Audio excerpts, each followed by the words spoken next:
Hello, the internet.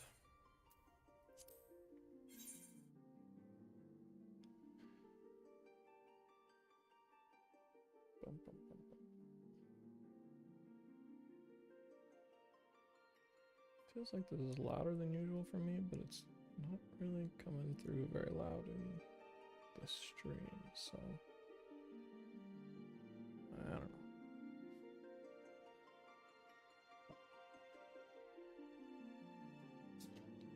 Ah.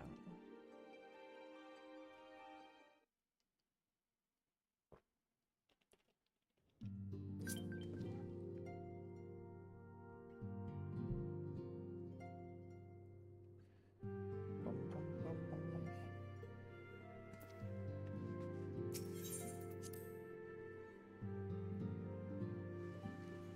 I got so many sellout loots to loot.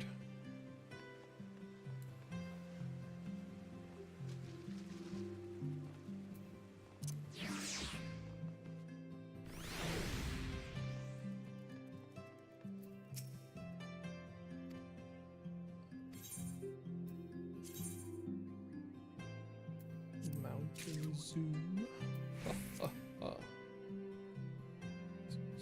Something. Experience bonus food.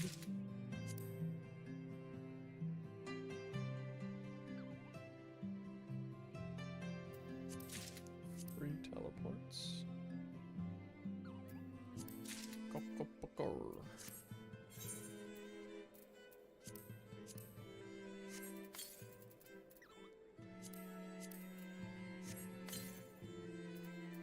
If I can sell these.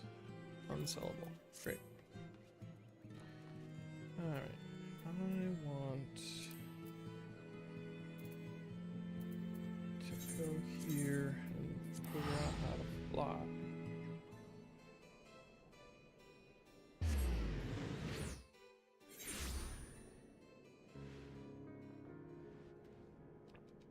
I suppose I actually do want to go to Limsa, interact with my squad, but I'll figure this out first. Current approximately 150 yalms northwest. What does that mean? What's a yalm?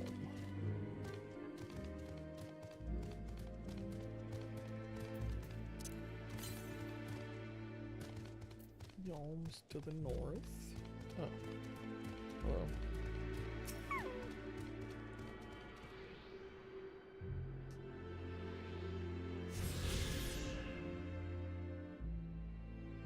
Currents found in the field. There are others.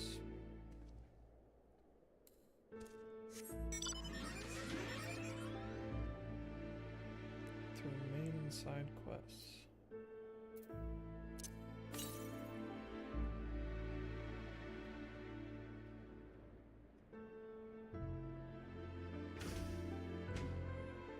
Jump.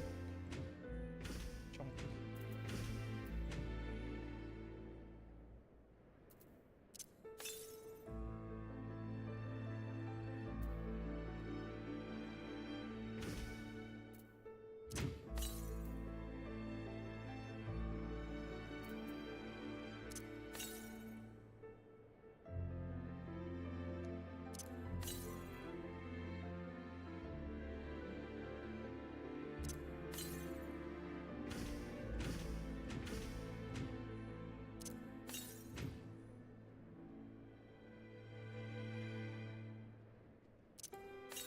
Take some damage. Straight west.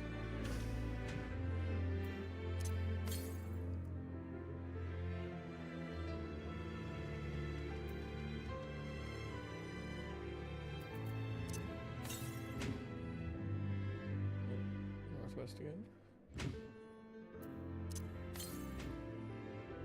Northwest again. Northwest again.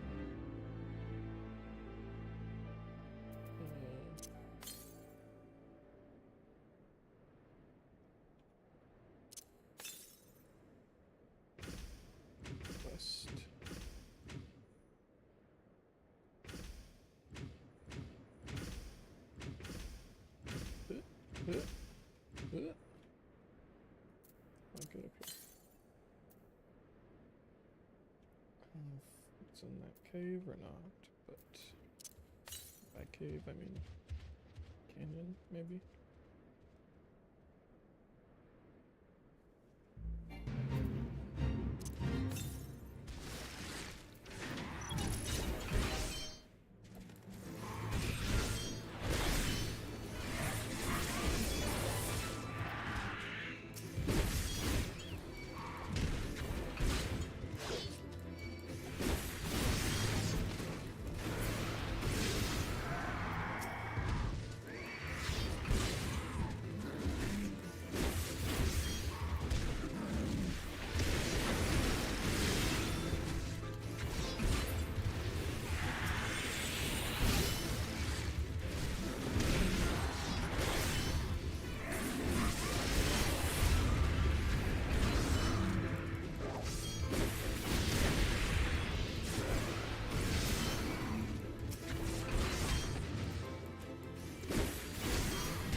Victor Knight.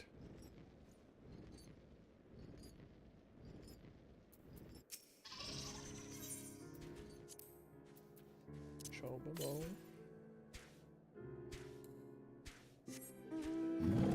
Right here. Gotta be quiet.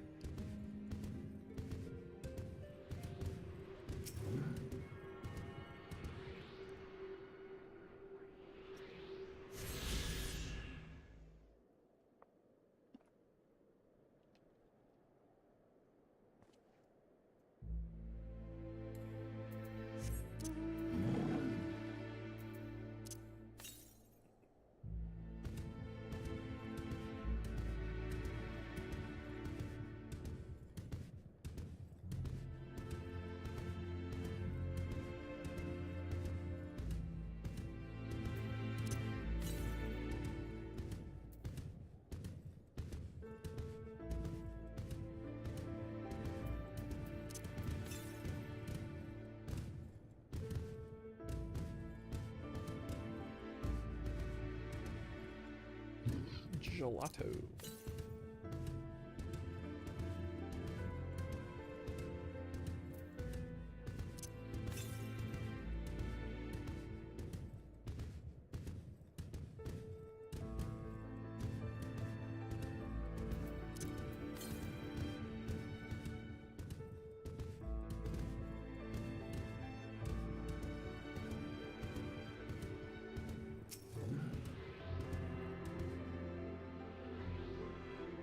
That guy going?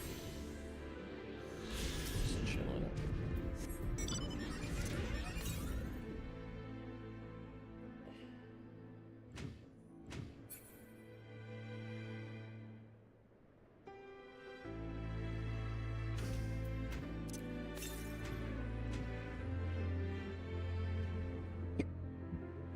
Excuse me.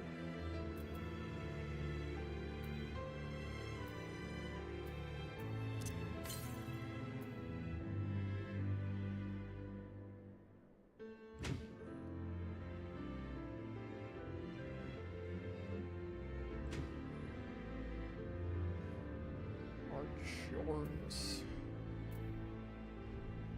Next to Woolly Yak.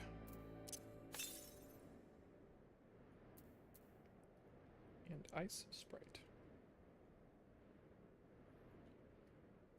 I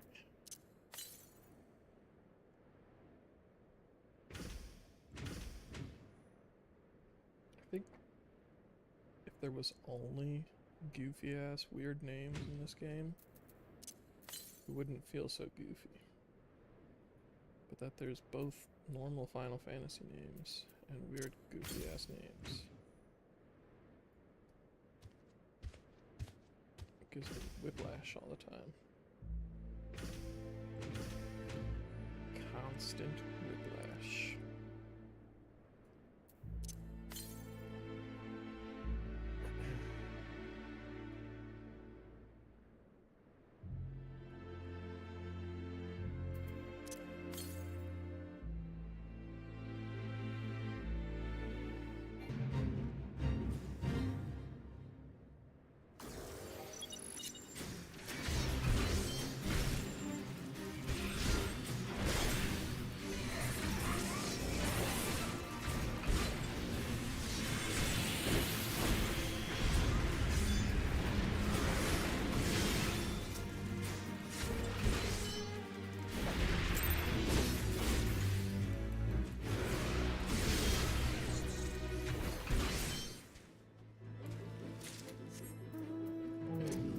Trap. Get it? Like the movie.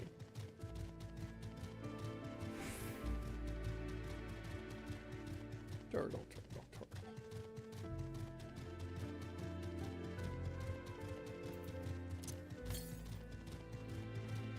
Northeast now.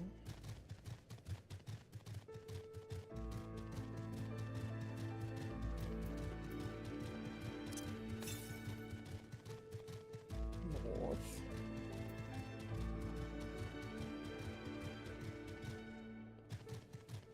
Gorgagna.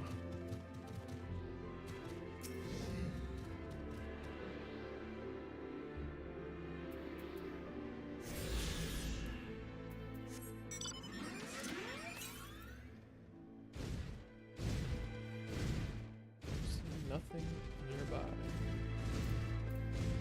Okay.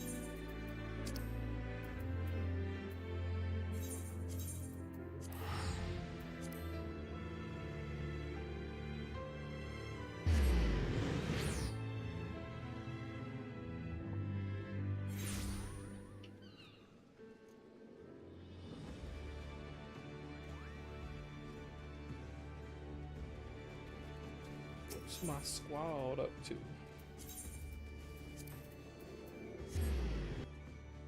Squad.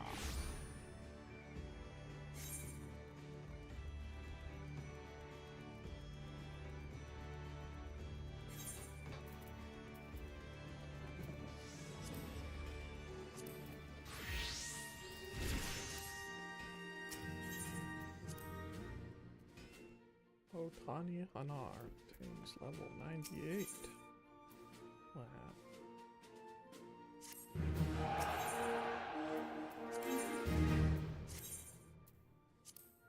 Maybe I'll make it even more even.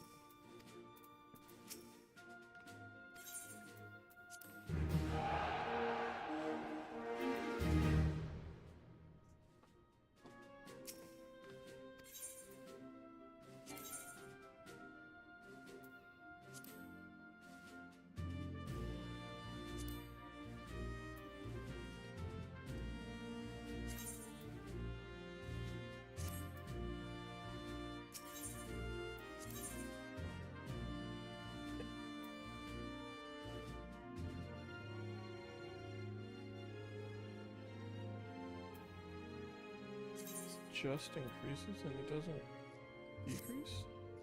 What? Sure. Alright, cool.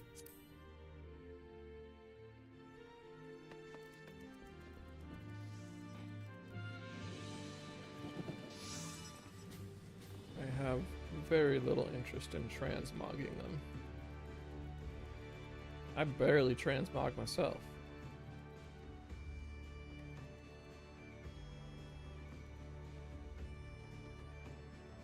What am I doing here? Oh, yeah.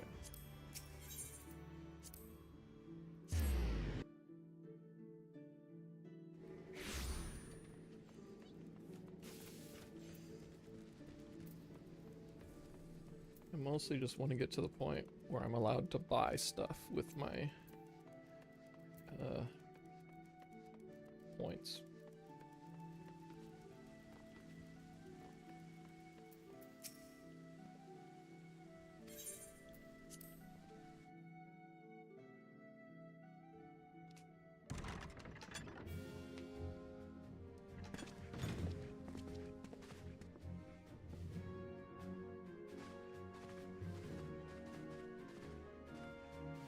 Friends, how's it it is going? good to see you safe and well. I will admit I had not counted on you seeking, let alone finding refuge within the Holy See, but full glad was I to learn that you had. Thankfully, we had allies there who took us under their wing. And theirs was not the only aid we receive, I suspect. When we fled Uldar, we fully expected to become wanted men, known to all and hounded at every turn. Yet that did not come to pass. On the contrary, 'twould seem the charges against us have not been made public. Might we have you to thank for that, Admiral? Sharp as ever, Master Elfino. On Marshal Terrapin's urging, the Elder Seedseer and I demanded that the Syndicate suppress news of the Scion's alleged crimes until such time as irrefutable evidence could be found. Our argument was simple. Lacking proof, to accuse the saviors of the realm of so unlikely a crime would have the people up in arms. In their wisdom, the Syndicate agreed, as you yourself have seen. There is something you should know. Some few days prior to the banquet, the Elder Seedseer and I were summoned for a private audience with the Sultana. There, she revealed her intent to announce her abdication, that she might pave the way for the establishment of an Uldan Republic. What? But such an announcement would have plunged the entire nation into chaos. She was well aware of that. 'Twas for fear of what might ensue that she summoned us. Her Grace wanted the Elder Seedseer and I to lend Rauban a helping hand, you see? To aid him in preserving the peace during the transition. So, having somehow caught wind of her plan, Lolorito and Teleji plotted the Sultana's assassination in the hope of maintaining the constitutional status quo. But they must have known that her death would sow as much chaos as her abdication. Chaos from which Teleji alone might feasibly stand to profit. Surely Lolorito would never knowingly... Ah, could it be? I dare not hope.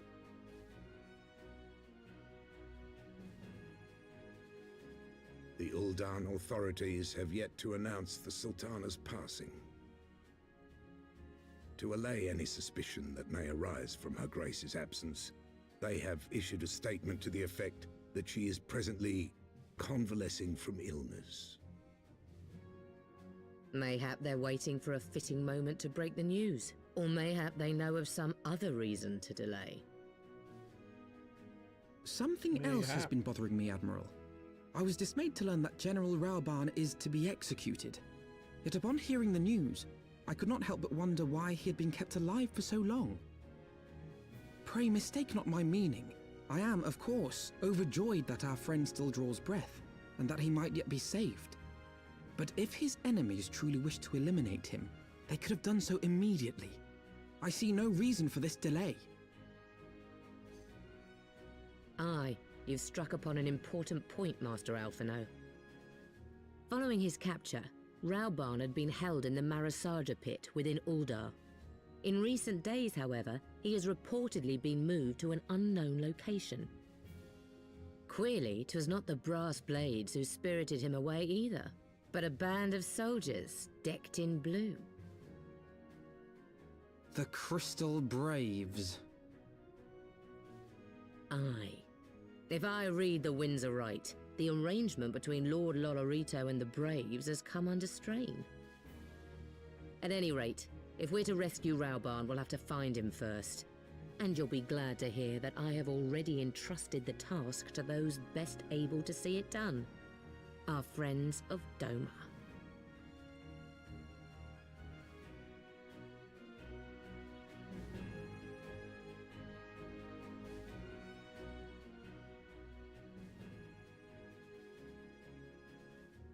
Raobarn's survival is vital to the Elsian alliance. We can ill afford to lose her. I cannot send troops into Uldar. It would spell the end of the alliance, and would, like as not, and war, like as not. If there is to be a rescue, it falls to you and yours to attempt it. I would not have it any other way, Admiral. It was I who founded the Crystal Braves, and I who must take responsibility for their actions. Spoken like a true leader, Mr. Alphino.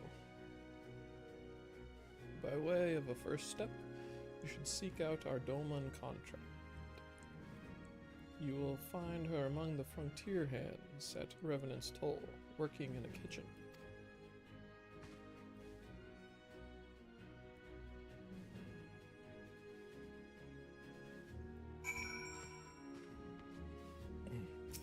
Okay.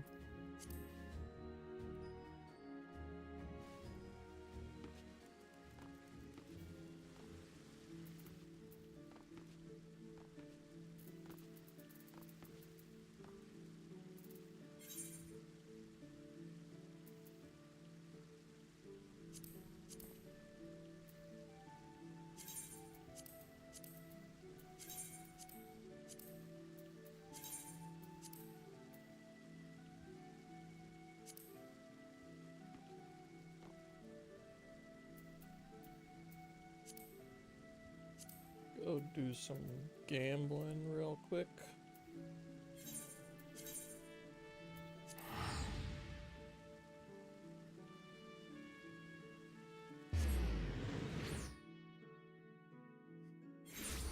Did you ever get your Mountain Dew mount?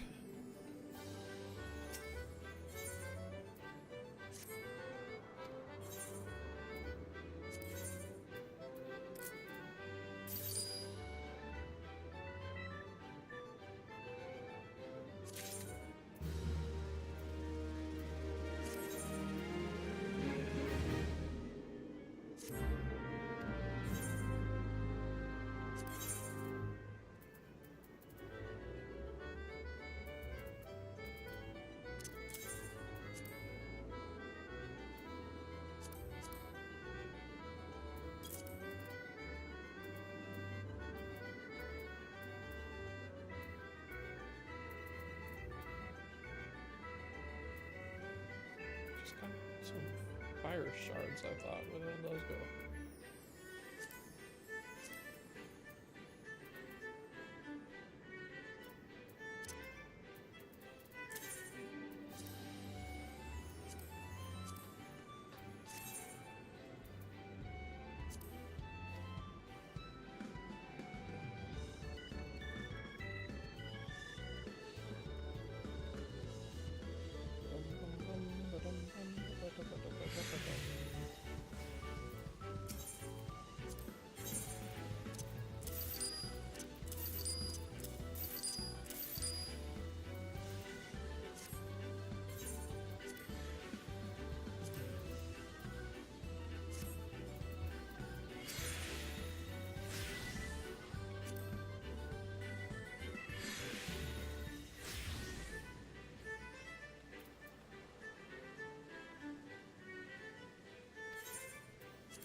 Bum, bum, ba-da-ba-dum.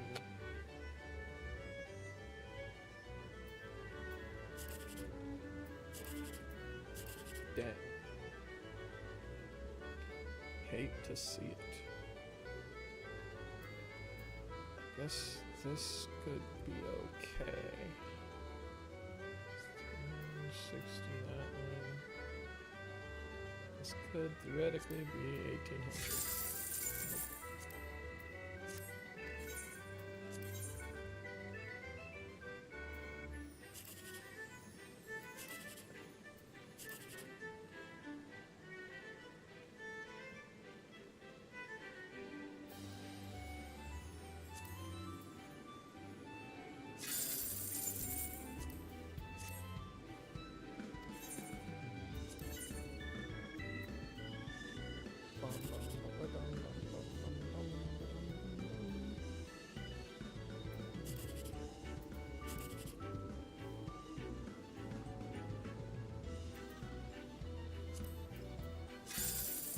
Hey.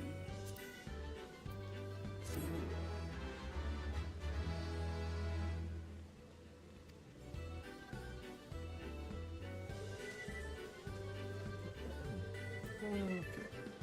Reven's Toad.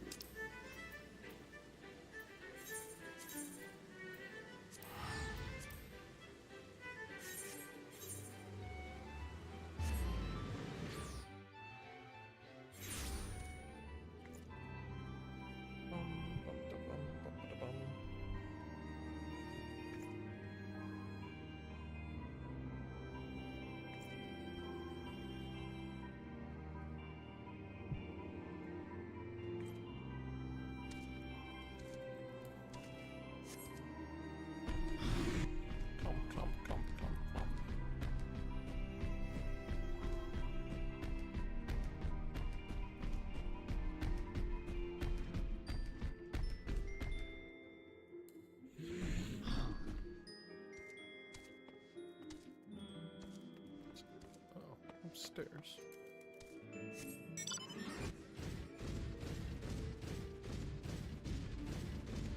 Clomp, clomp, clomp, clomp, clomp.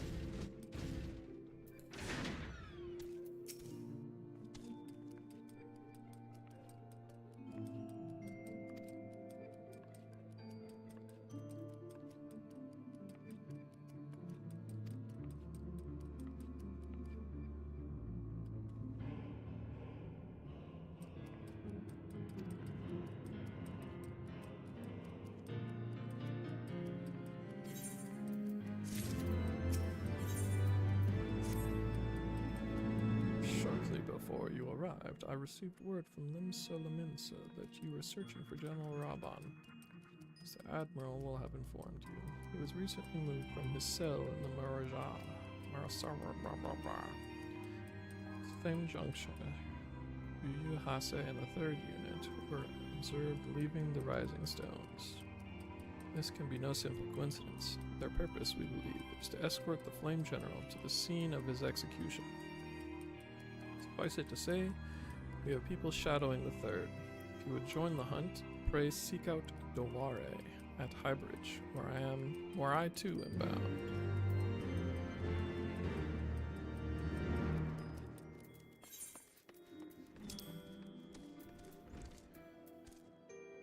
You're gonna toss him off a bridge.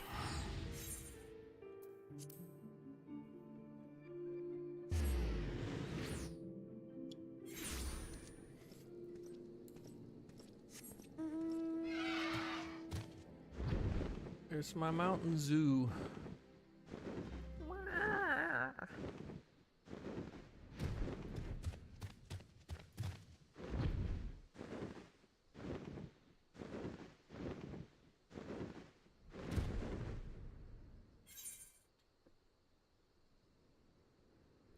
I have so many mounts now. I'm gonna turn on the music thing again.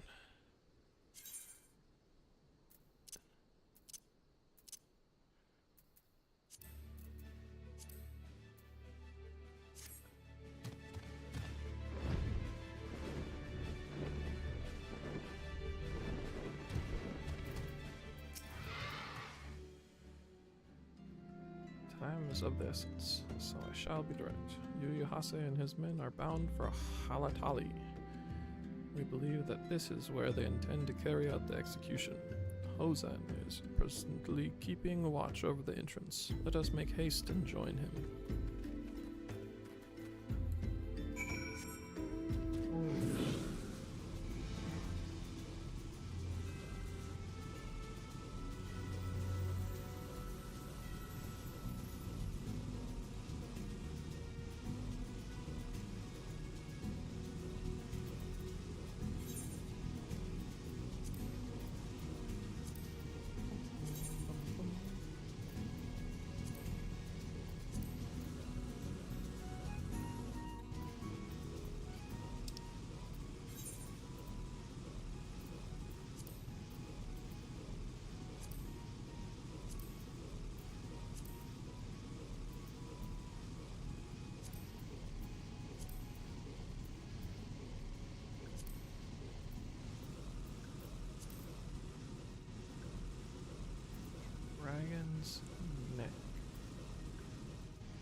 come at a good time, my friends. But moments ago, the traitor Ilberd arrived and entered Halatali.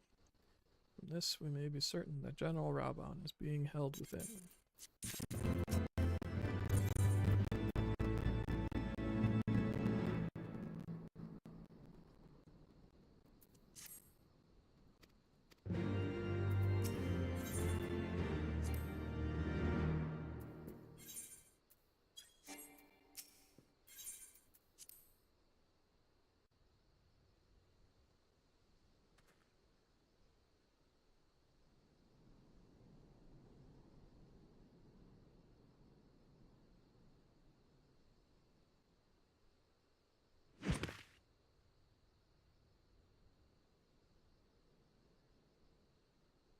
Pray, forgive me my lateness.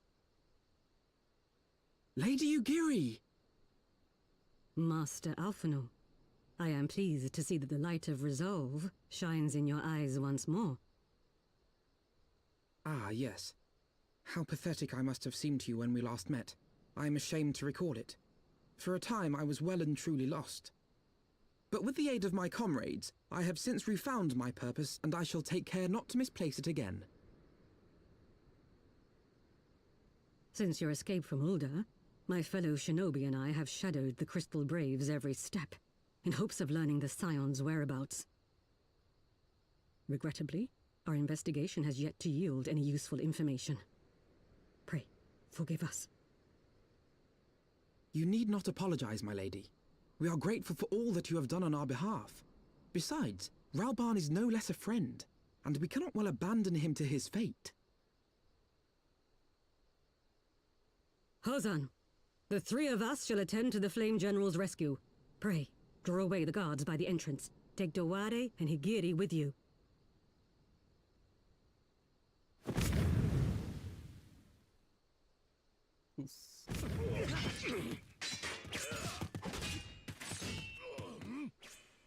With me!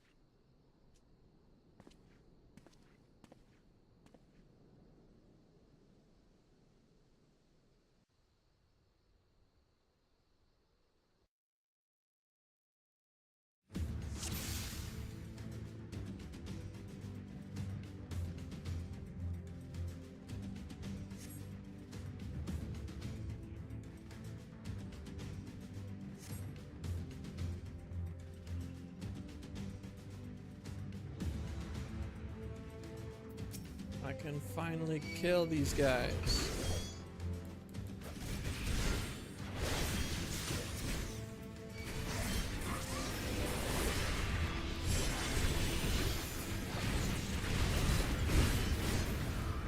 How long I have waited for your murder.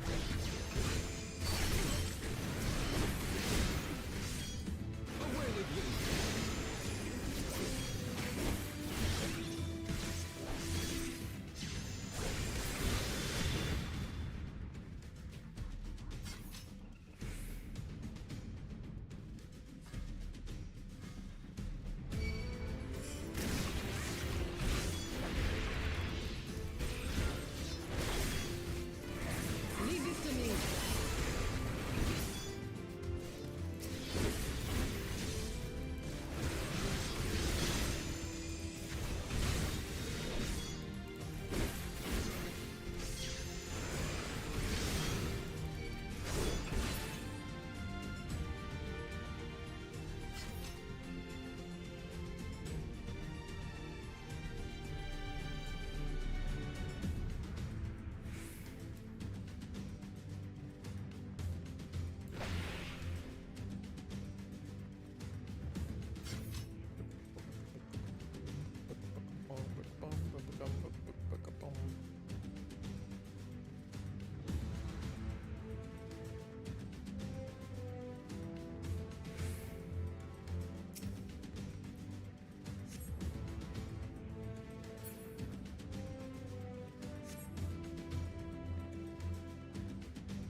Bound by some manner of magitech device, yet I dare not force it open.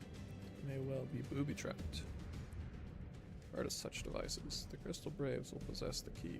Let us split up and look for it.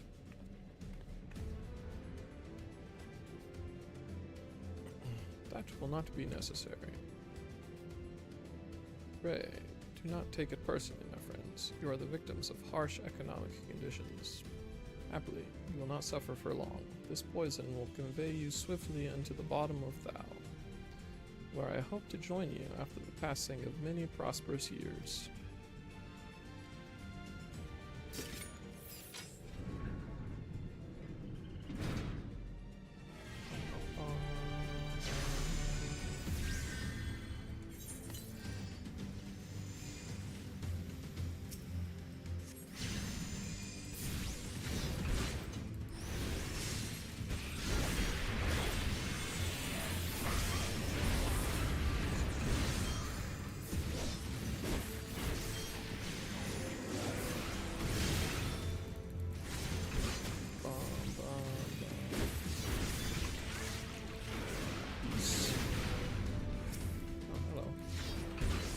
Jam.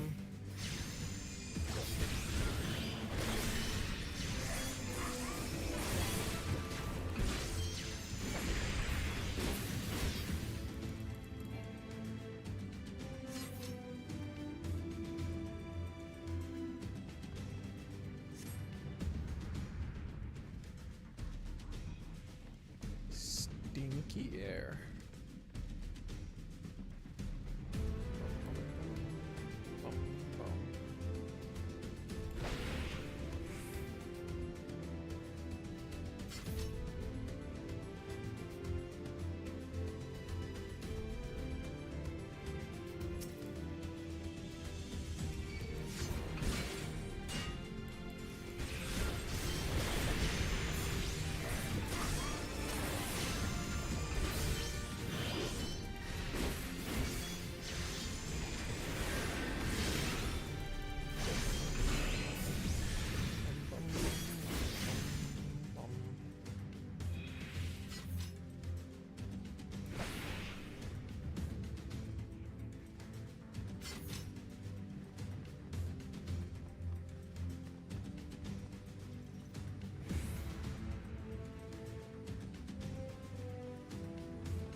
Provocatores.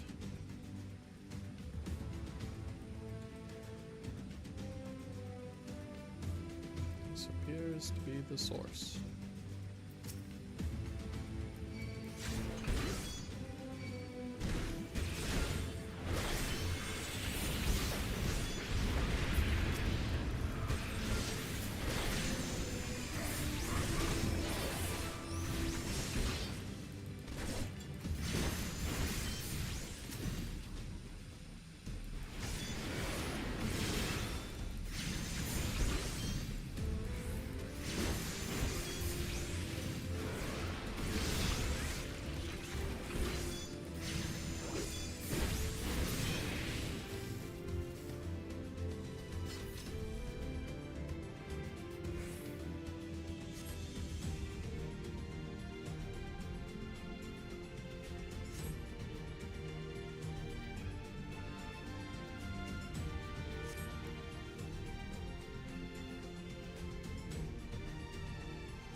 breaking limits as only the Warrior of Light could.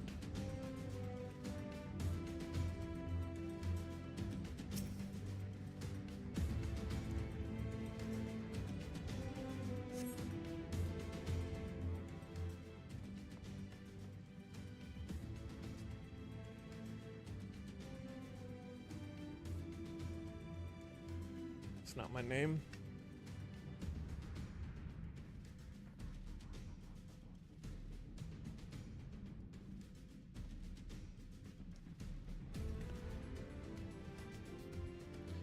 What are clever contrivances to the Warrior of Light? Well done, hero. Ah, ah, ah.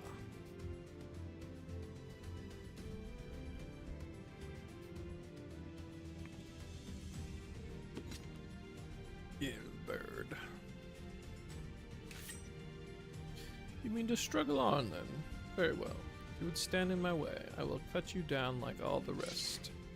Come, science, let's get this over with.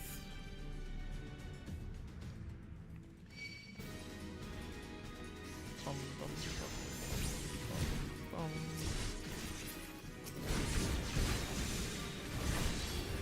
First, we kill this man. And we kill this man. Legless Florentius. Funny name for a human being.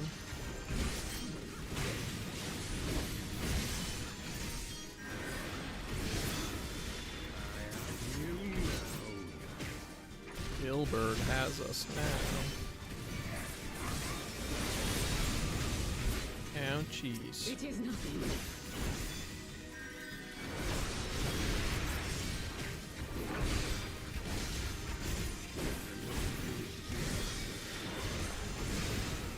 You're not finished yet. I'm killing all your friends first.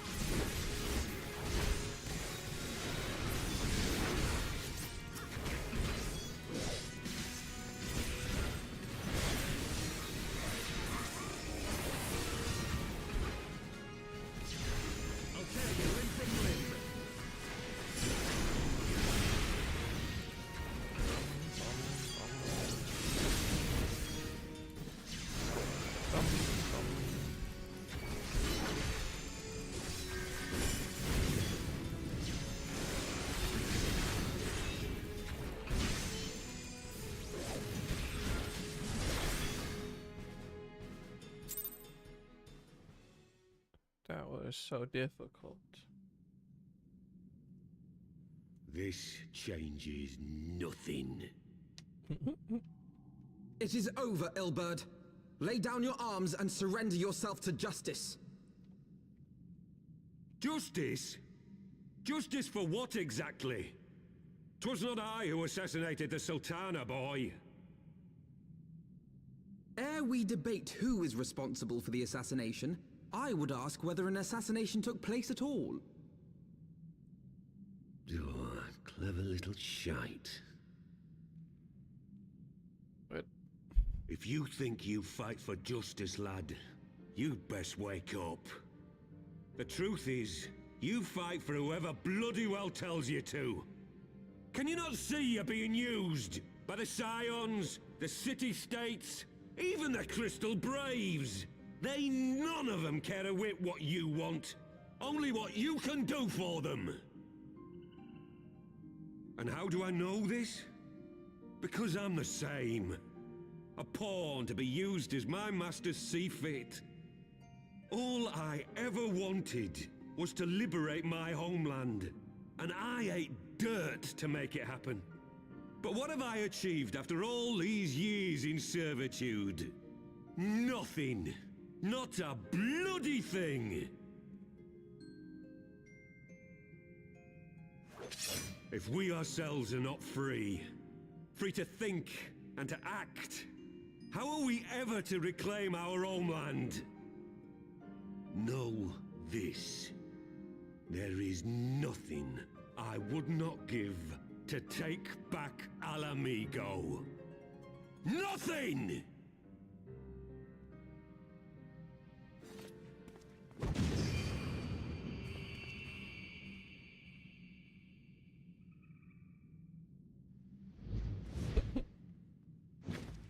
You'll not get away!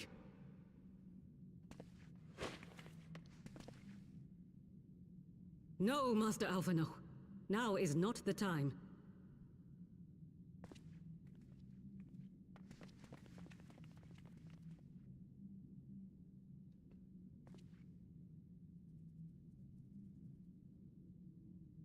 I'm but a cripple and a fool. And still you came for me. I'm in your debt. We are all of us fools of fate, General. But even fools have a part to play.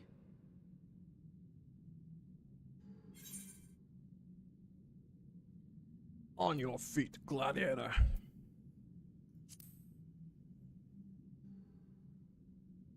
Rest assured, I was not planning to die till I'd avenged the Sultana. Still, your words are welcome, lad.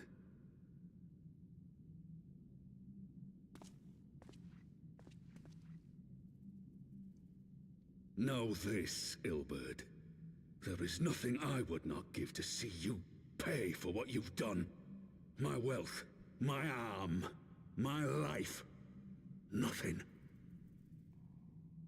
General, are you aware that Lord Lolorito has yet to announce the Sultana's death to the public? What? No. No, I was not aware of that, nor of anything else outside my cell. 'Tis passing strange, though. I assumed the bastard would make it known at the first opportunity, and set about tearing down the Sultanate. As did we all. And it is indeed strange that he did not. Strange, or perhaps revealing. Now, I have no conclusive proof, nor do I wish to give you false hope, but I have reason to believe that Her Grace may yet live. What? But how can that be? Forgive me, friends, but it is not safe here. Let us continue this conversation without. I mean, safe enough.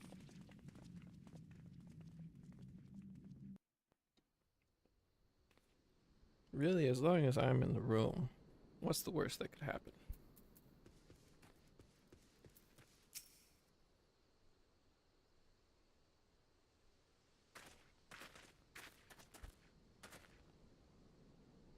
General is safe, but news without. My lady, the guards have been subdued, as per your command. Just kill them.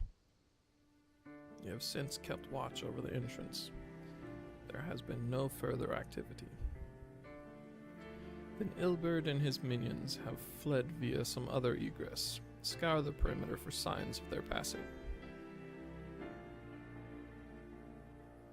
At once, my lady.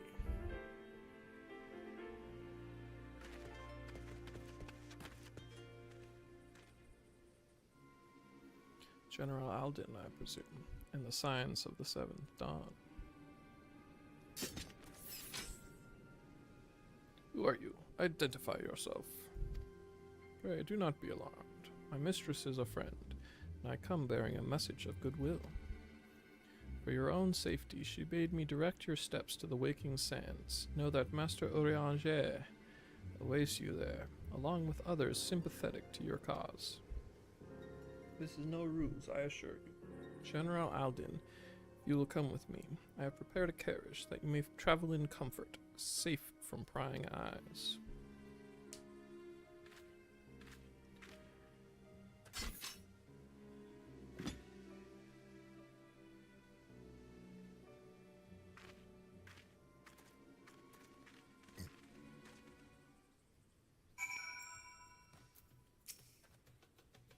I've spoken with Orianger via Link Pearl. He confirms the man's story.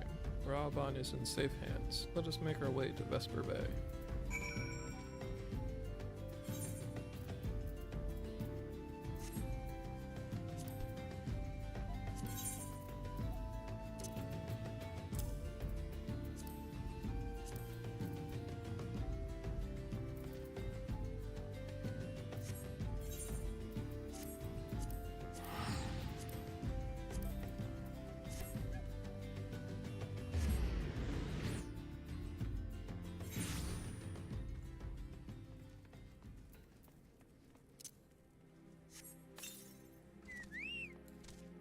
Lord is certainly a bit of a shit.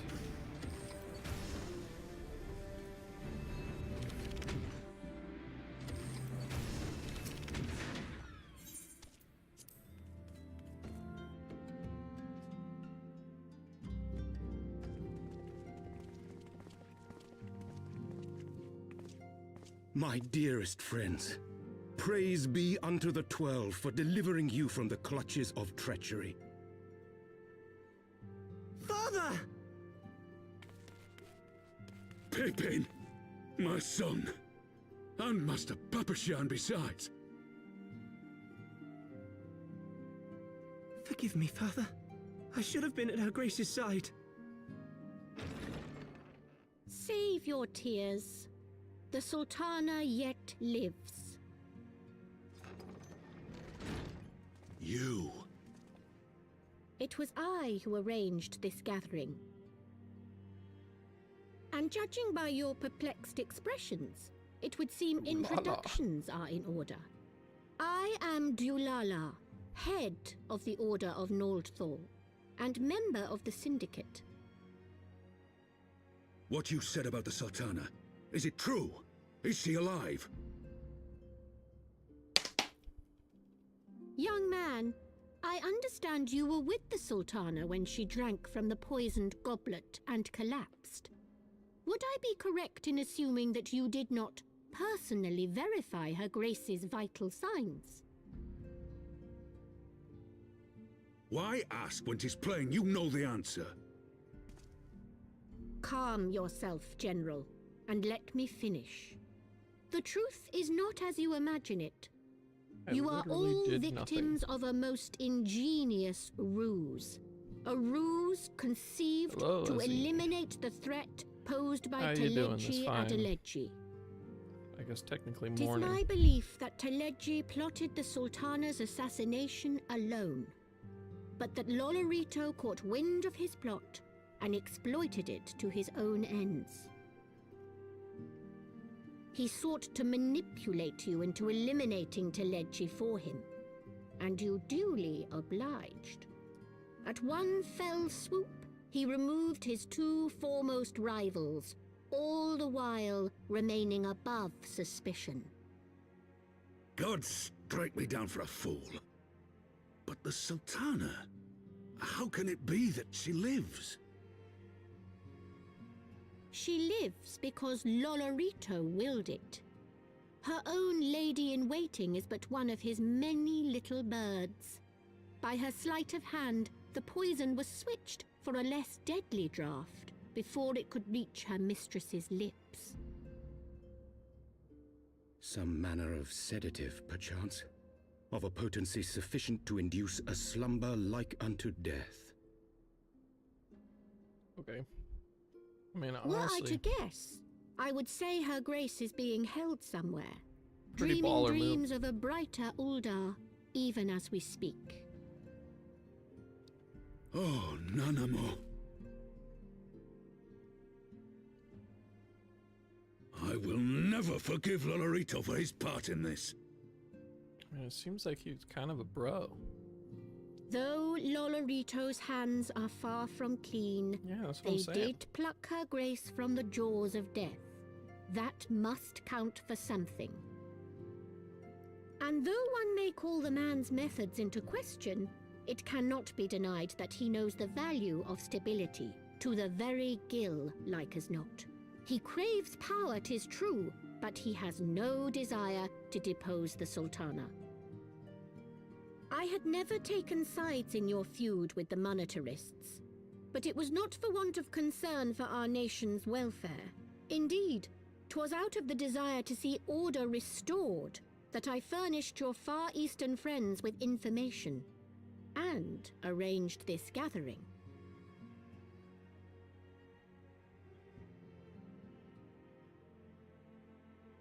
I hope you are ready to work, General, for there is much work to be done. Our first priority must be to bring matters back into balance. Lest you forget Her Grace's words, the true wealth of Uldar lies in the health, happiness, and hopes of her people. As for the more worldly kind of wealth, I am content to let Lolorito help himself to whatever Teledji Adeledji left behind. You, meanwhile, must do that which you alone can do. Rescue Her Grace, and take your place at her side once more, for her sake and that of our nation.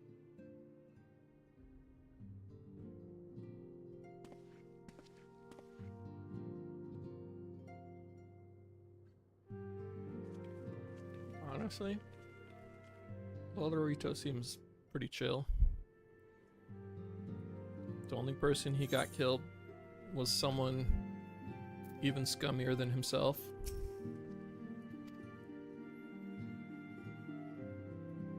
And he exposed a whole bunch of corrupt, like, soldiers and whatnot. I'm fine with him. Live your truth, bud. Something better is better.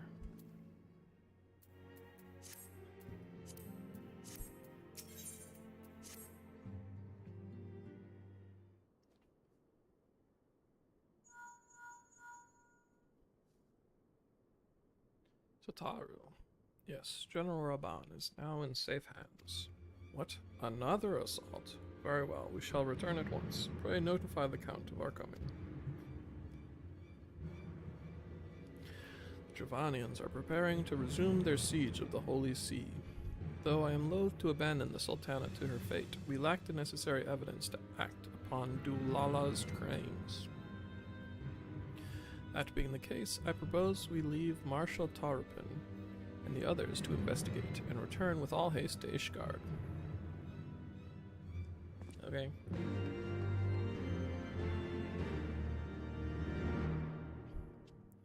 Bum, ba ba dum, bum, bum.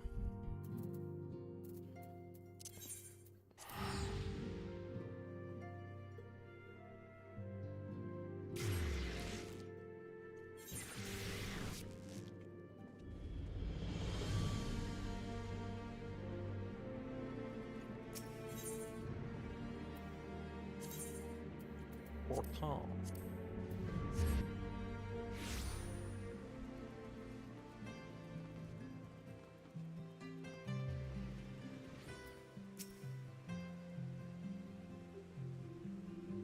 Sorry for cutting your reunion with General Raban short.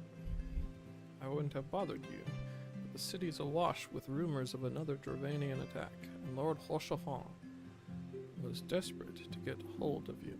Speaking of whom, he and the others are waiting for you inside, so you'd better head in. Okay.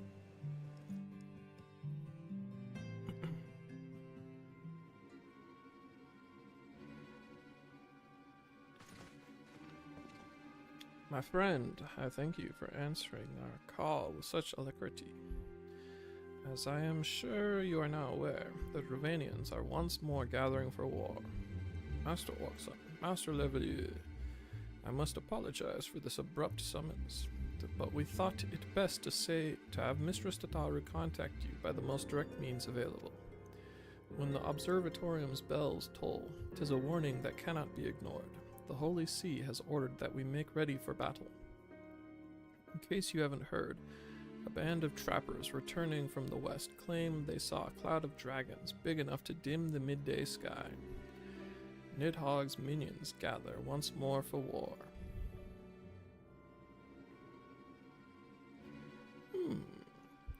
But I would not have you take up arms in another of our conflicts. When first you came to Ishgard, I offered you my protection. If I cannot ensure your safety here, I cannot well accept your aid, much less ask for it. Scions of the Seventh Dawn, you are faced with a choice, to remain in a besieged Ishgard or seek sanctuary elsewhere. I would not presume to influence your decision, but I must ask that you make it swiftly, lest our enemies force your hand.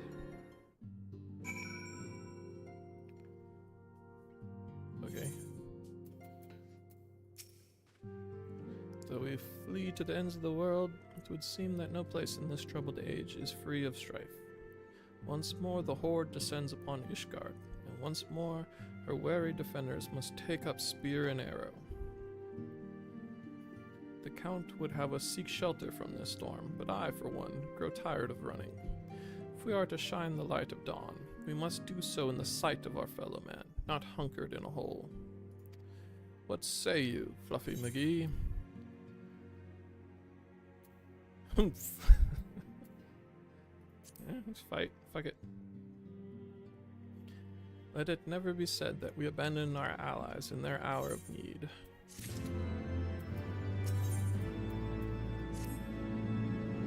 The choice we make this day may have grave implications for our order. It is only right that Tataru should have a say. Come, let us all meet outside and discuss the path that lies before us. She's right there. Why do we have... Okay.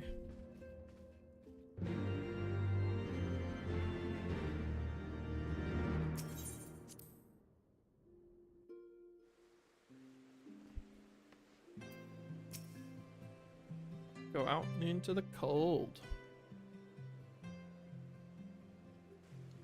Ishgard cannot well endure another assault. Even should her knights succeed in turning back the horde, the casualties will be catastrophic. But what other choice do we have? It's not like we can talk it over with them. Dragons and men aren't exactly on speaking terms. With certain notable exceptions.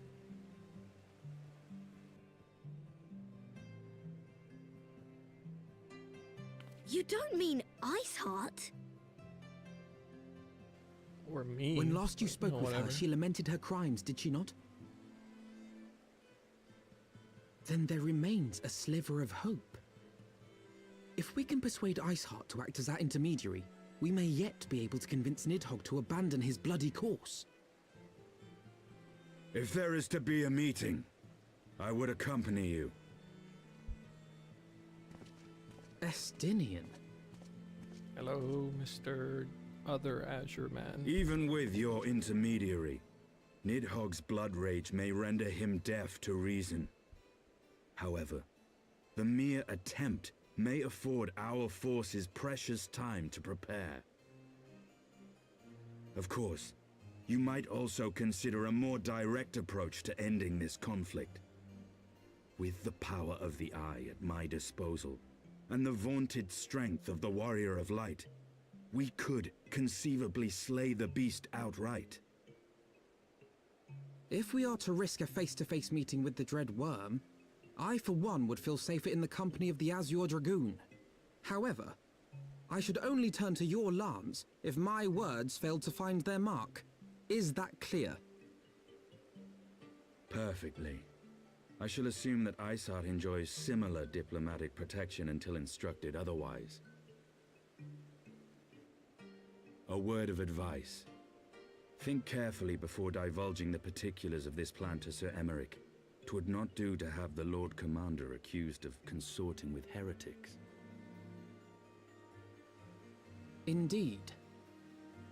I thank you for your counsel, Estinian. We shall be honored to have you with us. I am glad to be of service.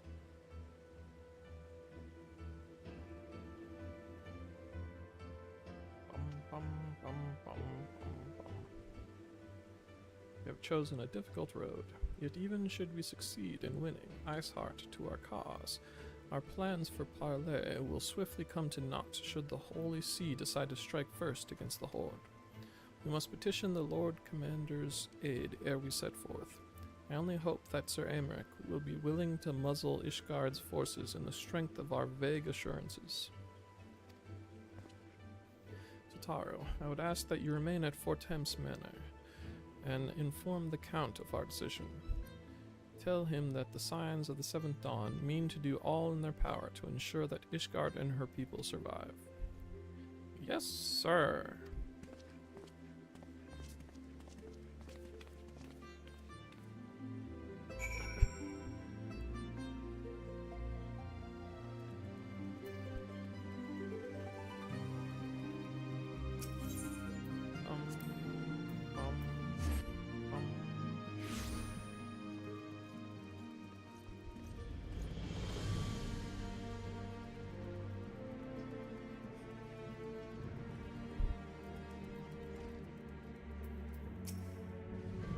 Speak with the Lord Commander.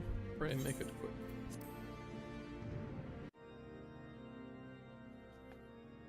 I want the defenses of the outer ward rechecked. See to it that the ballistas are in good repair and supplied with enough ammunition for a prolonged siege. At once, my lord. Timorous.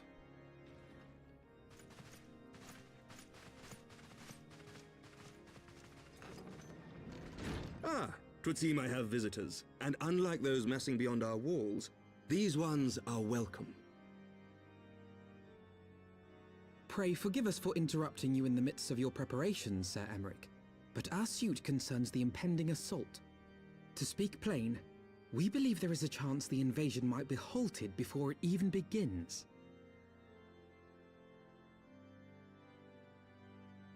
I can divulge little more at this time, but I must nevertheless request that you advise the Holy See to refrain from launching any preemptive sorties whilst we seek to put our plans in motion. I will gladly lend my support to any endeavor that could spare the blood of my countrymen, but I would know more of the cause you would have me champion. Will you not share aught of this mysterious undertaking? Know that I have offered my lance to aid in this endeavor. I cannot claim that its success is assured, but our actions should serve to delay Nidhogg's advance at the very least. Which is more than can be said for the ill-conceived counterattack advocated by the sea's more vocal crusaders.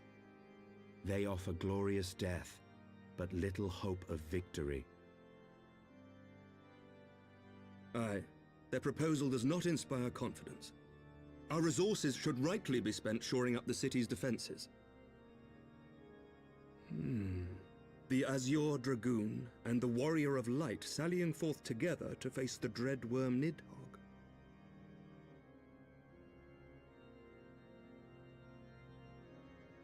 I must admit the mere thought of it does much to dispel my misgivings. Go then, carry out your plan. I shall do what I can for you within the Holy See.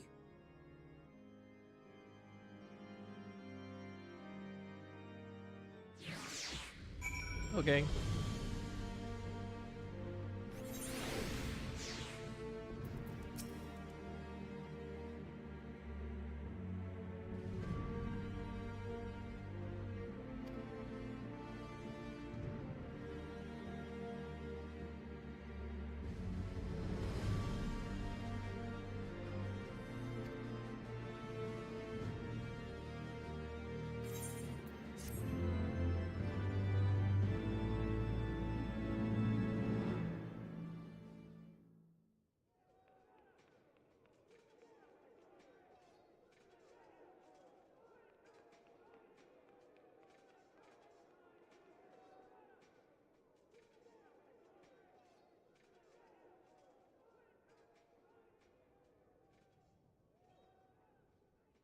Such commotion. Yes, Your Eminence. The bells of the Observatorium warn of our enemy's approach. So, the dragons are coming. Let them come, in their hundreds and their thousands. With the divine blade in our hands, we shall rend their flesh and drown the heretics in their master's blood. Even Nidhogg and his foul brood shall be powerless to resist us. And when we have rid the world of their pestilence, we shall turn our attention to our Ascian allies. See that they are suitably rewarded for their invaluable assistance. If I may, Your Eminence, the Paragons wield powers strange and unknowable. Can we be certain that they will not see through our deception? We can be certain of naught save the righteousness of our cause. If you would be a true leader of men, you must possess conviction as well as caution.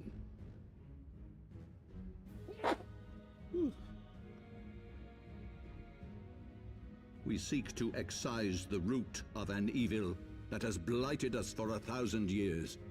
The risk is worth the reward. And what of Estinian and this Warrior of Light? They have plans of their own. Leave them to their purpose. We must each play the role we have been given.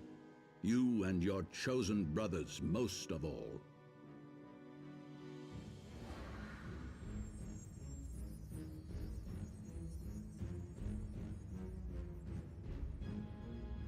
For the glory of King Thordan.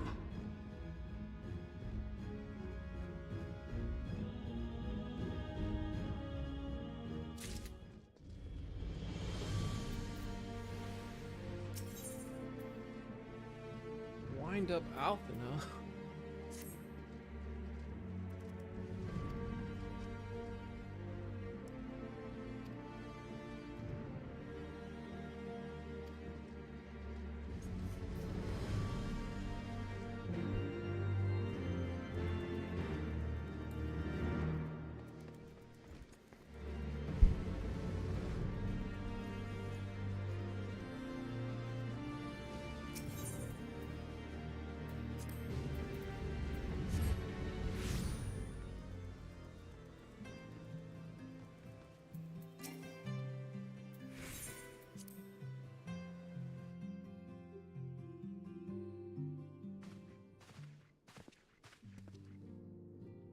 Course is set to Taru. It may be some time before Fluffy and I return to Ishgard.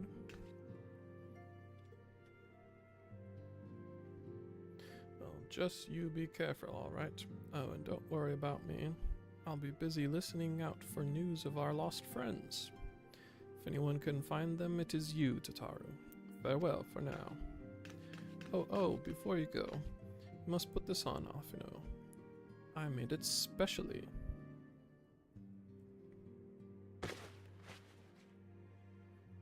No, I couldn't possibly. Very well.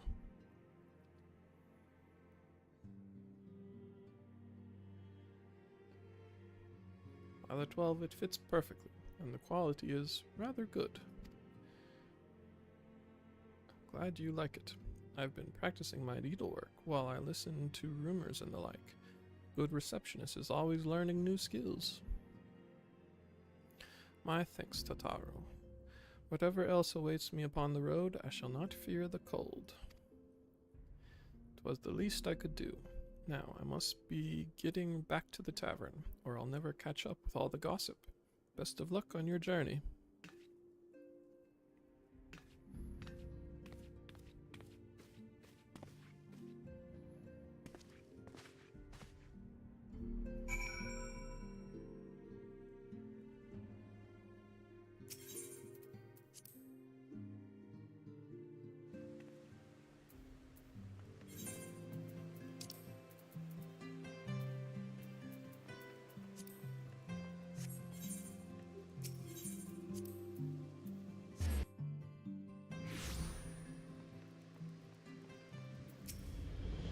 Said your farewells, then. Aye, we are ready to depart. I suggest we begin our search for Lady Iceheart without delay. Very well, but she will prove an elusive quarry. Where do you intend to start looking?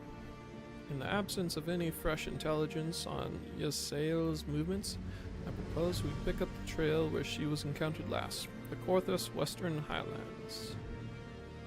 Let us speak with Sir Redwald, was it?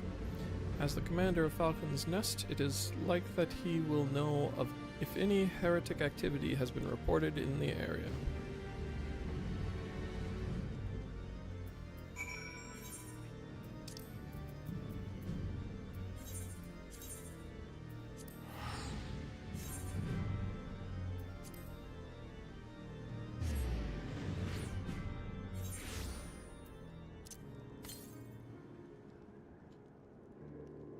So, if my compass doesn't detect any ethereal currents or whatever, is there a good way to track down the quests I need to do in order to fly? I feel like this place, it's probably just the main quests, but still. Master Awesome, what business brings you back to Falcon's Nest? Judging by the company you keep, it can be no trifling matter. The Azure Dragoon I know, of course, but I do not believe I have met this young gentleman. Alphinaud Levieux, at your service, and you are not mistaken as to the gravity of our mission, Sir Redwald. As I am sure you are aware, the Observatorium has warned that the Dravanians gather for another assault. We believe there may yet be a way to avert the coming of conflict, but only if we can find the elusive Lady Iceheart. Thus have we come to Falcon's Nest in the hope of acquiring the latest intelligence on the heretics' movements. I see. Then you would be best served by speaking directly to my men. A patrol is due to return from its sweep of the surrounding lands at any moment. You may also wish to question the knights assigned to pick over the remains of the heretic refuge at Gorgagn Mills.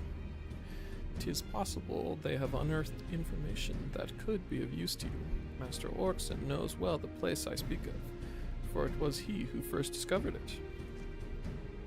Let us divide our forces then. I will stay and await the return of the patrol while the two of you visit this refuge. When I have completed my inquiries, I will join you there. A wise use of our time. Come, Fluffy McGee. I am eager to learn what Redwald's men have found in the heretic's lair.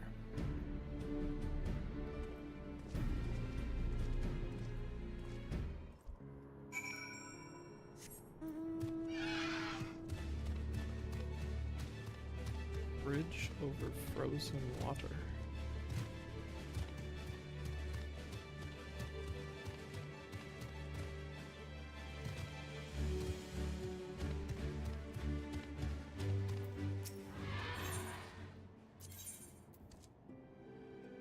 Oh.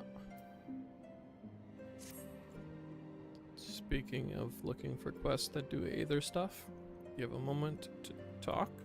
A short while ago, one of the workers from House Zamel asked me to go and deal with some Mylodons that have been causing trouble. The Black Iron Bridge barely survived the calamity. It's in desperate need of repairs, but the upland Mylodons roam far too close to it. The craftsmen can't work safely. Someone needs to kill them. The Mylodons, that is, not the craftsmen.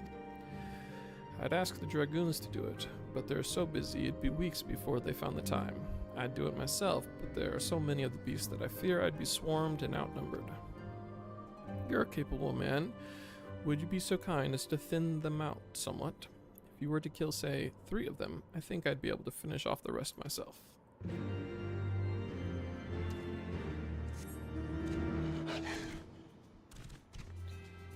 Is there a chocobo here?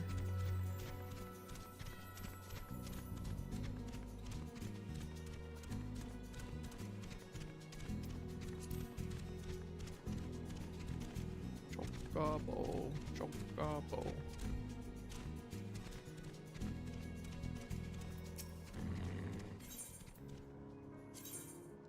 Foundation Convictory. Yeah, whatever.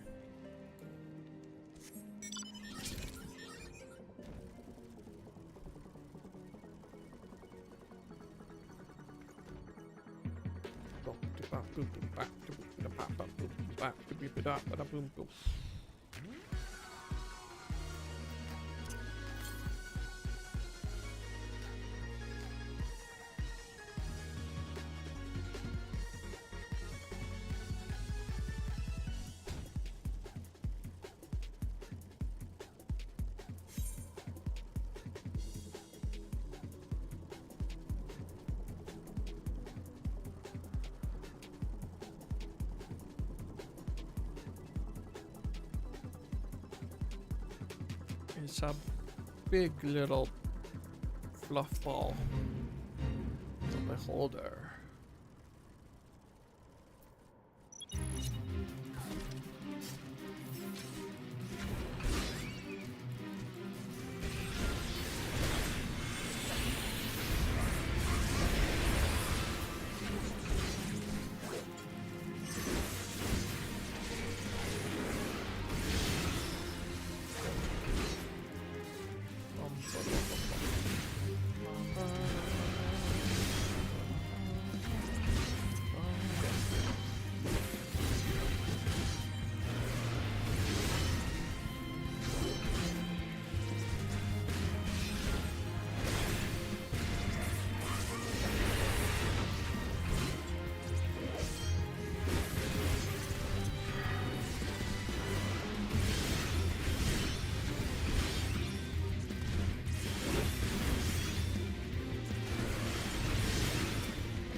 Master Oxen.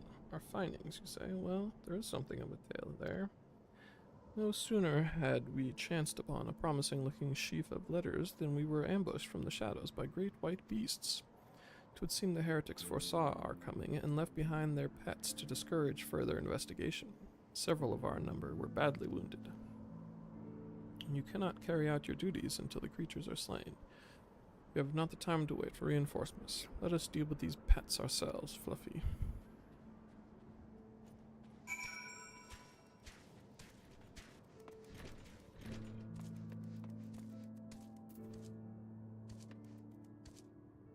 Okay.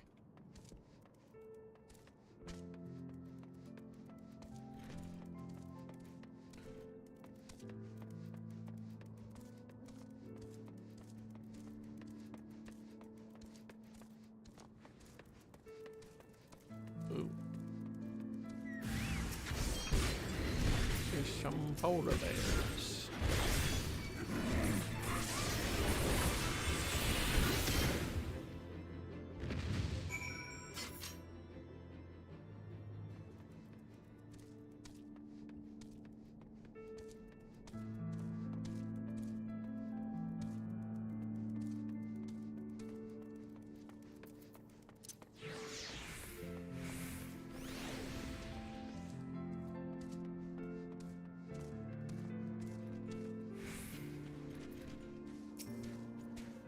Beasts are slain, then.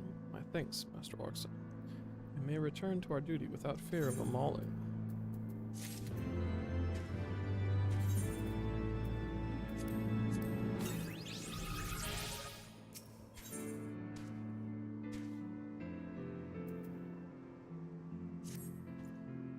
You wish to track down Lady Iceheart, is that not so? The records we discovered, ere those beasts mauled my comrades, appeared to be some manner of correspondence.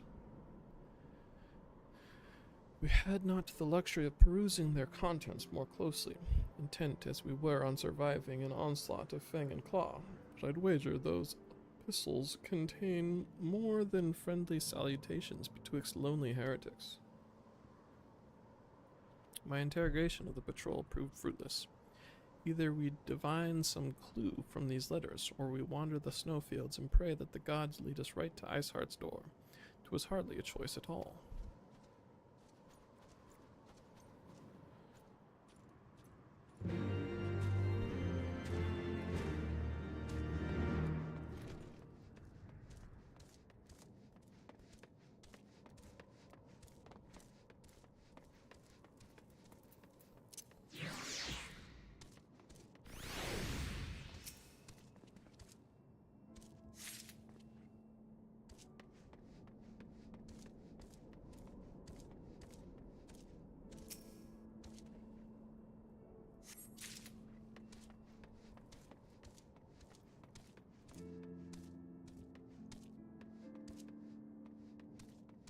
Any more epistles around here?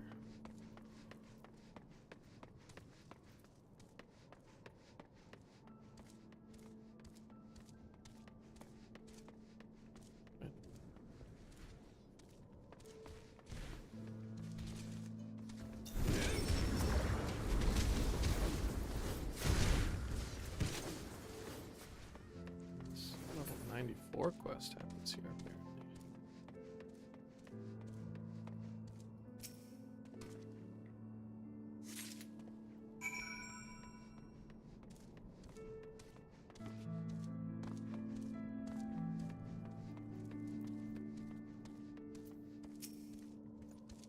Have you recovered much of the heretics' correspondence? Splendid. Added to the contributions from Master Levelieu and Sir Estinian, we now have more than a dozen letters. What have we here, then? Every one of these pages is a record of the dealings betwixt the Gorgach Mills heretics and their fellows in the Achfafar amphitheater. There are requests for foodstuffs, clothing, and all manner of provisions. Iceheart's followers must yet inhabit the ruins we had thought abandoned.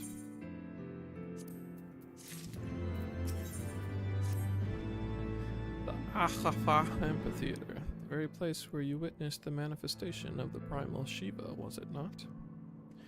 If that is our destination, the journey will be long indeed. The amphitheater lies on the other side of a treacherous tract of ice and snow that cannot swiftly be crossed. Then we must place our faith in the Aethernet.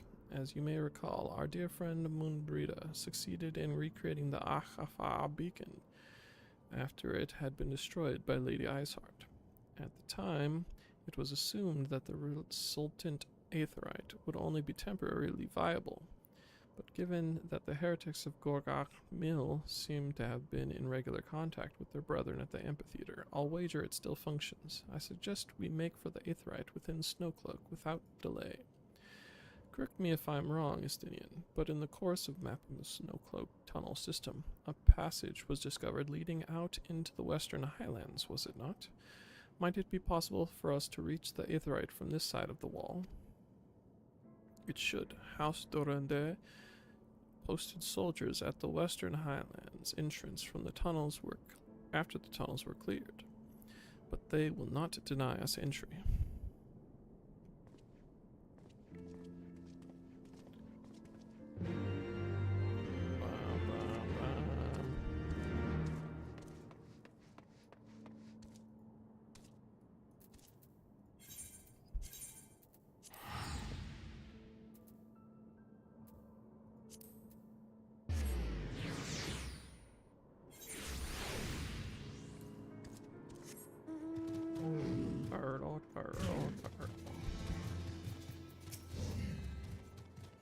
Already killed 3 of them. Thank you ever so much. You're not injured, are you? Here, please take this. It's your cut of the fee for the work. Incidentally, did you happen to see the farm on the far side of the bridge? Those Milodons have made it difficult to access that area, and the bridge has been left to fall apart. After we repair the bridge, one day we might be able to rebuild that farm.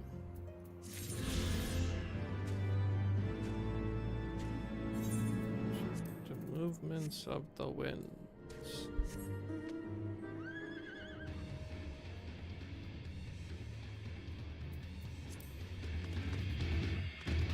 Okay. This horse is exciting.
Guests of House Forton, accompanied by the Azure Dragoon, no less. I cannot imagine what brought you out this far, but you are welcome to enter the tunnels if that is your will. Assuming the Achafa beacon still functions, and we must pray to the 12 it does, we shall arrive at our destination in mere moments. Though I do not expect to be greeted by the primal Shiva, we should nevertheless be prepared for a frosty reception. The heretics are not like to rejoice at the appearance of uninvited guests, particularly ones with our history.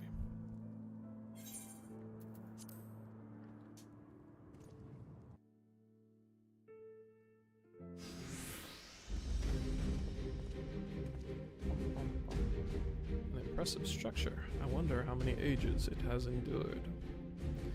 Perhaps you should ask its occupants. They seem a friendly bunch.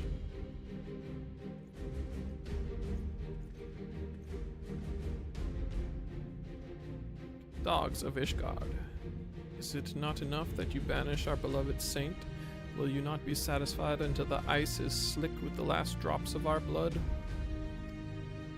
Stay your weapons. We come under the flag of parley. We wish only to speak with your mistress, that we might broker a peace. Do You think us fools, boy. It will take more than honeyed words to earn our trust. You walk with the Dragon Slayer, and we know all too well what he is capable of. My reputation precedes me.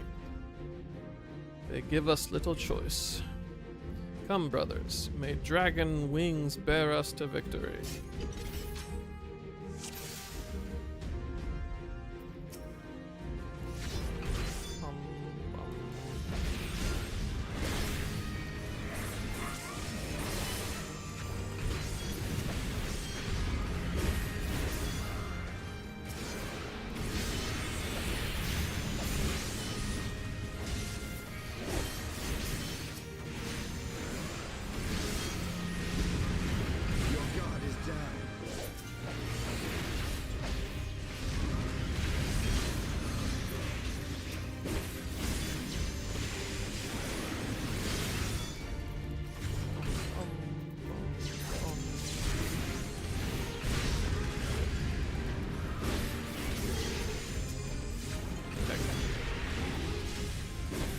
They partake of the blood of dragons.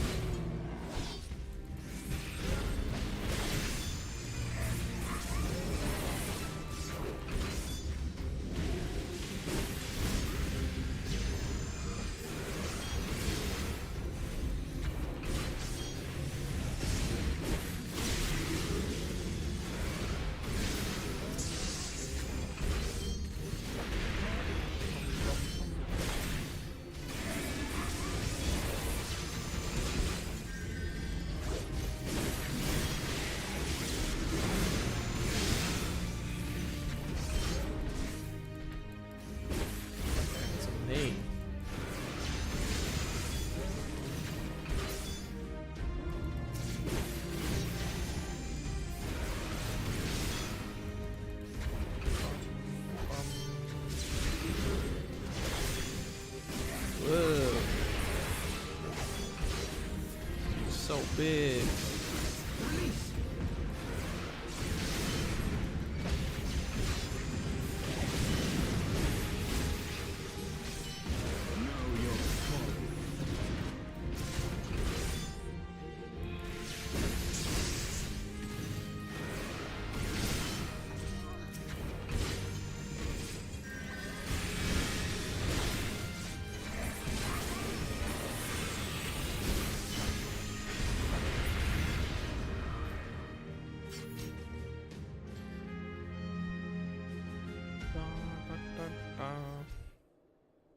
They fight like demons, 'tis death to remain. Fall back, brothers, retreat to the cinders. I see no sign of Lady Iceheart. Would that we could have questioned one of them. What would you ask that we do not already know? They make for the cinders, and so must we. Even should an ambush await us, 'tis certain there will be more heretics to question. The cinders, you say? I confess the name is unknown to me. Mayhap you would be so good as to enlighten us in Stinian. I suspect it is the heretics' way of referring to the Dreaming Dragon, an island of sorts found in the midst of the frozen lake of Ashpool. Some 500 years pass. 'Tis told that the Azure Dragoon of the age fought a dragon of titanic proportions. After a savage struggle, the mighty creature was weakened unto the point of death, and forced into a magic slumber by an entire chapter of the Holy Sea's sorcerers.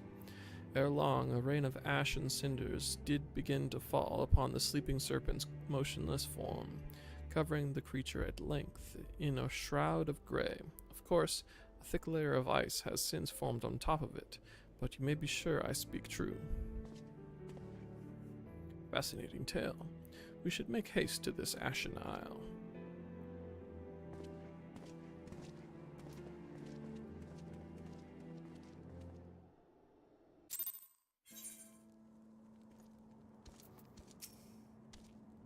The Dreaming Dragon lies far to the west. Before we approach the frozen beast, however, there is another place I would visit first. I am told the Convectors have set up camp in Twin Pools. Their leader, Jantelo, may have information of use to us. Ah, but mayhap you are not familiar with that name either. The Convictors are dragon slayers, after a fashion, but I am willing to wager that they encounter their fair share of heretics.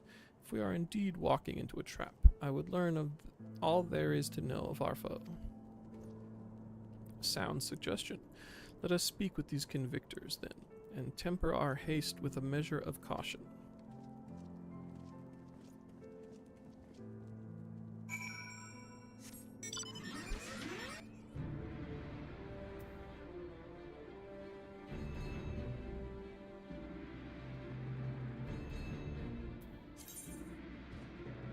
Bum, ba-da-bum, bum.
Ta-ta-ta.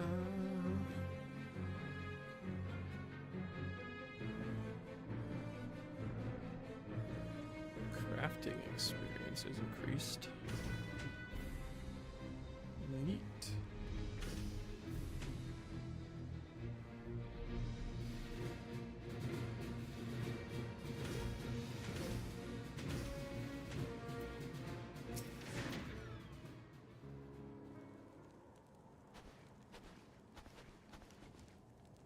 Well, well, what do we have here? Hoping to join the esteemed ranks of the Convictors, are we? The hard-eyed lad looks promising, but you have a frail look about you, boy. I give you 3 days ere the wilds claim your corpse. Beg your pardon? Be not so quick to judge. I have seen this frail youth fell heretics with the flick of his wrist. And who are you to question my... By the Fury! That armor, that lance, the Azure Dragoon himself graces our camp. Pray, forgive my disrespect, sir. I am Jantelo, leader of the Convictors and fellow slayer of dragons. May I ask what winds, fair or foul, carry you into our humble camp?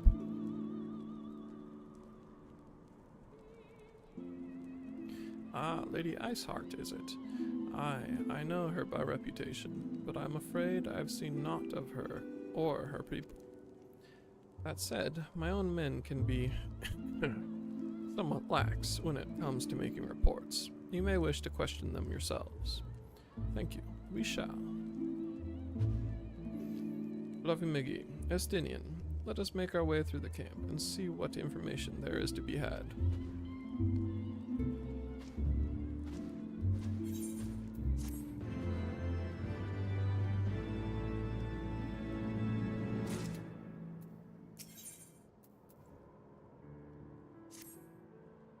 I remember you. How could I forget? You're the lad who was in the Azure Dragoon's company.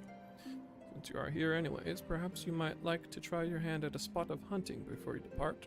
See for yourself what life is like for us Convictors.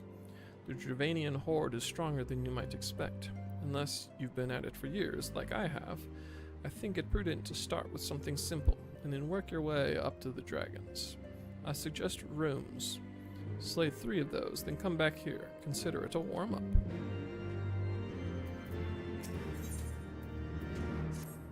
Cowards, all of you. Have you no shame at all? Oh, I beg your... Wait, are you not? Master Orkson, honored ward of House Forton. Praise Halone, Surely you will consider my request. Know you the Dusk Vigil, westernmost of the Citadel watchtowers, built to warn the Horde's approach? 'Twas lost following the calamity, another victim of the snows. Within the ruins lies a priceless treasure which must needs be reclaimed. I thought to enlist the services of these so-called dragon slayers, but it seems their courage is not as boundless as they would have you believe. But you, sir, are you not one to shy away you are not one to shy away from danger, am I right? Very good indeed. There is a sculpture of the Fury within the Dusk Vigil's chapel. An ice rondel is set in its helm. I would have you prize it free and deliver it to me. The vigil is not difficult to find. Simply head north towards Banepool until you come to the gates. Knights may bar your passage, but should you explain who you are, they will grant you leave to enter. Surely one of these people have encountered heretics while out hunting. Pray speak with as many as you can.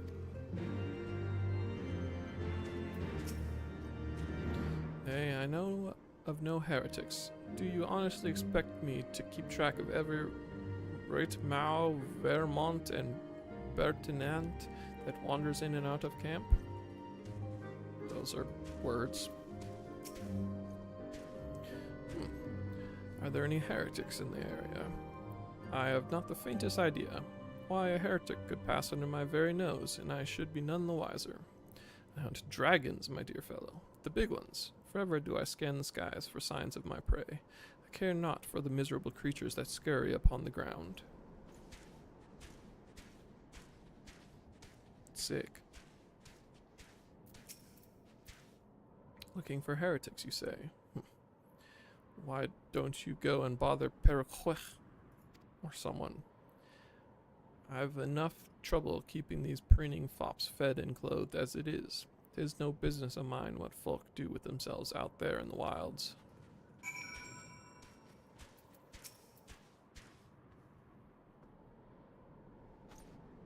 Somewhat I can help you with, my lord.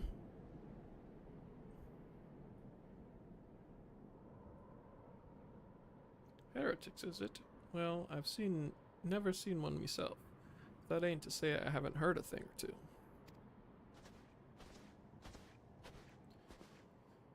We would be grateful for any information you can share with us. The gods know we've gleaned precious little from talking to the rest of these people. If it please, my lord, I'm Periquet, a soldier by trade, though not much of one, if I'm honest. It weren't for the love of stabbing folk that I took up the spear, see. No, it was by order of Sir Jantolot's father. Still, as long as they keep paying me wages, I ain't fussy as to what they have me do. Not everyone's as patient as me, though. Plenty of low-born lads who get pressed into service start grumbling before they've seen their second battle. And once they've got to thinking how unfair it all is, it don't take much for the heretics to turn their heads. From what I hear, the simple promise of freedom tends to do it. That may explain how Lady Iceheart was able to expand her following so swiftly. Sad to say, some mates of mine gobbled down the heretics' tripe and asked for seconds. Told me they were off to the western highlands to light a signal fire. That's how you let the heretics know you're serious about joining their ranks, apparently. Send up some purple smoke and the bastards come to you. Is that so? Why then, I am minded to start a fire.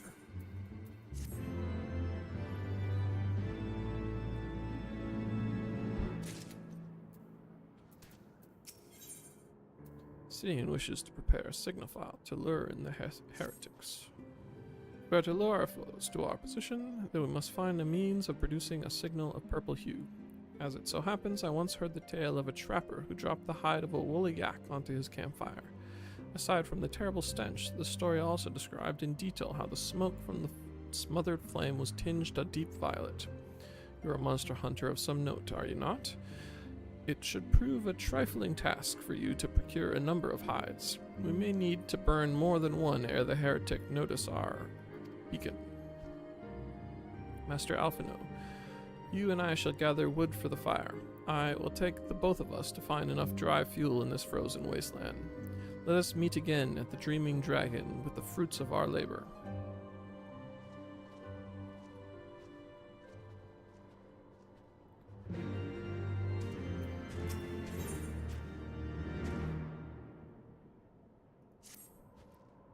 Want to help out, do you?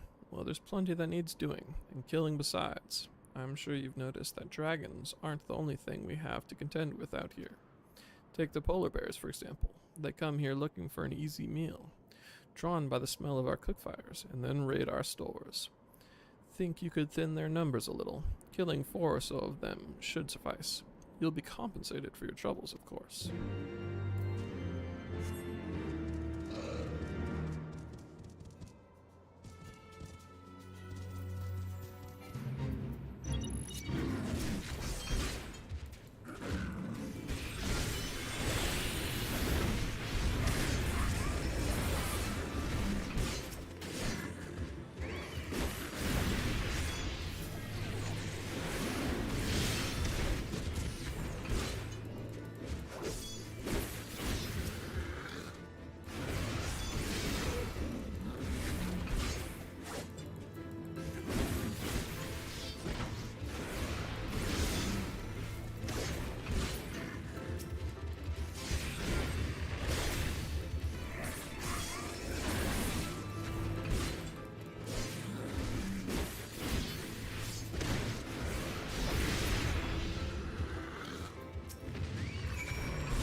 My hoes are spirit bound.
funny little thing that is.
A ward of House Fortune.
It seemed that collecting firewood is a new experience for Malstafano.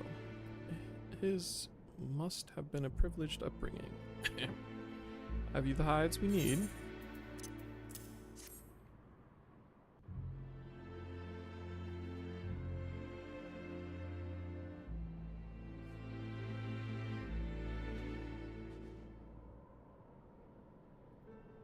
Ah, I should have known it would be you.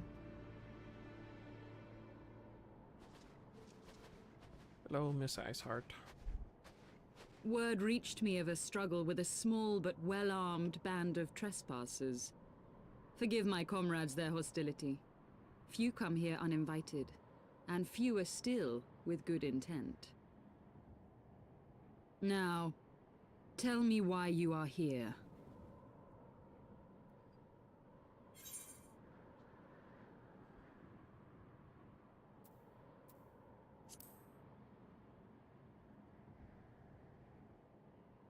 So, you seek to stem the Dravanian tide with talk? A romantic notion. If you but knew the truth, the spark which lit the flames of this animosity, you would understand the futility of your quest. Shall I relate it to you?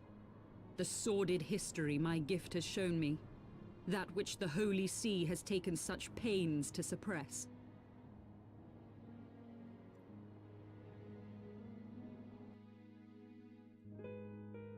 'Twas more than a millennium past when an Elezen tribe first sought to claim the lands of Kurthas as its home. Unfortunately for them, Kurthas was already home to dragonkind, and they were not inclined to make way for the invaders. Thus did a bloody war begin. A war which might well have rumbled on until one or the other side was exterminated, had it not been for the resolve of a single woman. That woman's name was Shiva. While those around her fought and died, she attempted to parley with the dragons, and in so doing discovered them to be possessed of profound intelligence and reason. The great worm Hraesvelgar in particular so enchanted Shiva that she found herself growing to love the creature, whom her people considered a monster. In the eyes of a near-immortal dragon, however, the fleeting life of an Elezen is as that of a freshly cut rose. Scarce has the flower bloomed before it begins to fade and wither. Such melancholy musings plagued Hraesvelgar, who had found in Shiva an unexpected and beloved soulmate. He knew that all too soon, death would snatch her away from him. Unable to bear the thought of their separation, the maid bid the worm consume her, that their spirits might be entwined for eternity. Though loath to perform the deed, Hraesvelgar ultimately gave in to her plea, and soon thereafter the tale of their ill-fated love spread throughout the two warring factions. No more could they raise blade or claw against one another, knowing that the souls of their kin were so inextricably bound. In the days that followed, man and dragon learned to live in harmony, and together built a nation unlike any the world had ever known. For 200 years did this blissful age of peace continue, as it would to this day, had vilest envy not stirred in the hearts of the Elezen. It is said that worms owe their longevity to the boundless reserves of vitality found within their eyes. And 'twas in this belief that a traitorous band of knights deceived their allies of some 2 centuries, and took by force that which they coveted.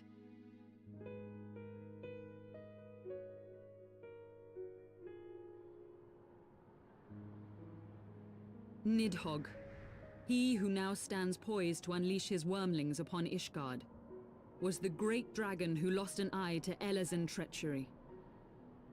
And until he prizes it from the hands of the traitor's progeny, no amount of conciliatory words will stay his fury. You are wrong, Lady Iceheart. Lest you misunderstand, I do not doubt your vision of the past. 'Tis true that Nidhogg greatly desired to reclaim the Eye. Indeed, it was for that very reason that I kept it with me as I roamed the land, attempting to draw him away from the city.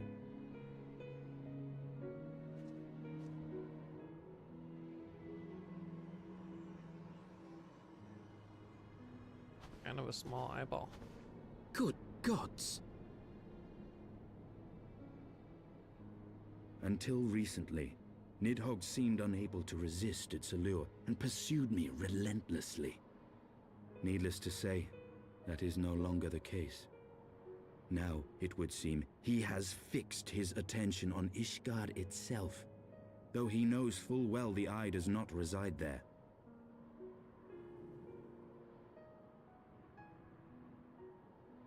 You believe he targets the capital for another reason? I believe reason has all but left him.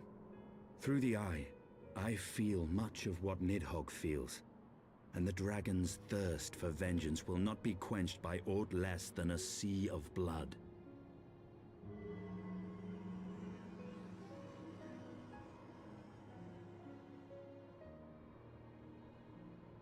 If Nidhogg is indeed lost to reason, might we not seek an audience with Hraesvelgr instead?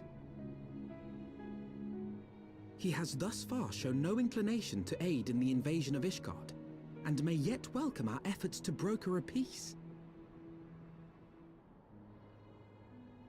You still believe that a peaceable solution can be found? Very well. I will take you to him.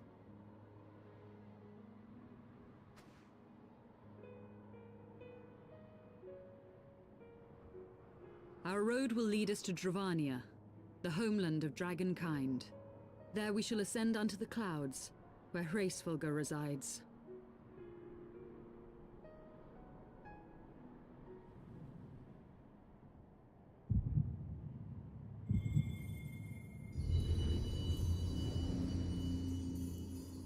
Been a hot minute since I had one of these.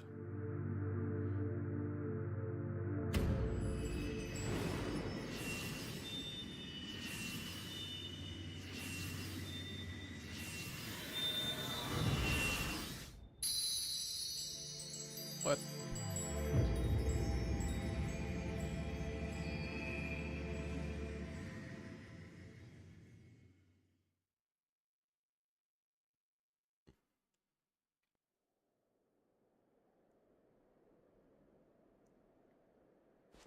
Is autumn mist, my friend? I sense the many battles are beginning to take their toll. Rest a while, and should you lose sight of us, Dravania lies beyond the mountains to the west. Rude.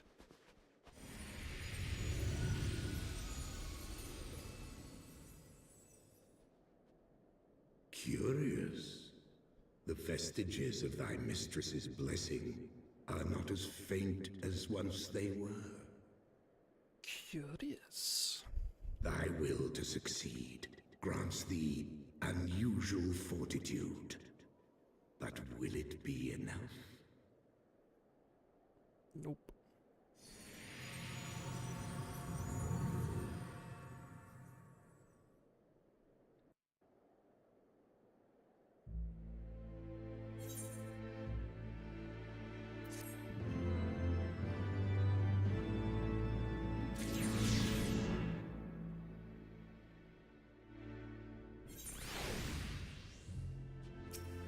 Who the hell are you?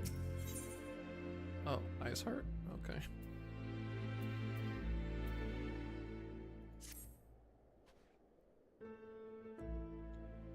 Yes, sail, if you wish. 'Tis passing strange, is it not, that fate should bring us together thus. Never did I think to walk alongside the warrior of light, but history is full of such unexpected alliances. Shall we make our way into Dravania, then?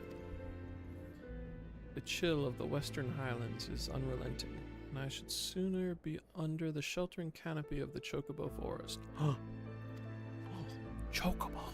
I love Chocobo!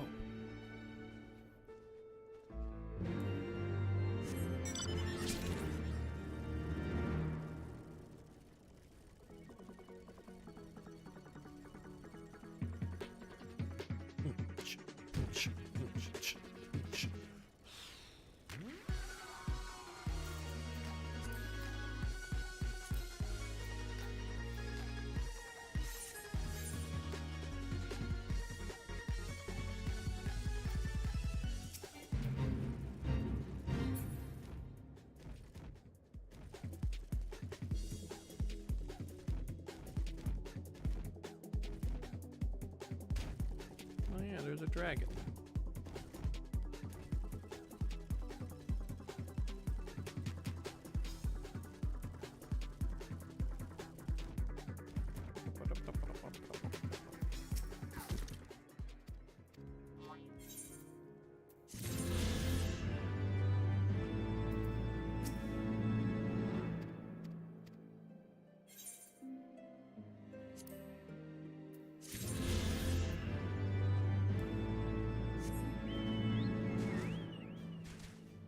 So I gotta do that dungeon still?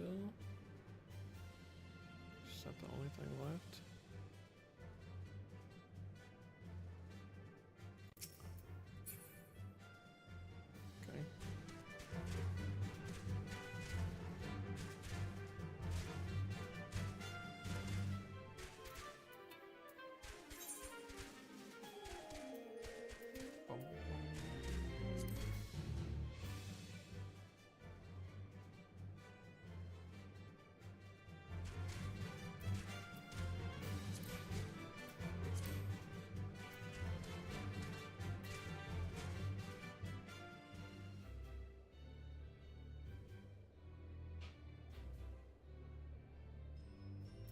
Oh yeah. Let's do this real quick.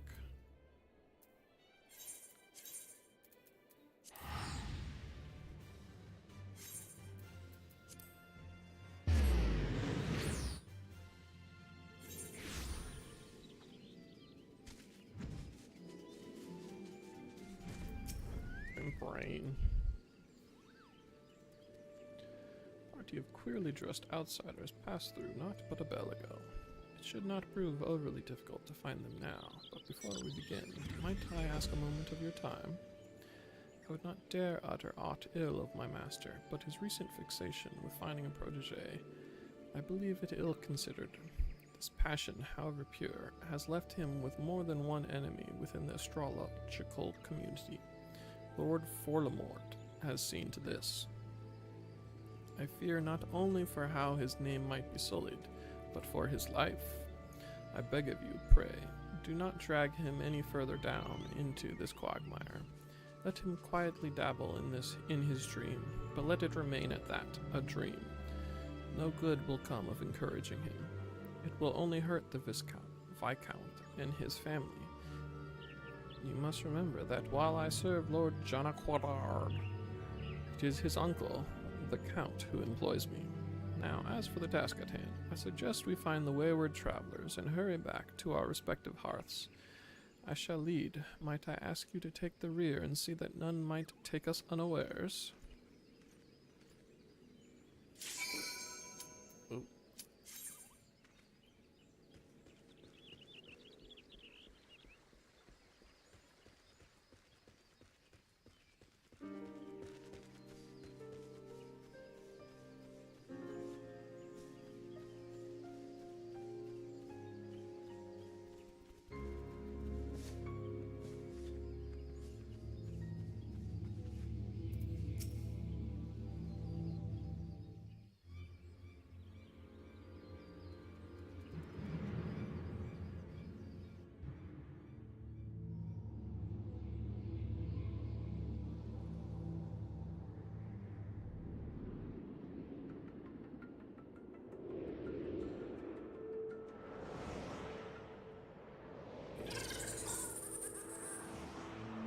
Ice bombs, ice birds,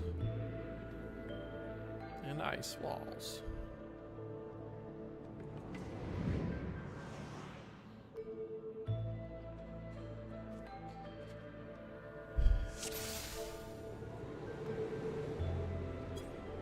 Hello.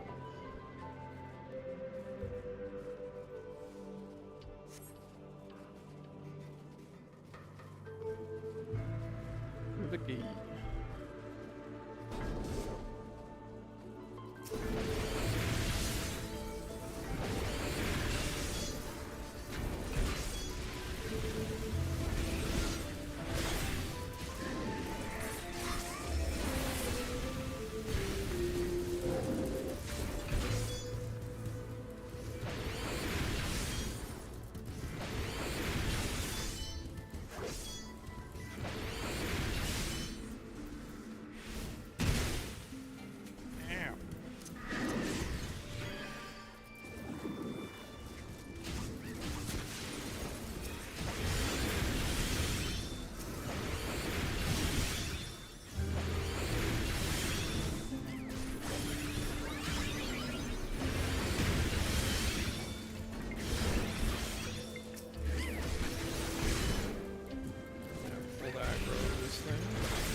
Oliphant.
Sir Yhilmeric.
Heard.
Weird that I'm winning everything.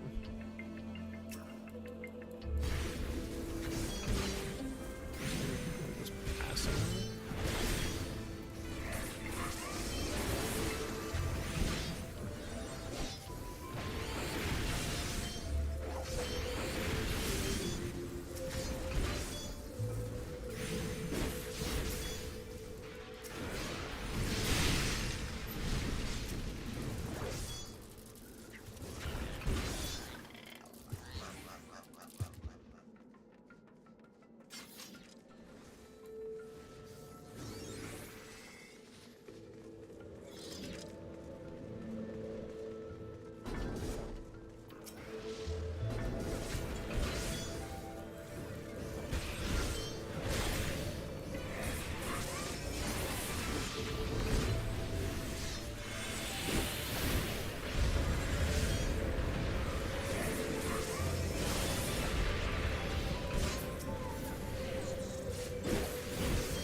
Circle, I just wasn't paying attention.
Charlayans we seek, and it appears they have found themselves some trouble. Unhand my grandfather. Ah, feisty. We'll fetch a fine price for that one from the pleasure barge, captains.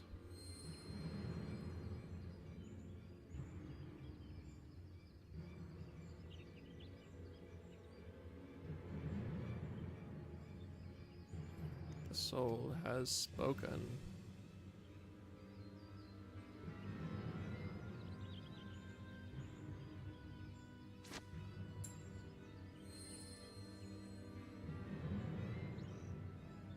Grab the old man. These wizard types carry on them all manner of begemmed baubles and golden trinkets.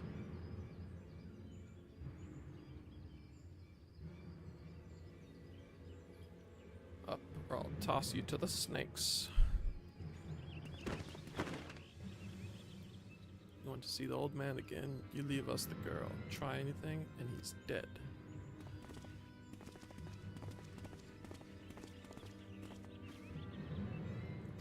Wait.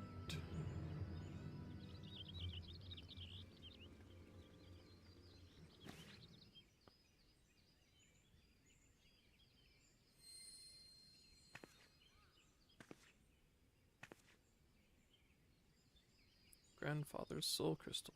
Why would he leave it here, surrendering any power he might have had to free himself from those bandits?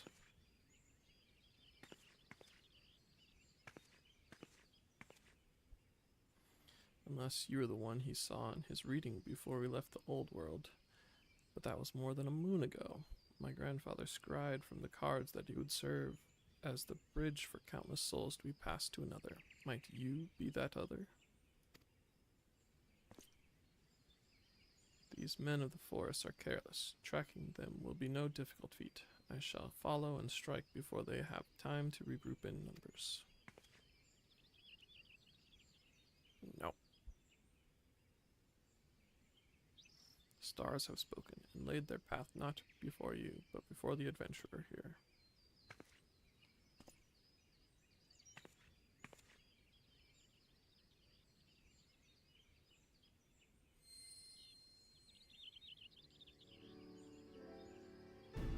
You must take the soul of the Strolage and place it near your heart. Listen to the tales of those who walked before you, and know their journeys as you do your own. As for the tools you require and the knowledge needed to wield them, I, Leviva, shall see to those matters. You saw there was no fear in my grandfather's eyes when the bandits took him.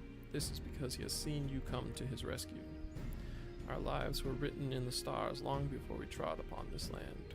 It is not by chance that you stand here today with the soul of the Strologian in your hand. It is fate.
Paladins, martial arms, item level 120.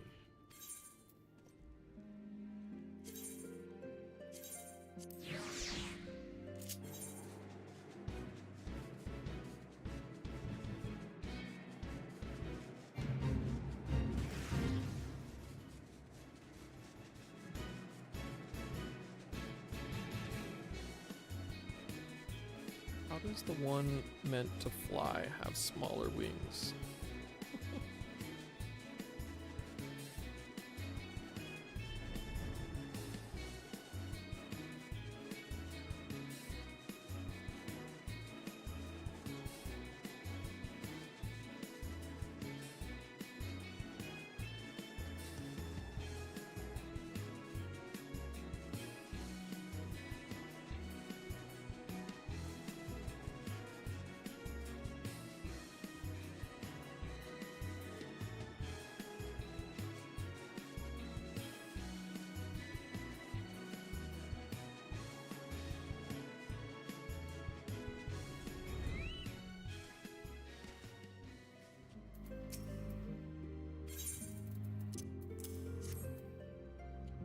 Thus, it is ours once more. My parents presented this sapphire to me on my wedding day, as my wife and I presented it to Helmeric on his. One day, they would do the same for their son. But for that disgrace of an inquisitor, suspicion of heresy, what rot! He knew what he wanted from the start. By the time I secured her release, they had interrogated her for days. She was a shadow of her former self. The final insult, the final twisting of the knife, was when my son took command at the dusk vigil and found the ice rondel to be the centerpiece of the newly commissioned sculpture of the Fury. He couldn't prove it was the self-same one which had vanished, but oh, he knew. But no more, no more. It is back with the family where it belongs. It is admittedly hollow comfort, yet in my waning years I must accept what little that can be had.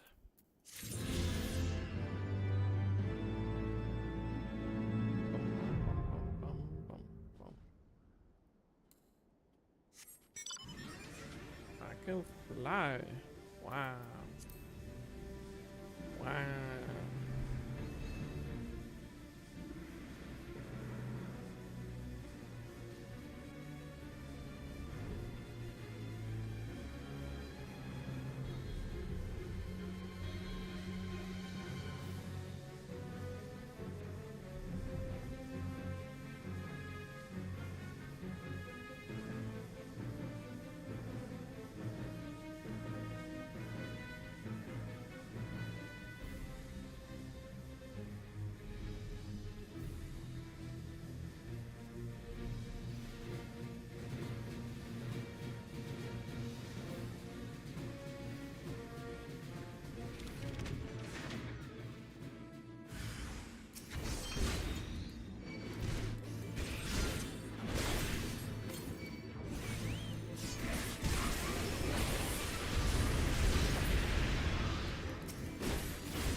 I find myself thanking you often of late, Fluffy. When I leapt upon Growly and pierced his hide, the creature responded by soaring and attempting to shake me off. It was all I could do to hold on to the shaft of my lance. As we had climbed, I could not safely dismount, and so I bided my time, waiting for the right moment to jump clear of my unwilling mount. Alas, the beast had other ideas. It bore me straight into the heretic's midst, and I was swiftly overwhelmed and divested of my weapon.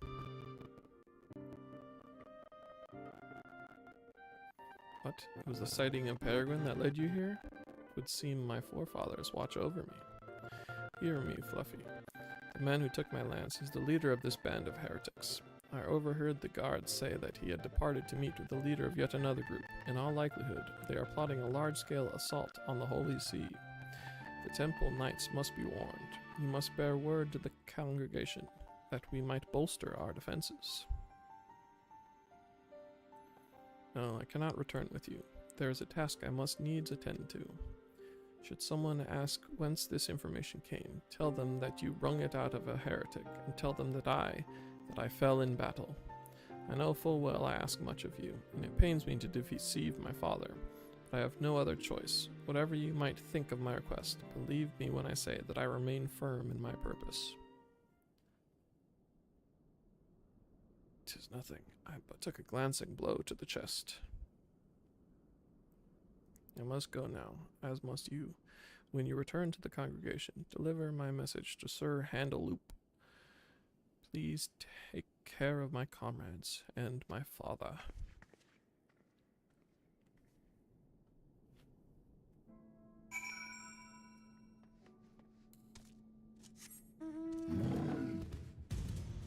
The heck?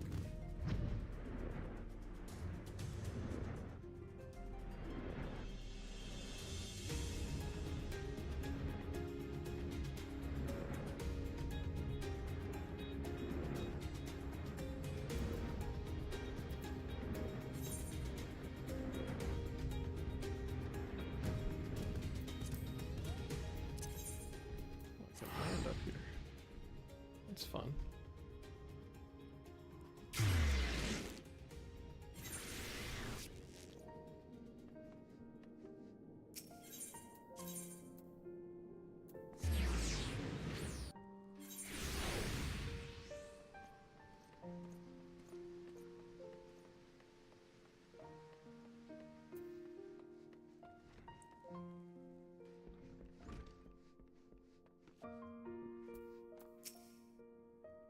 Steen slain? I cannot believe it. To lose one of our best while Growly's shadow looms over us all still. But we must deal with each threat as it comes. First, we prepare for the heretics. I thank you for alerting us to their plan. Now, loath though I am to place this burden upon you, Montgoraines must needs be informed of his daughter's passing. He has gone to meet Sir Alberic at the observatorium. Please bear the news to him.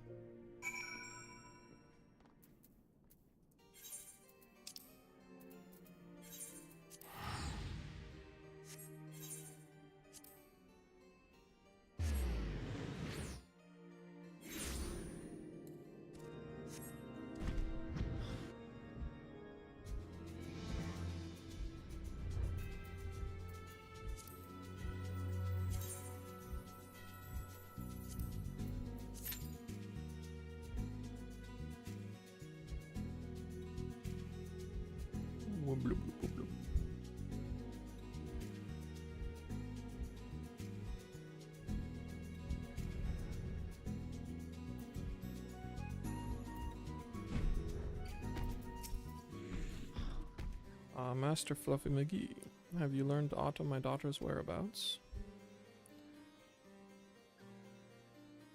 What? Slain? No, it cannot be. I am sorry, my friend. Astine is one of Ishgard's finest dragoons. She would not fall to common heretics. This must be some kind of mistake. Yes, a terrible mistake.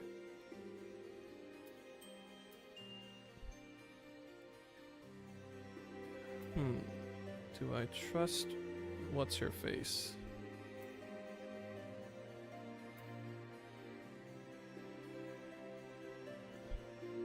Eh.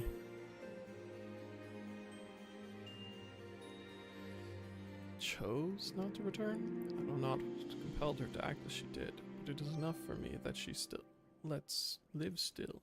Thank you for giving me this hope at least. To those who do not know her, it may well appear as though Hostian has deserted, but I believe I speak for us all when I say that she would not forsake her vows, let alone her people. Indeed, you do, Sir Albert. However inexplicable my daughter's actions may seem, I will not cease to believe in her. No matter what it takes, I will find her and bring her home.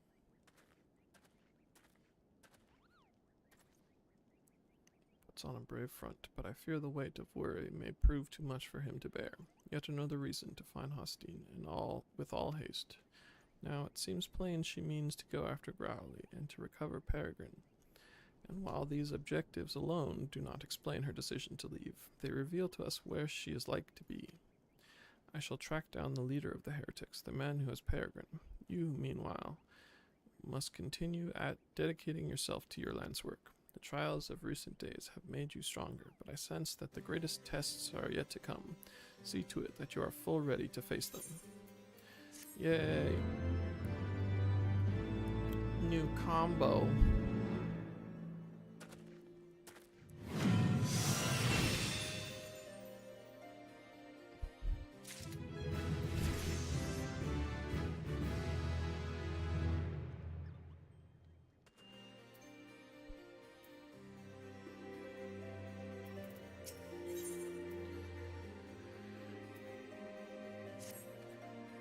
home at a good time, my friend. I have tidings to share regarding the heretics we pursue. They call themselves the Bloodbearers, and their leader is a man named Mathionin. He and his minions are all capable of assuming the form of dragons. Such a transformation is possible by partaking of dragon blood. I dare say you have borne witness to it, and it grants the individual unholy strength. Though the sanguine substance is precious, the Bloodbearers have access to an abundant supply owing to their pact with Growly. That is why they have been able to offer our forces such fierce resistance. Now, my sources tell me that the Bloodbearers have been sighted in the Chocobo Forest. If Hastine means to reclaim Peregrine, as I believe, that is where she will go, and so must we. Pray, meet me at Tailfeather. We shall begin by making inquiries around the settlement.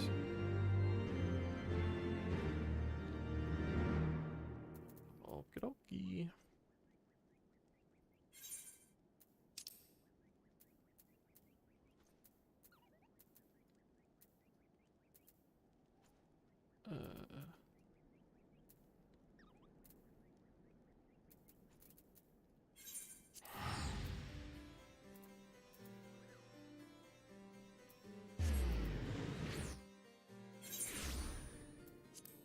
Bum bum.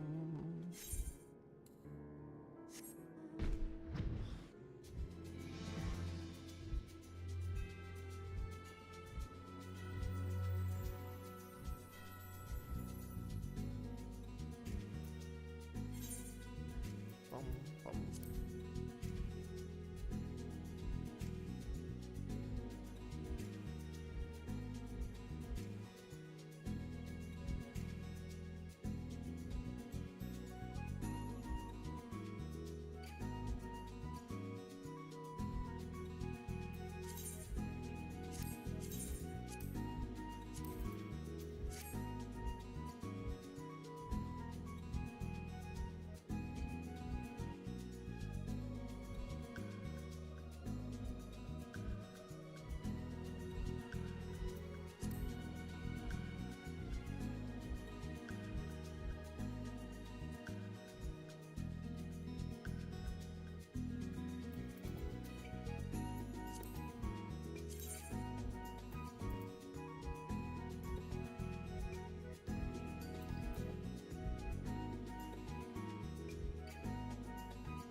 Beyond Abalathia's spine, the great mountain range that spans the continent of Aldenard from east to west.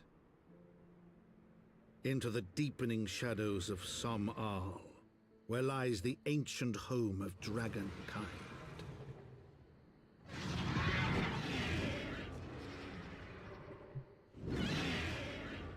To a land where the soil slithers and the skies seethe with sinuous shapes, they came.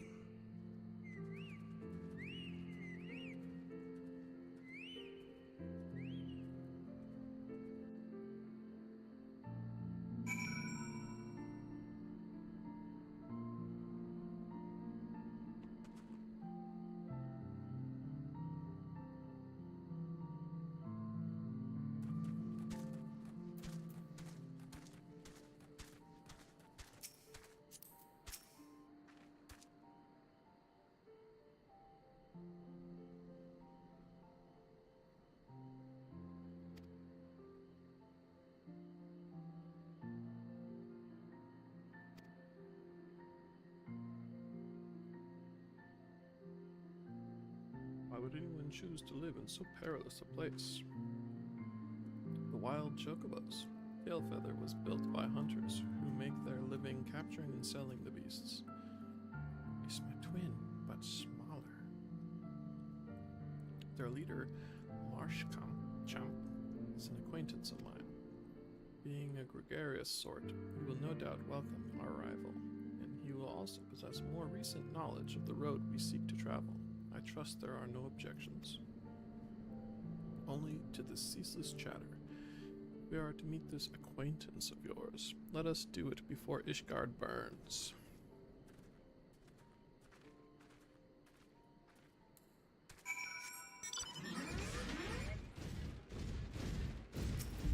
Fire chocobos.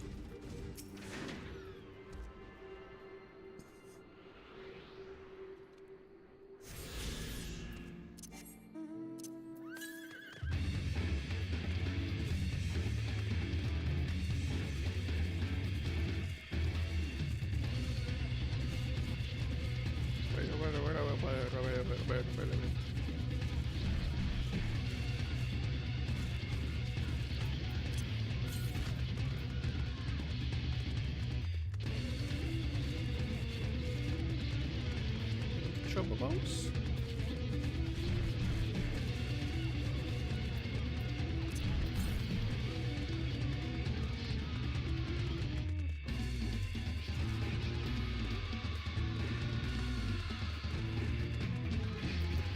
Go around something.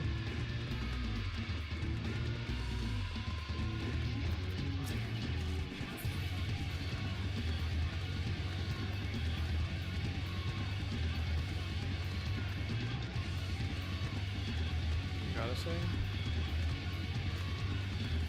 General, I regret turning the music back on.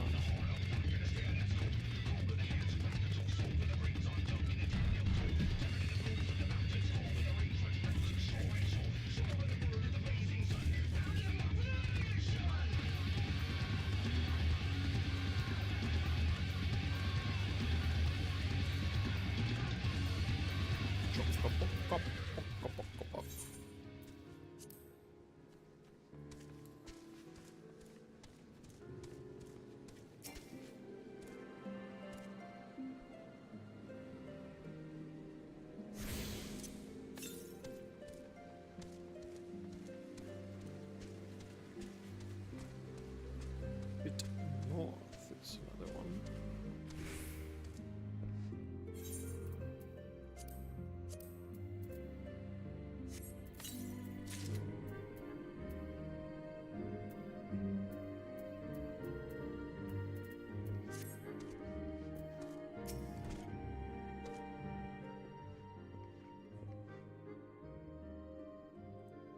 Call me Leatherface. We have visitors.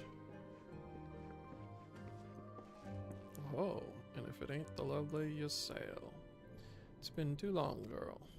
That it has, Marcham. That it has. My companions and I are on a pilgrimage to Somao. Might we stay in Tailfeather a while and prepare for the next leg of our journey? Of course. Stay as long as you like. In fact, I wouldn't suggest leaving the forest at all. The dragons have been absolutely bleeding murderous of late.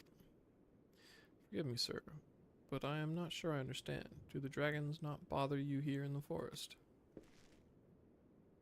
Bother us? Did Ysael not explain things to you, boy? You've seen them towering Kylum trees all about, haven't you? If you were flying above the canopy, you'd barely be able to see the ground. And as you'd expect, the local wildlife's canny enough to stay hidden beneath the leaves, which is why the dragons do their hunting elsewhere, and we can do ours in peace. I see. Thank you for the explanation. You're welcome.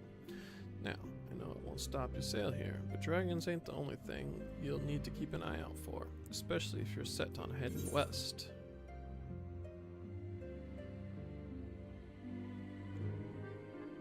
Holy rainbow shirt.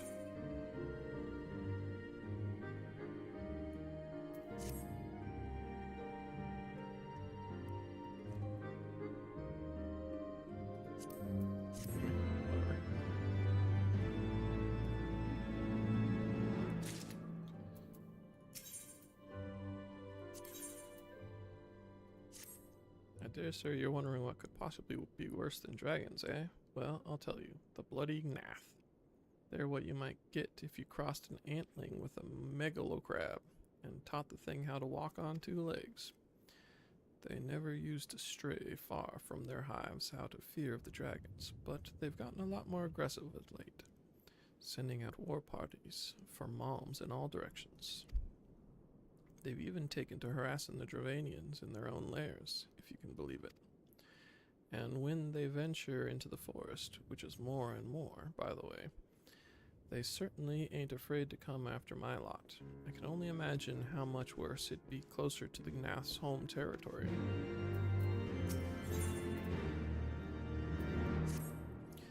See, you've been making the rounds, getting to know the hunters in these parts. Well, how do you like to help a real hunter? I'm overseeing 3 camps set up to the east, but the lazy sods ain't sent me a report in over a fortnight, and I'm too bleedin' busy to be playing messenger. You look right fierce enough to get the information out of them. It's a simple job that'll earn you some coin. Can't rightly say no to that.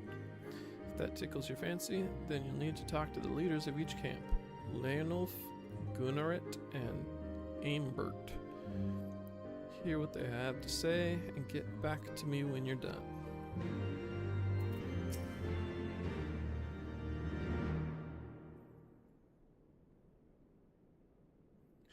It would seem that much has changed in Dravania. The Gnath were not wont to cause such strife when I lived here. You lived here, in Dravania. Aye, 'twas in the time following the calamity. My family was dead, my home was gone, and I had fled from the bitter cold into these lands. I knew not the paths of the forest then, and wandered out from under the protection of its boughs. That was when I chanced upon Velger. He had descended from his mountain lair to hunt for food. My exhausted mind could not contend with the sight of the majestic worm, nor the vision of the past his presence visited upon me. Thankfully, Marshchamp found my unconscious form at the edge of the trees and nursed me back to health, and in Tailfeather I remained for some time. Hence your familiarity with the locals. But I interrupted you. You were saying these Gnath were once a peaceful people. Peaceful would not be the most fitting description. They are a fiercely territorial tribe, and any who intrude upon their domain are attacked without hesitation or quarter. Outside the borders of their homeland, however, they were rarely hostile. Indeed, we were even able to trade with them on occasion. They have changed then. What of it? We have not the time to creep through the underbrush on some roundabout route. I say we make straight for Somal and crush any unruly insect we meet underfoot. A more direct path, then. Very well. Let us first follow the trail west out of the forest and make for the statue of the Stained One. From there we should have a fair view of the road that leads to Somal, shall we?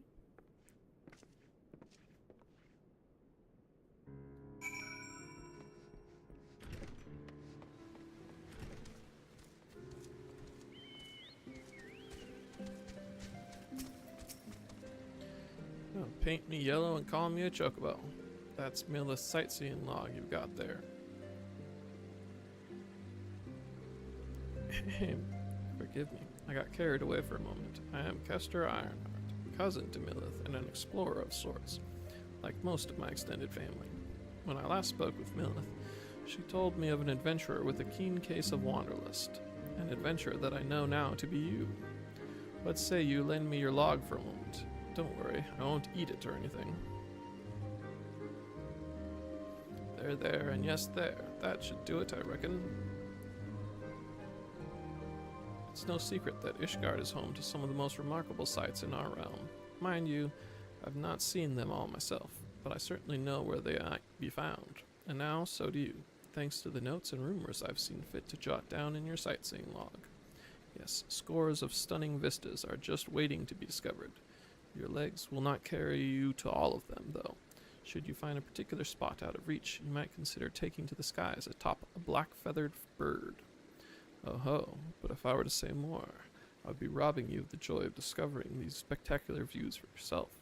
Godspeed, my fellow explorer, and may this moment mark the beginning of a tour of wonder.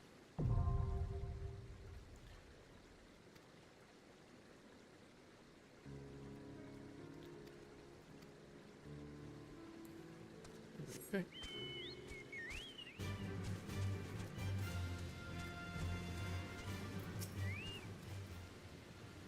took the liberty of speaking with some of the locals before you arrived. They say that strange merchants have been acquiring goods in prodigious quantities. It seems to me the blood-bearers are replenishing their stores. Let us split up and scour the area for those so-called merchants. Should someone strike you as suspicious, confront him and gauge his reaction.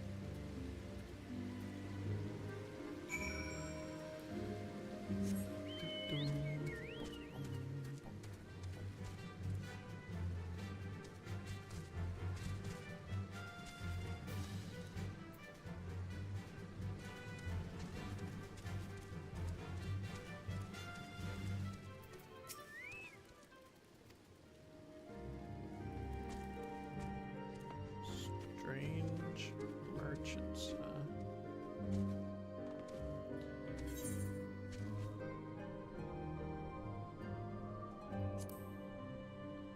What the heck is this?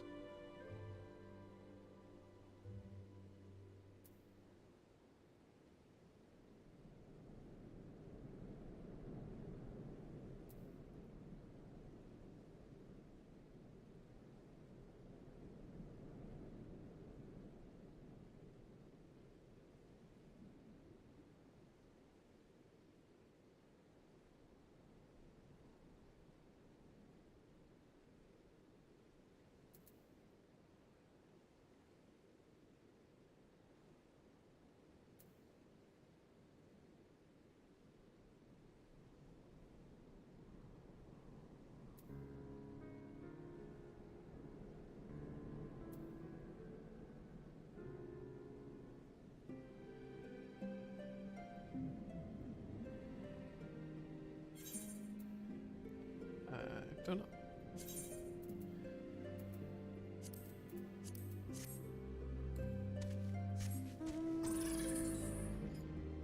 Ah, a shady merchant. One of the sea's dogs. You ain't taking me alive.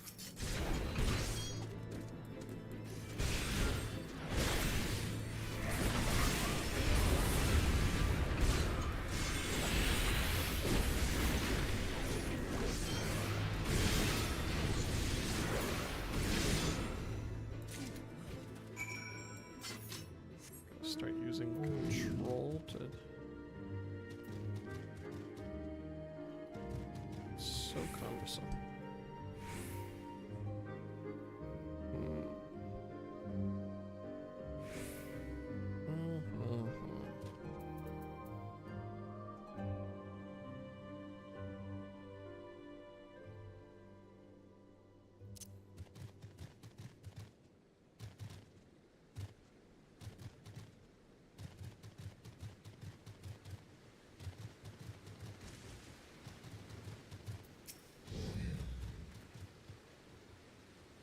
One suspicious fellow I approached was an honest chuckle breeder.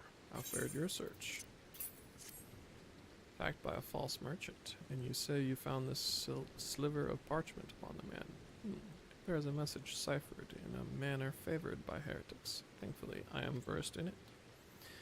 There's to be a meeting a short way south of here. Let us go there at once.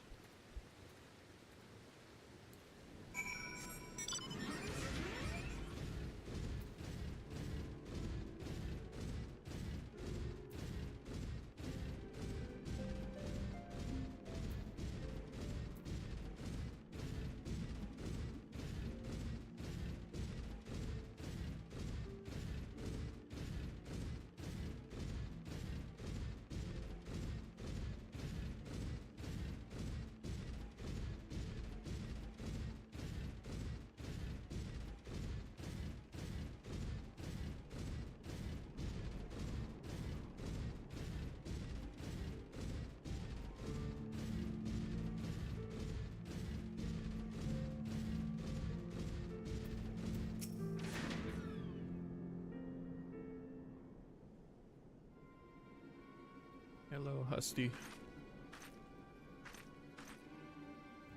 Why are you here? Why is Sir Albert here?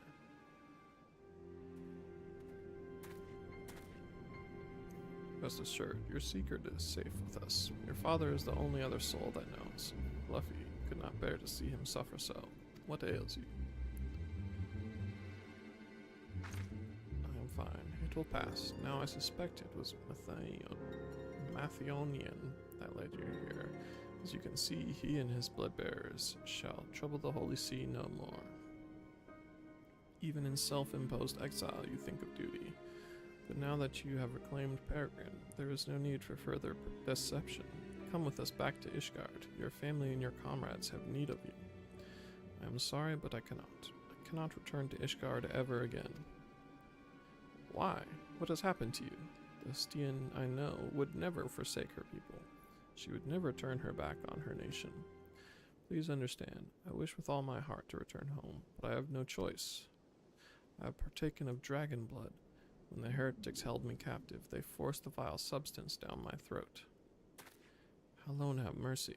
Then I have already turned. Were I to set foot in Ishgard, I would be charged with heresy of the worst order.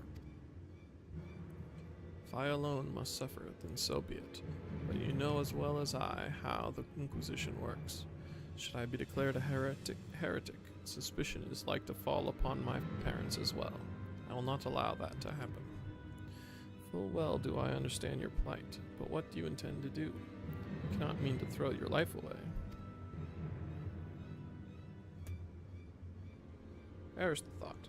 I owe my life to my father. If I must die, it shall not be in vain. As Fluffy McGee has shown, a dragoon needs no banners to do what is right, and I know full well what I must do. Upon my lance I swear to hunt down Growly and end his reign of terror. Thank you, Fluffy, for showing me the path I must walk, for helping me to accept my fate. I asked this of you once before, but I shall ask it again. Please take care of my comrades and my father. No matter how I searched, I could find no words to stop her. For now, let us return to the observatorium.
So I made my way back. I recalled words Hostian once said to me. Worth is measured by the dragons I slay. To be changed into the very thing she has sworn to fight, I can only imagine the storm of turmoil that must rage within her. Yet cruel though her fate is, we must make the best of the hand we have been dealt, and I believe I spy an opportunity. In partaking of dragon blood, Hostian has come to harbor the power of dragons. If she can but master this power, she may well have a fighting chance against Growly. It's not so different from harnessing the power of the eye, I believe. Alas, the danger of corruption is far greater. As you yourself have witnessed, dragon blood alters the flesh, and once the flesh is altered, the mind must soon follow. Will Hostian be able to conquer the dragon that has roused within her? I know not, but we must believe in her, and lend her our strength. Else she will surely be lost to us. Pray resume your training once more, Fluffy, and keep your purpose ever close to your heart, for when next we meet, it will be to confront the dragon Growly.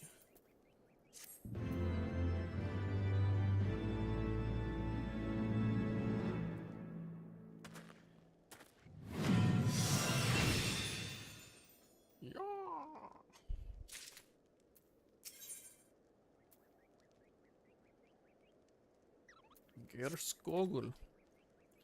The hour of reckoning is at hand. Growly is on the move once more. According to our astrologians, the creature shall soon pass near the Dreaming Dragon in the Western Highlands. Hostian too will be aware of this, and she will seek to confront her nemesis, We must go to her aid. Now, it would not do if she were to be seen by her comrades at this juncture. As such, I will assure the congregation that you have the situation in hand. By the same token, however, this means we will receive no support from the dragoons. We fight this battle alone. But without further ado, let us be on our way. Pray see to your preparations, and then meet me at the convictory.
I have spoken with the people here. A woman fitting Hostine's description has been sighted nearby. She was headed north, they say, a lance in her hand and a trail of dead heretics in her wake, remnants of the blood-bearers, 'twould seem. Sir Albrecht has told me all. It matters not what my daughter has become. I am resolved to bring her home. I beg of you, please help her through the coming trial. Let us split up, quicker to find Hostine. Lord Montaugains shall come with me. Master Fluffy McGee. Bow.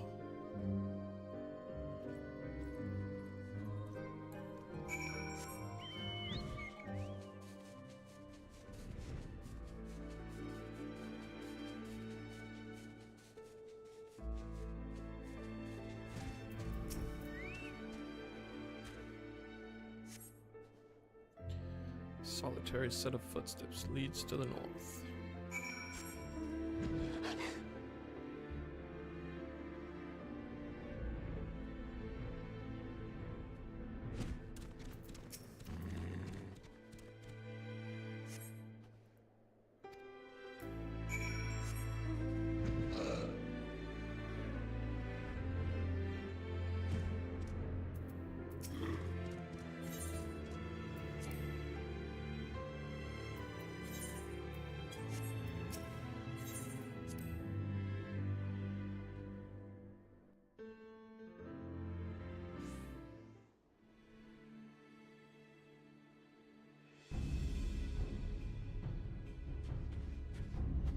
So you have come.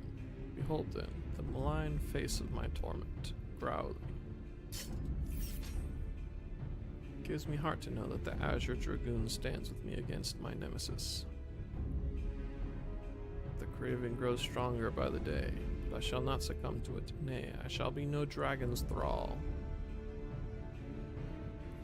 Failed in my duty before, I shan't fail again. Today, I shall claim Growly's head.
is at an end.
Did it. I resisted the dragon within and fulfilled my duty. I couldn't have done it without you, Fluffy. Verily, you are the paragon toward which I aspire. If I am to be like you, I must learn to harness greater power without being consumed by it. With this battle won, I have a new purpose. I shall conquer the lure of dragon blood and purge every last drop of it from the land. Austin, thank the Fury you are safe. Father, why are you here? I've come to bring you home. Your mother and I cannot bear to lose you again. Would that I could return, Father, but I cannot. I have partaken of dragon blood and turned. In the eyes of the Inquisition, I am no better than a heretic. I cannot allow you to be associated with me.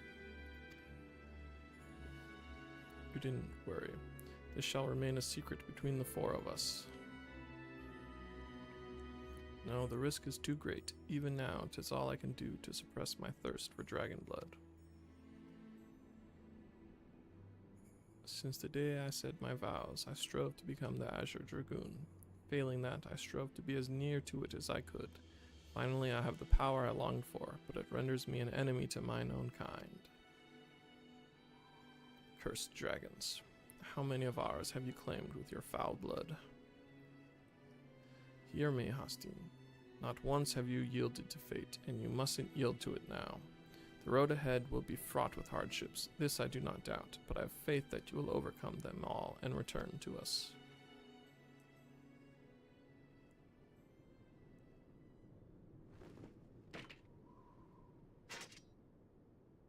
Thank you, Father. Your faith in me lends me strength.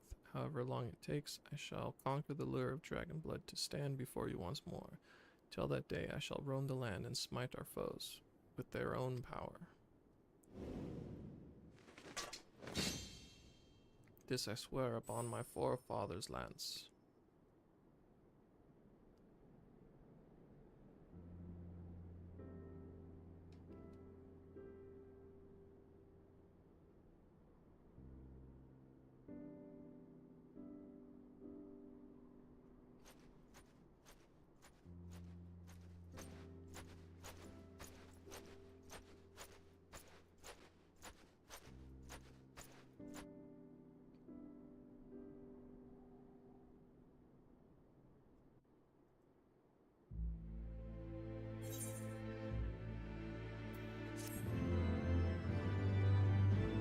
Skogl.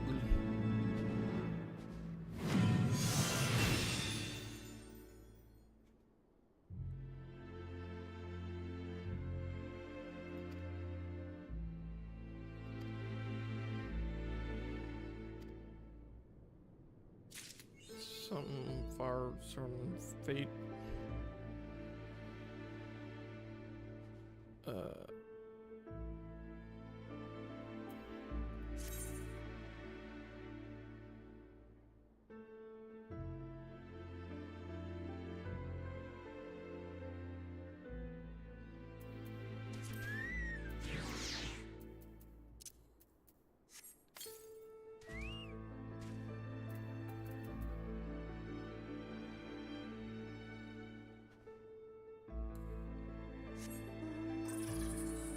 Cool. Oh yeah. This is fun to do.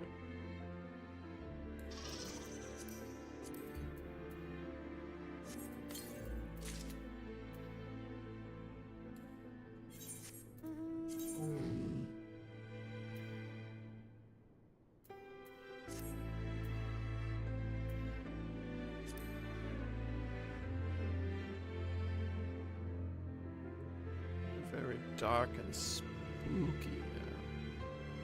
Spooky.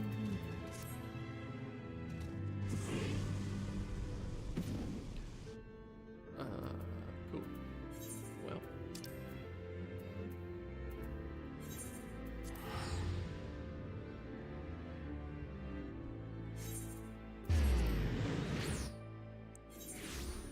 Done that. Join this queue again.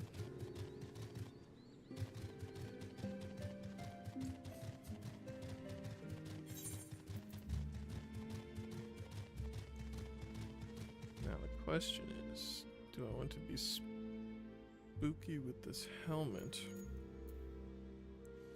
Or do I want my glasses back?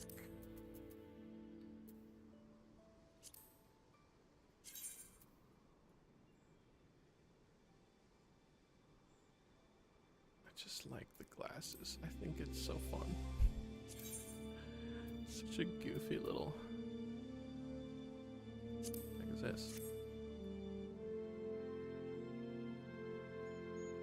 Kinda cool.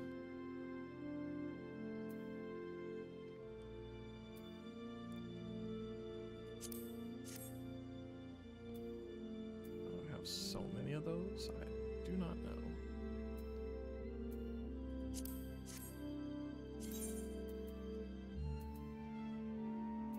Frick.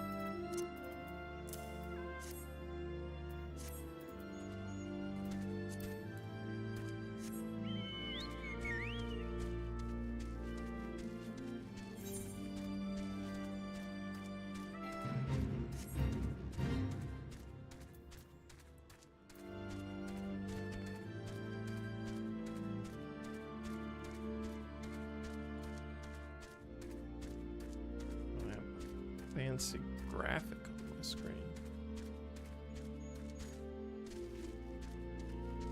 So fancy. Things are going well enough. Been running into a bit of trouble with those giant bugs in these woods, though.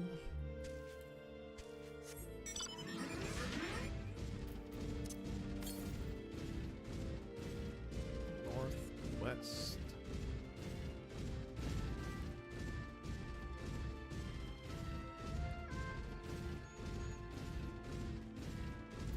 A pink chocobo. Aggressive ass chocobo. Frick. Yeah.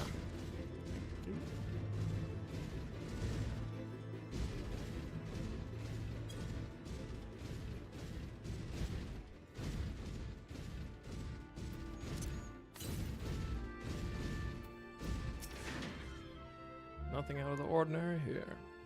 It's just the one bird, and that won't shut up. Haven't been able to catch a wink for all its bloody screeching. One bird. Eh? What one bird? What am I talking about here?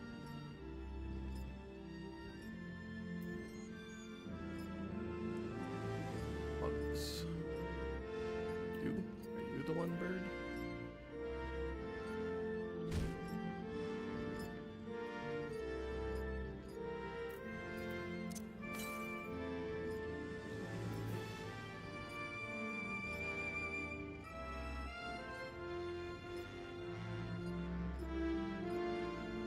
Feather fleet.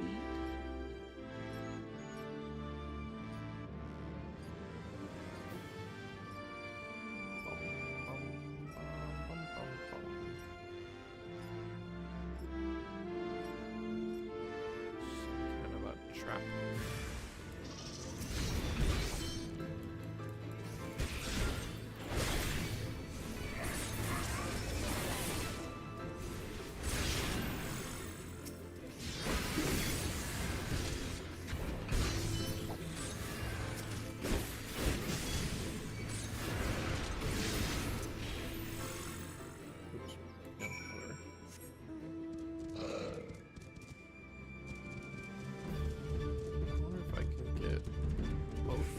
Off with one true north.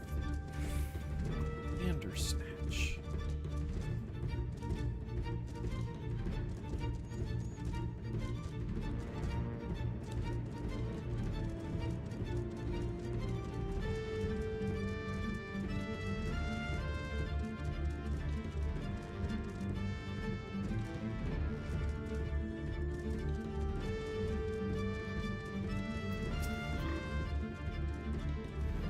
So it was a bit of an incident the other day. Some fiend came stomping out of the tree line and gobbled up one of our fresh-cut birds.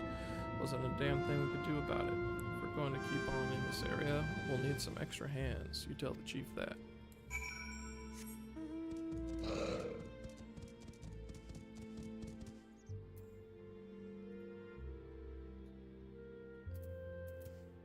First, before I go back.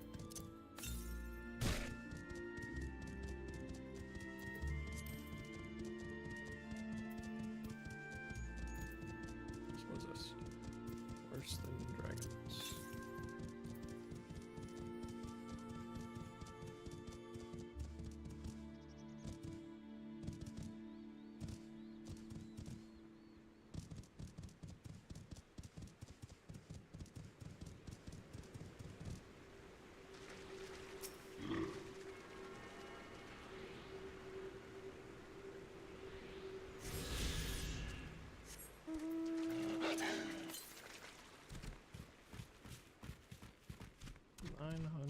Malms.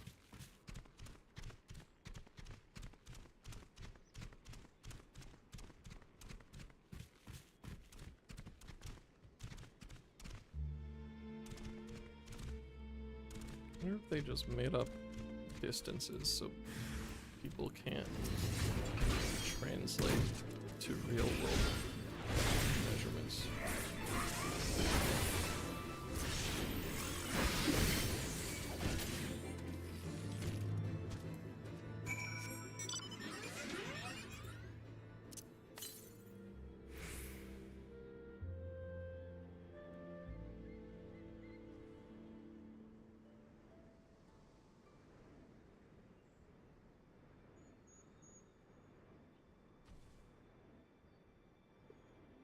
Dragon hunting grounds.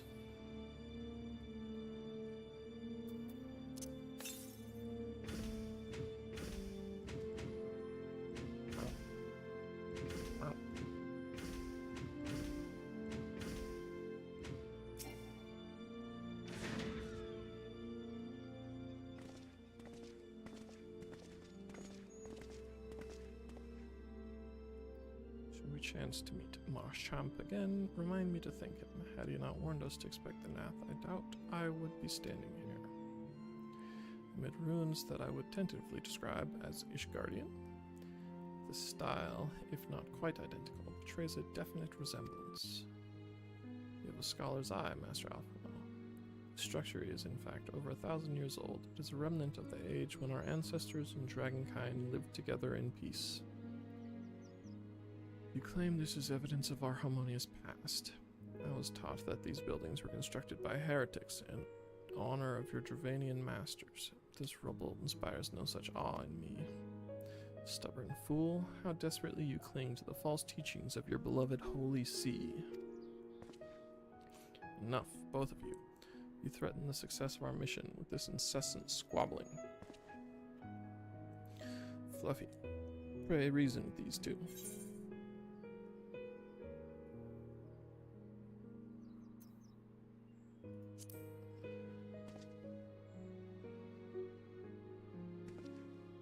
Quite, lest you forget, our goal is to prevent a war which will claim the lives of Dravanians and Ishgardians alike.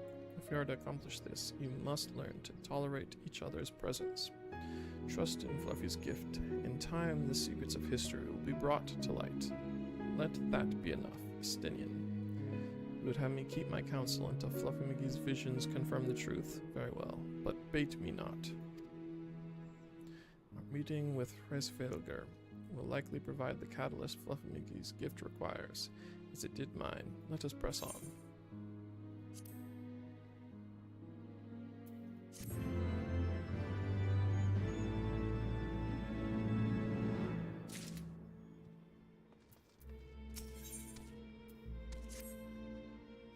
Spy you the three great towers to the west. Ishgardians know them as Anix Trine.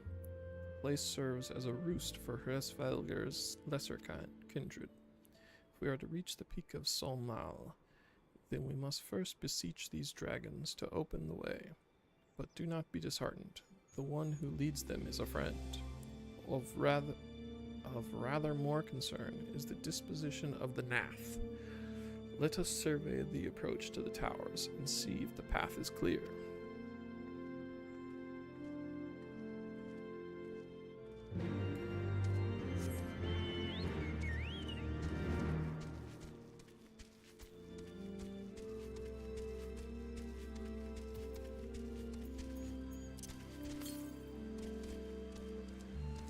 Ninkinanka. I didn't read it. Yeah, south. Right.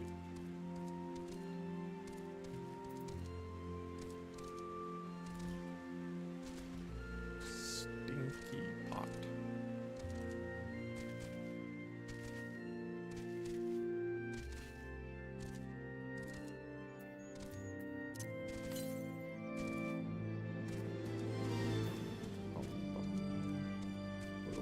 Big stinky.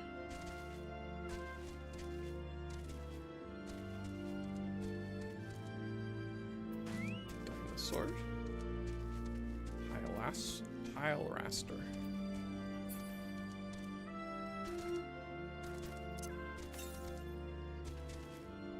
Southeast.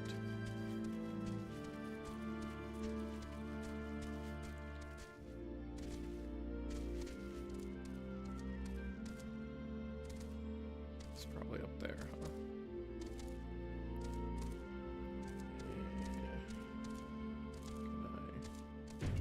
Yeah. Hey. Can do it. I believe in you, Chocobo.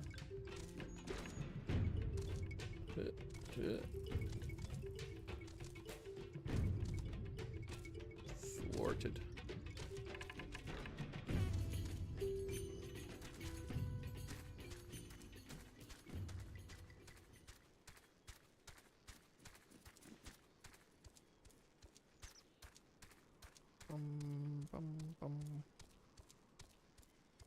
Nath steel drone.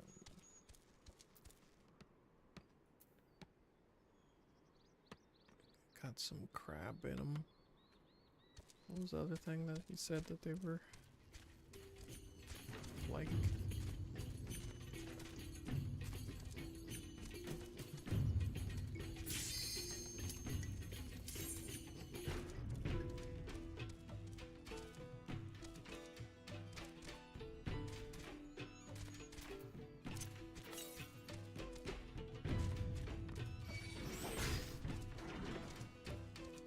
Able to see what strong eyes he has.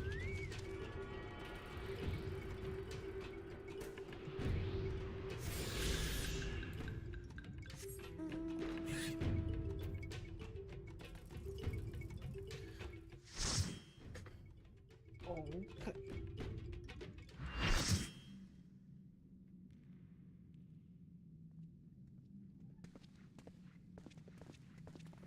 The final confrontation will be held here atop the dragon's neck. If all members of a team fall from the platform, they forfeit the match. Seafood soup is not on the menu today, kids.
Turned into calamari.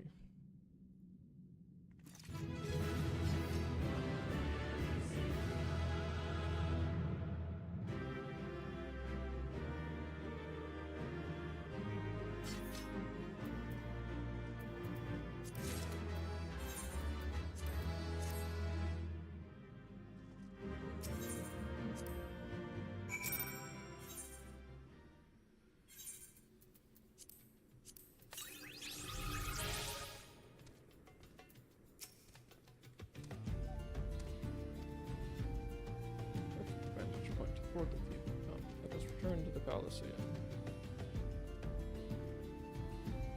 I actually want to do that right now. Not really.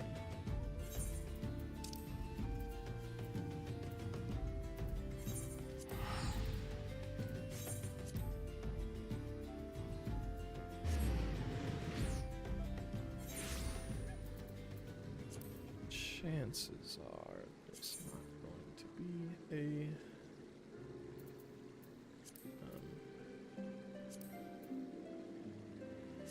these three, whatever. I'll sign up anyways while I'm not doing anything. Why not? So they've all got issues, but none of them thought to ask me for help. Do they think I'll bite off their heads or something? At any rate, I had best prepare to round up the birds from each camp. Thanks again for your help, friend. Say, since you've already struck up an acquaintance with my people and all, maybe you'd be willing to lend them a hand? It seems they talk to you of their troubles readily enough.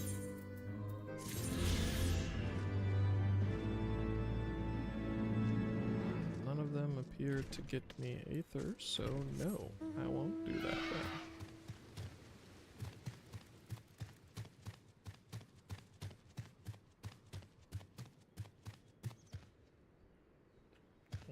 Can't get out this way.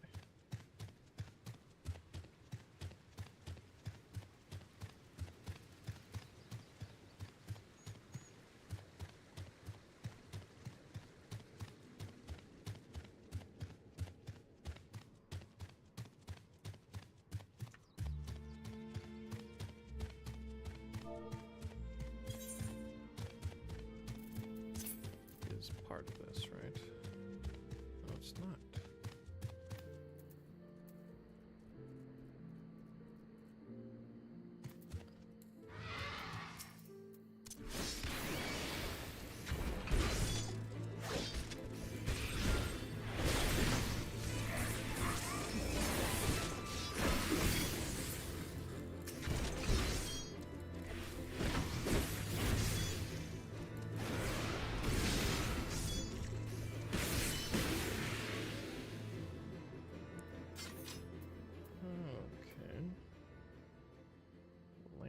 Charge is one of them, which is this.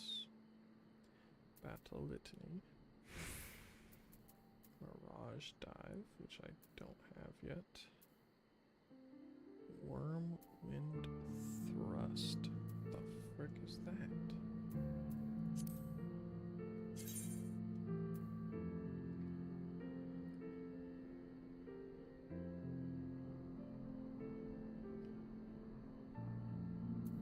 Whirlwind Thrust.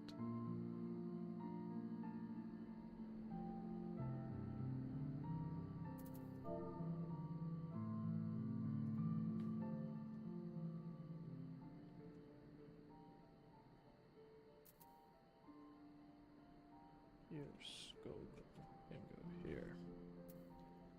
And Dragon Fire. Jump. High jump. Is that a thing that still exists? It is. Grants dive ready. Ah, that's why. Yeah. Faint, which is the make dudes worse thing. Sure.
bum, bum. The Shrine Towers.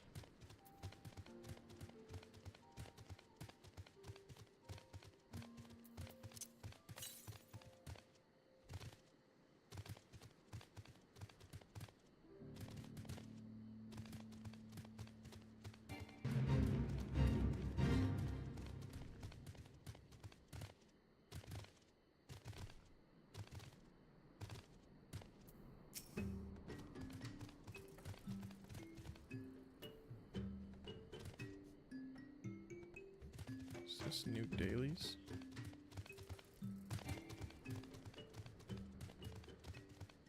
Do, do, do, do. Oh, down here. Okay.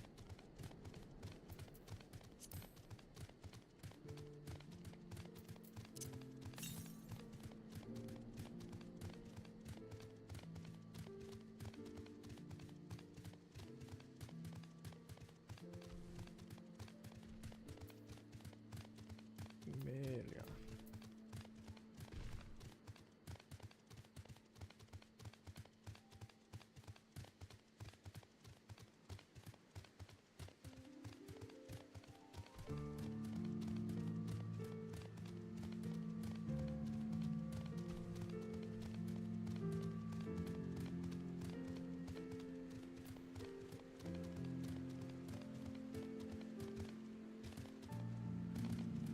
Minkinanka.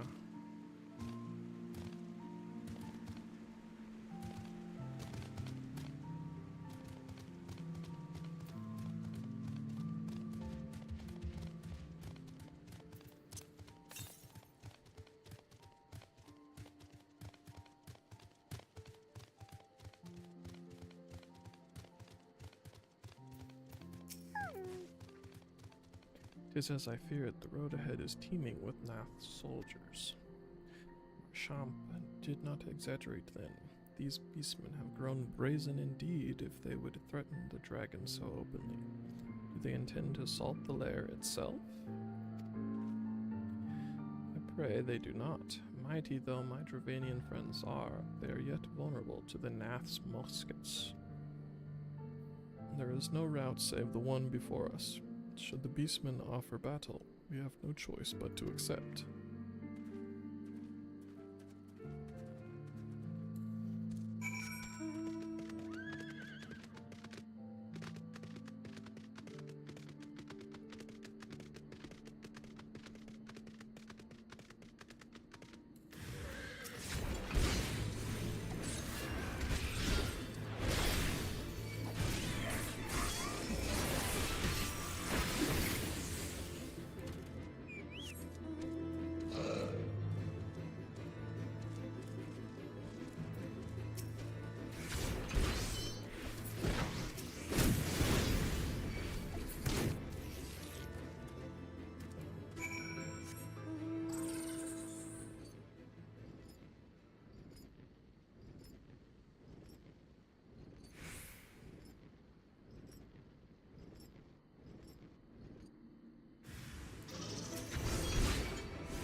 Lizard, lizard, lizard.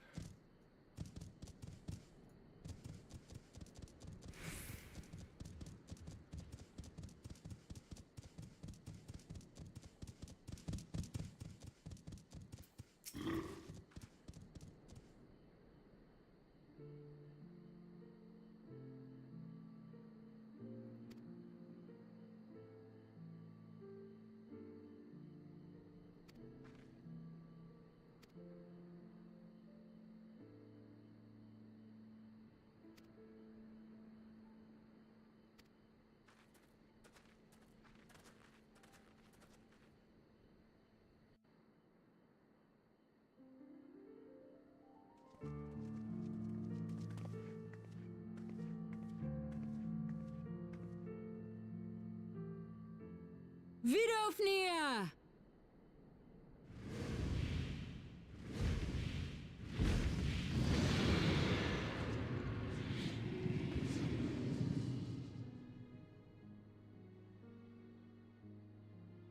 Ah, 'tis thee, little one. From above I did mistake thee for a nath. 'Tis well I chanced to look again, or thou wouldst now be ash. Dear Vidofnir, how I have missed you. Would that I had come sooner, and not out of dire necessity. Thou art troubled. Speak that I might know thy plight.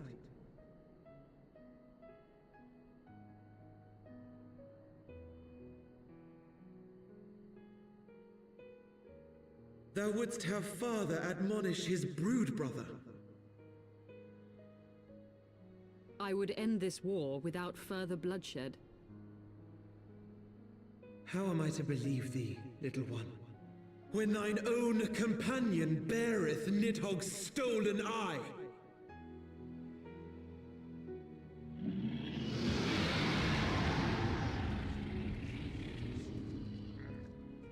Have care, dragon, or I shall gouge out one of yours. You forget yourself, sir. We are here on a mission of peace.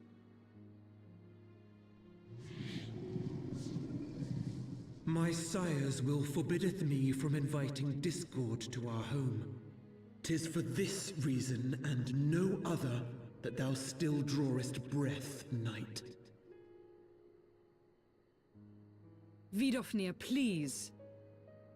We must be allowed to convey our intentions to Hraesvelgar in person, with words of our own choosing. Grant us this favor, and open the way to Som Al. Thou hast ever been welcome, little one. But I cannot grant thy wish.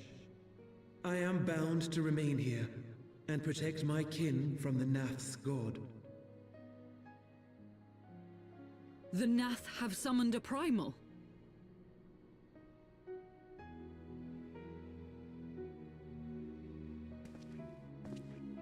Pray excuse my forwardness, but if we were to eliminate the threat to your territory, would you consent to Lady Izel's request? Ha! Dost thou imagine thyself equal to the task? To succeed where dragons have failed?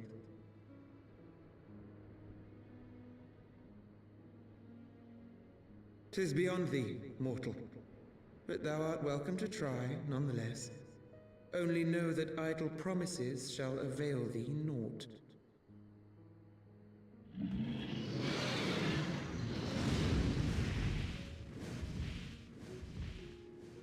It would seem we have no choice but to make good on Alphino's offer. Why must our every bid for peace breed yet more war?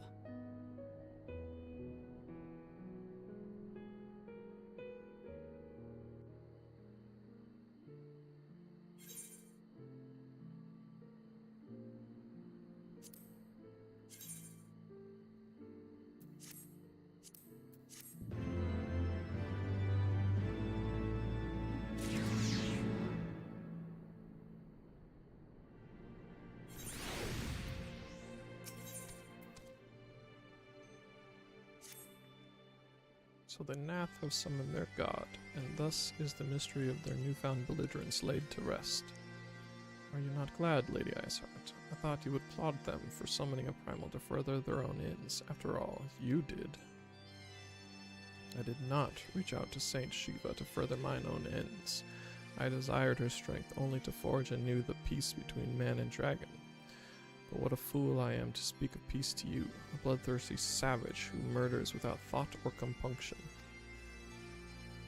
Enough, enough, I say. The Nath have truly brought forth their deity from the aether. We must face it together, or watch our hopes fall apart. All now rests upon this primal's defeat. But ere we think of confronting it, we must first study its origins. What is the nature of this god? What manner of faith sustains its existence? My apologies. You are right, of course. Let us return to Tailfeather and consult with Marchamp. He knows more of the Nath and their culture than most.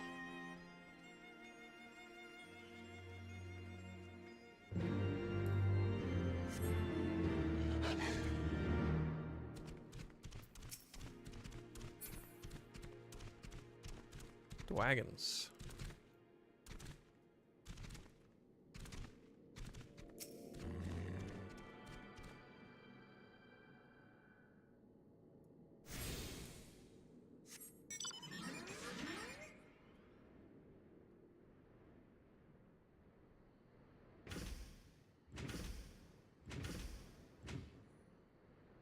Is your tiny dragon.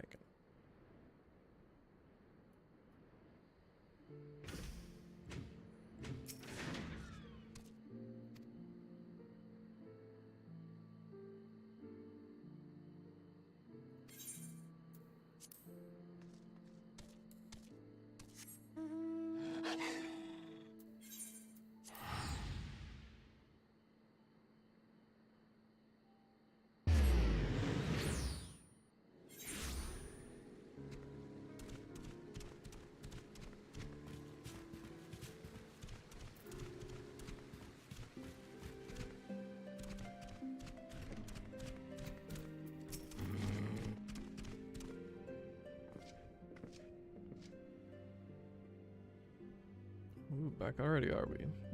Ah, met the Nath, did you? And what is it you'd like to...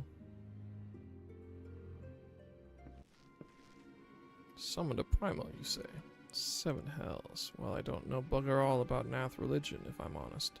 Beyond their trading habits, there never seemed much point in asking. But it shouldn't be that hard to find out. From time to time, we barter with a small hive to the north and west of here.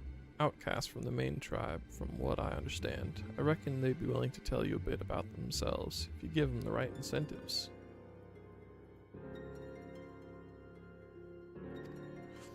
That sounds promising. And what exactly would a Nath consider to be the right incentives?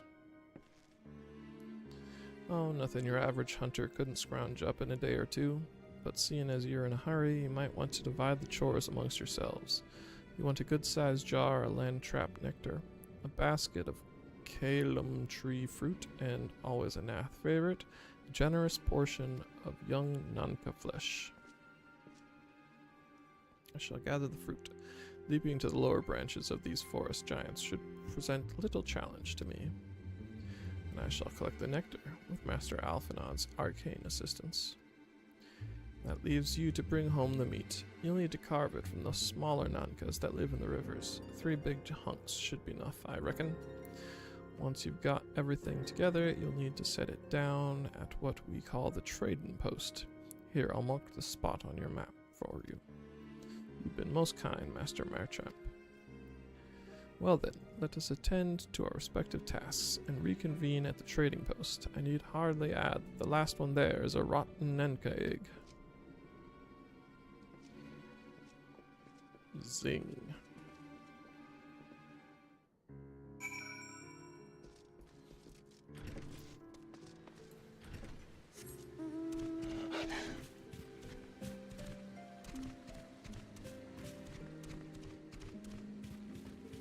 Can I get out through the water here?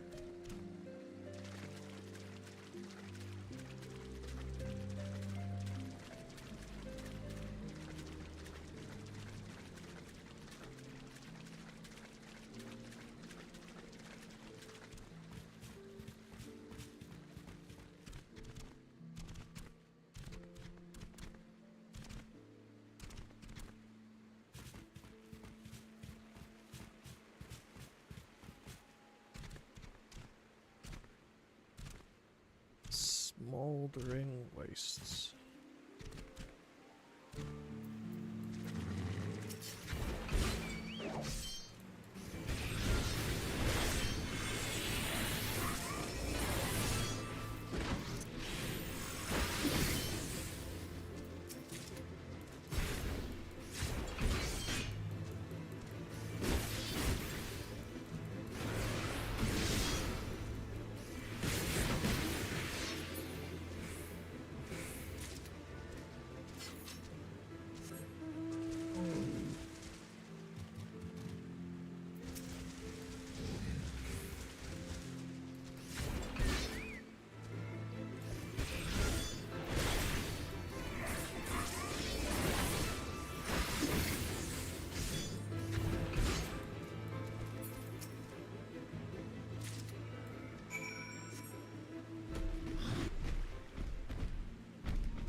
was able to gather a goodly amount of nectar from the land traps, though I would not have known how to harvest it without Ysael's help. Do you have the Nanta meat? Splendid. I shall put this with Estinian's fruit and assemble a suitably generous-looking hamper for the Nath.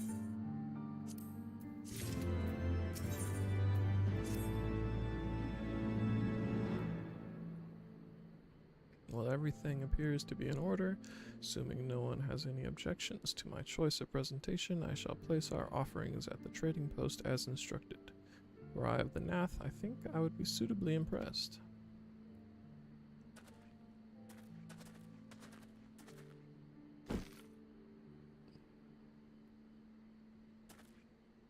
Well, how long must we wait? Should we have sounded a signal or some such?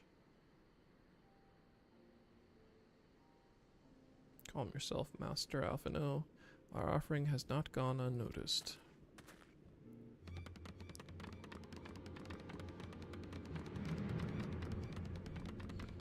They're like Star Wars droids.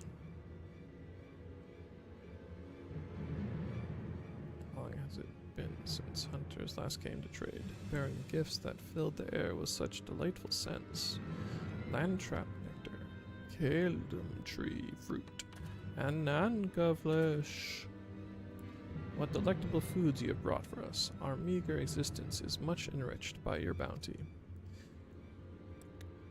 Come, hunters, come to our hive if you would trade. Cramped and stifling our homes are, but the rancid incense keeps the dragons at bay. Cramped, stifling, and horribly smelly. But better to live in stench than be cracked and crunched by dragon jaws, yes? Come, come, it is not far.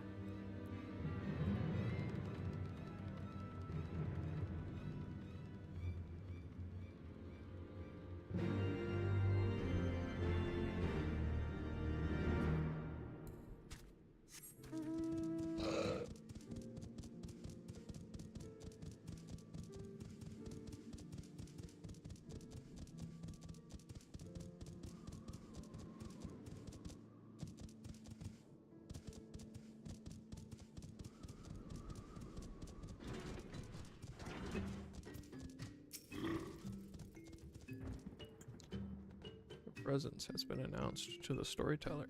You must speak to our chosen leader in words, for we are Vath. We are the non-mind.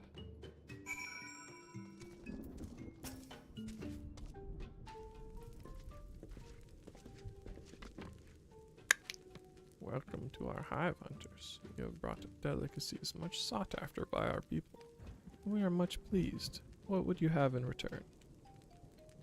Honored Elder, pray allow me to begin by thanking you for welcoming us into your home, for accepting our humble offerings. My companions and I are come in search of knowledge, specifically knowledge of your people's God.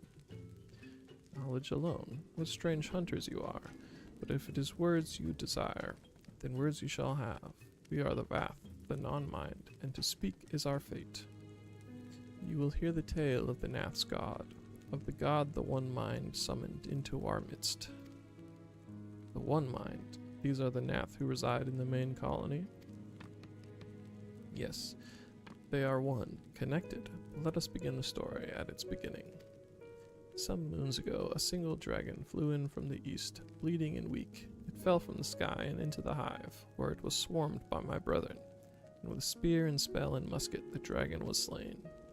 'Twas likely one that had fled battle with my kinsmen. I should commend you for finishing the job.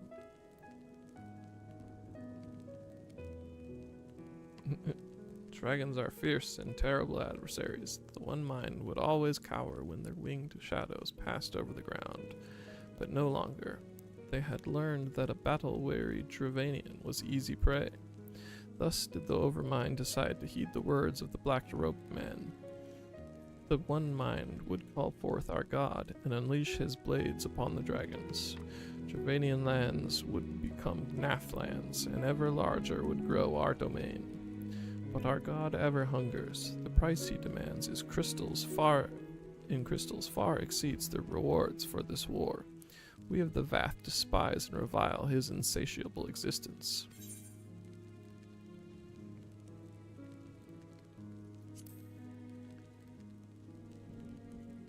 Kill speed, direct hit. Oh, crit and direct hit. This crit.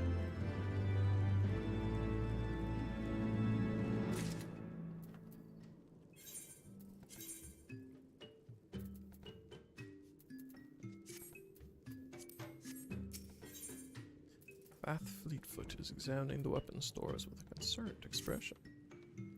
Though we hear not each other's thoughts, generous hunter, you somehow know that we need help. Our weapon stocks are wanting.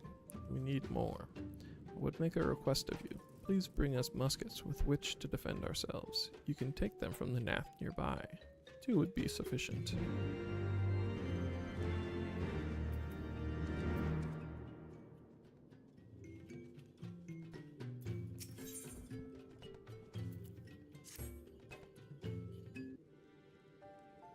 Call upon the power of a primal for the greater good, conscious all the while that I do so at grave cost to the land. I reason that it is a necessary evil, and willingly shoulder the burden of my sin.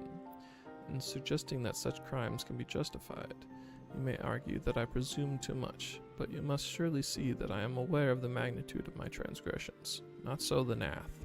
They summon their deity for no greater purpose than to expand their dominion.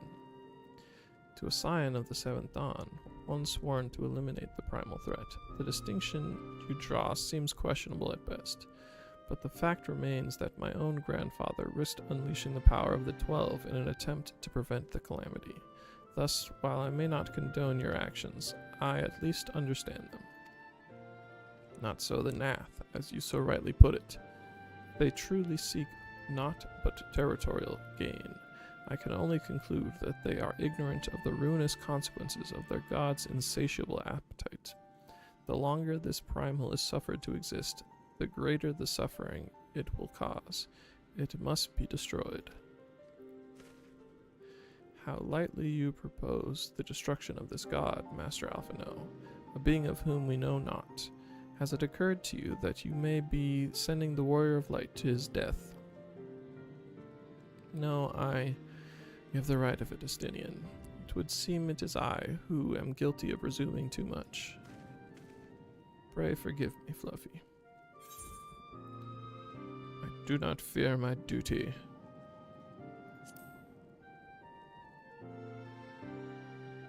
Dot, dot, dot.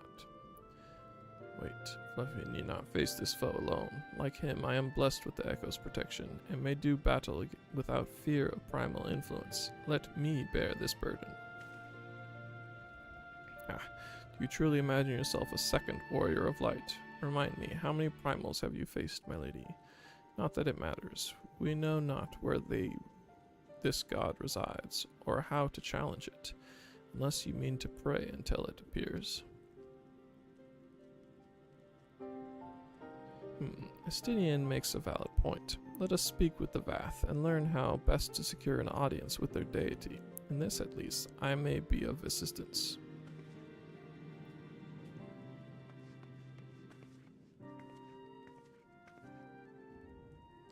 The young lord certainly appears eager to prove his worth. Da, da, da, da, da. We are Vath. We are the non-mind. We do not hear the one mind's thoughts. We cannot predict their will.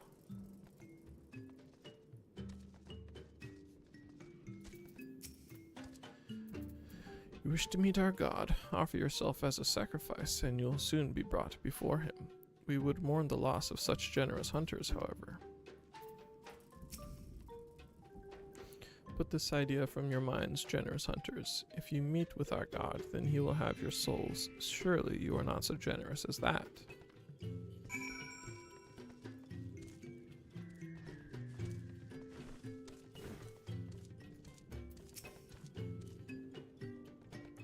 You are generous hunters, yes. Many gifts you have brought, but not enough for all Vath to enjoy. Maybe you could bring us just one more? We are very fond of Nanka flesh. Yes, the meat of a young Nanka would make a fine repast.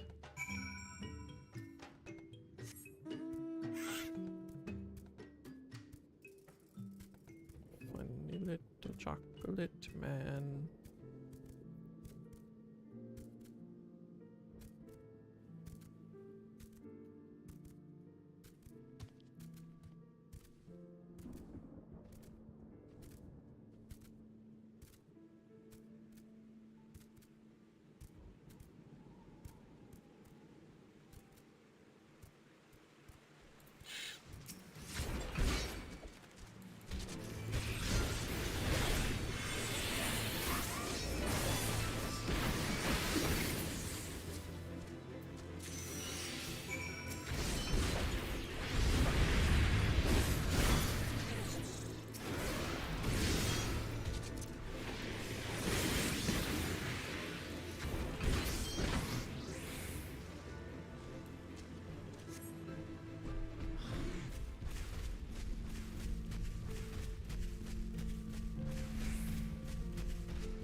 We Vath do enjoy our non-flesh. Have you been out hunting yet?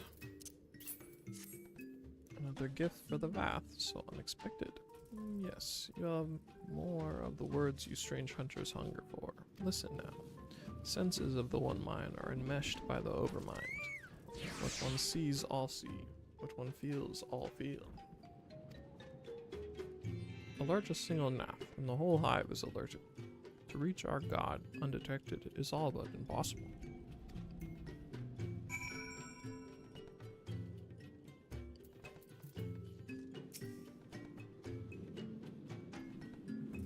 The Vath are wont to elude certain concepts without explanation, but I believe I am beginning to grasp a few of the fundamentals. From what I understand, the king-like overmind sits at the center of Nath society, and its presence somehow allows its subjects to communicate without need of word or gesture.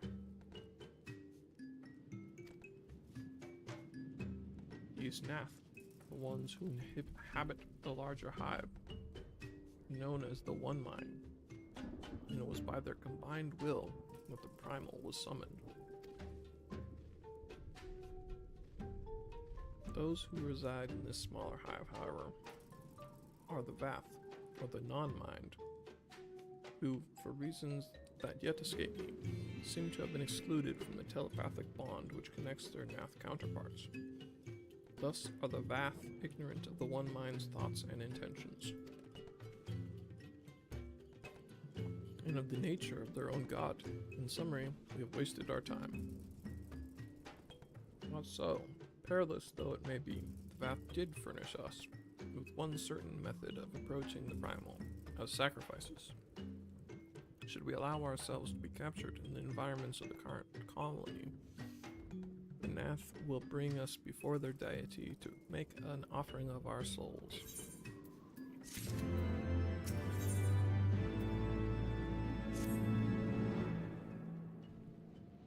Forgive me, but let us be clear about what it is that you propose. You mean to say that you would deliberately provoke the Nath, surrender yourself into what might generously be termed their custody, and then wait until their god arrives to claim your soul? That fairly well describes my plan. You will join me in this endeavor, will you not, Fluffy? Judging by the great risks you took to prevent the summoning of Saint Shiva, you are not a man to err on the side of caution.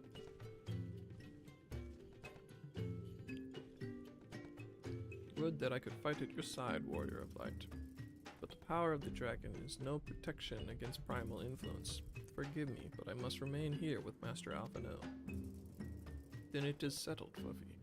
You and I shall challenge the guards at the entrance to the colony. Once the hive is roused, we shall feign a brief show of resistance, and then allow them to take us prisoner.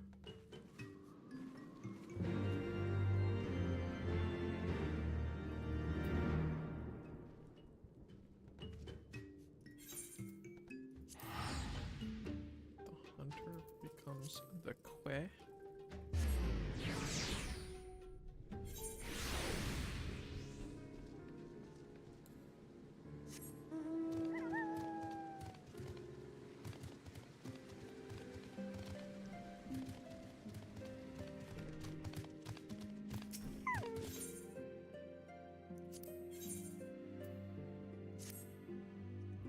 Was attacked by a chocobo.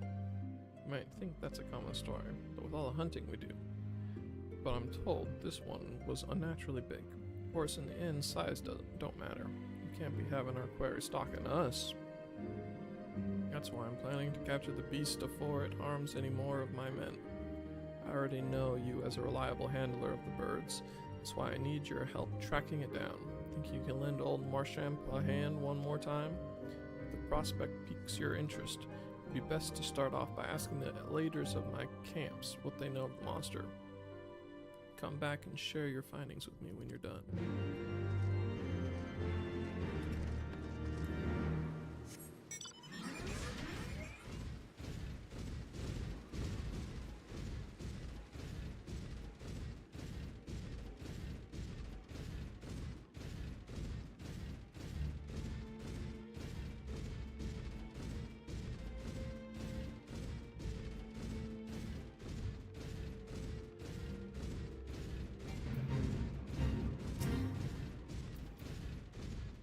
Oil Clouder.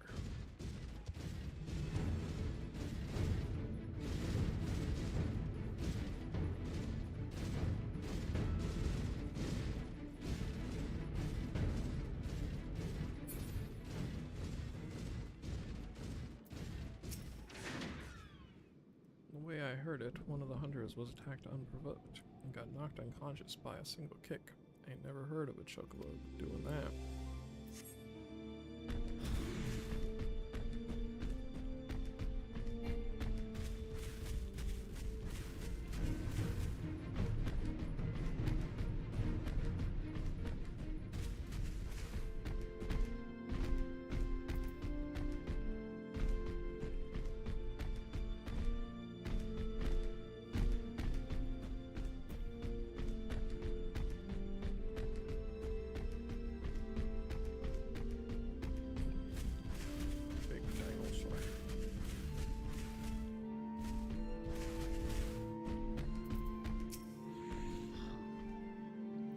See that cage there? Blasted chocobo pulled the door right off its hinges. Most like it was trying to rescue the bird inside.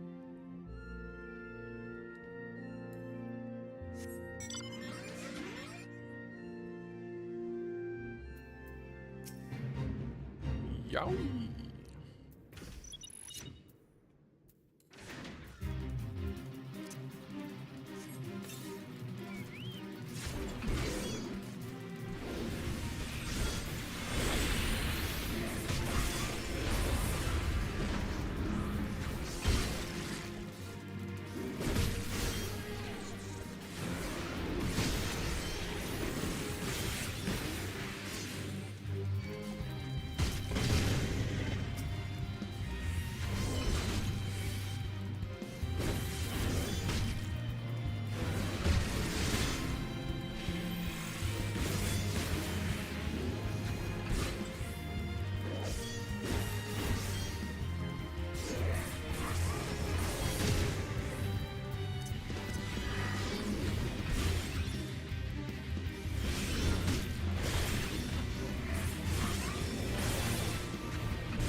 Suck on that, Yowie.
bird. That bird ain't scared of us hunters, I can tell you that much. It's rare one of us comes away from an encounter with it unscathed.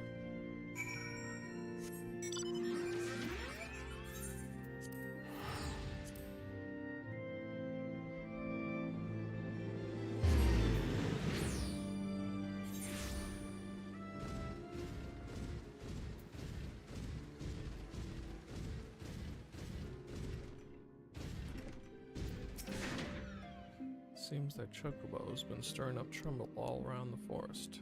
While you were gathering information, I went out and checked the traps that are set up around Tailfeather. Ain't nothing left of them but scattered straw and broken wood. Can't say we've ever dealt with a problem like this one. Might be that this Chocobo's taken some kind of revenge on us hunters, and these acts are a means of provoking us. By all accounts, this Chocobo's stronger and more clever than the rest. I expect capturing it won't be a simple feat.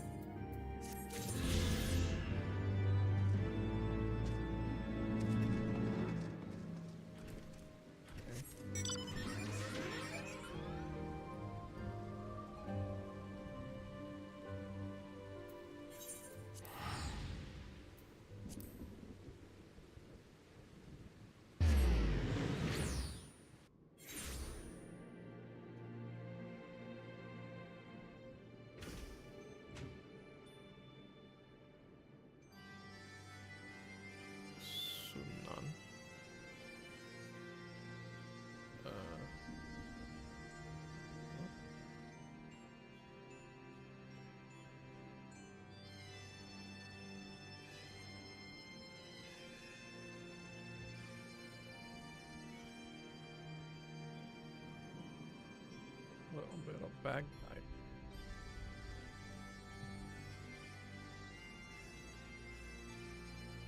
Kashta. Discuss.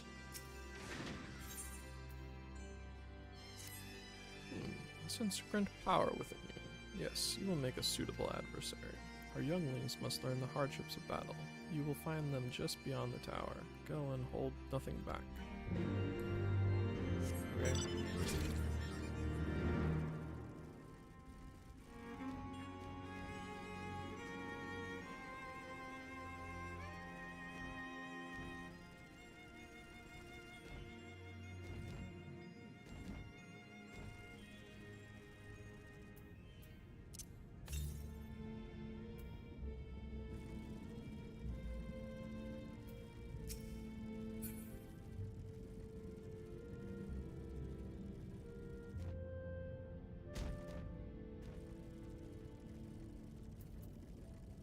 Tyrannosaur.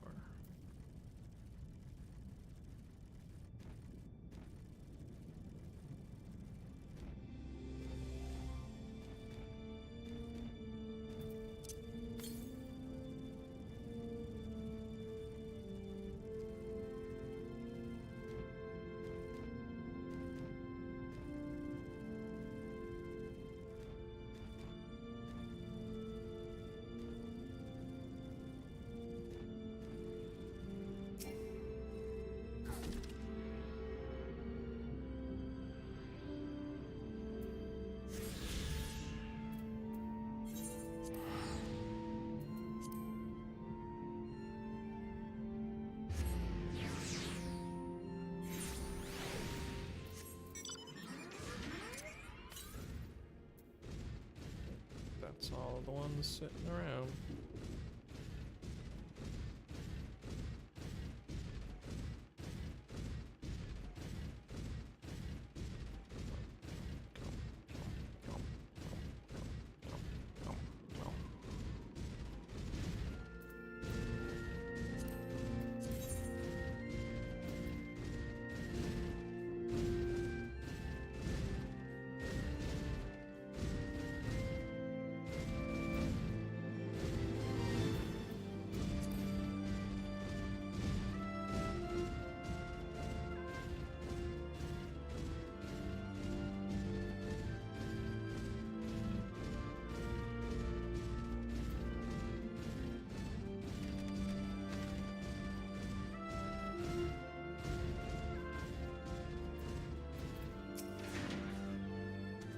understand. Man is not fit to battle with dragons. Nevertheless, I will do as father asks.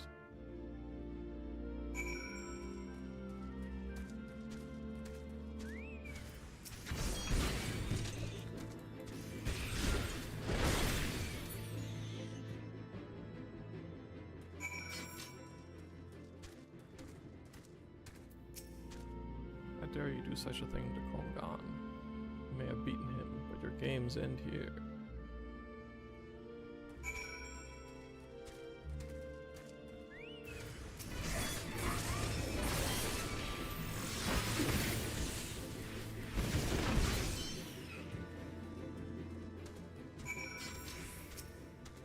What trickery is this? I will not let you make a mockery of me and my brothers.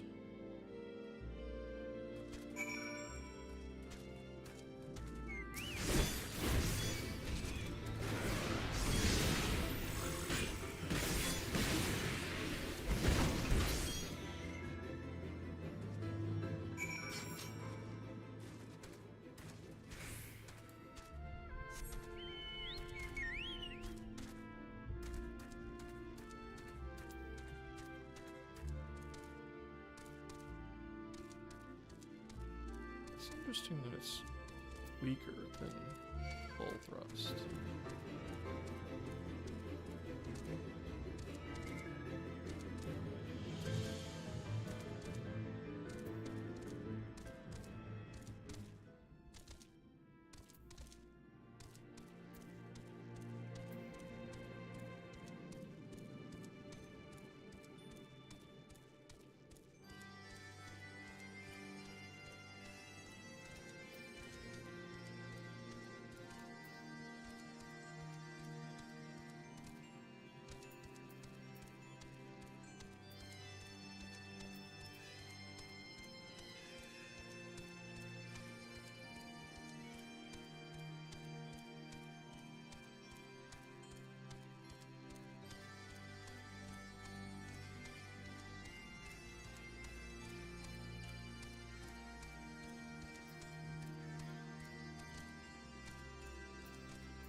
Younglings have learned their place. Do not worry, my intention is not to foster ill relations, but to teach. The younglings grow too prideful, doubting the strength of men, but thanks to you, they now understand.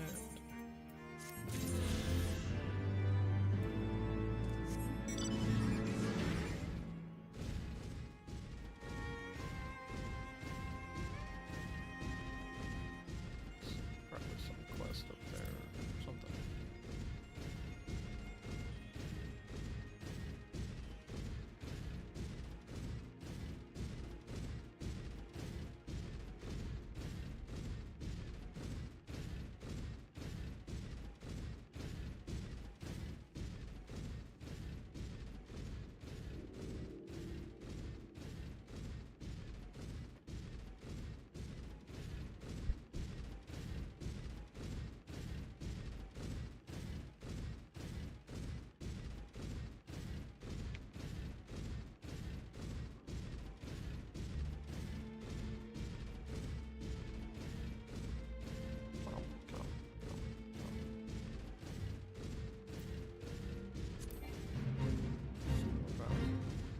Or something, right? Can look at the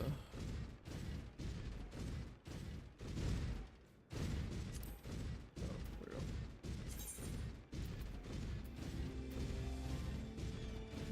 Two more quests.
Overmind must by now be aware of our intrusion. Let us press on into the hive and ensure that we have our host's undivided attention.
That should be sufficient. If we did not have our host's full attention before, we must surely have it now. Our audience with the Primal may be granted soon after our capture. Pray advise me once you have steeled your mind for the battle to come. Okay.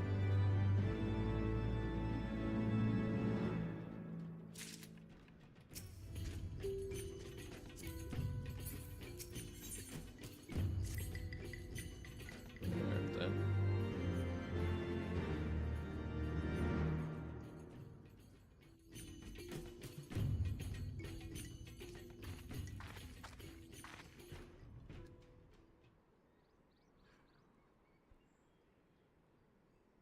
Yeah. When next the Nath come, we offer no resistance.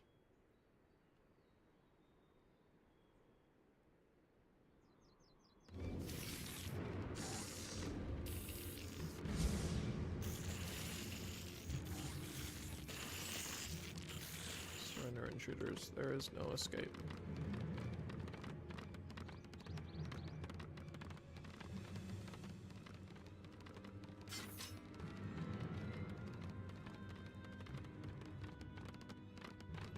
We surrender. We throw ourselves upon the mercy of your God.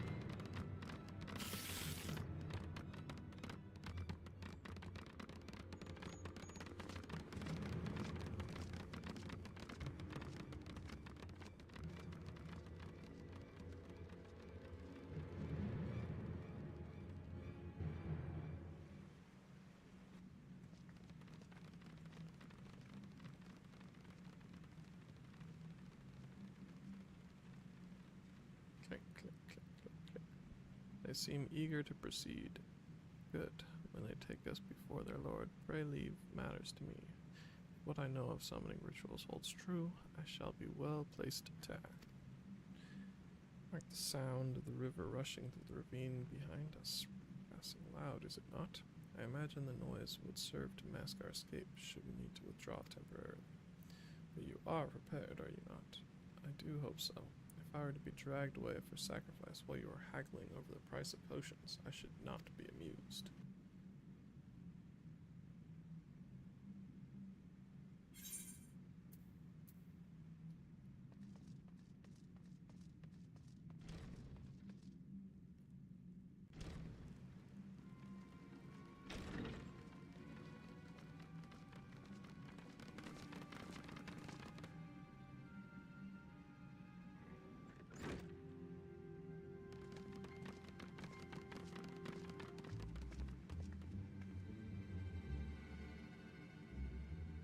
Now we have but to wait.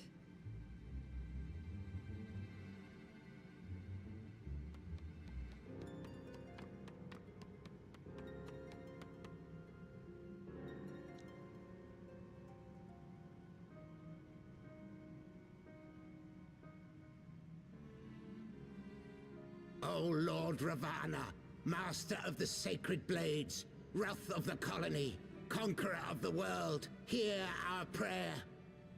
Pray grant unto your devoted children the gift of your divine presence.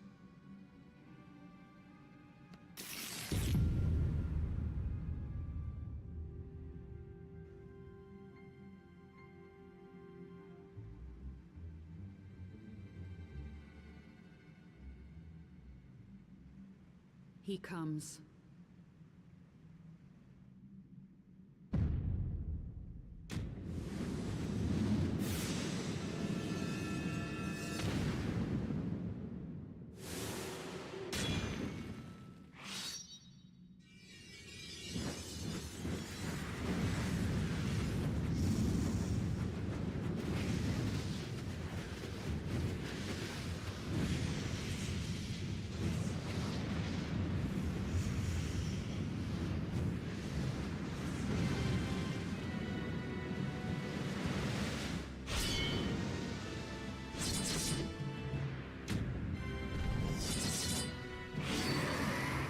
Sword bug.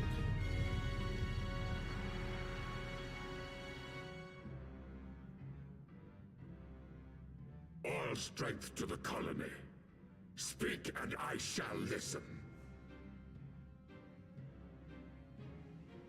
Oh, glorious General, we have captured intruders and would make unto you an offering of their life's blood. These feeble fleshlings dared to invade Natlands. Hear me, Lord Ravana. My companion and I did not come to contest your children's territory. We wished only to learn the reason you wage war against the dragons.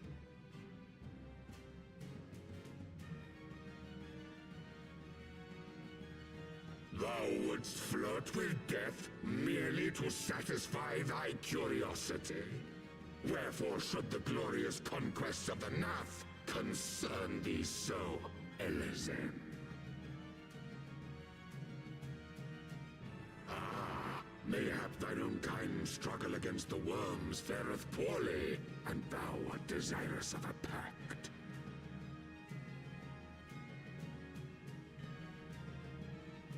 We crave no alliance, Lord Ravana. Only peace. We would bring an end to our war with the dragons. Yet so long as they remain embroiled in this conflict with your children, our goal shall remain out of reach. Never before have the Nath risen up in such numbers, and never yet with you at their head. Why do you lead them to war? Thy question hath no meaning. To live is but to fight.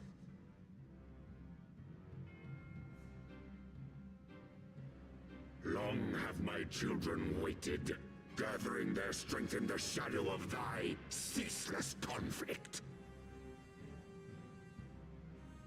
The Nath would see the Dravanians slain, and their territory secured. And by such fervent prayers am I now given form and purpose.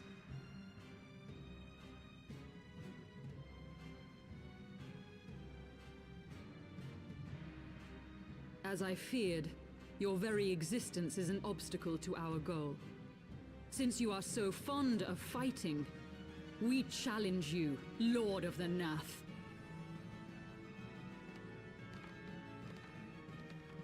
And should we emerge the victors, I would have you swear to withdraw your soldiers from Dravanian soil.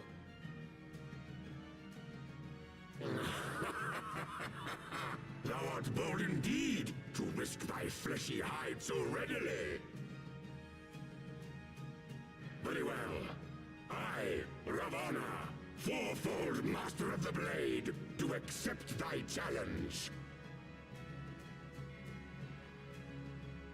But should I emerge the victor, I would have thee swear to serve in mine army till thy last breath is spent. Do you accept?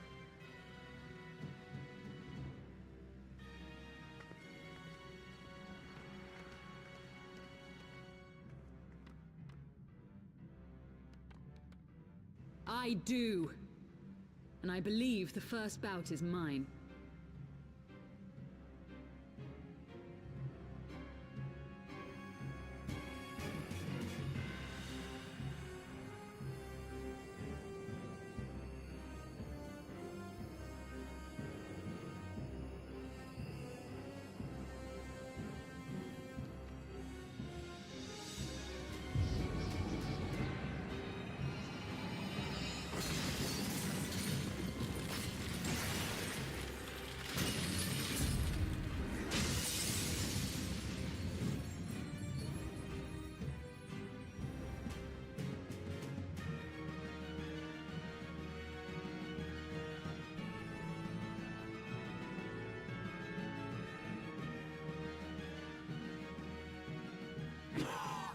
What is this?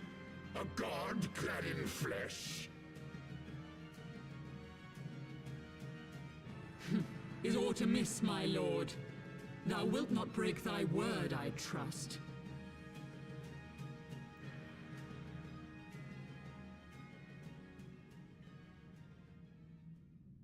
Mine oath is unbending as steel, little goddess. Thy ruse will but add to mine enjoyment.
It's skewered.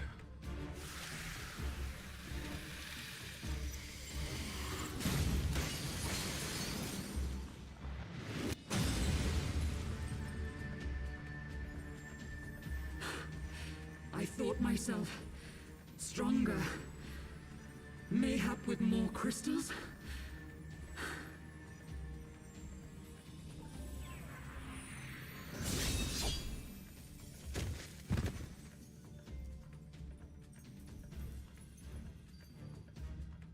Be thou god or maid, thou art nothing to me. And what of thee, mortal? Art thou warrior or craven?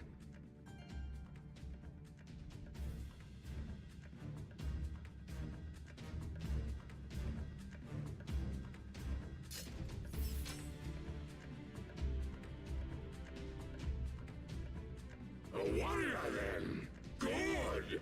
Mayhap thou will provide more sport than thy feeble companion.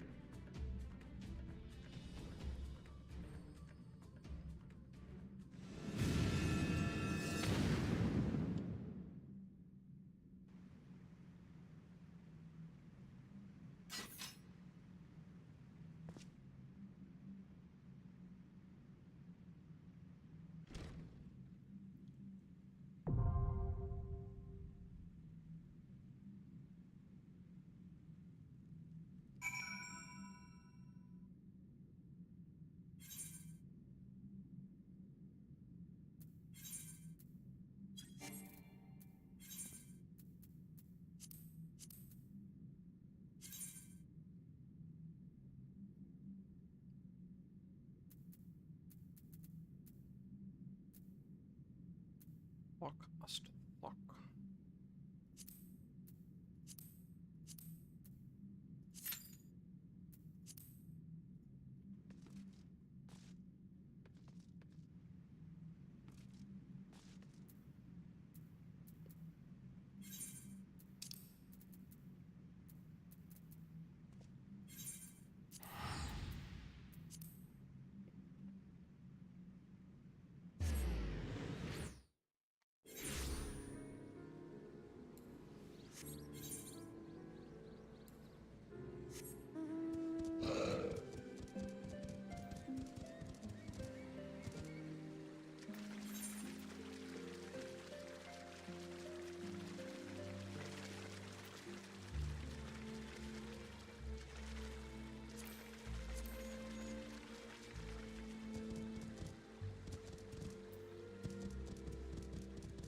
complete this thing in order to...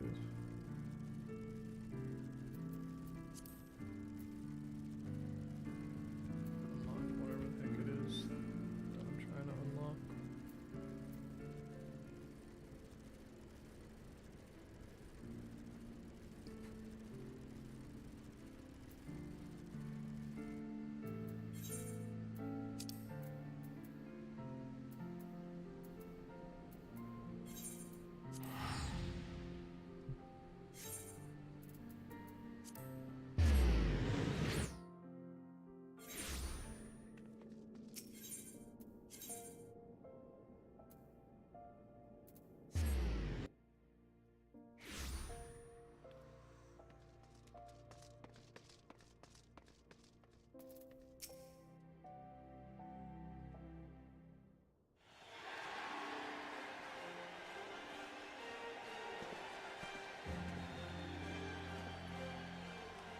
It was a battle for the ages, but a worthy victor has risen to claim the spoils. And now, let's take a look at the relic that our champion has won.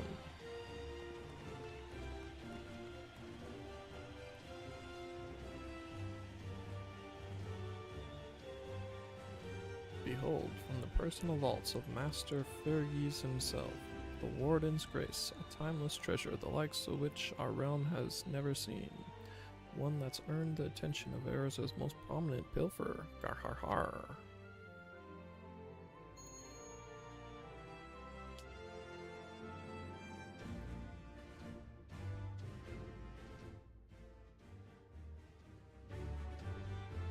Above you.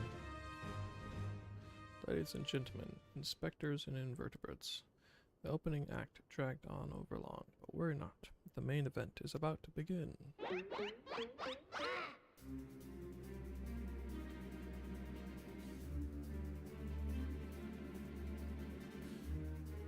I know that you paid well for your seats here today, but I can assure you that my performance will not leave you disappointed.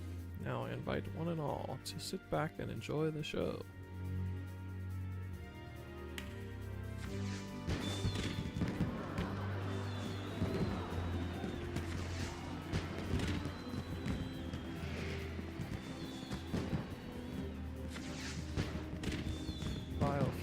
Mark my words, you have stolen your last treasure. I swear it on the Manderville name.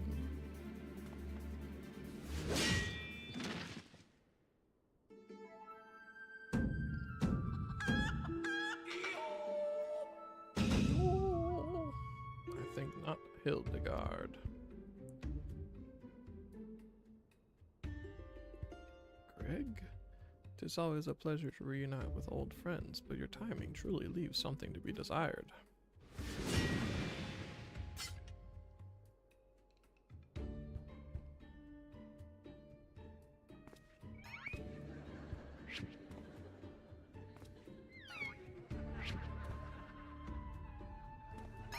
Laugh track.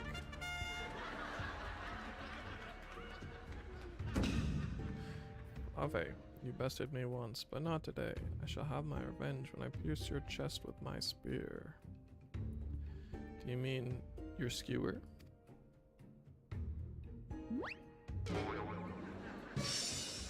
My spear!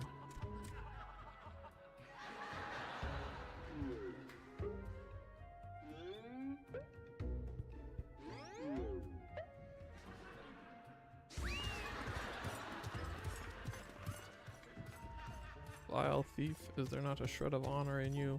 Return my weapon at once.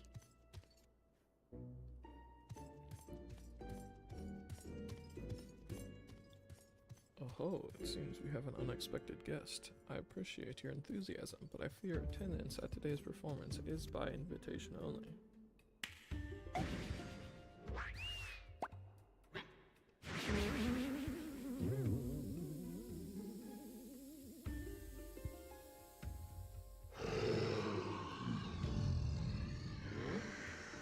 Now it's raining truffles, but the battle's already... Mr. Typhon. Just a moment. I'm sure I had a tissue here somewhere. Boom.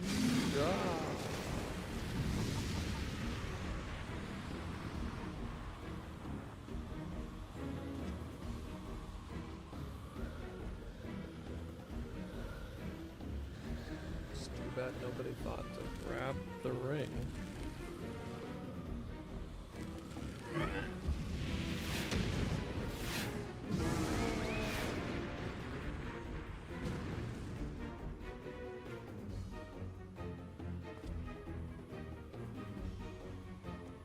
Alas and alack, the ring sails straight into the hands of the fiend.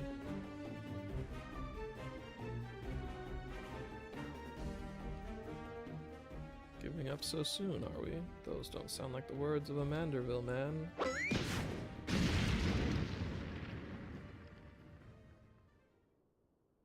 Oh. It's Papa.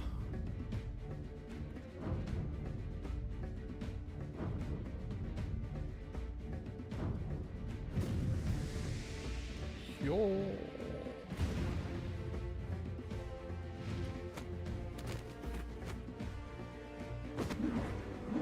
Run away.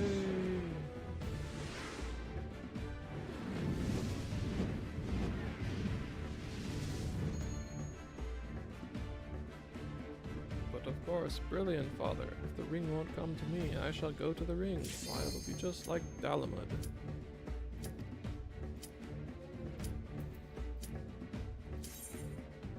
Hildebrand, Helidor, Maximilian, Manderville. And next time.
HD husbando.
Thus does the sacred rite of combat proclaim the victor.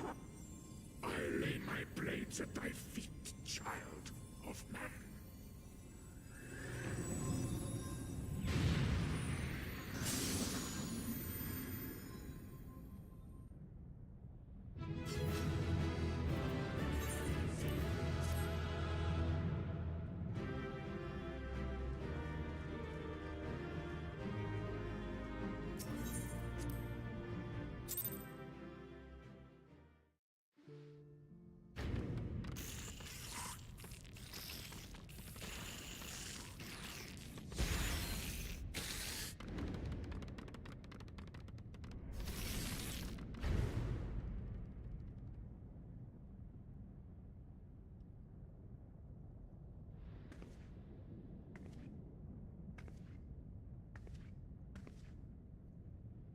You do not disappoint, warrior of light.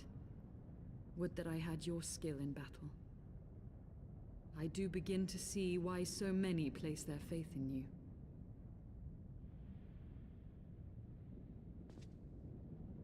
For all his savagery, I do not think Ravana one to break his word. Provided the dragons do not trespass upon Nath lands, they should have little to fear of the Primal's biting blades. We have done well, have we not? Come, let us return to Vidofnir and share these glad tidings.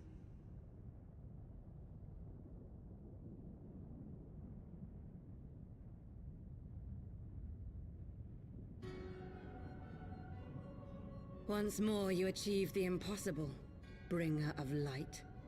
But with every mortal heart that succumbs to fear and fury, another voice is joined to the chorus, beseeching divine succor. At their bidding, warring gods will shake the firmament, and your world will be consumed in the swelling storm of chaos. Okay.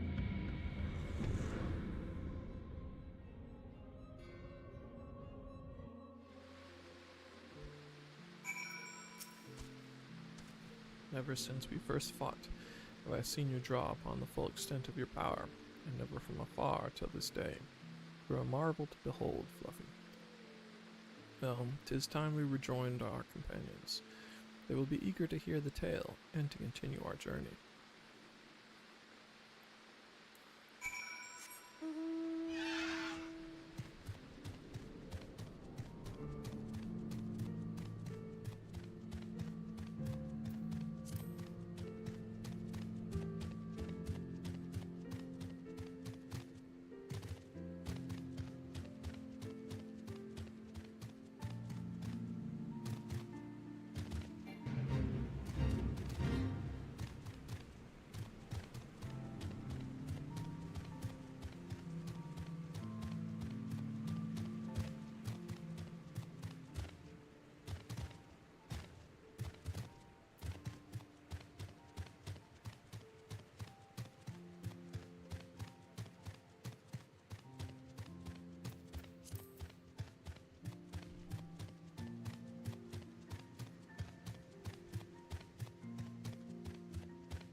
Fluffy, you sail.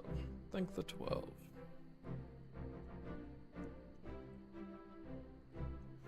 Lord Ravana, you say. I'm curious that the Vath never mentioned his name. You are quite certain he will keep his word. There was honor beneath his savagery. That we survived the encounter at all was a miracle I must attribute to Fluffy. Never did I doubt you, warrior light. Unlike some, you were gone so long that Master Alfino here and I lost his wits with worry, fretting like a maid for her sweetheart he was.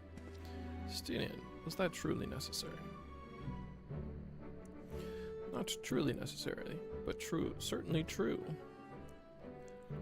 Got him.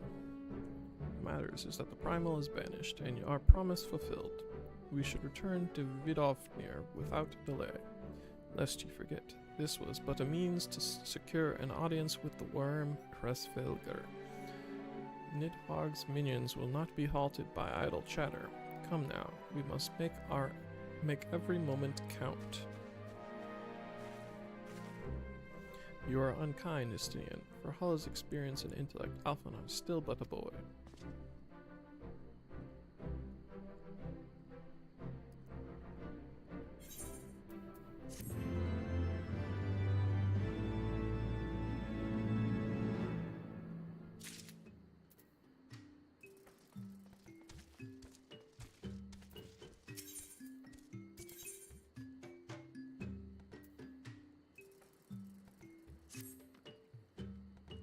Great Hunter, we are honored that you returned to our humble hive. There is something which weighs heavily on our minds.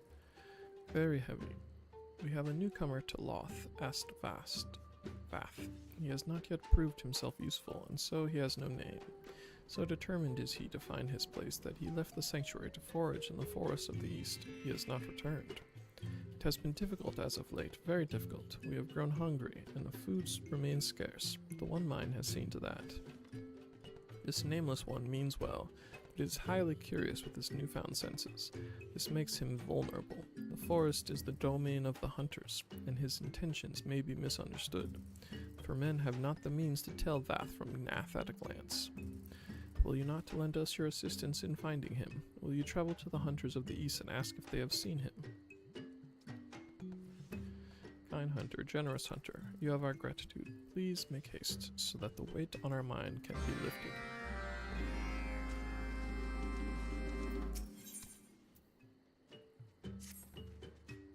Shall we be on our way to Annex Shrine, then? I would not have the dragons think that we have forgotten our bargain.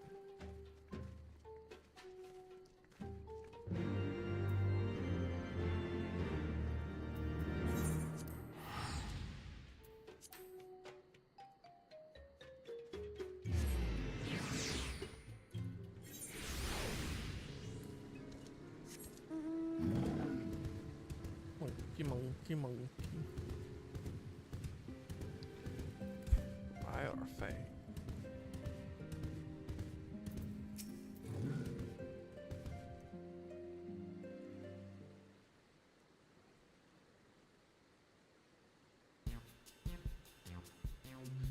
Yes, we are the Nameless One.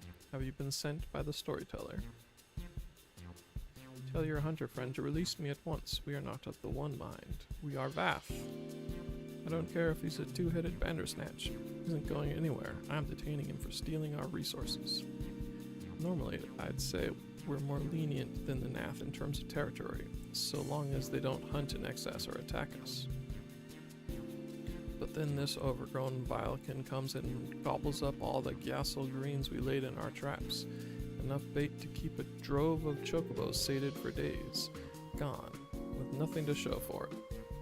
So hungry we were, we could not help ourselves. Unable to hunt, unable to forage, we are no different from a parasite. If only we could find a way to release ourselves from this pitiful way of life. Well, if you insist. You misunderstand. Spare us our life. It is all we have.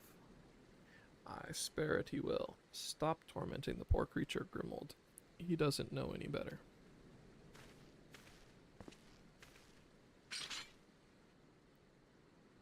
We ain't savages, but we ain't charitable neither. You'll have to pay us back for the greens you ate, and seeing as you don't have anything on you of value, looks like you'll have to work off your debt. Last I checked, we're running a mite low on arrow shafts. Harvest me some melia branches and we'll call it square, eh? Very well, release us and we shall do as you say. course, I am fool enough to let him go off alone. I'd ask that you see to it that the beastman don't flee from his debt. And if he does, I'll have every hunter from here to the 100 Throws after him for thievery, understand?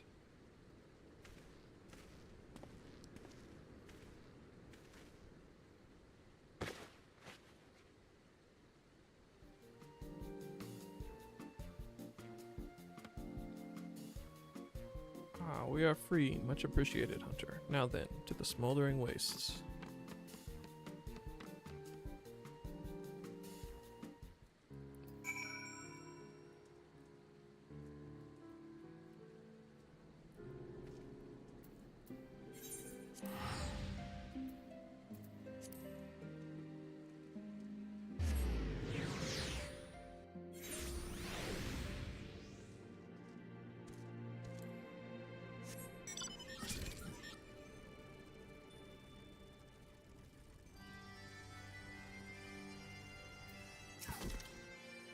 Thou art returned, little one.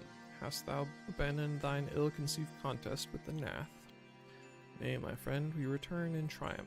By Fluffy McGee's hand was the beastman's god, Lord Ravana, laid low. In his overconfidence, the primal swore to withdraw his followers from your lands in the event of his defeat. Promise we believe he will keep. Nath shall trouble you no longer. The deity is slain then. How didst thou contend with his biting blades? But the particulars matter not. Thou hast fulfilled thy promise, and I shall fulfill mine. Attend me, mortals. Hie you unto the deepest reaches of morn, and there shall you find Halo, the altar from which you may begin your ascent to the summit of Somal. But be fairly warned, the minions of Nidhogg shall not lightly suffer your presence on that sacred mount. By your struggles within the cavern shall I judge your party possessed of sufficient fortitude to proceed. We shall not disappoint you, Vidofnir. If memory serves, the Cavern of Morn is entered from the second floor of the central tower. Let us begin the climb.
Surikta.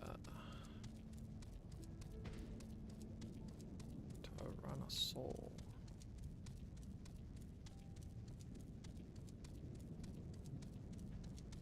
Don't actually sit in this. Oh, okay.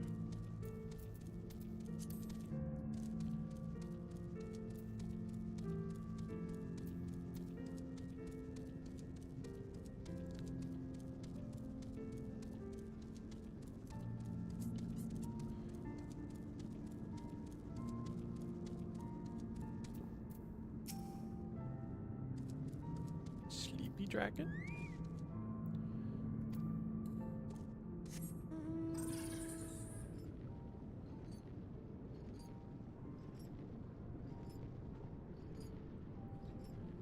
Bum, bum, bum, bum, bum.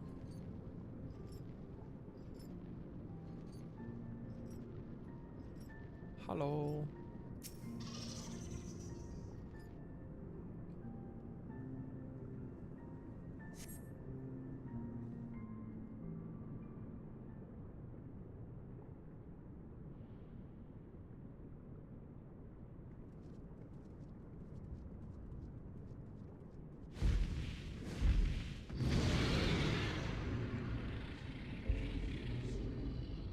Well done, little one.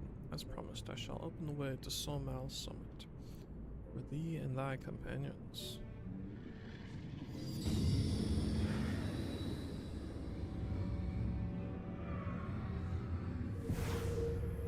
Spooky red ice. Heed me now, children of man. The domain you seek to enter hath not seen visitors of your kind in nigh on 1,000 years. Though I freely grant you passage, your presence will not be welcomed. To my kin, this mountain is revered as holy ground and nesting place both, where you the minions of Nidhogg during your ascent, or 'tis certain they shall take great offense at your intrusion. We are grateful for your warnings, gentle Vidofnir. My final words are for thee, Dragoon. If care to keep your stolen power, thou wieldest in check, lest it breed further despair.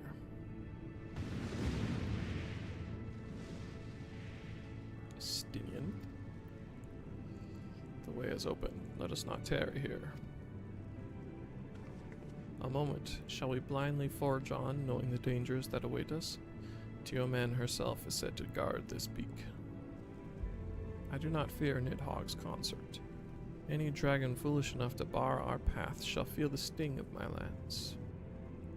Spoken like a true butcher. Need I remind you that we are come to parley a peace? Let us be clear, heretic. 'Twas to save Ishgard and her people that I first lent my support to this doubtful venture, and 'tis for their sake that I go now to speak with Resvelgr. But I said nothing of Tioman. Should the opportunity present itself to rid my people of one of their deadliest enemies, I shall take it. That is my duty as Azure Dragoon. You are beyond redemption. We will accomplish nothing by bickering. We are to meet with Resvelgr. Our path leads up the mountain. We shall defend ourselves if attacked, but avoid conflict wherever possible. What other choice do we have?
Take two.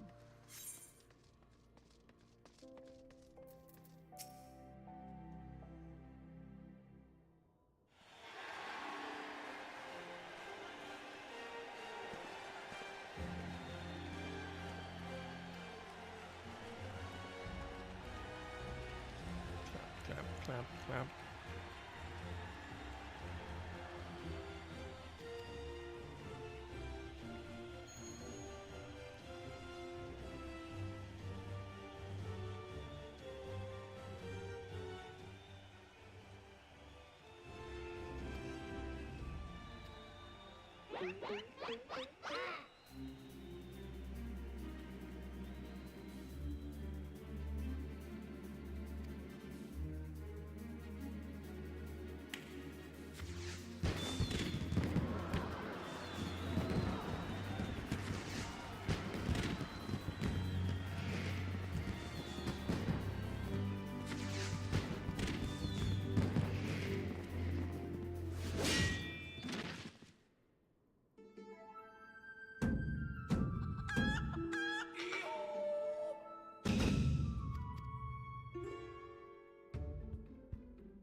to the ring.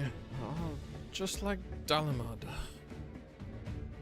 Hildebrand, Helidor, Maximilian Manderville. Skyward it as only a Manderville can.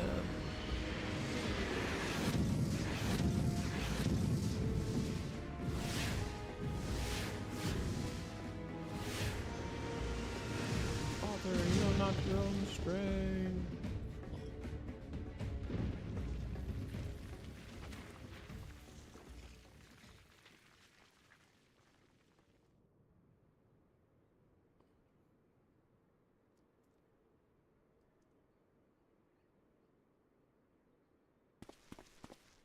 $197, $999, $8.99.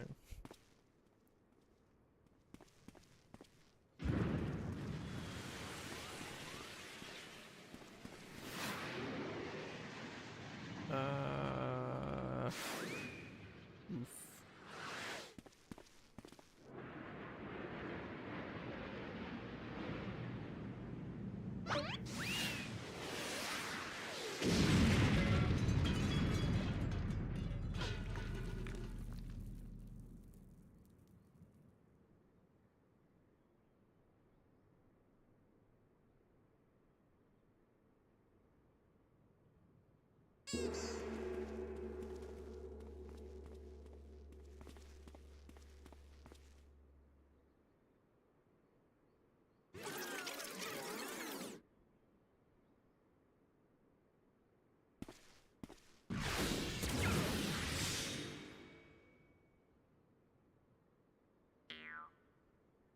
They look strangely familiar.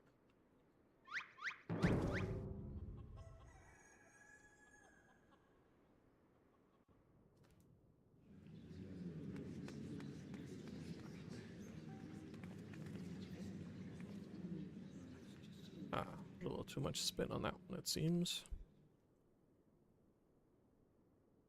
Not exactly as planned, but who can argue with the results? Save for one thing, this ring is a fake.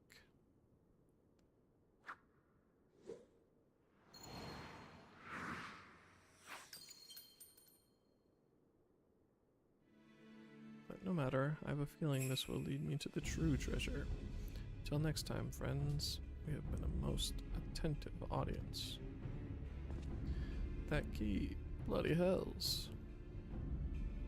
Seize the fiend at once.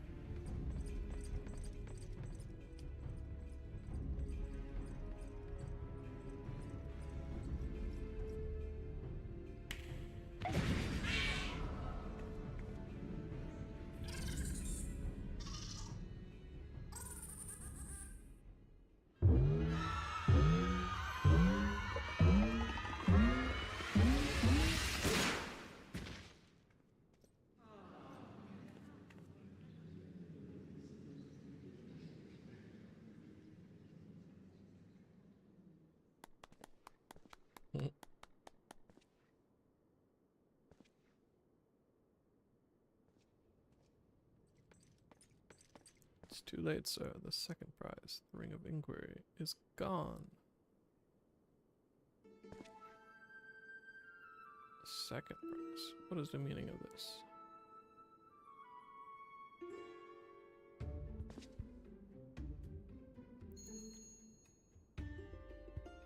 Many-faced fiend or no, the man spoke true. The master goldsmith's eyes cannot be deceived. This sun sphere is clearly a second-rate replica. Bum.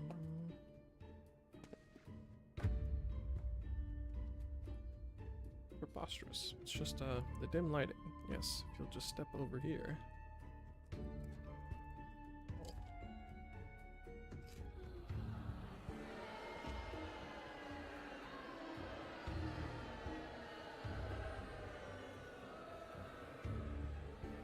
Seem to be perspiring most heavily.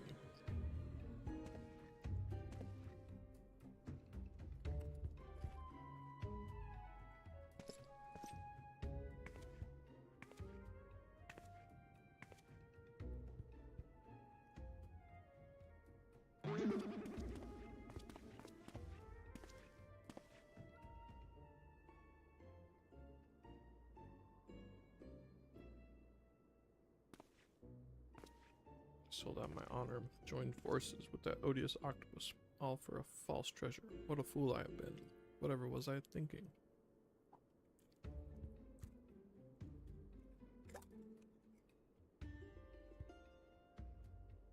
Not right yourself so, Miss Vida. It was exactly as you said, was it not? You were thinking of dear Hedgelina, and nothing more.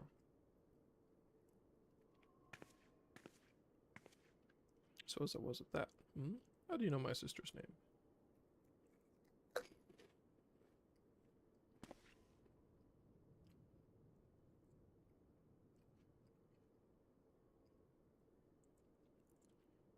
I didn't stalk you.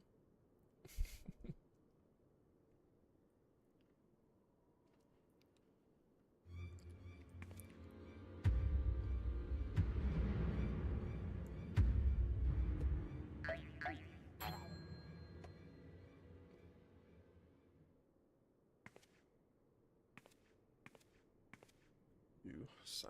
You have the right of it.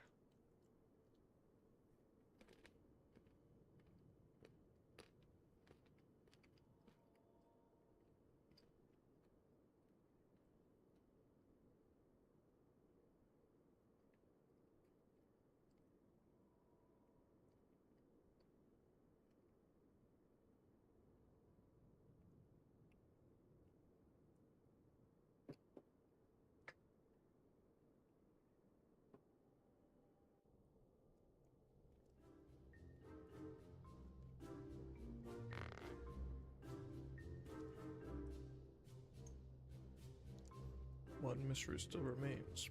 Before the thief had identified the ring as fake, he had already acquired the key to the storeroom.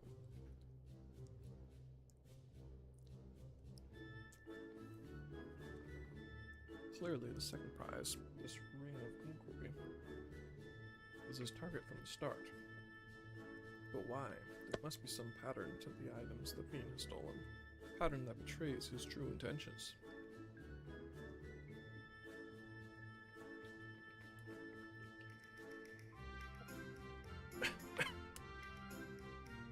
Treaty babe, Ayazama's virtue, ring of inquiry, all relics with quite a history, or to be more precise, relics from the era of the Belladanians.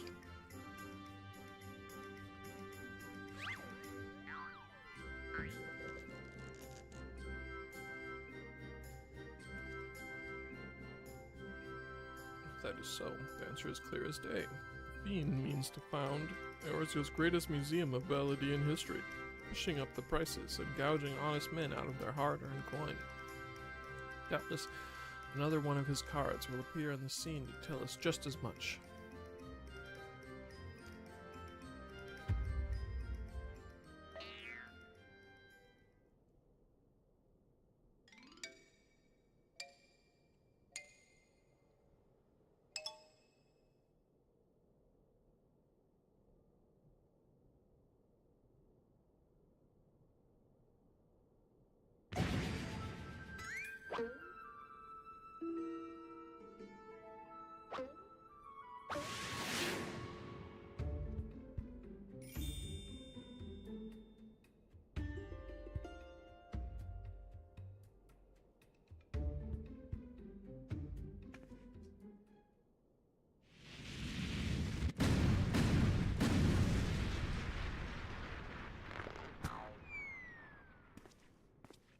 It's a rather large card.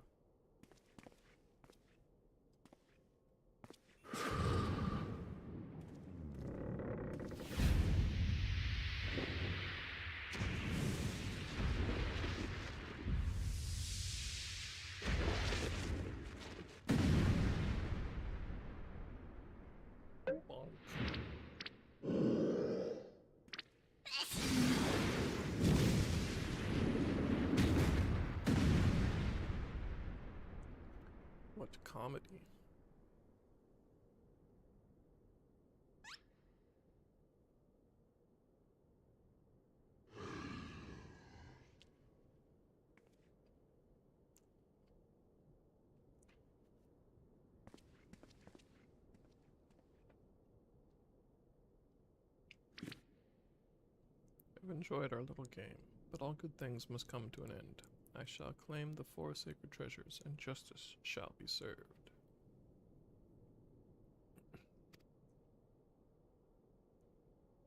So this is the thief's final challenge to us. But what are these 4 treasures of which he speaks?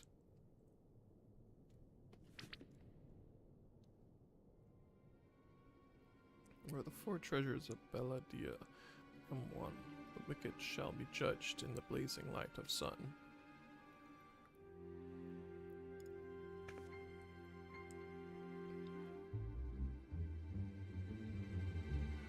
Why is she so sleepy?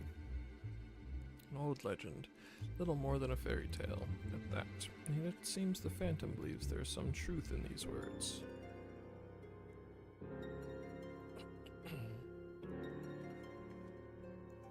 Four sacred relics from Belladia, the Warden's justice, lofty words coming from a glorified footpad.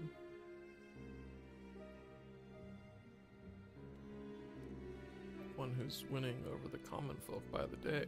If rumors are to be believed, it would seem the tales of a master thief ruffling the feathers of the rich and famous have won the man more than a few admirers.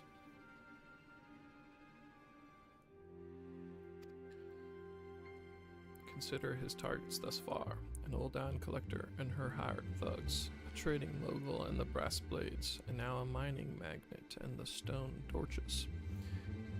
Is it any surprise that the sympathies of ordinary Uldans would lie with the perpetrator rather than his victims? Astutely observed, Miseli. Our query clearly harbors no small degree of resentment for wealth and authority. Might his next target be a member of the syndicate, perhaps the Sultana herself?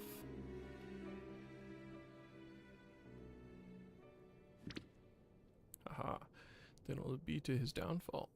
For the greater the challenge, the higher I rise. Just 1 minute, if you would.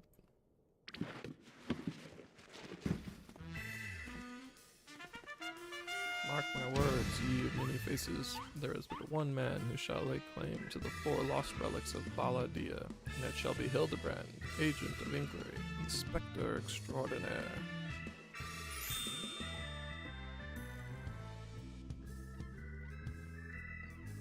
Yes, I'm sure that inspires us all with great confidence.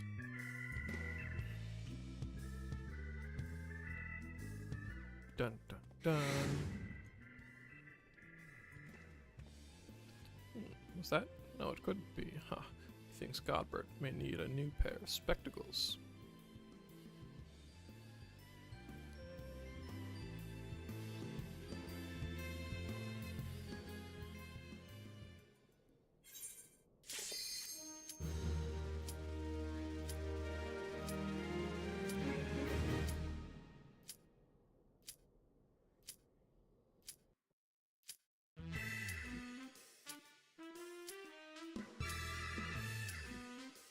Race to recover the 4 lost relics of Balada.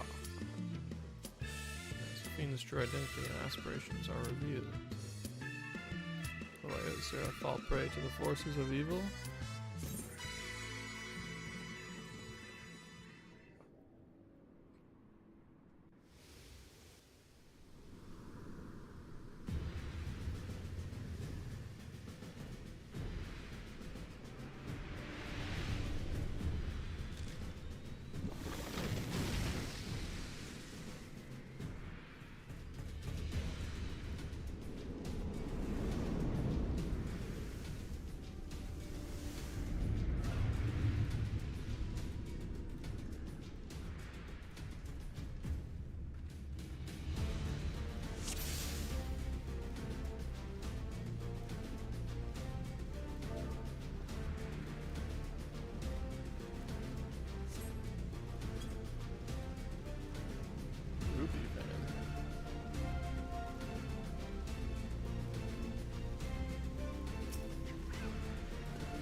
Tioman, consort of Nidhogg, we beseech you, grant us safe passage to the mountain summit.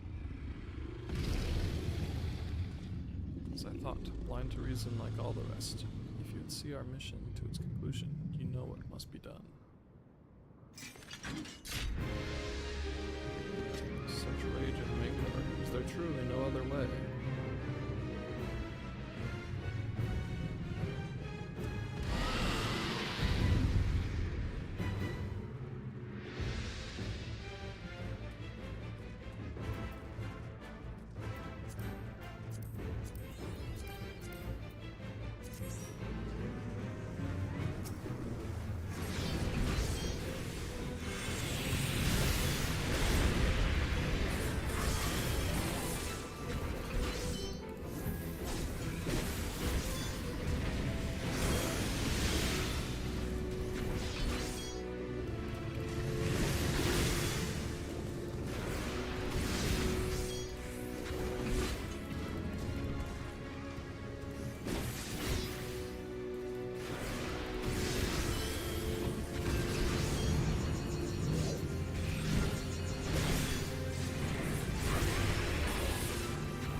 Same crystals again.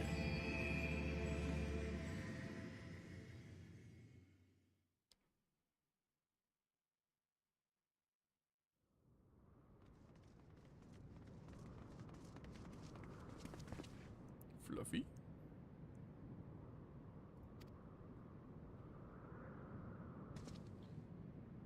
Hello.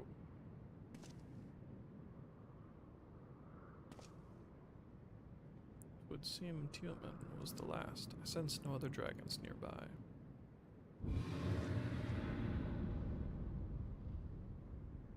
What is happening?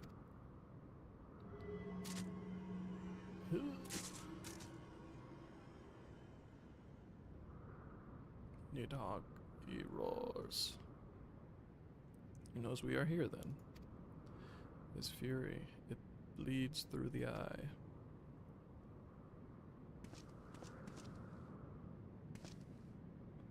Fear not, I am yet my own master. But that damned worm's wrath burns hotter than flame. Come, the heart of the dragon's homeland yet lies before us.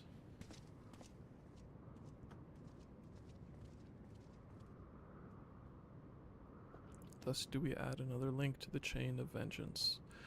O Saint Shiva, when will it end?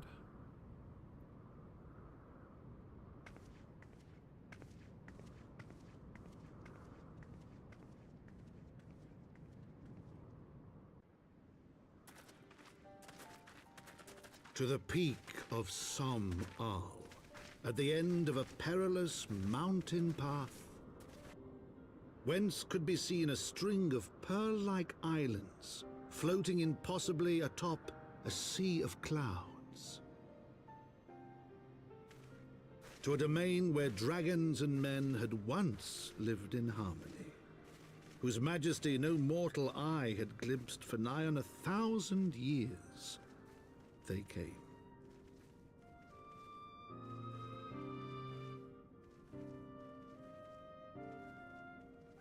Churning mists.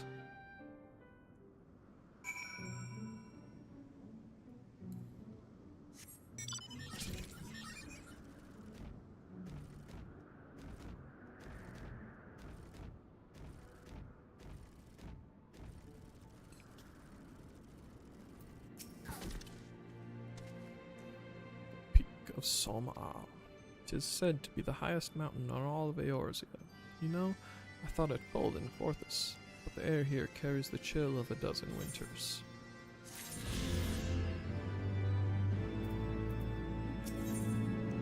Alphino ponders the means by which you might find Hresvelger. Now that we have scaled the mountain, there remains the problem of finding Hresvelger himself.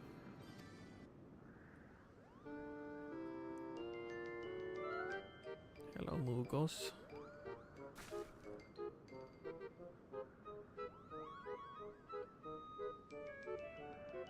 What manner of creature is that?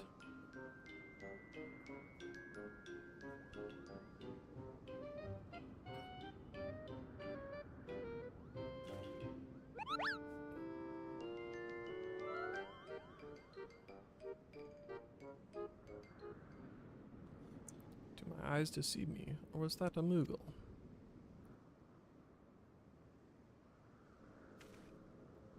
It was my understanding that they only dwelled within the 12's I certainly never expected to see one in the churning mists. The Moogle does live here. However, he may know where Hresvelger makes his lair. Quickly now, before we lose the creature completely.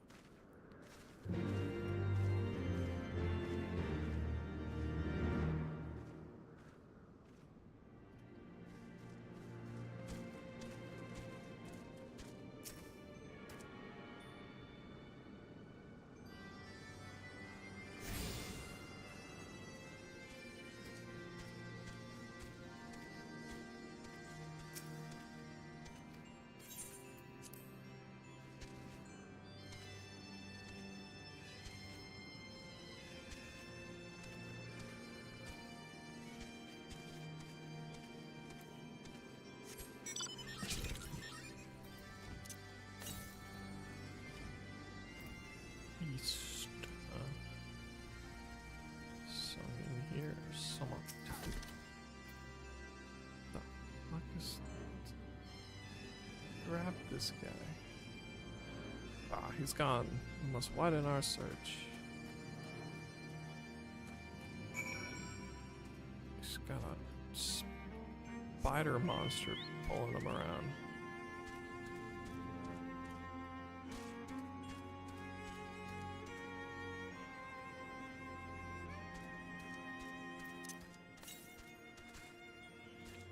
More easterly. Etheric disturbance. You sense that concealing magics are at work.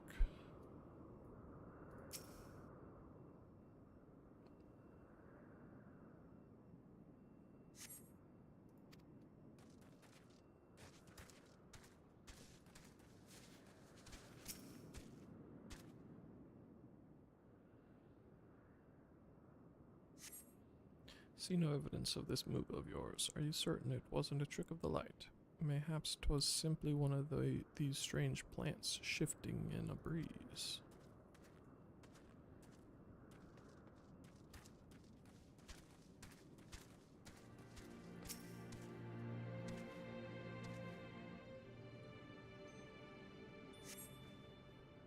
I've heard tales of these Mughals, but 'tis the first time I've ever laid eyes on one. They are rather adorable, aren't they? What? Why do you stare at me so? Can I not find a creature adorable? My heart is not truly made of ice.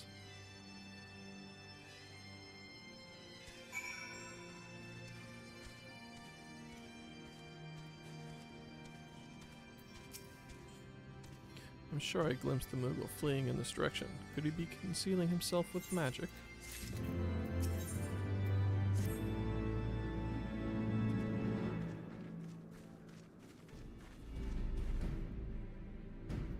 Confound it. Could we but enlist the aid of one of the local Mughals, I am certain Hresvelger would not elude us for long.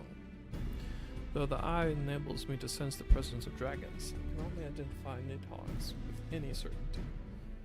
I could wander the mist for days and not know if we were any closer to his brood brother. And those are days we cannot well afford to squander. Shall we divide our forces then? Lady Yassail, might I ask you to question any dragons whom you judge it safe to approach? I shall try, yet I fear the influence of Nidhogg's rage will render most of the Dravanians in the area deaf to reason. And what of you, Master Alphino? I have not yet given up on the Mughals. Fluffy, come with me to Gridania. I mean to petition the aid of the Mughals' kin in the Twelveswood.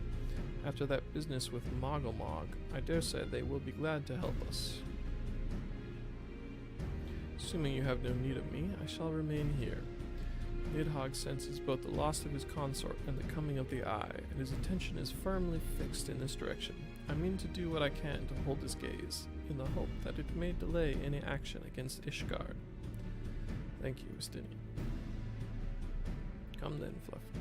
Let us make haste for Gridania, and rendezvous at Nafika's altar. Ah, but I neglected to tell you.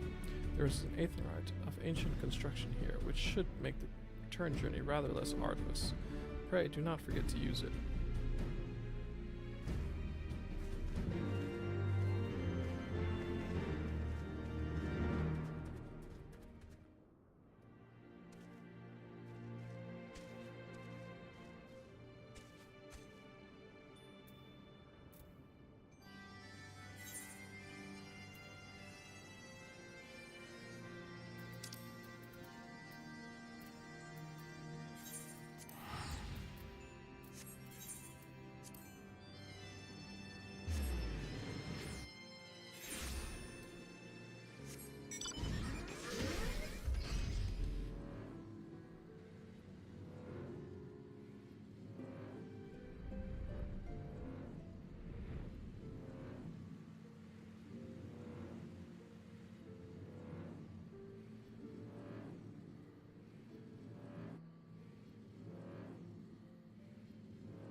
Well then, the storyteller must be waiting for us when we make for Lostath fast.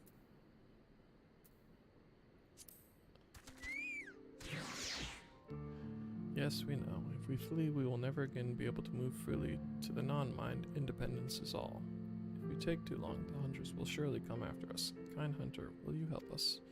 We will not ask you to bear the entire burden. One sapling should be enough. We will gather the rest on our own.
view the branch.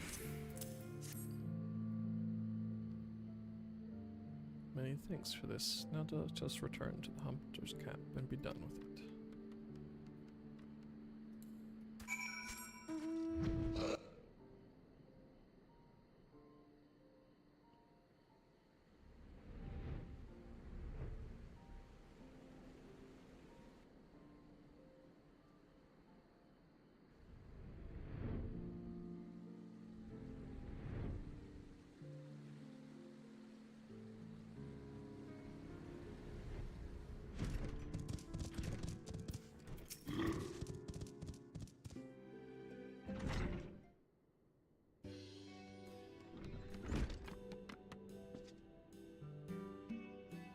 Call me a chocobo's uncle. I'm impressed. You've given me more than your debt called for. These branches will make for fine arrows.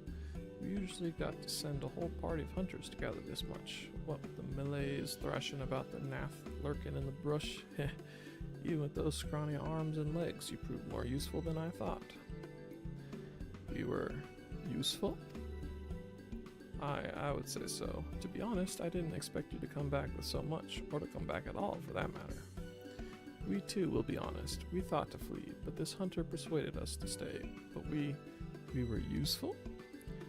Yeah, I said you were, didn't I? In fact, I tell you what, since you brought me more than a fortnight's worth, I'll even throw in a small reward, a sack of Gassel Green to take home to your kin. A reward? You mean more than those tasty greens? For being useful? We tried to find a way to be useful at Lothast Vath. We tried, but we could not find our purpose. Well, we hunters ain't like to turn away an extra pair of hands, beastman or not, and we offer fair pay to adventurers willing to take on the more dangerous tasks. Ain't that right, Fluffy? Adventurer? There are those who travel to the wilds of their own accord, risk life and limb all for the sake of these rewards. Such excitement, such fortune. We want to become an adventurer. Can't say I've come across an adventurer who crested Castle Greens as a reward, but we'd be willing to compensate for honest work. If it's food you're after, I'm sure we could arrange for some spare cuts of meat too. More crunchy greens and juicy flesh, enough to feed our colony. We will relay this to the storyteller at once.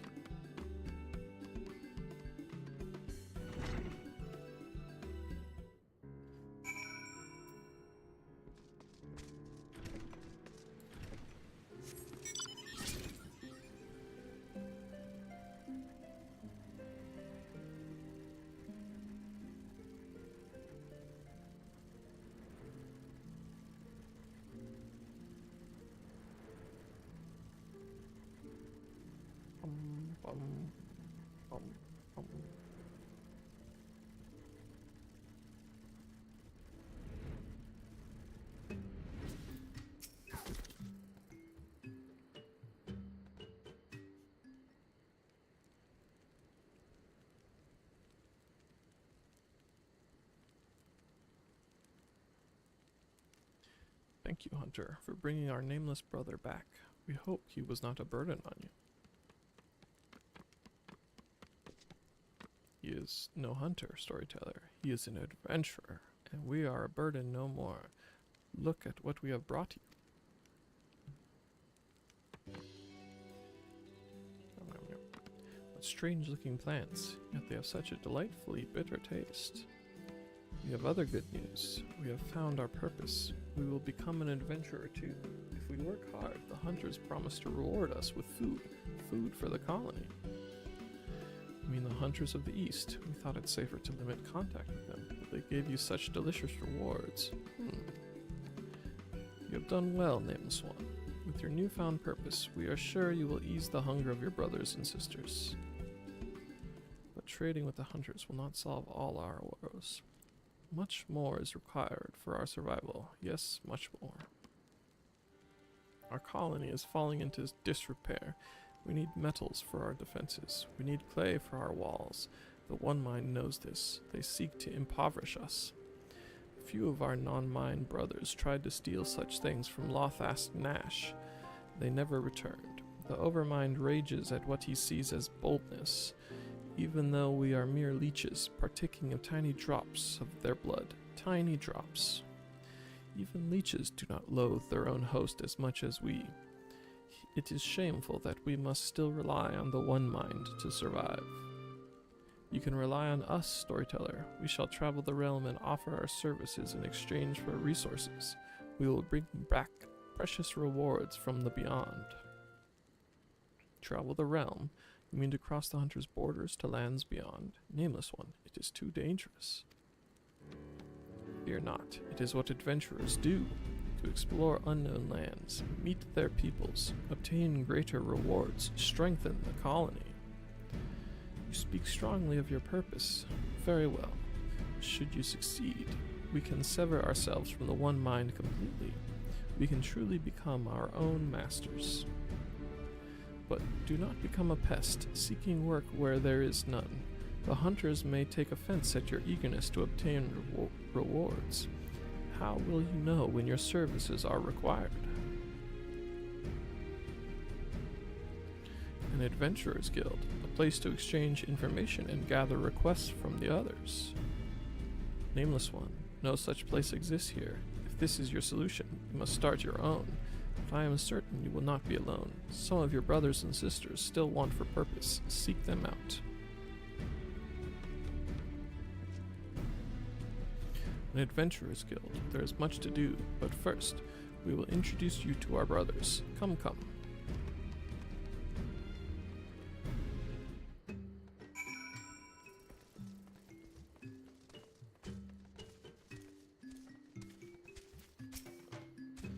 This is the stick peddler. He peddles sticks.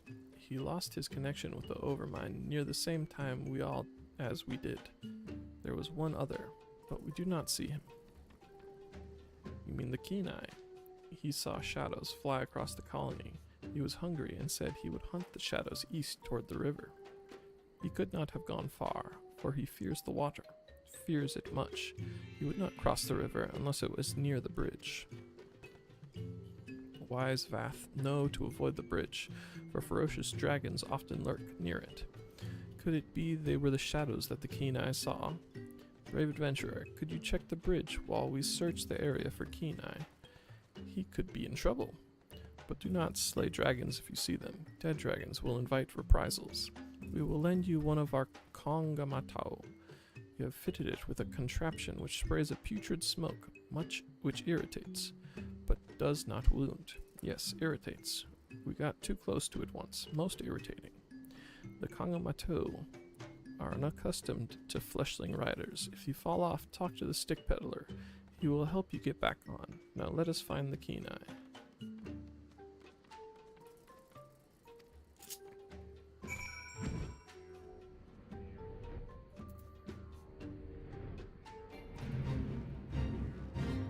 Meow, meow, meow.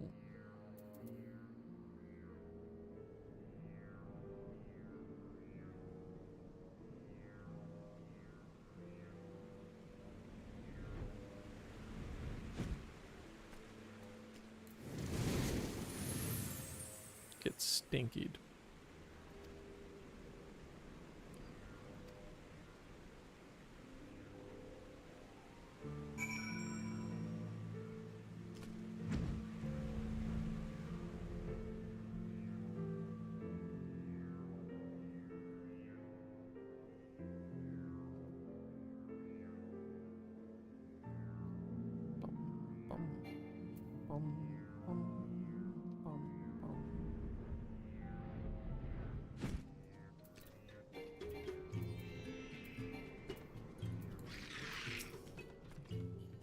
He is the Kenai, so he named himself, for he never tires of discovery. He returned to the hive soon after you departed to search the bridge. We are grateful to you for your assistance. We enjoy exploring the lands near the colony, but we were careless in our search for curious things. Our nameless brother tells us he will open an adventurers guild in Lothasvath. It was not long ago that we too yearned for purpose, and we will gladly join him in his mission. Then it is decided the Kenai will help us find many opportunities for adventure. Many opportunities. But our guild is not yet complete. We are unsure of the actual trade of adventuring, how to find things, how to fight things. We cannot do it without an experienced teacher. Kind adventurer, will you teach us your ways? Click. Very well. Wonderful, wonderful. From now on, we shall call on you as master of the craft. Master. Leave the construction of the guild to us. The keen eye will be on the lookout for our hunter friends and any requests they may have. But there are very few adventurers to carry out the task now. Very few. In fact, only you. We were hoping you could show us how it is done. The storyteller told me he is most pleased with our deeds to our colony. Consider us friends, and from now on, let us work together for the guild. And now that we have found purpose, we know I shall be nameless no longer. As I long to have so deft an arm in adventuring, I shall call myself Deft Arm.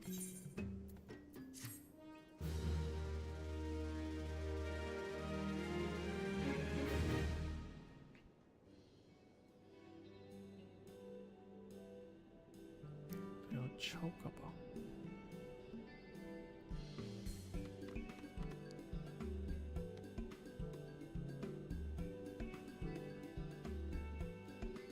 The nameless one is now called Bath Death Thar, and an adventurers guild has been constructed in Loth Ast Bath. The hunters of Tailfeather are now clients of the Adventurers Guild.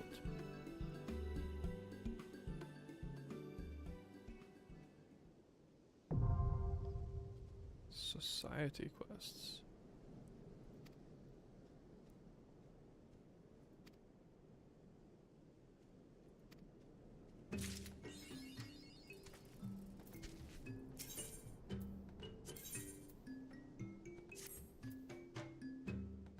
Requests from fleshlings grow stranger by the day.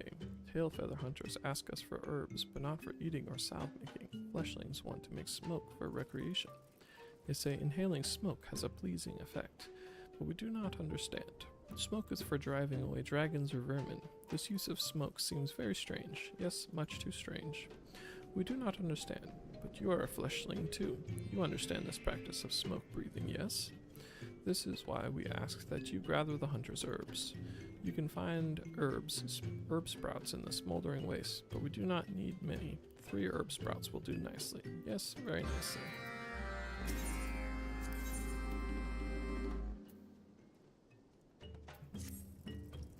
Great hunter, please, you must help.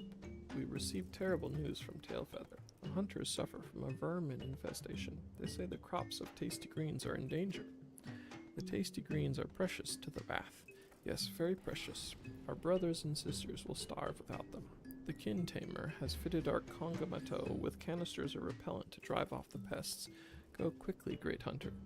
Fly to Tailfeather and spray the crops.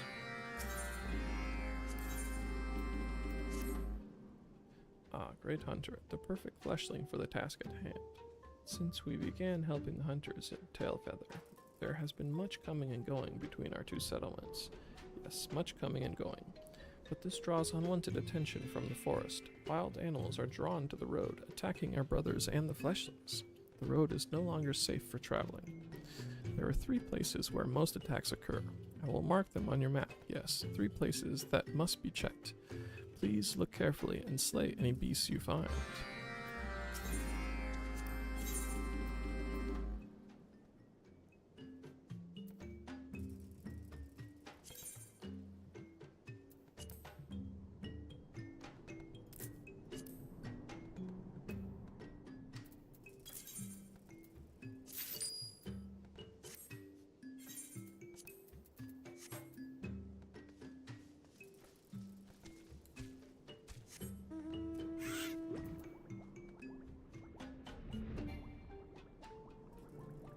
Flying makes it have hearts.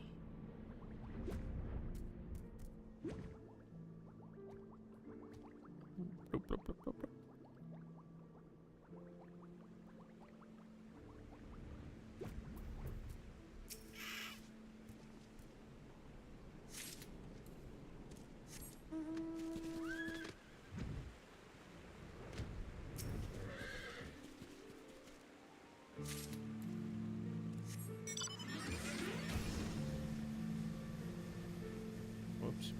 I'm supposed to get a special mount, huh?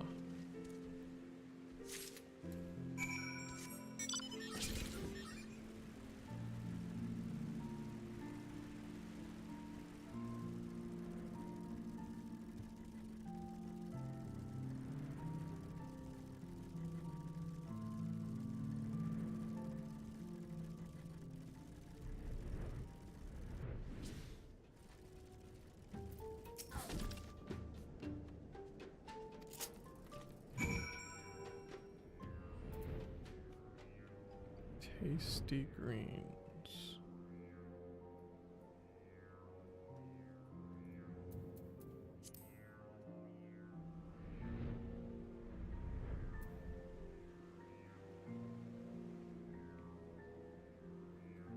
Meow. Meow.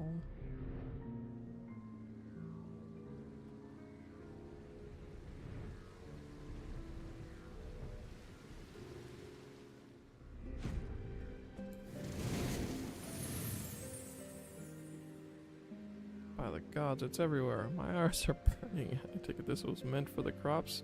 Well, I think you miss a spot, but please, I beg you, mind your aim.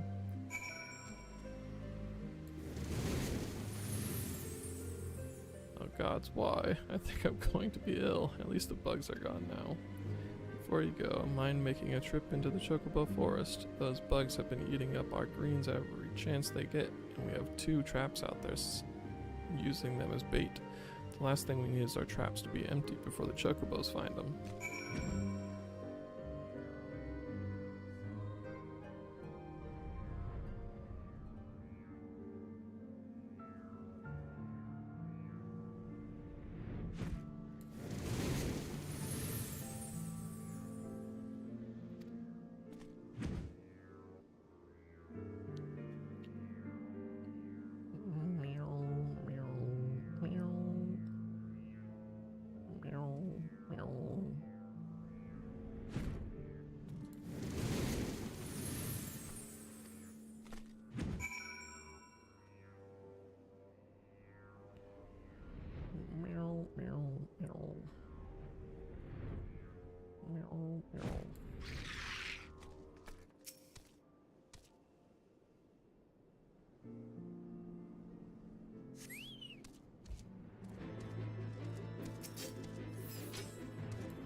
Does this one get a special thing and this one doesn't?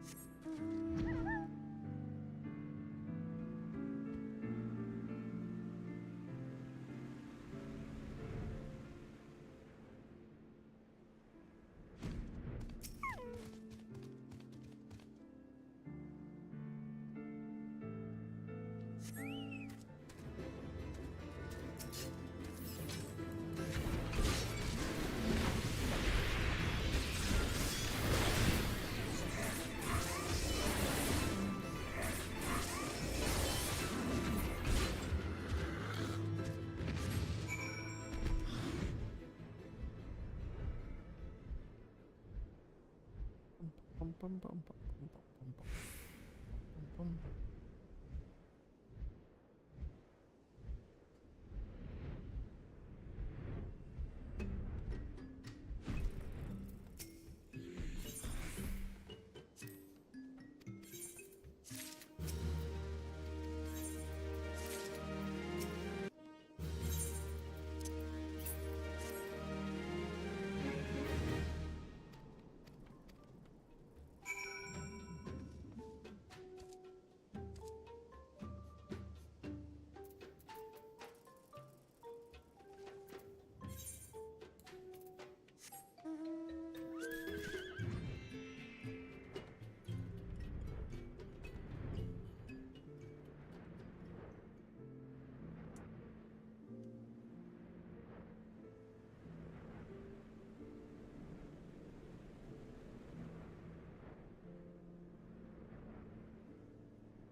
Sent word to the Elder Seedseer upon arriving in Gridania, and I am pleased to report that she has agreed to grant us an audience. If anyone can help us to contact the 12wood Moogles, it is she. We are expected at the Lotus Stand. I trust you are familiar with the conjurer stationed at its entrance. The Elder Seedseer awaits you. Pray, follow me.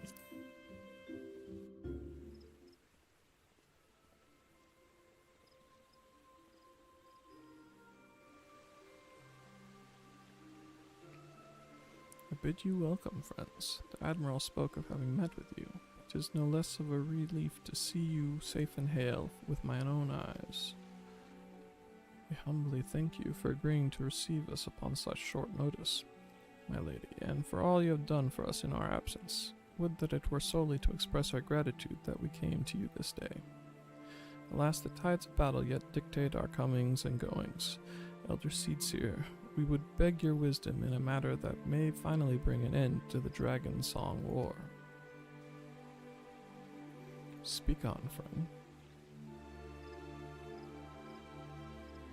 Speak, speak, speak. I see, so you seek a means to contact these Moogles of the Churning Mists. Po, I say Kupo.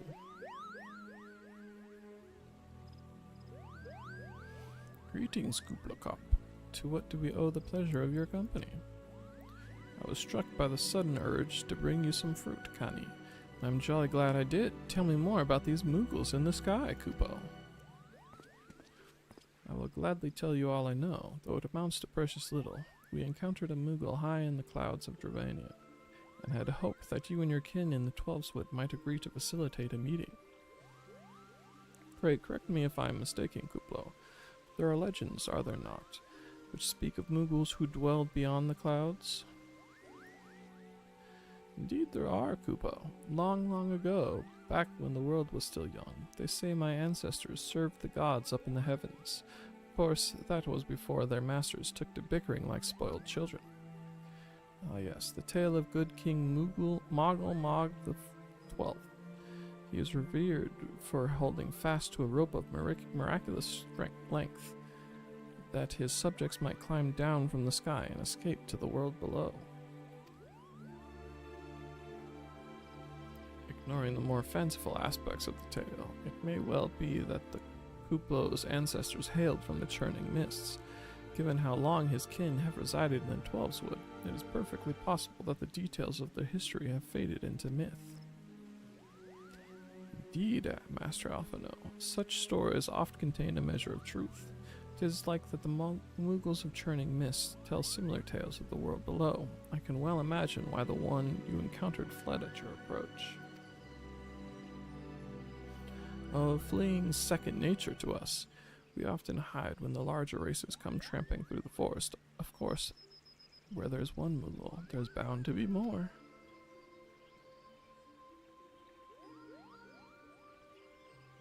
Which is why I've decided to take a trip to the clouds, Kupo. They surely won't be afraid to talk to me. I was hoping you might say that, Master Kuplo. You will accompany us, then. Just you try and stop me, Kupo. I'll admit the thought of adventuring outside the 12wood is a bit unsettling, but I can hardly refuse a chance to meet my distant cousins.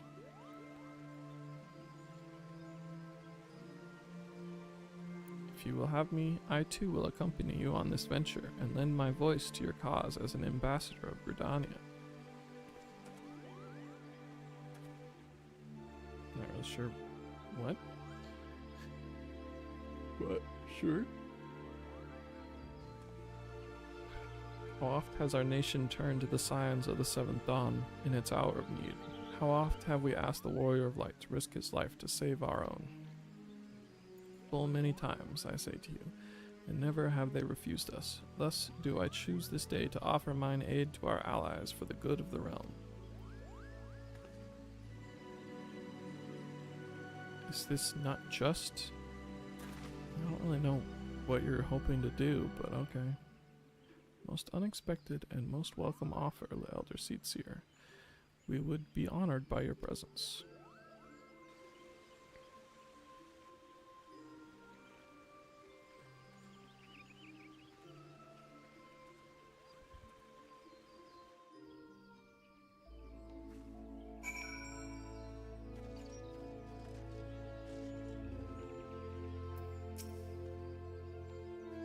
Pray, return to the summit and inform our companions of these developments. I will serve as the Elder Seedseer's guide on the return back to Somao. It being a path I've already trodden, I do not anticipate any great difficulties. Besides, we shall have the Elder Seedseer's personal guard to escort us. Bum, bum, bum, bum, bum, bum. Log home.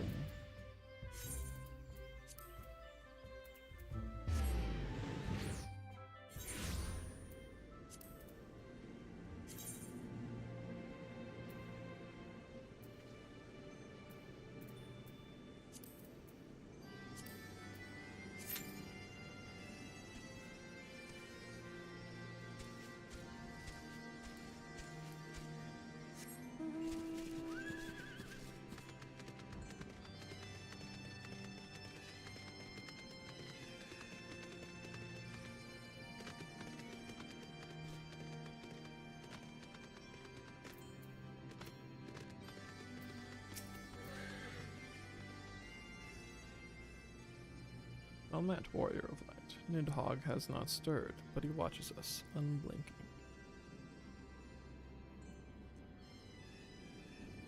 The Elder Seedseer herself answers your call. Then there is naught to do but wait.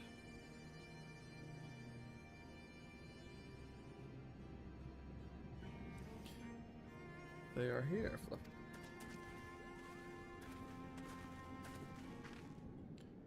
Greetings, my friends. I am happy to report that our journey was mercifully uneventful. Void as the road was of Dravanians, it would seem the dragons have abandoned Somao for the churning mists. Elder Seedseer, may I present to you Sir Estenian, Ishgard's Azure Dragoon. It is an honor to meet you, Sir Estenian. I have heard many tales of your order's extraordinary skill and courage.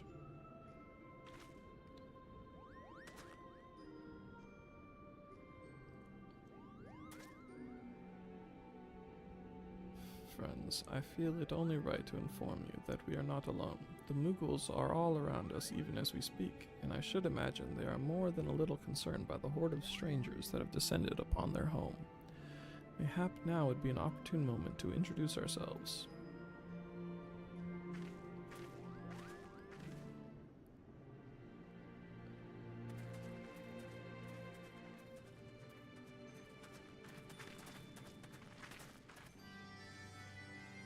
This should serve.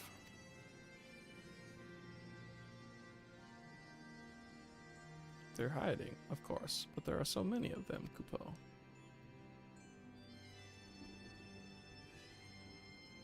I am Khan Isena. My companions and I have braved the long road from the Twelveswood to share words with you. On this, the occasion of our first meeting, we bring an offering of light and wind.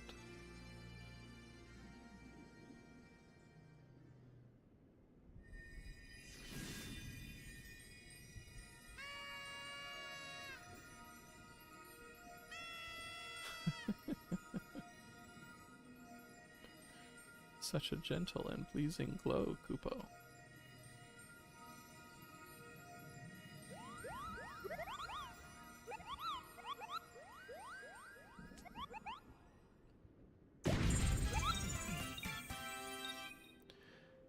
I am Moglin, the chieftain of this Mughal clan. Chieftain Moglin, it is an honor to meet you. Greetings, I am Kuplokop, ambassador of the Twelveswood Mughals. A Mughal from the world below. Your hide is of a different hue, but that palm is unmistakable. I might need a moment here, Kupo. My companions were no less surprised to learn of your existence here among the clouds. I hope they did not startle you overmuch in their eagerness to make your acquaintance. Full well can I imagine your wariness. I am told that men have not walked here in nigh on 1,000 winters. Mayhap you will forgive them their forwardness when I unfold to you the grave matter which first brought them into your midst. My companions crave an audience with the great worm Hresvelgr, that they might negotiate an end to the war twixt man and dragon. An end to war, you say? I trust you, Canny Senna. The light of peace shines brightly within your soul. But I'm afraid the same cannot be said of your friends. To be plain, we did not hide ourselves because they were the first of your kind to be seen here in 1,000 years. Well, not only because of that. We hid because we smelled dragon blood. These guys are home to many, many dragons. While some crave peace, such as Hresvelgr, many others crave the opposite, such as Nidhogg. Suffice it to say, we are worried that the presence of your blood-spattered warrior friends will attract the attention of the nastier kind and invite destruction into our happy home.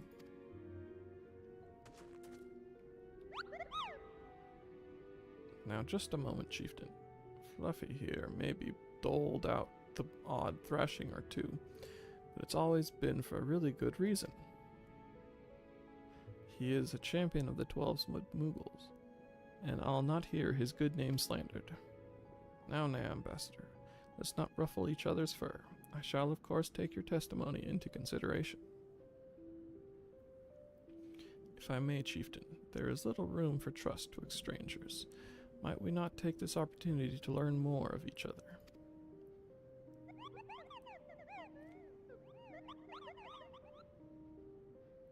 An excellent suggestion, Kupo. In the interests of fostering friendship and keeping an eye on you, I extend to you the hospitality of Mogholm. Prove yourselves worthy of our assistance, and it will be yours. I shall be watching, Kupo.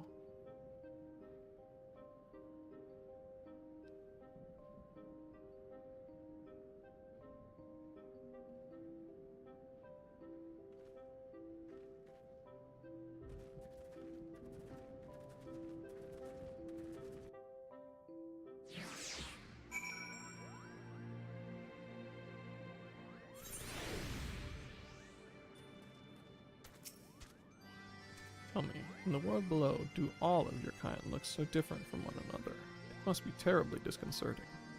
What was it Kuplo Cop called you again? Fluffy McGee. Your names are as odd as your appearance. Have you ever considered a nice Moogle name? Oglin is taken, by the way, Kupo. As are Mogan, Mogmug, and Mogwin. These being the names of the 3 wise Moogles who will administer the momentous challenges that I have devised to measure your worth. I call them the Trials of Trustworthiness. Undertake these trials, and we shall soon see whether or not you are worthy of our aid.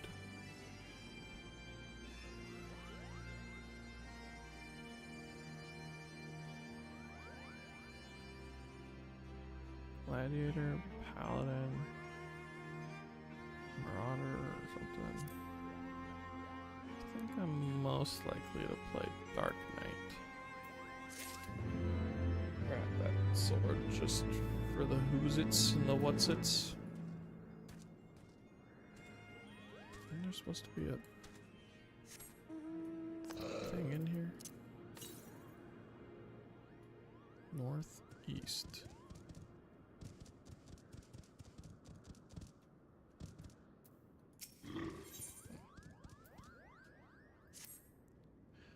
Yes, you have the pleasure of speaking with Mogmug. I know. I am the fluffiest, most enchanting creature you've ever laid your eyes upon, Kupo. It isn't easy being this adorable. I can barely take a stroll outside without those relentless Stravanians throwing themselves at me. Why, they look as if they might just gobble me right up. In any case, fleeing their overbearing adulation is growing a bit tiresome. Your trial, sir, is this. Find these ardent archaeosaurs and slap some manners into them, Kupo.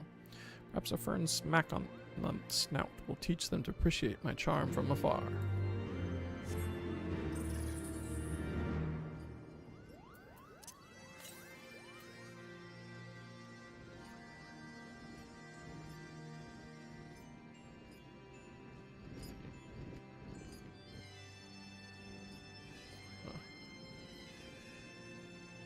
Muddled Moogle.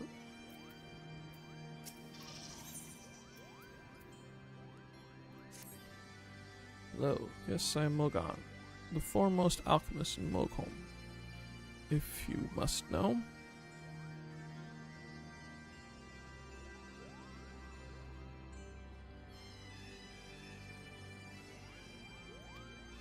your tummy is gloopy or your wings are droopy.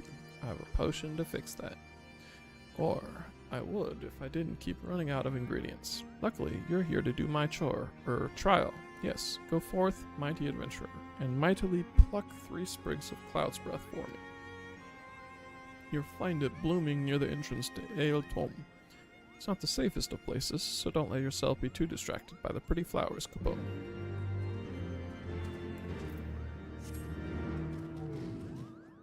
It's a little warrior Moogle.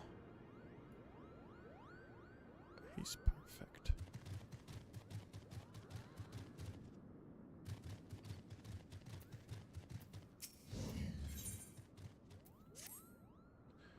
Mogwen's the name, and art is my game. When it comes to painting, there are none in Mogholm who can match my talent with a brush, Capel. I know why you have come. Chieftain Moglin has demanded that I test your trustworthiness. But as I trust no one to create art that will satisfy me, I instead charge you with retrieving a masterpiece I seem to have misplaced. It was an ambitious and innovative work, guaranteed to fetch at least 4 Koopa nuts on the open market. You must find it. Question the masses. Surely a pebble painted with such vibrant color and unmistakable panache cannot have escaped the notice of every Moogle in Mogholm.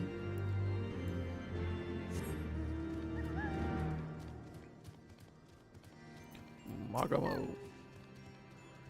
Mogwin is missing his masterpiece, Kupo. Oh, you mean that paint-smeared mess of a pebble? I've not seen it recently, a fact for which my eyes are profoundly grateful.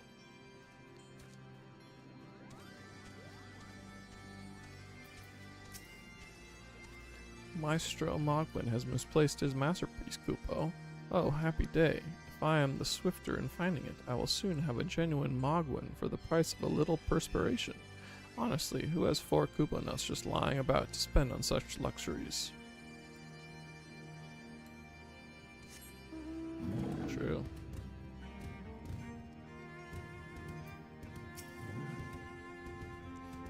I don't know much about his stone, but I do know Mogwin's been creeping out the back way to Solmal's summit from time to time, Kupo. Maybe he left it up there.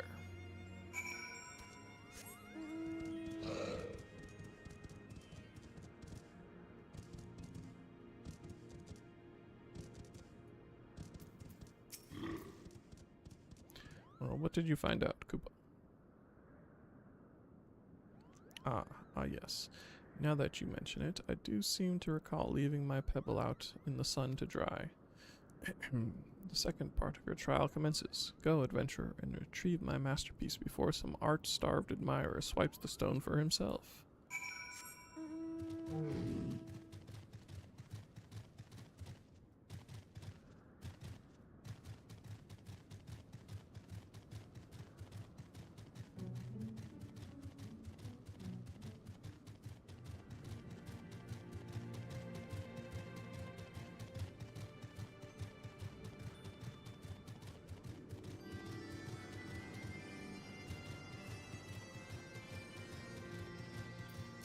Mender of sticks and emptier of purses.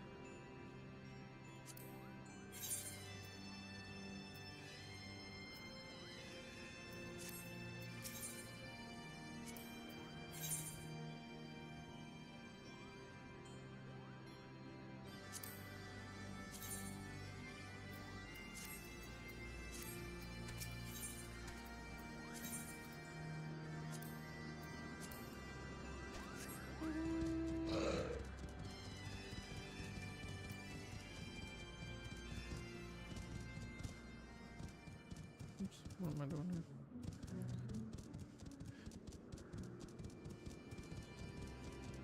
Little masterpieces up there. Okay.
breath stuff.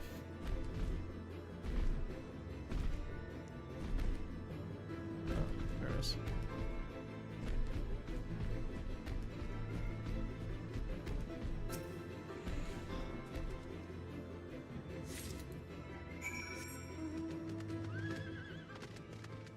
Horse.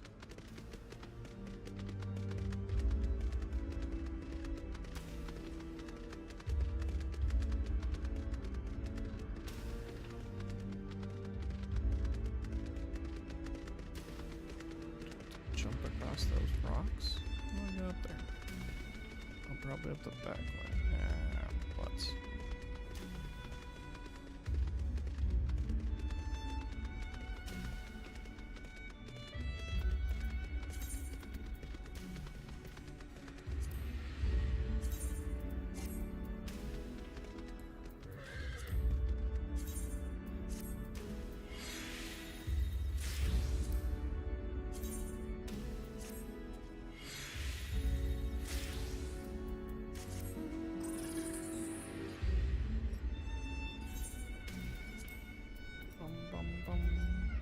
Shadow blue dye.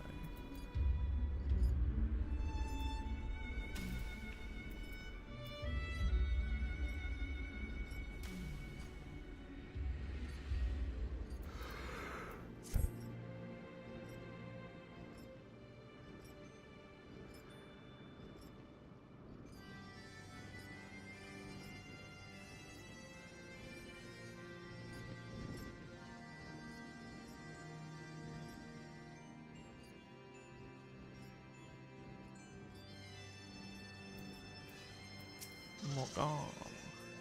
Do you have any trouble finding Cloud's Breath? I do need to quite urgently, you know. Oh yes, these are perfect. Kupo.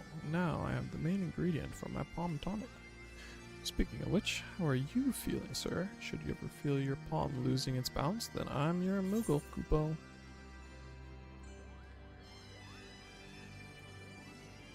Chamadhars. Titanium lance. Is it the same? Interesting. Very comparable. Has materia slots, so it is technically better. Oh, it's like, what's her faces?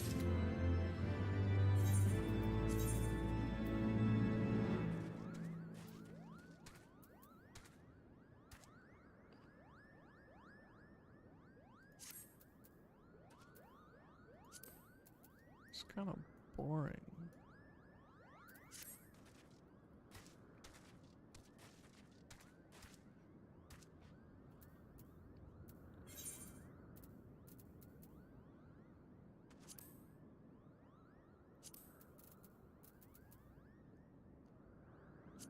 Ox tongue. What the heck is this? Whoa.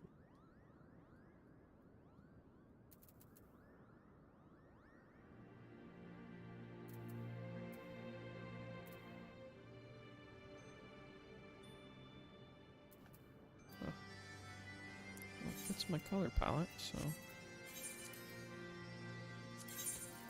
I'm gonna have to get more glamours from somewhere.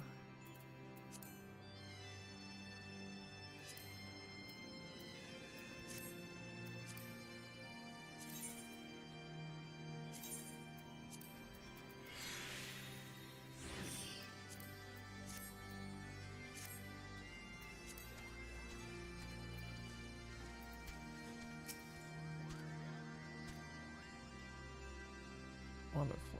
You are as capable as I am captivating, Kupo.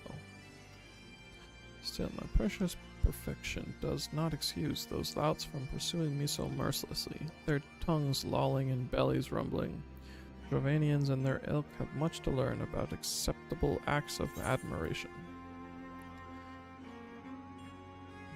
Mechanist.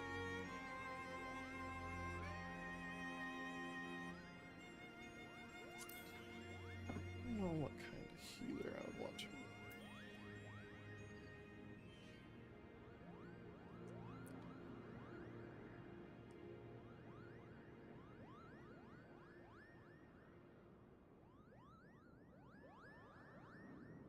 doesn't really matter, I don't think.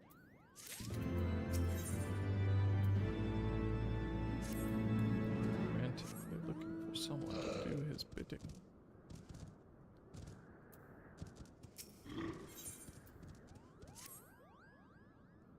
Have you ever bathed in the water to the northeast? Of course not, because a gang of burly Ropkins has been attacking any who go near them. Kupo, if you were kind enough to slay a few, that might scare them away, giving me time for a dip in the waters.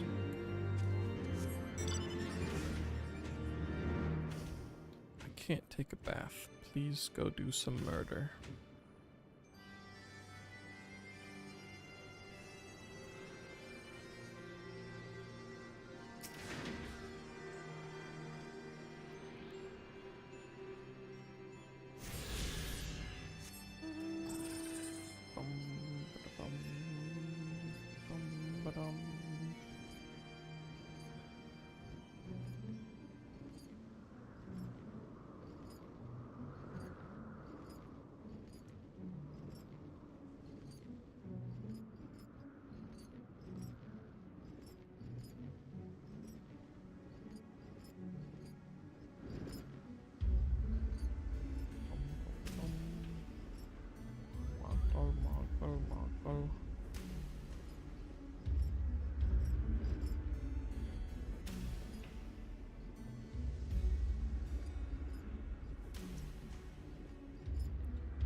To get some sun, so it's sitting here in the shade.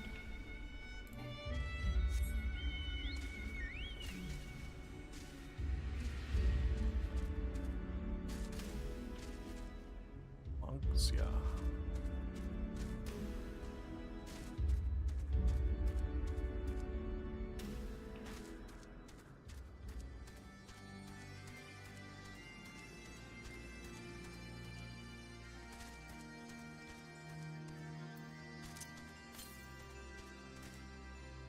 Northwest.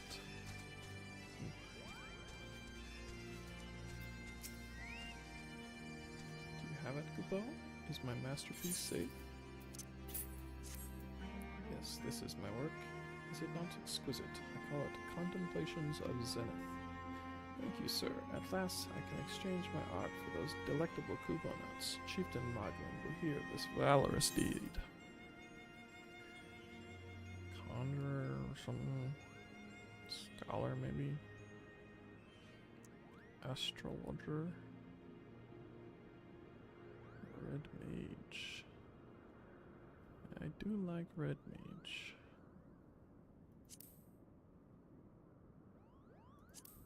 Yeah.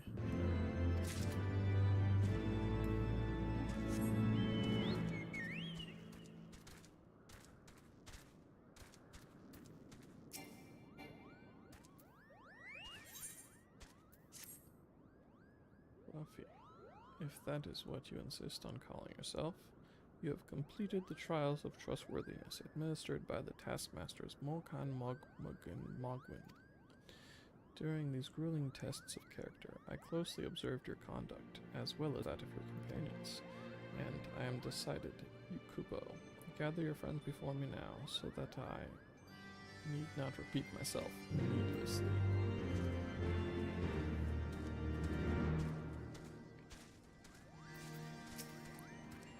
Are these trials over then? My tasks have been little more than household chores. If our hosts elect not to grant their aid after working us like pack chocobos, I shall demand compensation in Kupo nuts out of principle. But I hope it will not come to that. Let us hear the chieftain's verdict, shall we?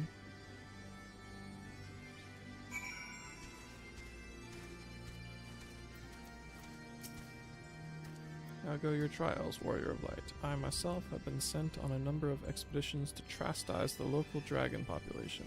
Did not their chieftain wish to avoid inflaming the Dravanians?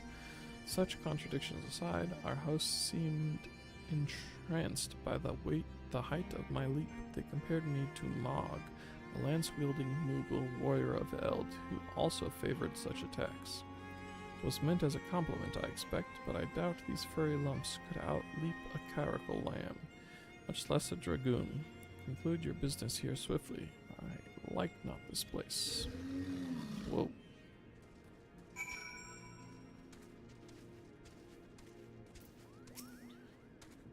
Standing here in Mogholm, my thoughts turn inevitably to the legend of good King Mogomog XII and his seat in the heavens. Like most, I thought it no more than a myth, a story for younglings that grew with the telling. But with every passing moment, I become more certain that we have discovered the origin of the tale. Full eager am I to hear what the chieftain has to say.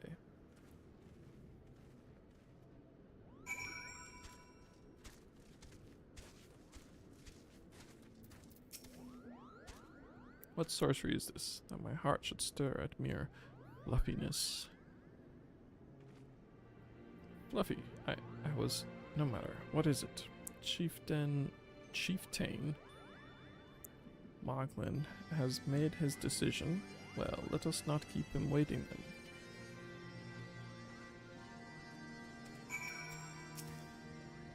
We've become such friends, Kupo. My Moogle cousins love to sing and dance as much as I do. Chieftain Moglin has finally come to a decision, has he? Well, I suppose I'd better flutter over and see him then. For some reason, I don't know why that spelling of chieftain looks wrong to me.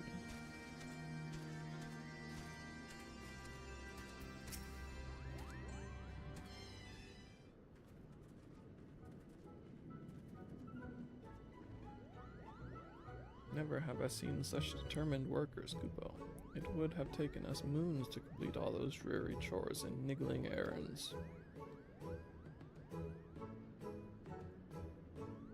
And have our labors proven the purity of our intentions, chieftain?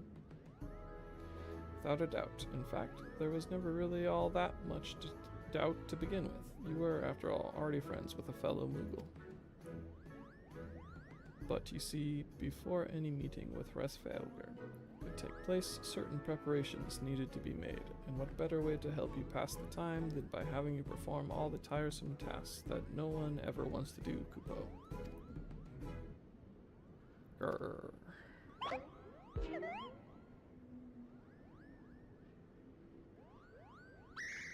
Oh, dear, the thorn. Bring out the horn. Quickly now.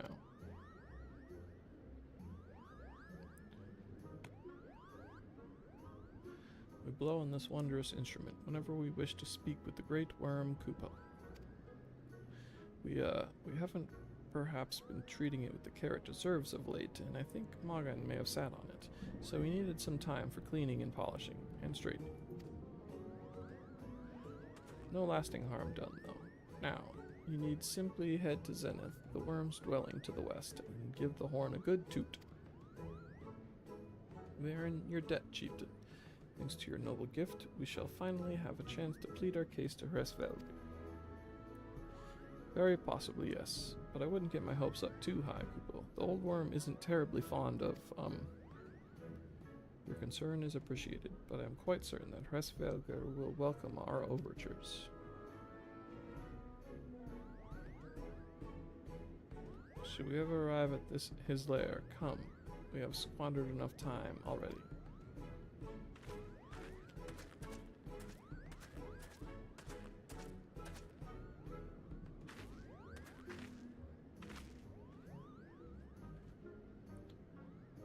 Chieftain Moglin, we thank you for your gracious hospitality. Though we must soon take our leave, I pray that we may continue to nurture the shoots of this new-sprung friendship twixt earth and sky. Of course, Kupo. Visit us whenever you wish. Consider Mogholm your home amongst the clouds.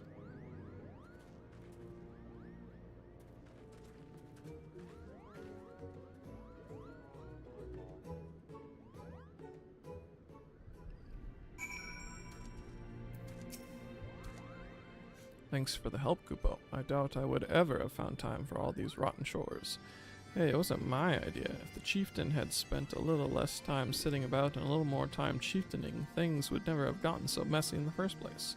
And he was the one who sat on the horn, by the way. But now all the errands are done and the horn is fixed, so all's well that ends well, eh, Kupo?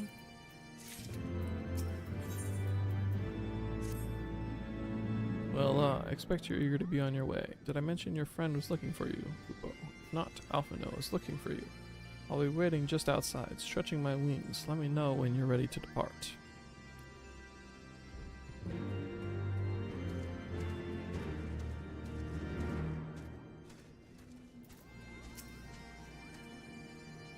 To the best of my knowledge, we have all that we need for our trip to Zenith, and I believe the Elder Seedseer and her retinue will soon be making the journey back to Gridania.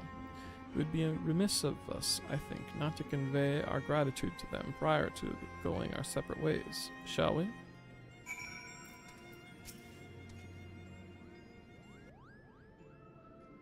Alphino, Fluffy, I do humbly thank you for what has been a most enlightening experience. Were it not for your pioneering spirit, the existence of these Mughals might never have been revealed to us. 'Tis we who should be thankful, Elder Seedseer. Were it not for your timely diplomacy, they would never have chosen to reveal themselves at all.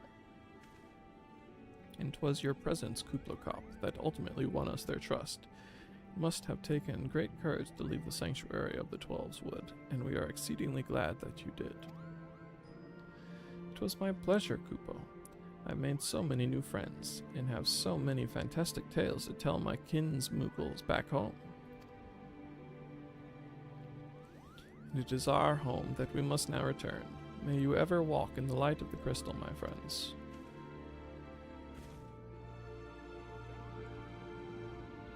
Safe journey, Elder Seedseer. We too must be on our way. Restvelger awaits.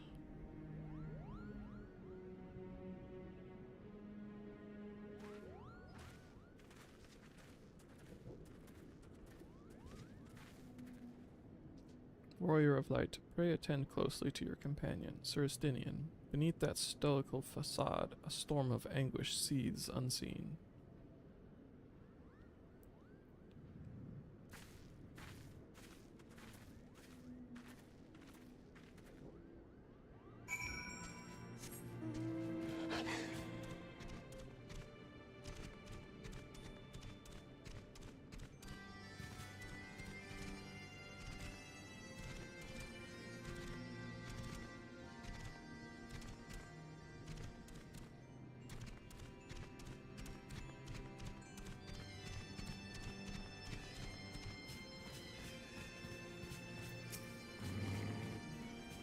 You said your goodbyes and dabbed away your tears, Kupo. Then we are indeed ready to go.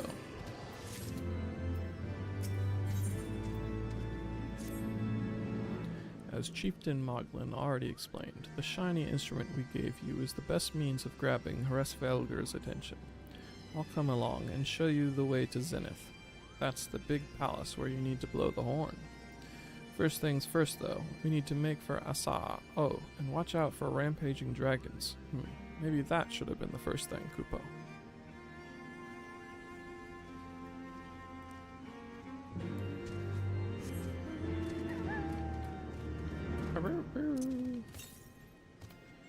Northwest.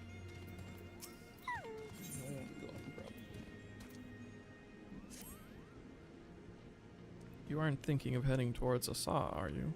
Best watch yourself if you are. Archaeosaurs stalk the road looking for an easy meal. If only someone could drive them away, Kupo.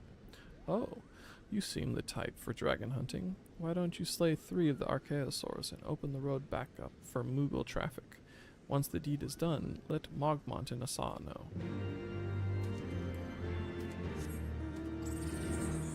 Okay.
Landlord colony.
What just happened?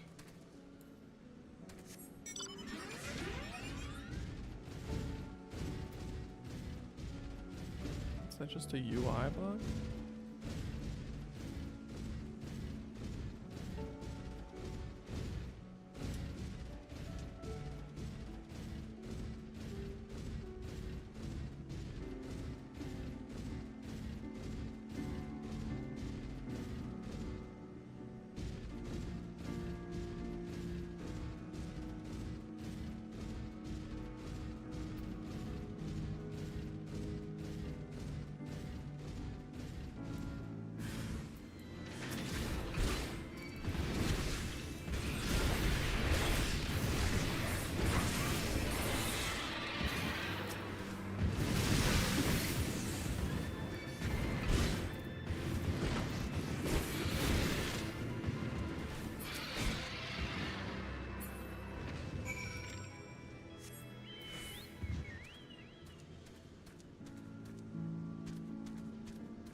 That's so cute. What's happening?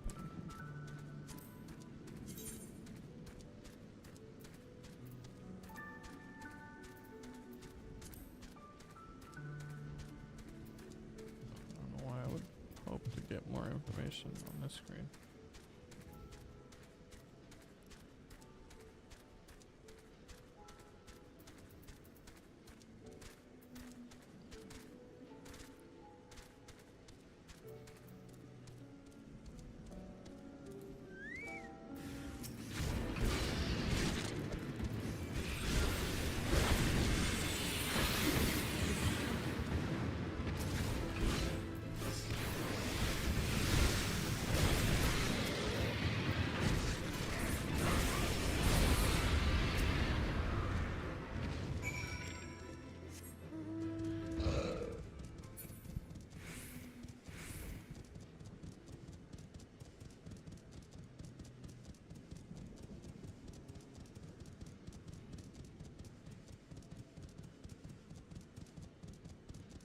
Why this gets its own UI when it's like, it's not like something I can maintain like the disembowel. I don't get it. I don't get it.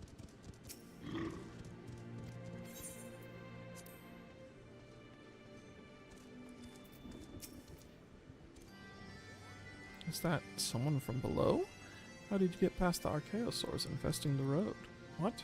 Moxie asked you to slay them for him. It's just like him to depend on the kindness of strangers. We've barely been able to venture outside of Asa for fear of being attacked. Now thanks to you, the roads are just a little safer, Kupo.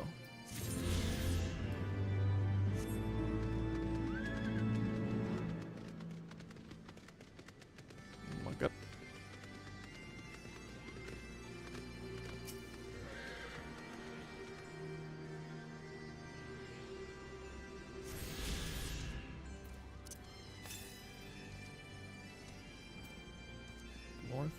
east. That one, huh? These were a bit bitey for a while there, but I think we've arrived in one piece, Kupo. I wonder what has the dragons so awfully snappy. I mean, the bad ones are always bad. They seem worse than usual.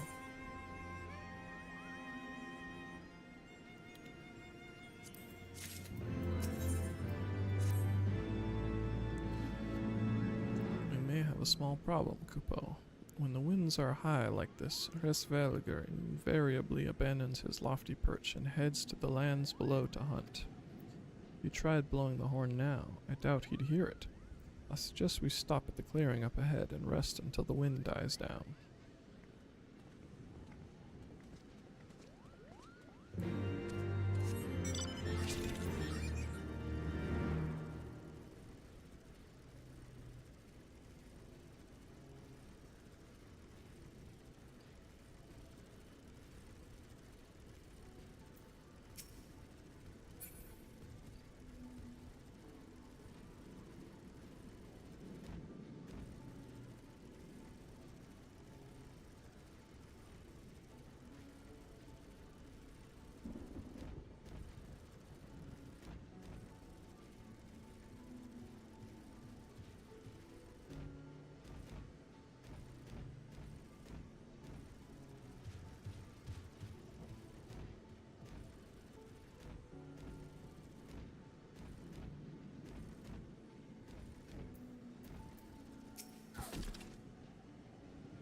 This should do nicely, Kupo. The winds will likely have died down by tomorrow, but until then, we might as well make ourselves comfortable. We must interrupt our journey so close to its end. I suppose this place is as good as any. And mayhap a brief respite from the hardships of the road will help to clear our minds in readiness for the coming parley. Very well then, I believe a campfire is in order. Leave the gathering of fuel to me. I acquired a keen nose for firewood during my time in the frozen wastes of Gorthus. Sure you did, buddy. Clear our minds. 'Tis Master Alphino whose mind needs clearing. The thought of meeting a great worm in the flesh has befuddled the boy. Did you see him stroll away as if these ruins were not crawling with deadly beasts? Follow him, Fluffy, and see that the wildlife does not make a meal of our young friend. We will have the camp ready by the time you return.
I guess full thrust is still our biggest one.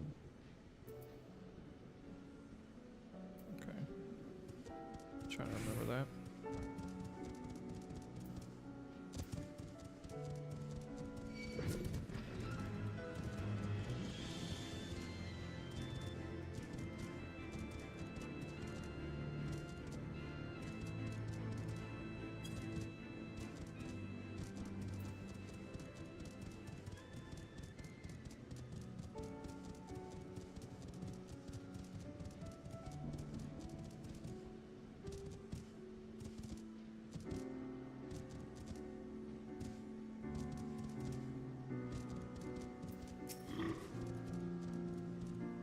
See, I was right to worry about the boy's safety. Once Alphino returns with the wood, we can see about supper. The Ice Queen has filled a pot with what looked like stew ingredients, ready for the fire.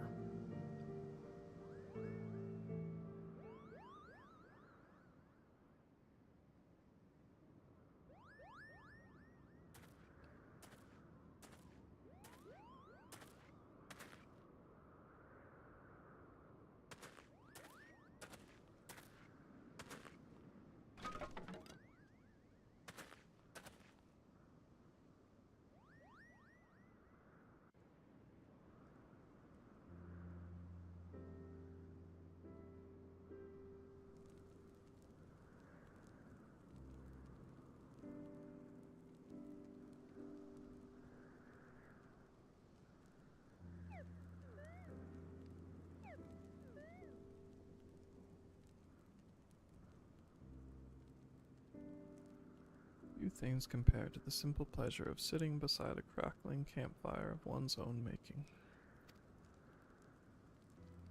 Ah, so speaks the great explorer. Until recently, you wouldn't have recognized firewood if it came with kindling and a flint. 'Tis well you instructed me so patiently then.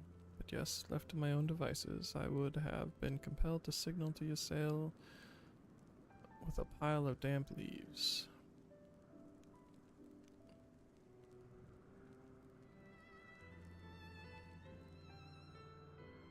I was born the pampered son of a Charlian dignitary, and, alongside my twin, became the youngest student ever to be accepted into the studium.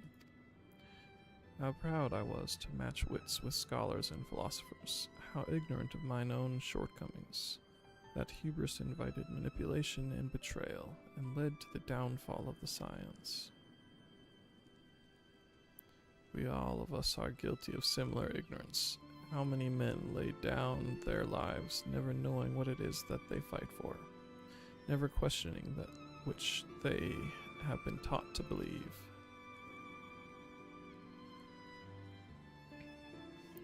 Twas only upon meeting Hresvelgr that I learned the truth hidden within our history.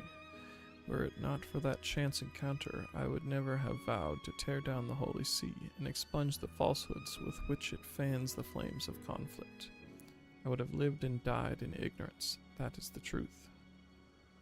That the truth has driven me to do terrible things I cannot deny. But I would rather sin in the pursuit of peace than imagine myself virtuous for perpetuating a needless war.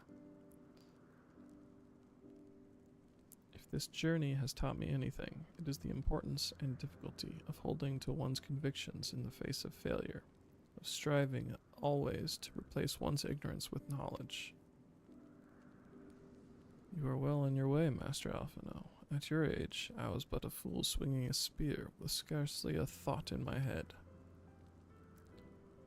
Even now I struggle to acknowledge the misconceptions under which I have labored. Sitting here, amongst these grand ruins, how can I deny that man and dragon once lived in peace? But, for all that such an age existed, we are now in a time of war. Nidhogg killed my family, and no quirk of history will exonerate him. I may be ignorant of how the Dragon Song War began, but if we do not put an end to this conflict now, I can say for a certainty that it will only breed more vengeful souls such as mine.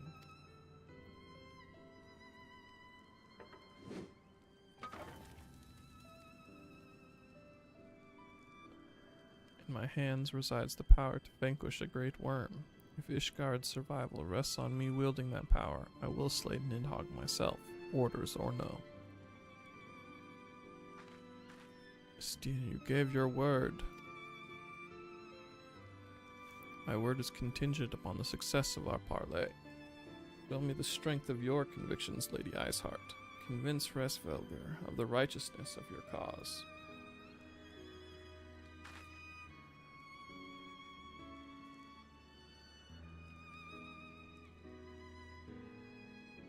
Doubt not, but that I shall, Dragoon. Well, winds willing, we shall have our answers in the morrow. Let us sleep now and face our fate with the rising of the sun.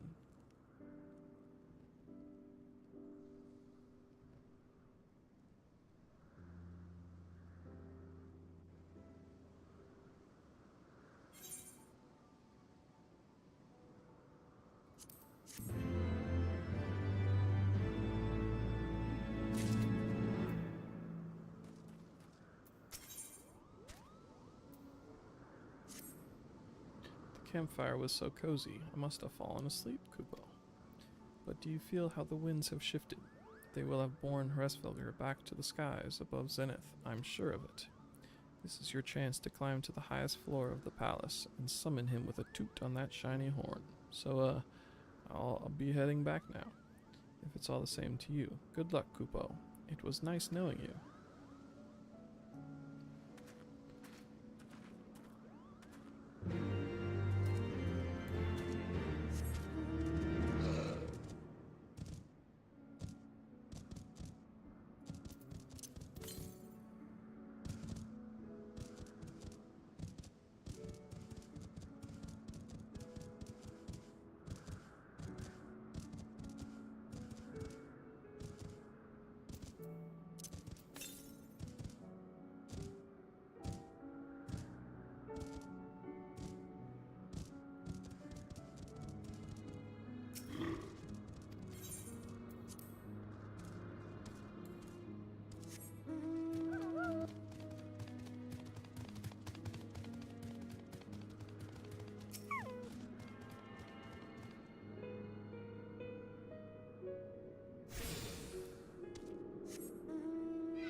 Oops.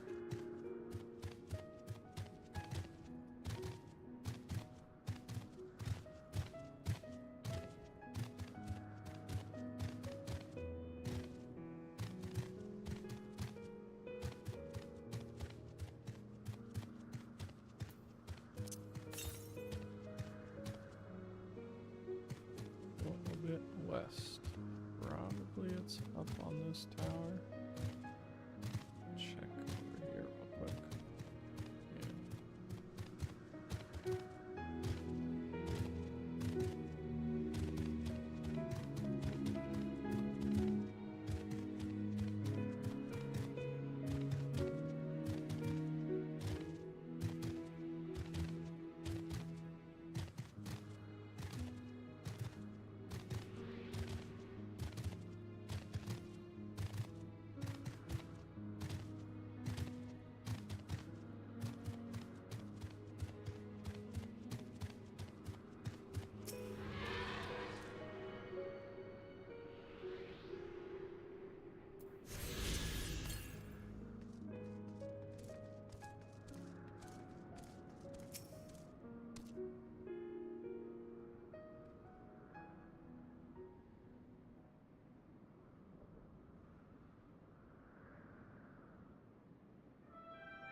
This will see. Why do you disturb my solitude?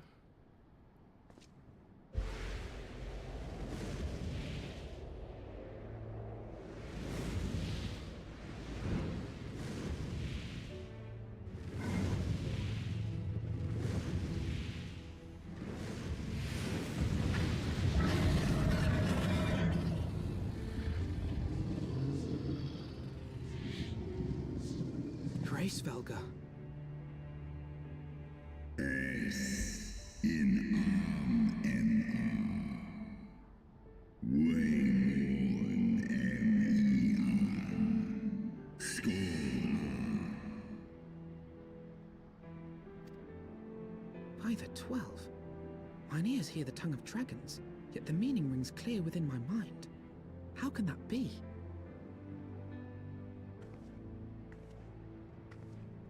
Hresvelgr, do you not remember me? 'Twas I whom you found in Dravania. I who glimpsed the truth. The truth about your past. About Shiva.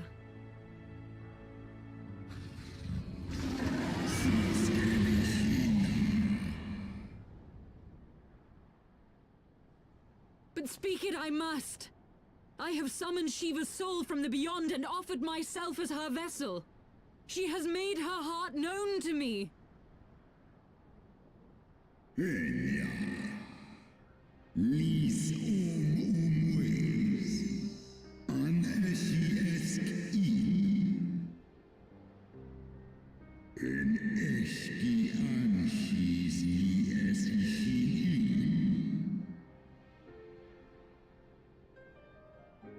I have surrendered mine to her. Do you not see, my love? I am Shiva reborn.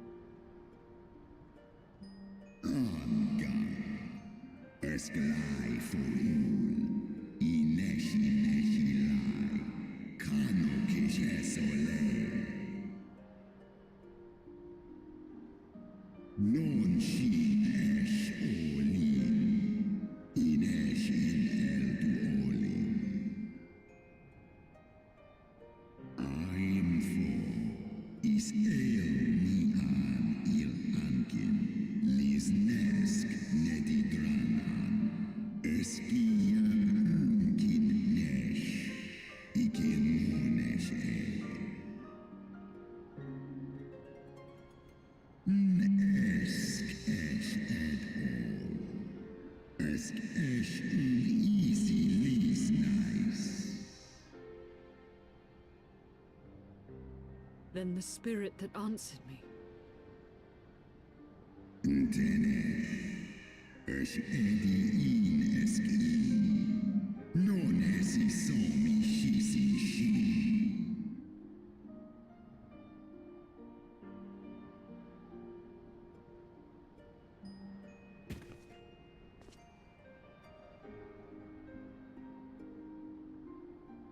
Be that as it may, Lord Hraesvelgr, Izel's desire to heal the rift between man and dragon is real, and it has borne us this far. We would spare both our kind and yours the ravages of this senseless war. Pray join your voice to ours in a call for peace and forgiveness.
Tisnishka.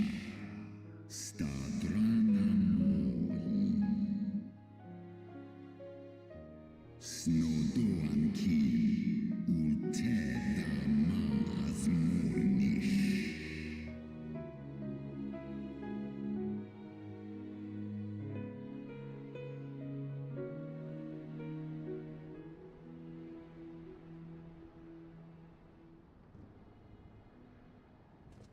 Your tale bears scant resemblance to the one I was taught.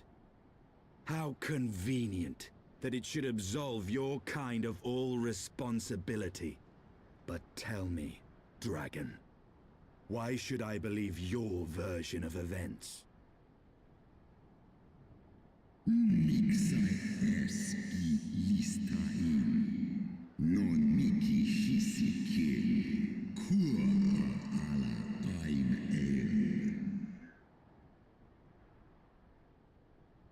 Sai an ursin afa an thon nizeg. Non wo I alamon a. Skor esk mik I es. Nes so I ang on in. Do in an. Olodra. Ishgard's so-called heretics. Sale. Orn I nesh iratatoska kin fo elna. Sith is nesh dokin an.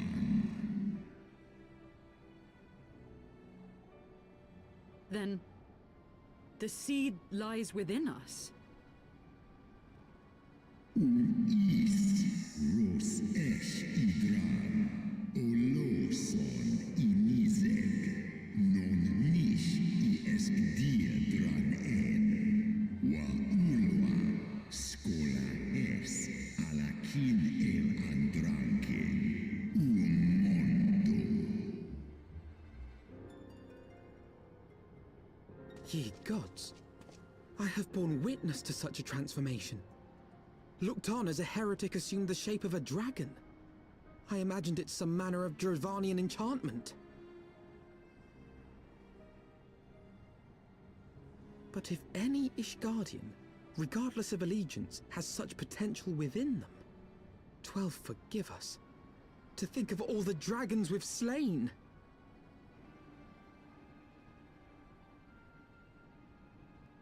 War ulmon ala an as drao.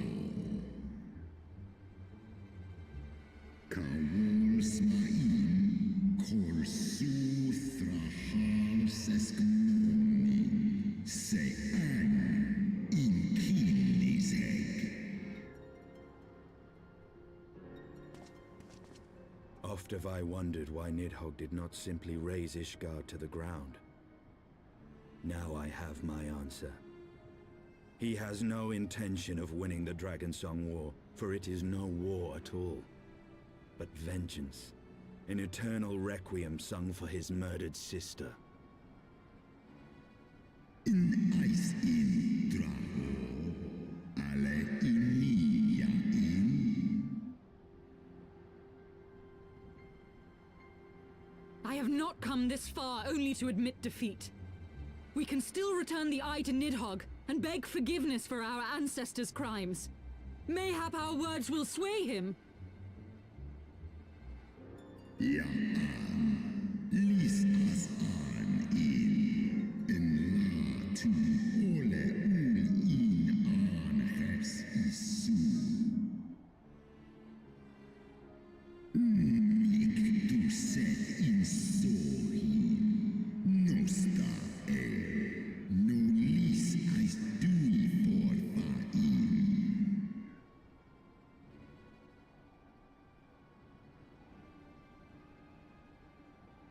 Ka, an isi a uldran as niseg for, an lai as nesh I an iratatoska.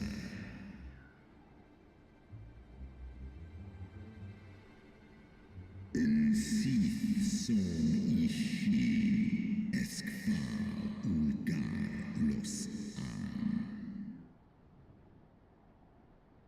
Snosk for an, non an lis I an, skorn ilens an, skola.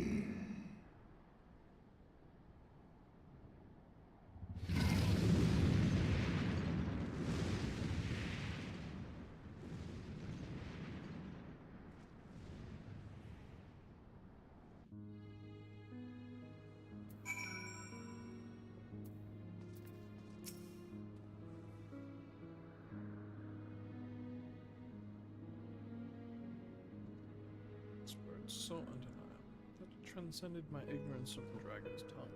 It is but a pity that I misliked what he said. So far did we travel, even unto the very heavens themselves, only to be dismissed like unruly children. Far from mitigating this humiliation, the hidden truths we have learned serve only to prove that our grand admission of peace was destined to fail from the start.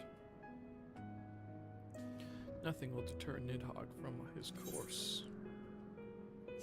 I want to get rid of this thing. Is that a thing I can do?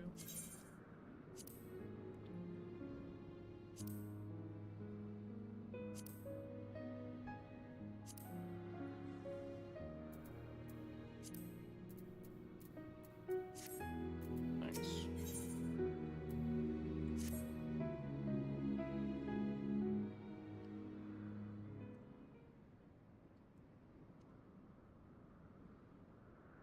Well, what do you propose we do now?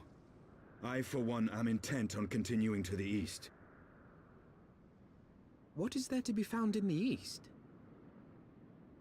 Nidhogg's lair, the Eyrie, is said to lie in that direction. And the eye tells me he is near. You cannot still mean to slay him. You cannot still mean to stop me. I have been true to my word, and aided you in this fool's errand with Hraesvelgr. But your efforts at parley have come to naught, Lady Iceheart. I would see Ishgard saved, and for that, Nidhogg must die. With the tale of our ancestors' vile betrayal yet ringing in your ears, you speak of continuing this war?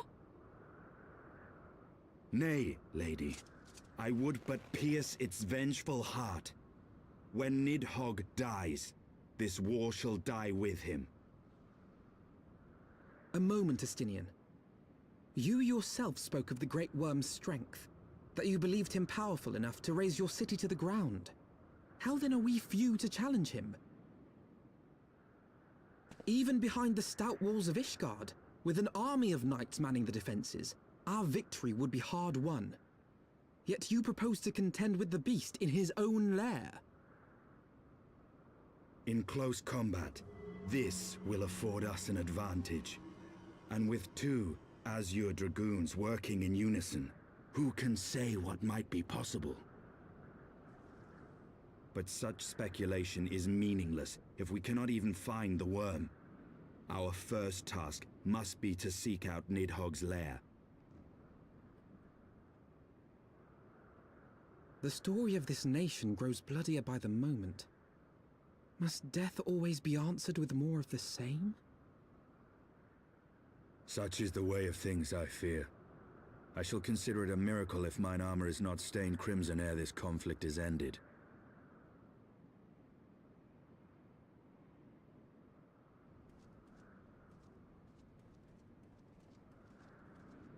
That I should be blinded by my own lies. Everything I believed, everything I thought I was, gone. All gone. Leave her. Your words will not reach her now. And we have not the time to wait for her to gather up the pieces of her shattered faith.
spec it.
So second, I guess.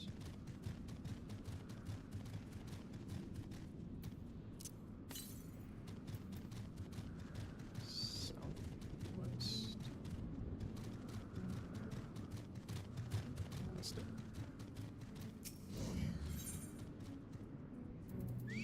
Rumbling, tumbling.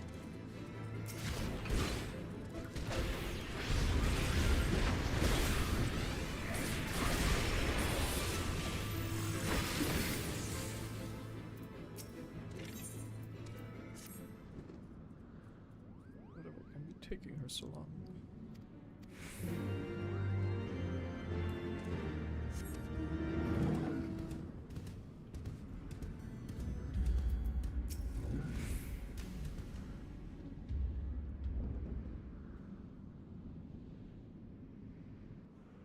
Is that it?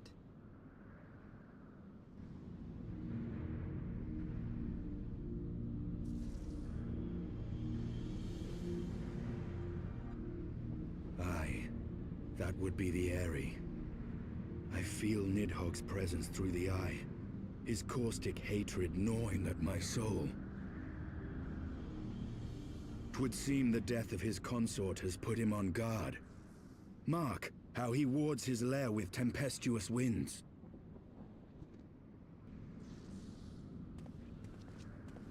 A similar barrier once barred our entrance to the Primal Garuda's domain, until we discovered the means by which it could be penetrated.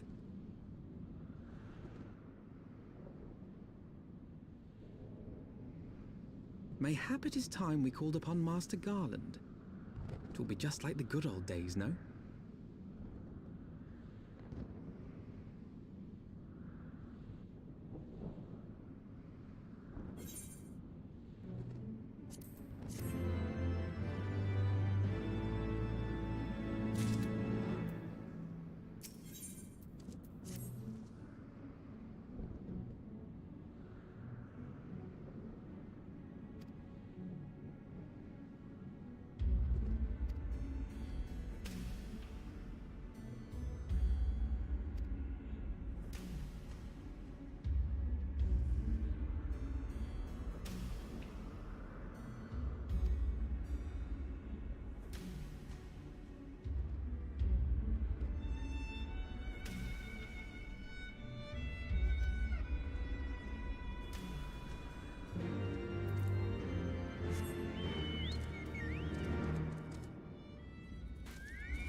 and slaying.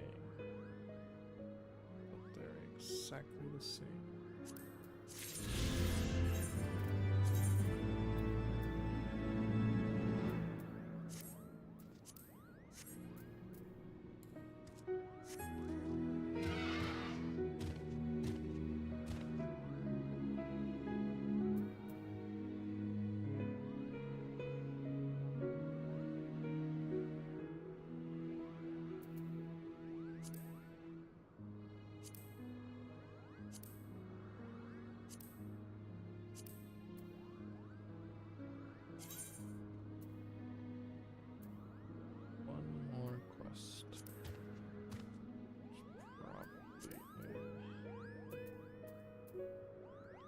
Quest.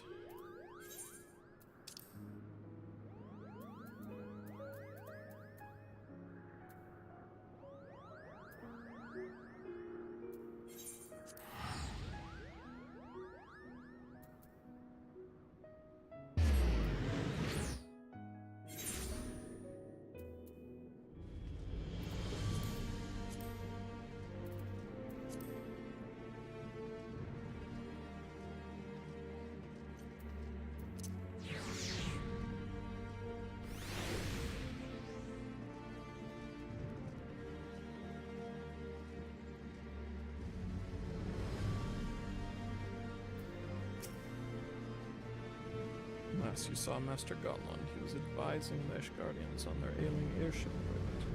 In that case, he might still be at Camp Cloudtop. Failing that, he could try the airship landing. This guy's still manufacturing. Let's not waste time searching aimlessly. Someone in the city is sure to know where to find him. The question is who. Sir Amak would seem the obvious choice, but there's no guaranteeing he will be able to grant us an audience at Shut Nordis. No, I have it. Count Edmund's youngest son prides himself on knowing all the Holy Sea's juiciest rumors. Let us return to the manor and see if Lord Emanuel is about.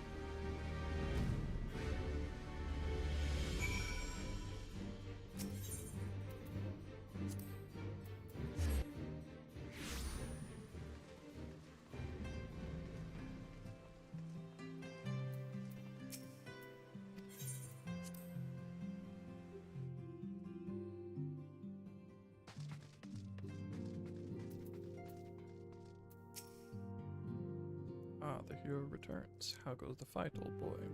Well, I trust. In search of a Sid Garland, you say, and say no more. Taverns are full of talk. The name of said silver-haired genius has cropped up more often than most.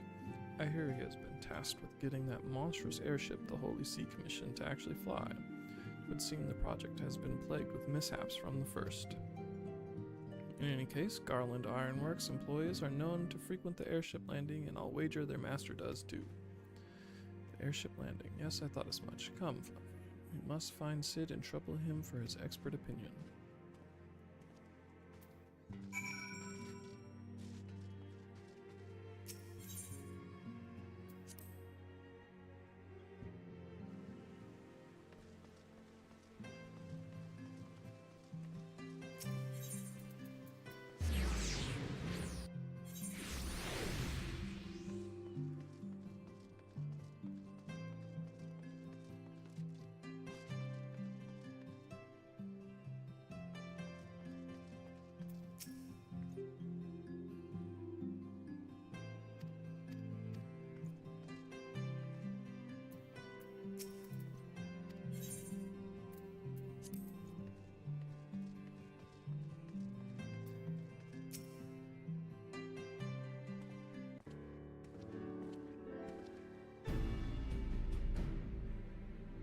Luffy, how fare you both? Not terribly well, judging by your faces. Greetings, Master Garland. I'm sure it will come as little surprise when I tell you we have need of a favor.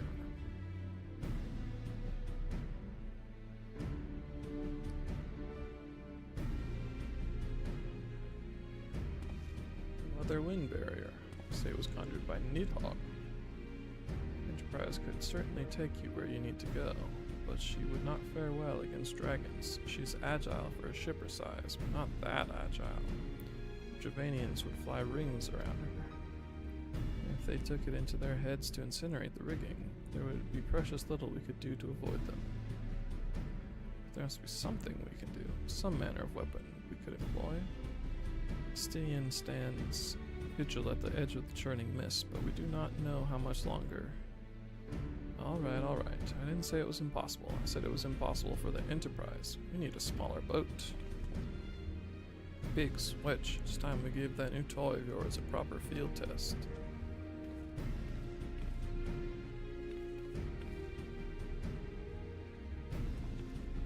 It's probably best if I let the lads show you. Come on, the manufactory is not far.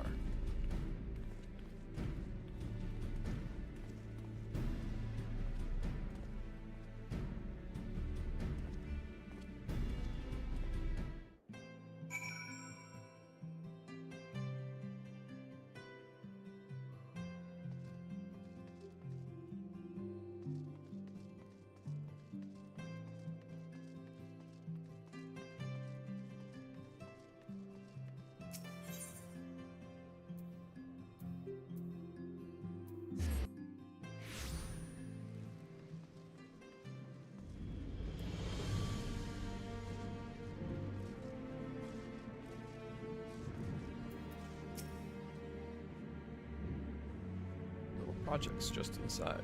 Maybe we're going to like this one.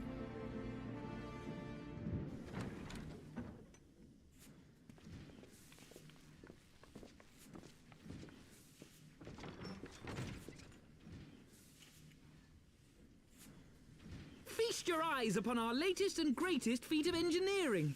We call it a mana cutter.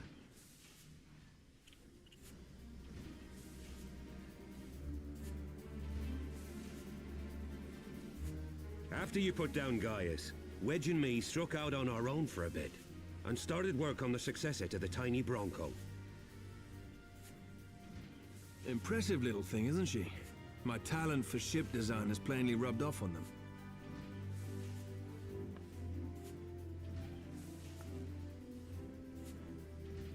They've adapted the principles of corrupted crystal technology and constructed a mechanism which converts ether from its surroundings into elemental wind.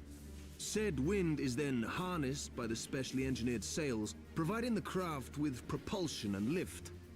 All in all, a most elegant solution. I'm actually a little upset that I didn't think of it myself. The design does, however, come with one small flaw. The energy conversion ratio is bloody awful. To generate enough power to get you off the ground, you need to be in an area awash with predominantly wind-aspected ether. In other words, there are a few places you can fly, not the places you can't. The new airship has left board's most touching thing, meaning it may be a while before this particular project takes off. If you'll forgive the pun.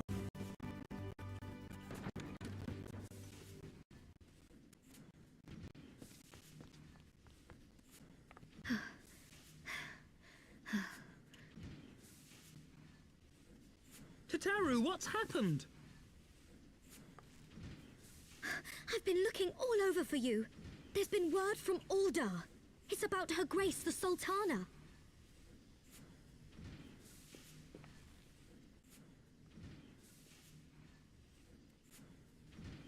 It seems you're required elsewhere. Leave the mana cutter with us. We'll see that she's airworthy and suitably equipped to slice through those winds.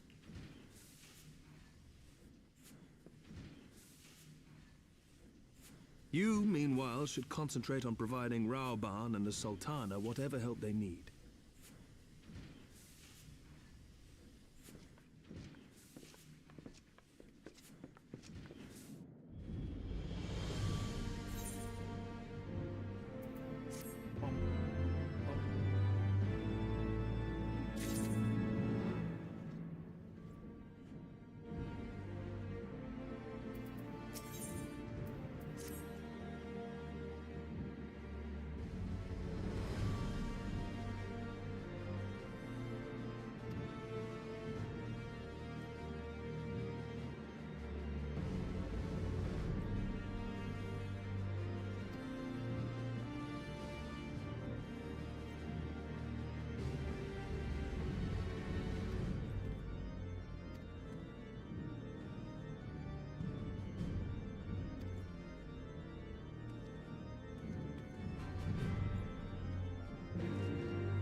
Thank you for coming.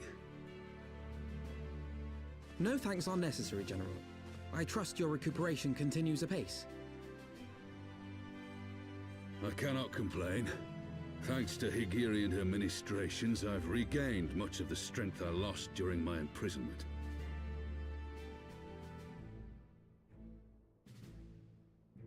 I gather you have made progress in the search for Her Grace. Aye, some good fortune at last. A few days past, Dulala informed us that a sizable shipment of alchemical supplies had been delivered to the palace.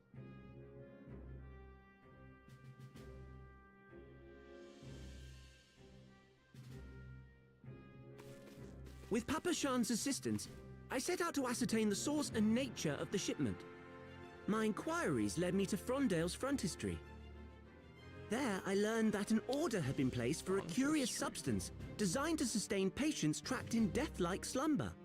An invention of the former head alchemist, apparently.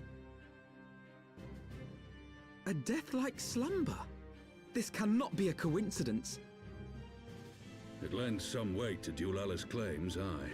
Her Grace is likely somewhere within the palace, abed but alive. Before making any attempt to extricate the Sultana, however, it seemed prudent to learn what manner of substance was used to induce her torpor. To that end, I made inquiries as to the whereabouts of the one most like to have administered it. The lady-in-waiting, Meriel. We sent for you as soon as we learned of her location. All that remains is to apprehend the woman. We shall find our cat's paw in the Silver Bazaar. But we must tread carefully. The market is not the bustling place it once was, and someone is sure to mark our coming. Should they inform the monetarists, we'll have a fight on our hands. We must be prepared for the worst, and being short an arm, I thought it wise to take another in its stead. What say you, Warrior of Light? Will you lend me yours? Then I pity the bastard that stands in our way. Come, my friends, for Nanamo, and for Ul'dah! Why is his face still dirty? Can't wash his face with one hand?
the guy that told me which house was hers.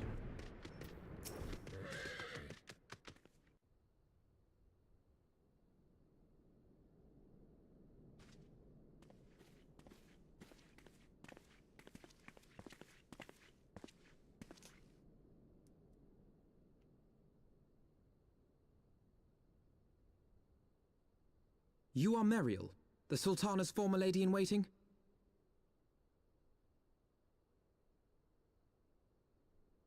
I know no one of that name. Pray excuse me.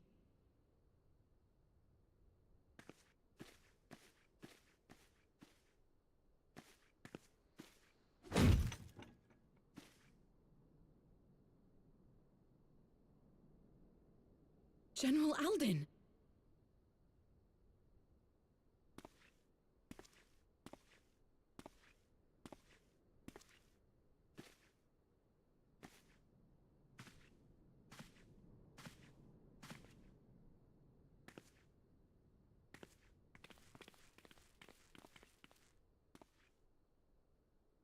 We will have the truth from you, girl.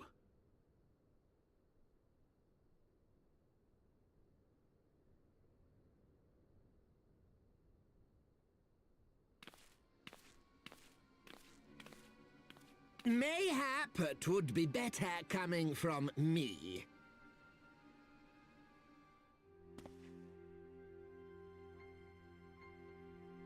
Lonorito, you'd best talk fast.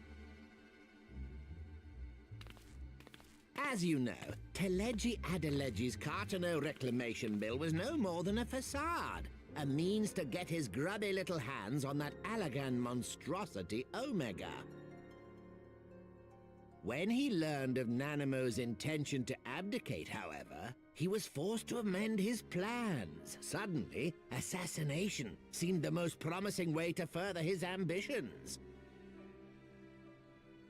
I am told Teleji had discovered a maid in whose veins ran the blood of House Thorn, a new, more pliable puppet to sit the throne.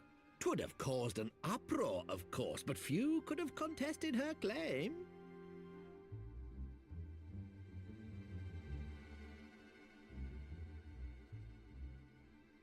'Twas plain that Teleji's wild machinations had outgrown our ability to control them.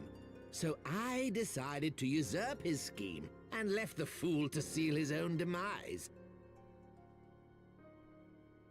And what of Nanamo? Oh, I have no desire to harm her grace. 'Twould profit me little to destabilize our government.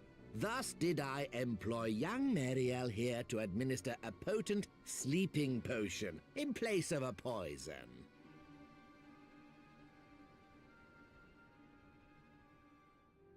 You should know, General, that your dear friend Ilberd was fully aware of my plan.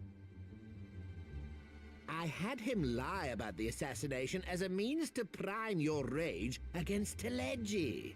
We weren't entirely sure how you would react, but things went rather better than expected.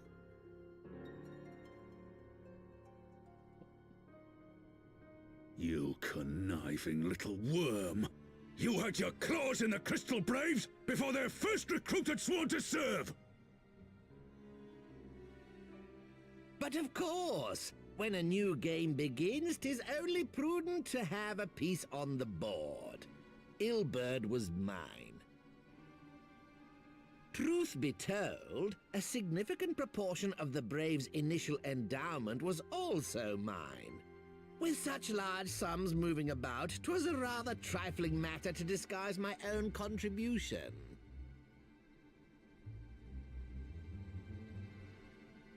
Ah, Ilberd. I secured his services with a promise to support his cause once my authority had been solidified. I swear, the man thinks of naught but prizing Alamigo from the grasp of the Empire.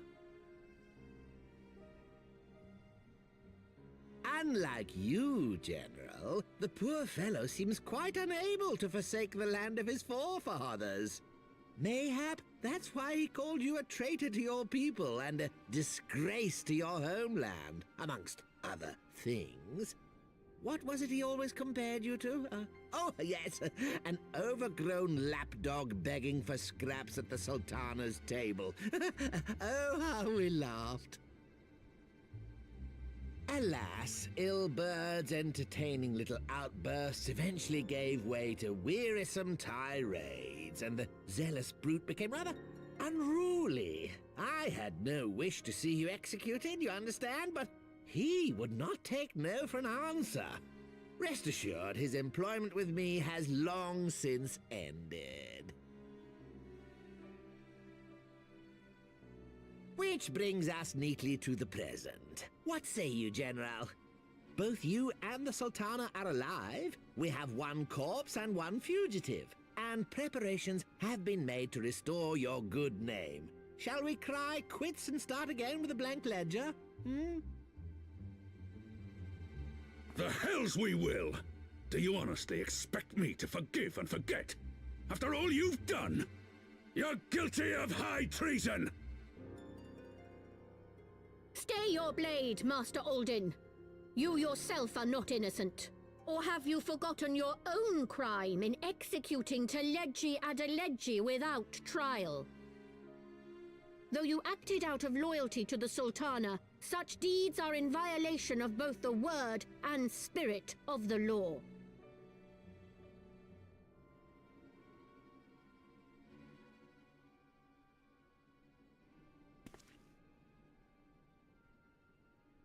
If you would, Lord Lolorito?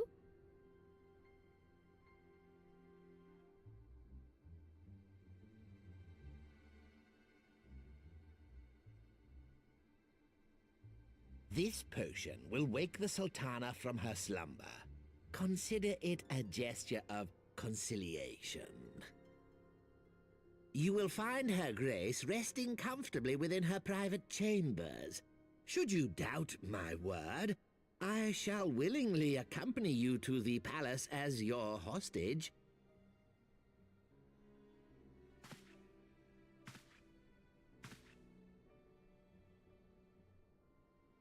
Got one big toe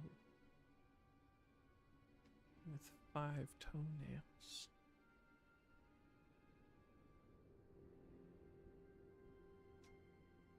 I like not your motives, Lolorito.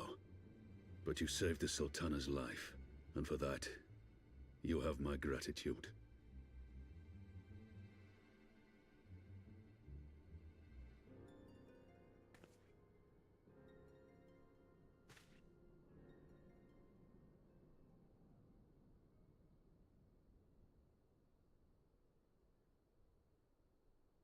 Rauban Aldin, you are hereby reinstated as General of the Immortal Flames. The citizens of Ul'dah shall once more be united under Nanamo Ul'Namo, and together we shall usher in a new age of prosperity.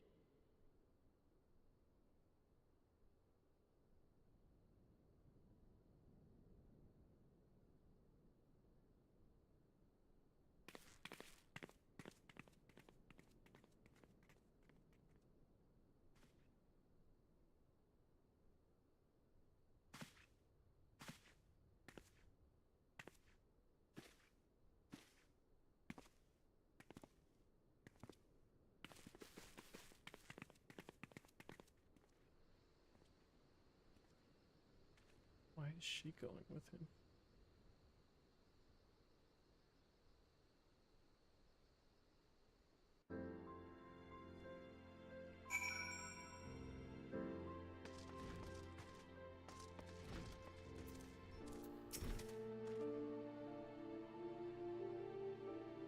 Their bloodbath. Little did I suspect that he of all people would gift us the means to rouse the Sultana.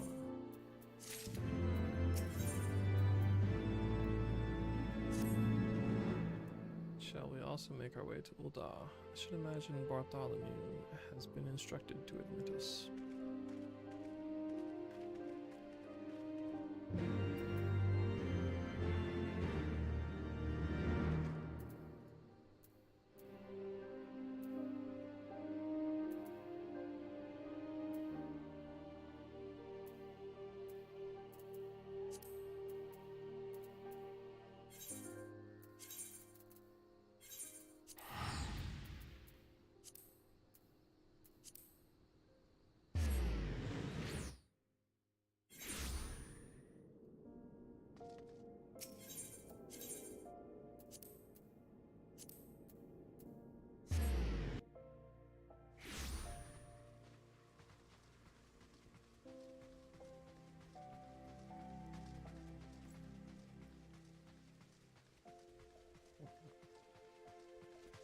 the raids is almost filled up, and then the healer and tank dropped or joined something else. Okay.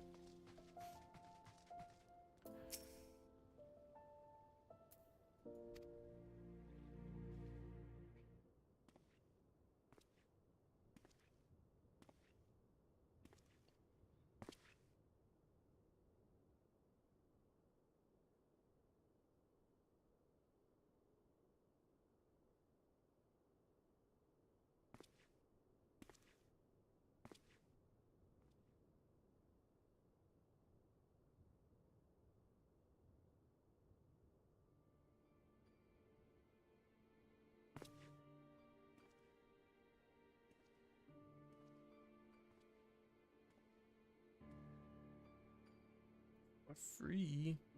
Don't look.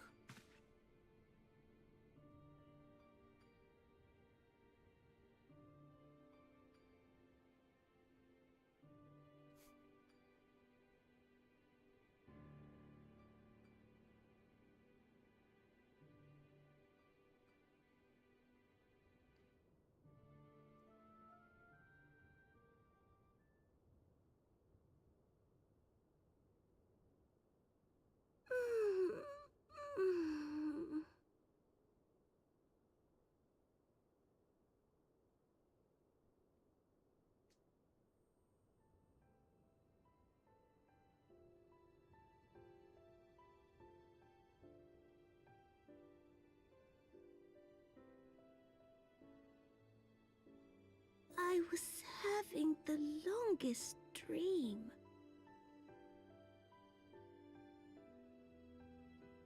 "'Tis time to wake up, Your Grace. Another day begins in Thanalan, and the sun blazes bright upon the sands.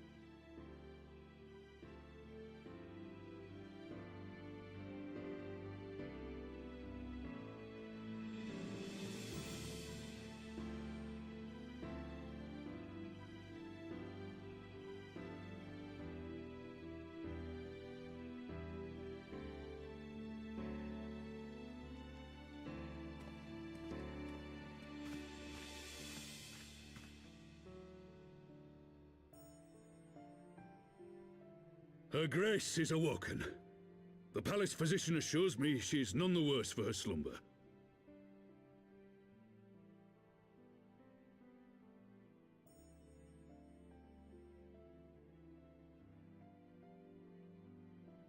I believe Her Grace will soon resume her plans to place the government of Uldar into the hands of its citizens.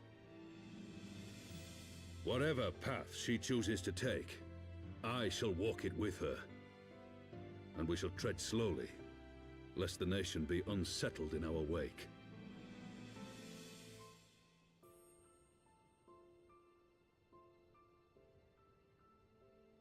Her Grace's compassion is a shining beacon to us all.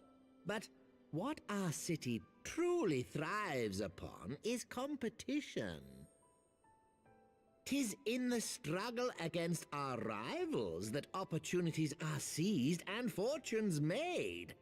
And with the Empire on the offensive once more, now would hardly seem the time to turn our system of government upon its head. Are you privy to new intelligence, my lord?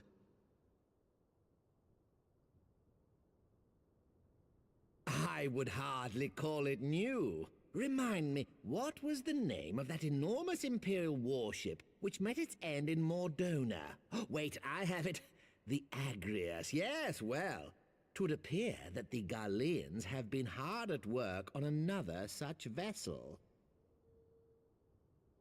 How close are they to completing this ship? Is it operational? Its maiden flight was a success, I hear.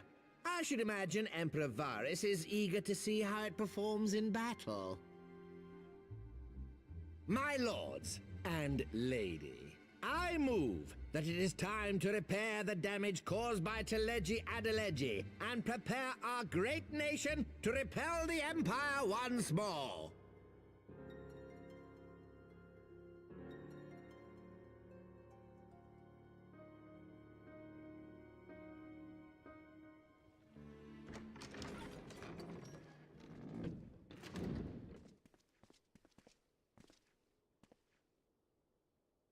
'Tis well that the Sultana has awoken. The Syndicate yet needs to put its house in order, but 'twould seem the worst of the confusion has passed. Uldar has taken control of its future, and I must do the same.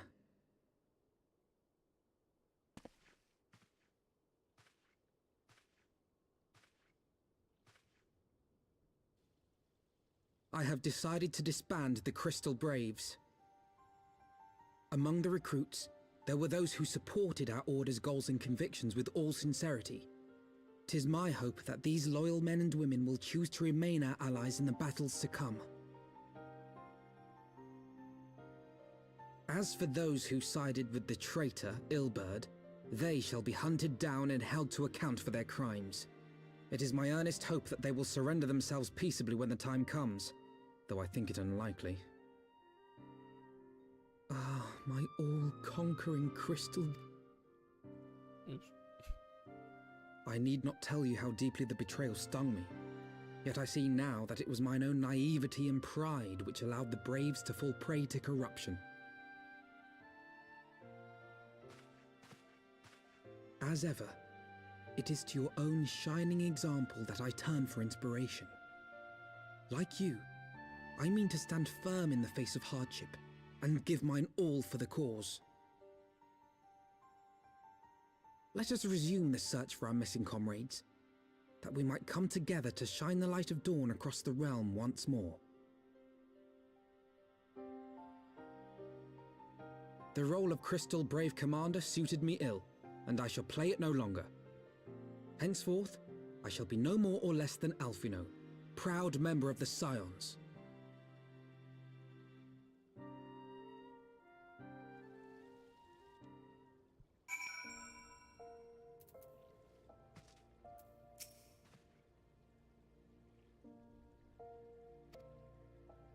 Fact remains, there is no man alive in whom I would rather confide. Were it not for your shining example, I might never have emerged from beneath the pall of my despair.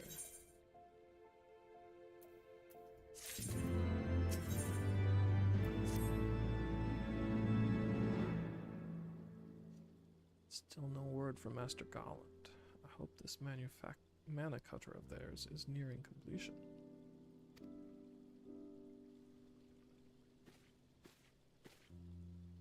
I am assured that her grace will make a full recovery. I, and Ulda too, shall flourish once more. General Raban and his colleagues have matters well in hand, I believe. Lady Yugiri, a question if I may. I believe your people have been keeping a close watch on the Crystal Braves. Might you know how things stand at the Rising Stones? Ah yes, of course. You'll be pleased to know that the 3rd Unit, Braves, abandoned Revenant's Toll when they learned of Captain Ilberd's defeat. The only blue uniforms to be seen there now are those worn by soldiers loyal to you, Master Alphino.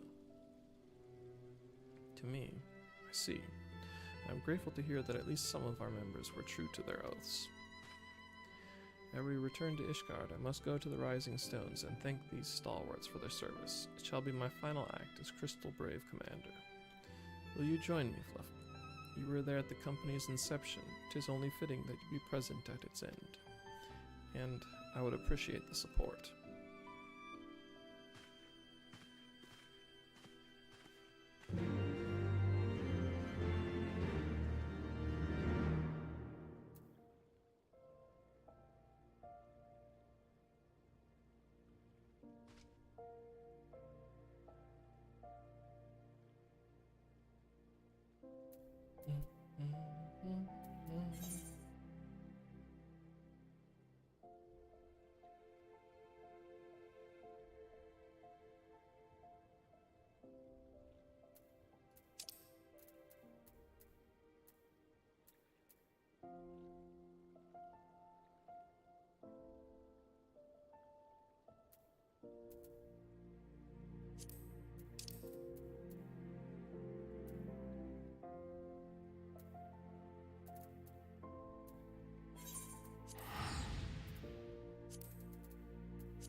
You're alive. And Fluffy McGee, too. I need scrape through. My splendid Crystal Braves, I have wronged you, all of you. My promises of glory and salvation have brought you naught but blood and betrayal. Bah, you'll not hear us complaining. It was a sight messier than expected, aye. But we was still fighting for the freedom of all, just like we swore. Ain't that right, mates? Aye.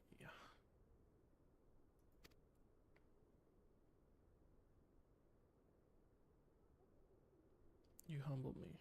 I am truly blessed to have such steadfast comrades. It is with the most profound regret, then, that I must... That's enough of that, Commander.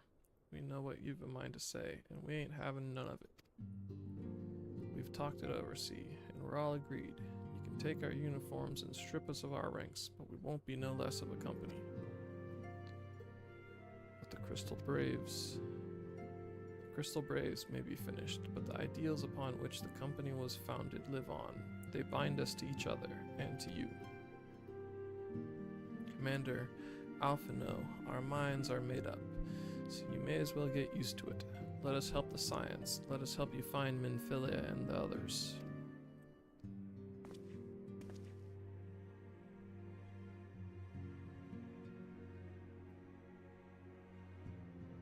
My friends, after all that has happened, I know not what to say.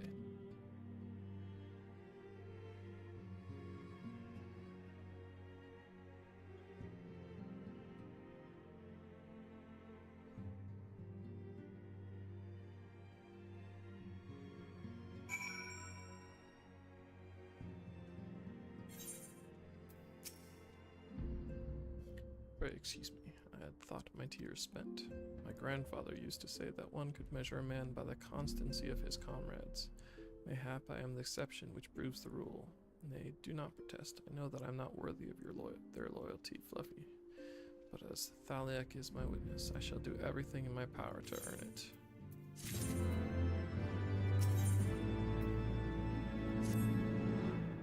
Speak of future plans with the remaining Braves. Any information we uncover on the missing Scions will need to be shared with our allies across the realm, specifically Lorianger in the Waking Sands and Tataru in Ishgard. While we are organizing our various channels of communication, I would ask that you call upon Master Garland in the manufactory. I will join you in Ishgard as soon as I am able.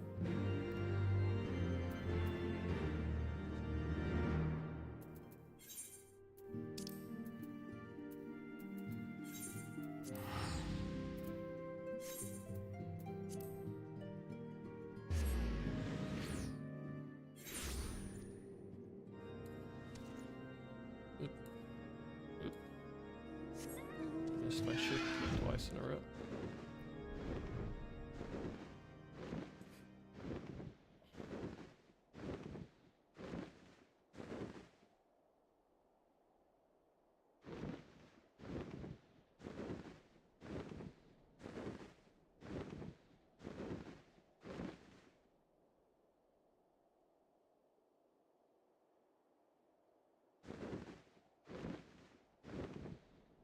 What did they read?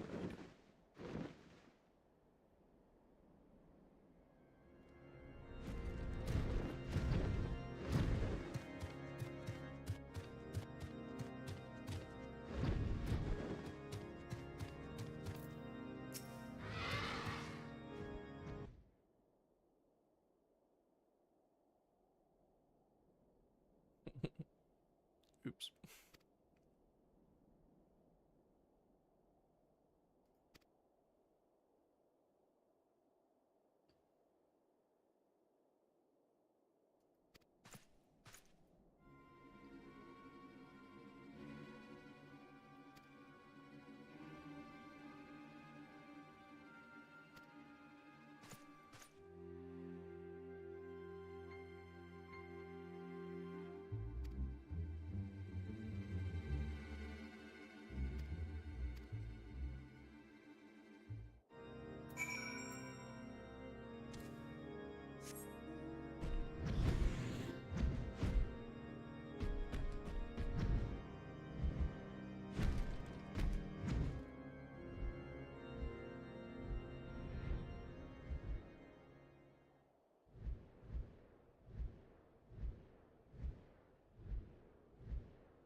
Sevens, how do you do it? I was just about to send for you.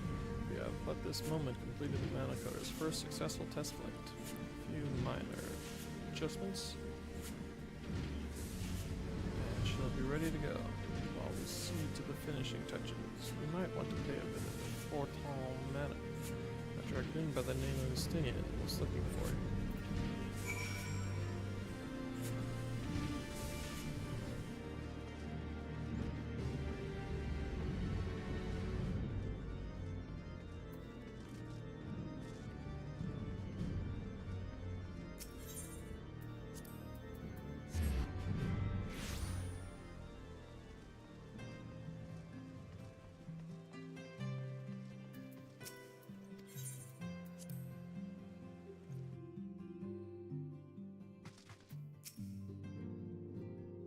Your obligations to the Oldans, then. Mr. Stataru has been keeping me apprised of the situation. Once I learned that these mana cutters of Master Garland's were nearing completion, I saw no reason to tarry in the mists. For the present, Nidhogg seems content to remain in the area, plotting his revenge. Might not this be an apt moment to unfold our plans to Sir Aymeric? I think we have kept him in the dark long enough.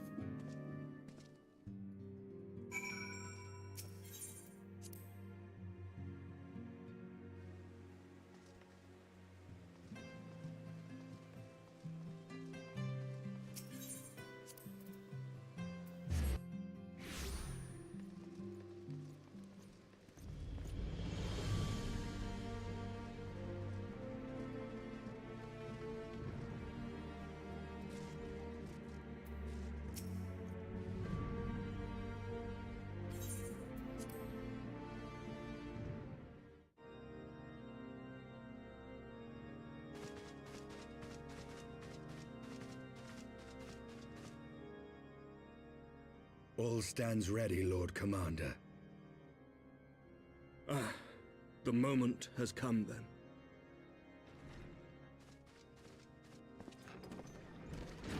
Pray excuse my lateness.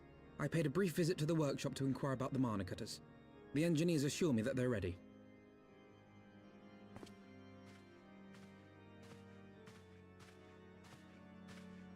The area is now but a short flight away. Yet what a long and winding path we took to reach this point.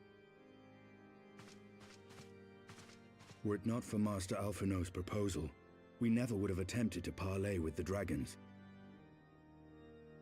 Though our negotiations yielded little, our expedition with Lady Isar taught us much.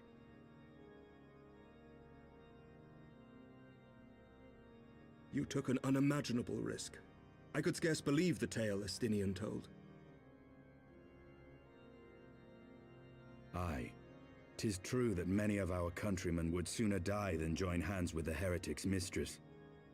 But 'twas through that most unlikely of alliances that we came to speak with Hraesvelgr. A conversation that went rather poorly, as I recall. In this instance, the journey was more important than the destination. Had we not slain Nidhogg's consort, Tiaman, and put the Great Worm on his guard, the Dravanians would have arrived at Ishgard's walls long ago. Aye, that they would. Full grateful am I for every hour of respite your actions have afforded us. Thanks to you, our defenses are much improved. 'Tis but a pity they won't be enough. Thus you believe an assault upon the area represents the city's best chance of survival. Is that not so, Estinian?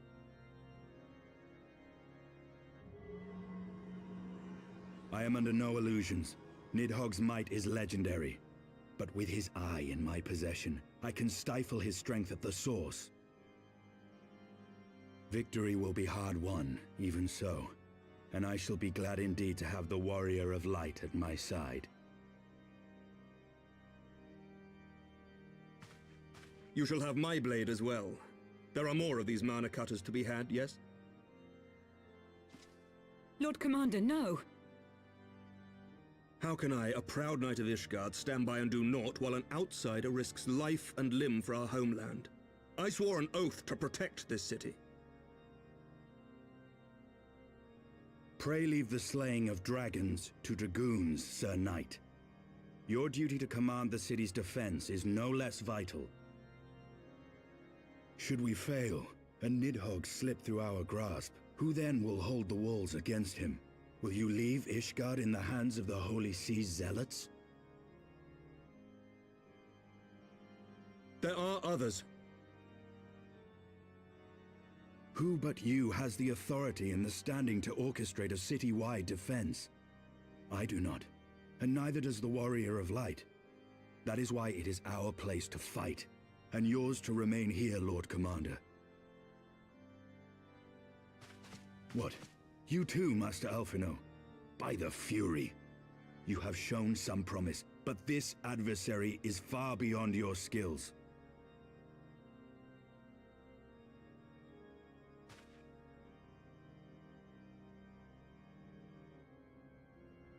Your candor is appreciated, Sir Dragoon. I shall remain then and cheer you from afar.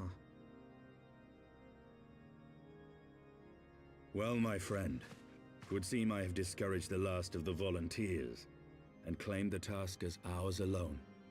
But if any alive can best this worm, 'tis surely we too. Hello again, Laugh.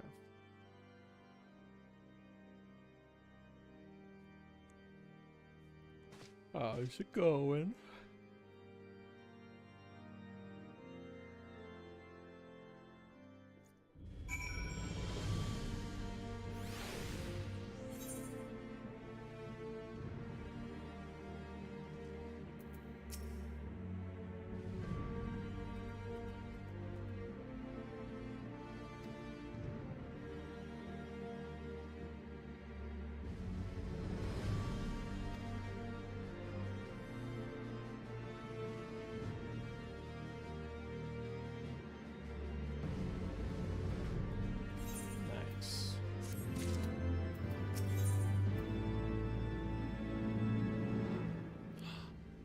New mount.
What's happening?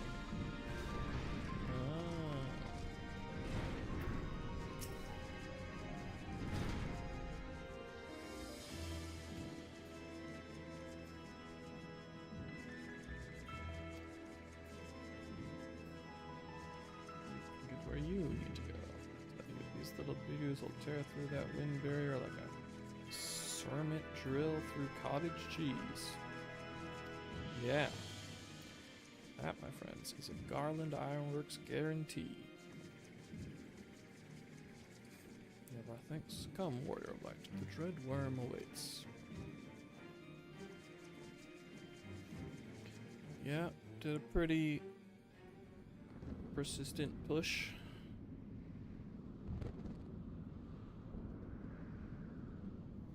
Completed my Dragoon stuff. And decent amount of story.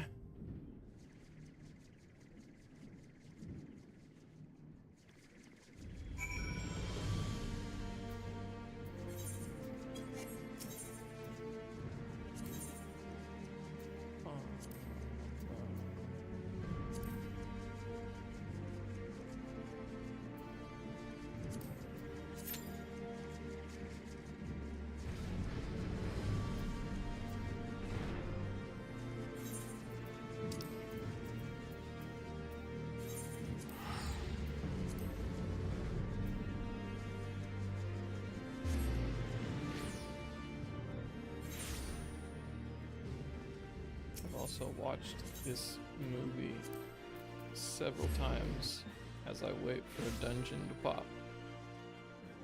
So I think I'm just gonna skip it this time.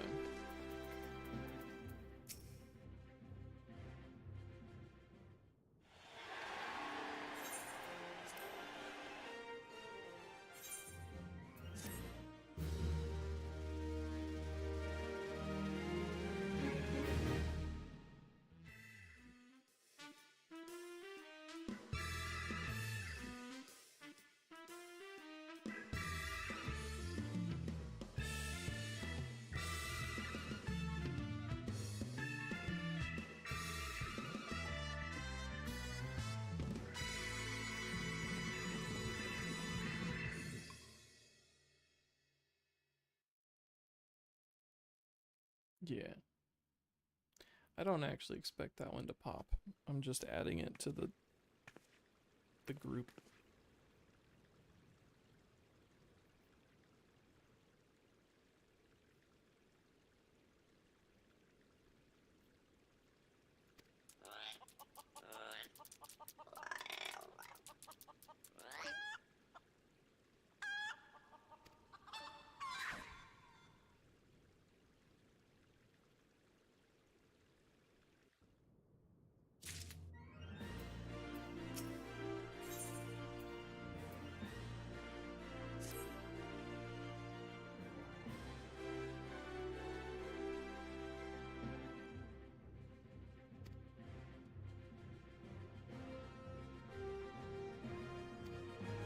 Blooded ladder.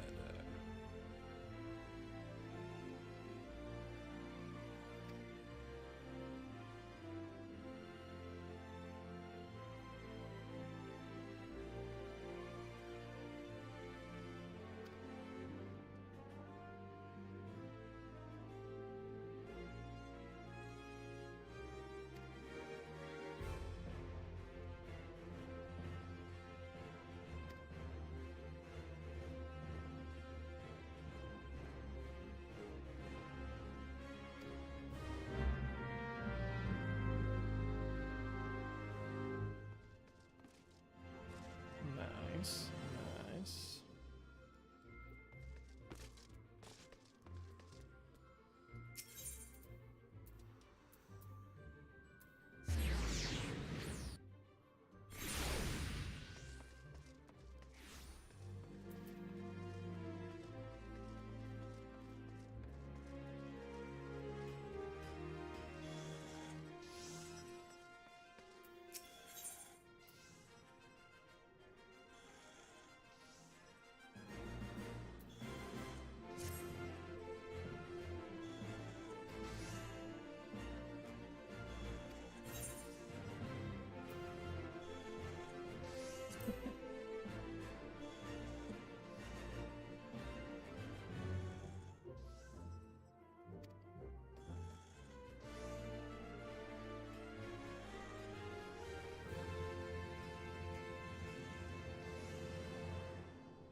Damn it.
sidekick girl, I think, is the only good thing about this slapstick element.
Sins of Sasana.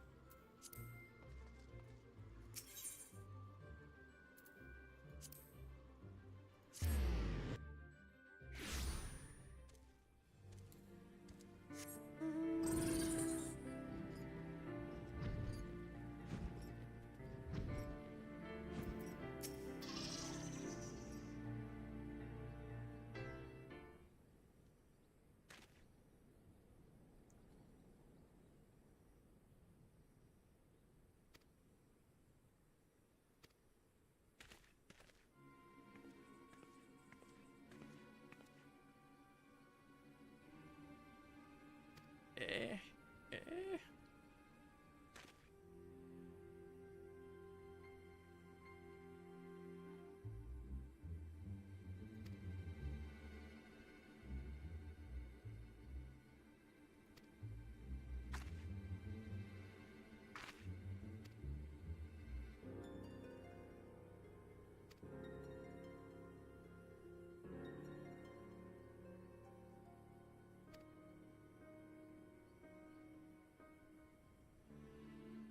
Silde.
Yee ha ha.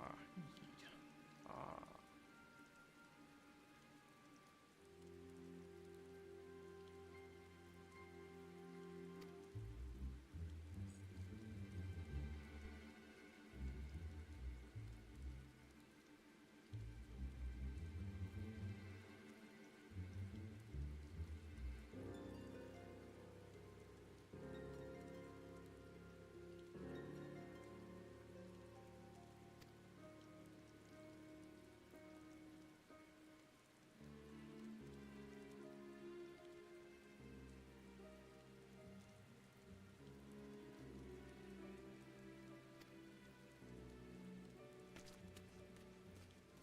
Granny's off the hook.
Flashbanged him with his own eyeball.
Wanda.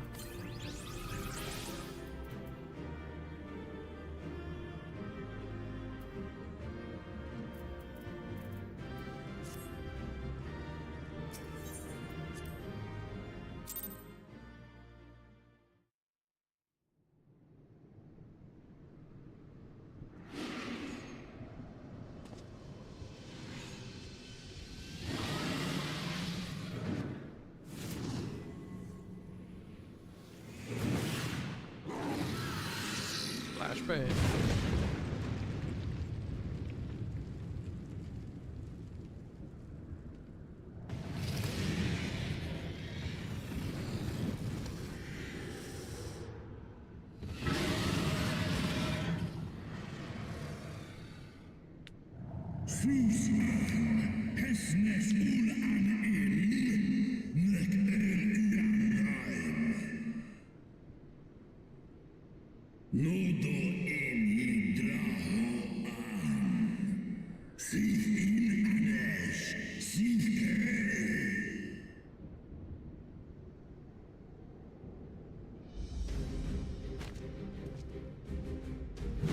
No, Worm! This ends here!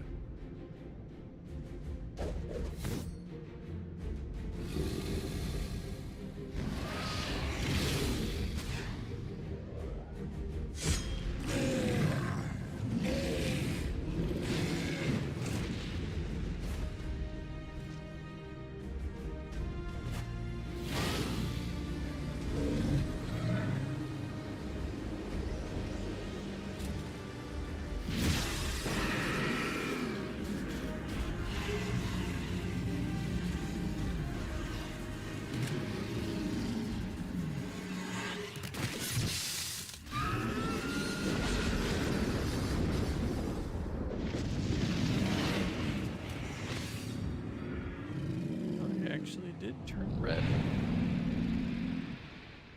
What funny foreshadowing it was earlier.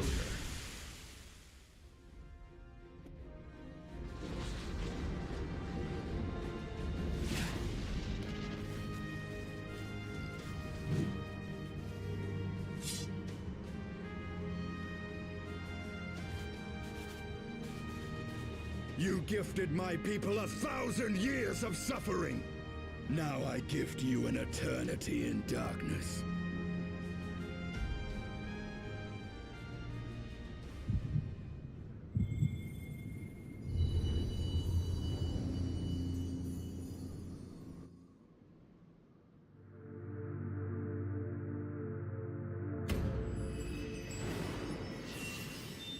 I relearned a third gem.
They are ours, Lord Eldrath. The eyes of Nidhogg.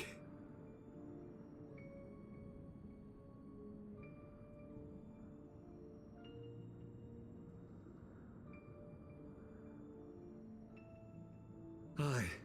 The worm lies broken and my father is avenged. With the wellspring of his vitality thus denied him, Nidhogg shall not linger long in this world. But behold the terrible price we have paid. My sire is dead. So many brother knights slain. We traded our honor for the strength which now courses in our veins. And still we are forced to make such sacrifice. But not in vain, my lord. Hraesvelgr is the only great worm left in Dravania, and he dares not leave his lair. With Nidhogg's eyes in your possession, who now can challenge the might of Ishgard, ascend the throne, and take your rightful place as the ruler of our people?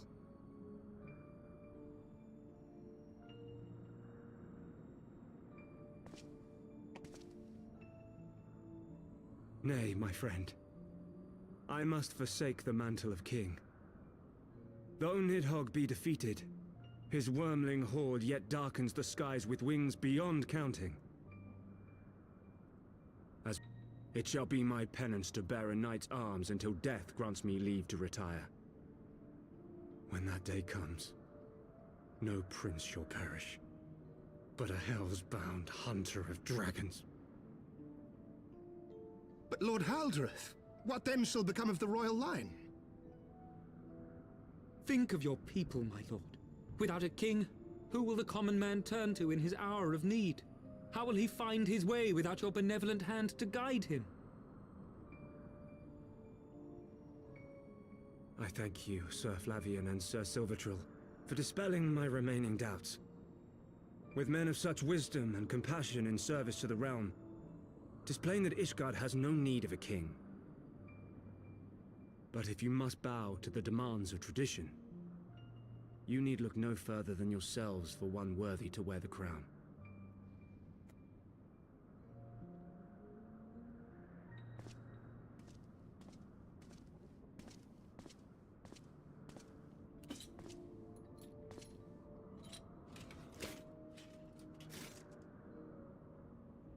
Fare thee well, my brother knights, my loyal friends. On these shoulders shall I bear the weight of my father's sins. With this lance shall I repay the debt accrued through our misdeeds.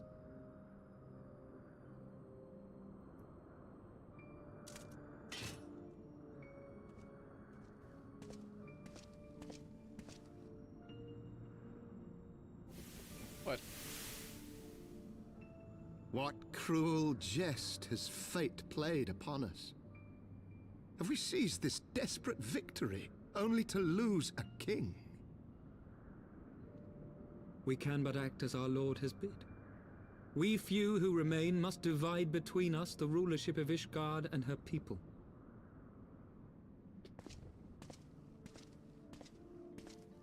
Not I. My oath was to Lord Haldrath, and he alone. If he is not to be king, then I would hang up my shield as well. Will you abandon us too, sir?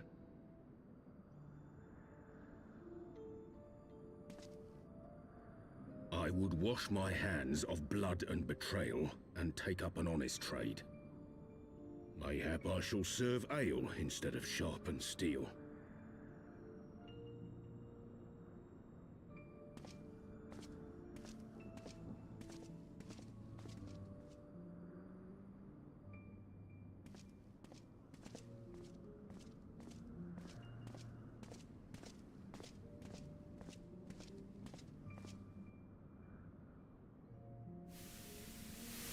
We four, then. Forton, Hylanat, Dyrendare, and Zemail.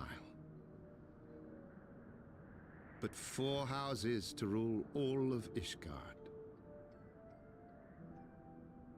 And what of the throne? We keep it empty. Until the day a king rises once more, we must assume the role of stewards.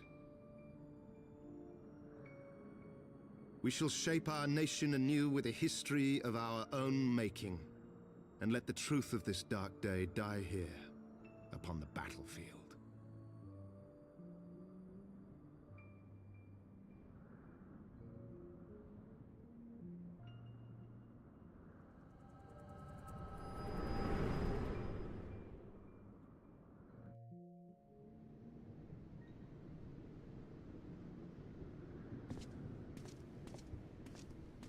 What ails you, friend?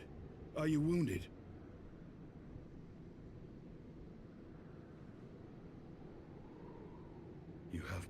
witness to history. To the culmination of the first battle with Nidhogg. The legend of Ishgard's founding tells that our ancestors were led to the land of Kurthus by the valiant King Thordan.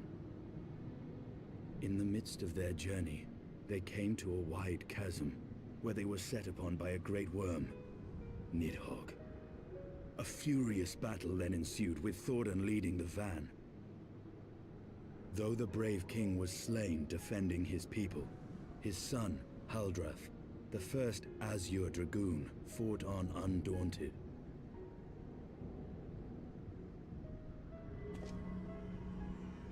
And with a mighty thrust of his lance, he gouged out Nidhogg's eye, forcing the wicked creature into retreat. Thus, did this eldritch orb become a sacred treasure of Ishgard, lending its power to every knight deemed worthy to bear the title of Azure Dragoon.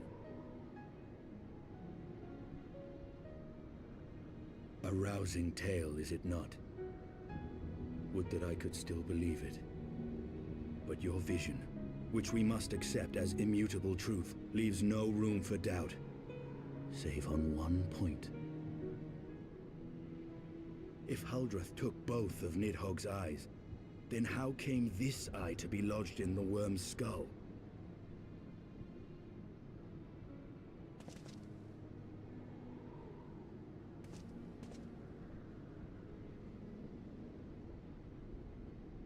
Beneath every answer we unearth, another question lies buried.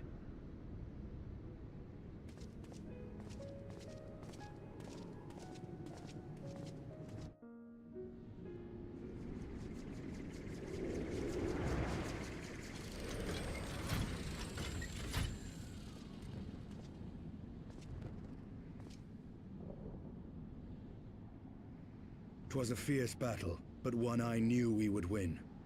Your fame is well deserved, warrior of light. Full proud am I to have fought at your side. I would fain return with all swiftness to Ishgard to inform the Lord Commander of our triumph.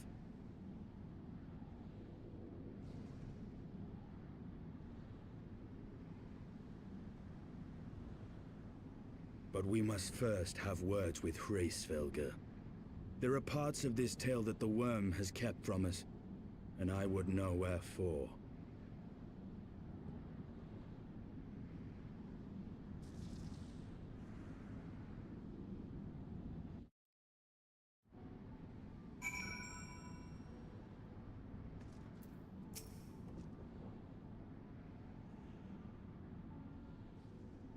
Nidhogg has fallen. My heart is yet heavy, and the stain of corruption pleases me not. When all has been put to rest, I must needs forge my armor anew.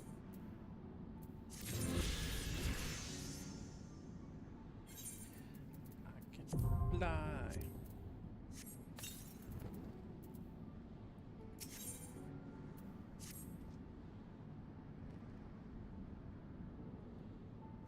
Let us trouble the worm again. And if Isertia lingers at Zenith, all the better. I would have her hear the truth from the dragon's maw.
lost viewers.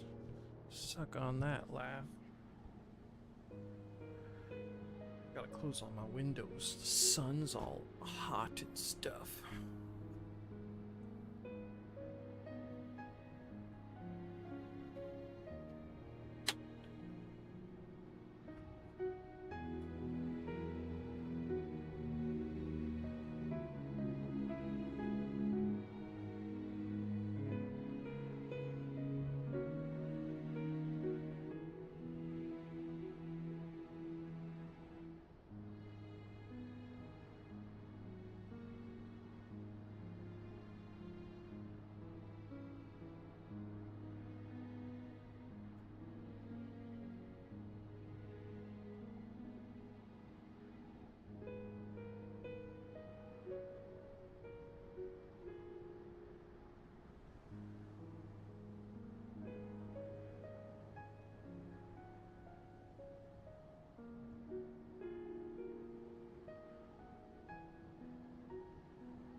Sound the horn, warrior of light.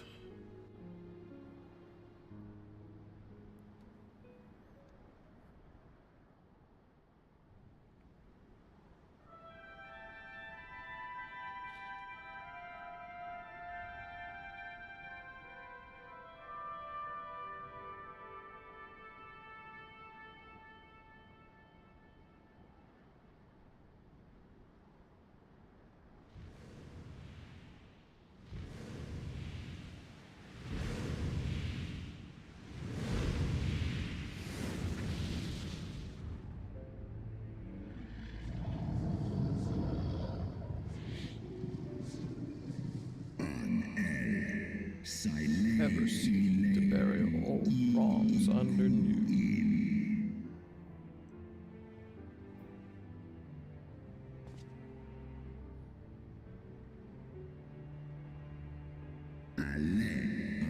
Could sense the moment of Nidhogg's demise.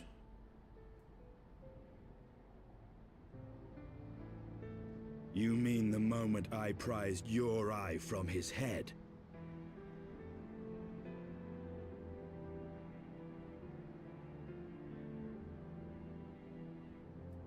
Es oleidra omik es set niseg an es an stra af an.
Into the second eye.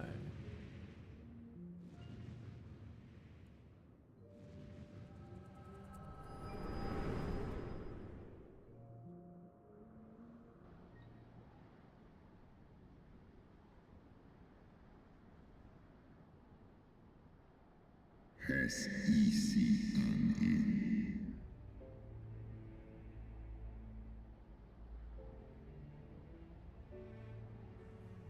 It was yours. Your strength that sustained Nidhogg all these years. Would that Haldrath had dealt the worm a killing blow. Kom an ifrån King Lunachas mån in. Noskan strav an Ustjas anan. And so you acquiesced. You surrendered your eye to Nidhogg, knowing full well the suffering he would inflict. This one som anshin inkin in Ela. Ekmon ratan in El. Esklos nisheg a. Liz esk an gaan.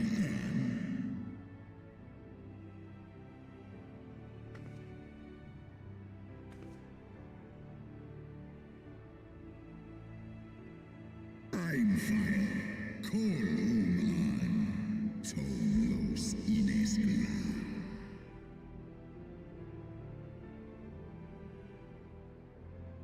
Kas ehi hiso. Sekmon ina an. Stray snowfall in Sith I an.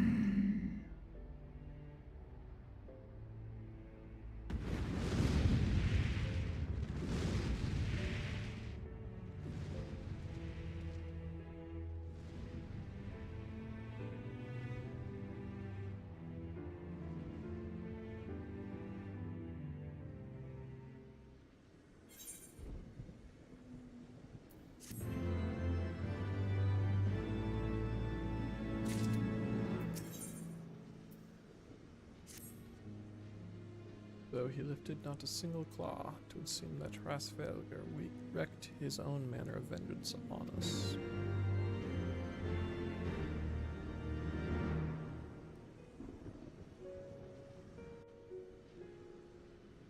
'Twas my life's goal to slay Nidhogg, but I find there is little joy to be had in its accomplishment.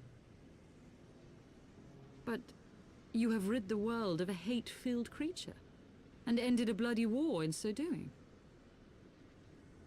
I lost my family to Nidhogg's flames, and 'twas with fury in my heart that I took up the lance. Every blow I struck in the name of vengeance. We were not so different, he and I. I will not judge you for your deeds. I have not the right. Too many innocents have perished in the name of my greater good. Yet even with all that has passed, the tale is incomplete.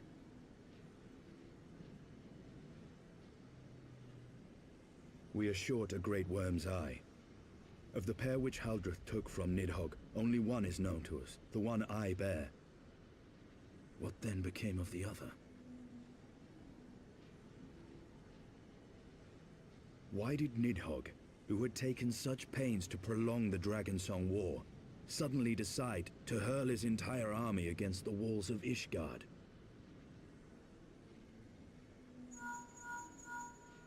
Lord Commander. Aye. The deed is done. Nidhogg is slain. What? In the city? A battle with whom? At once, Lord Commander. Hold firm till our return. Fighting has broken out in the city. Lord Emmerich was sparse with the particulars, but it seems some commoners threw open the gates to a force of heretics. I gave no order to attack. Are we to mark the end of the Dragonsong War by spilling the blood of our own?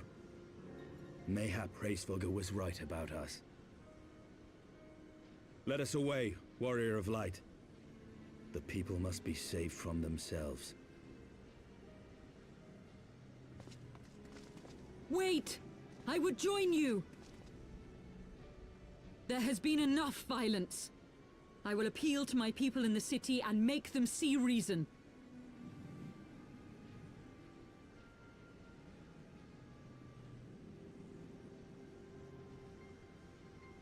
Come then, Lady Iceheart.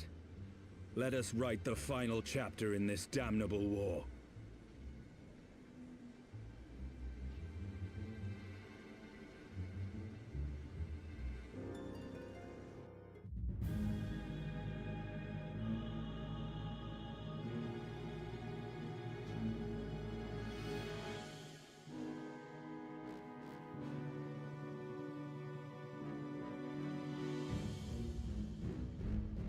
A small army of heretics has invaded the city, Your Eminence. But there is no cause for concern. A sizable contingent of our soldiers is already in place to repel the Dravanian assault, and the intruders will soon find themselves outnumbered and outmatched. Our plans proceed apace, then? Yes, Your Eminence. This unrest shall serve to feed the people's fear of the heretics and the dragons both. And lend renewed fervor to their prayers for deliverance. Very good. Grant our guests what time they need to sow a measure of chaos, then order the Temple Knights to crush them. Your will be done. So he's trying to summon a primal now?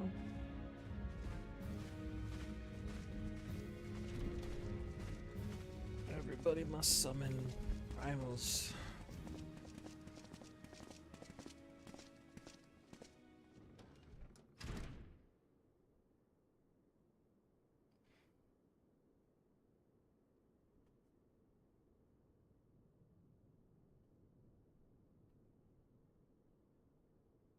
The moment is at hand.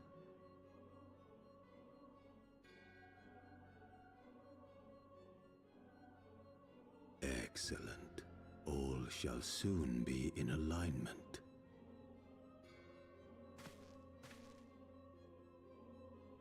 It is time for the Bringer of Light to die.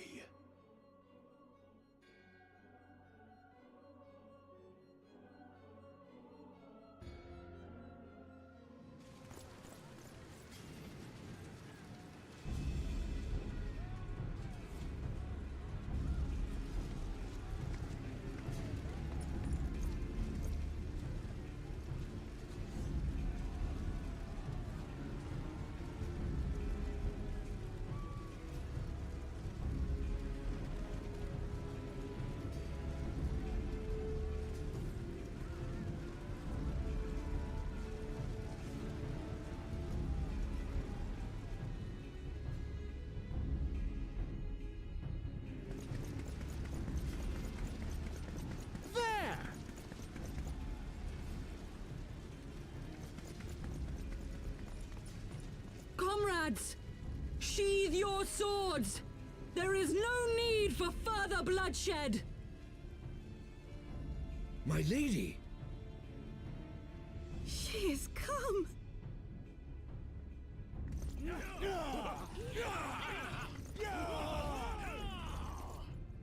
Hear me, brothers and sisters! The war is ended! Nidhogg is no more!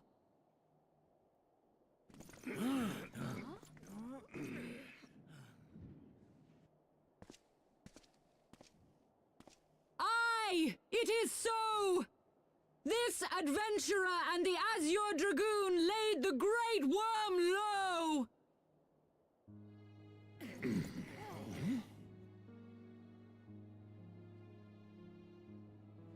The endless cycle of violence between man and dragon was born of our forefathers' treachery.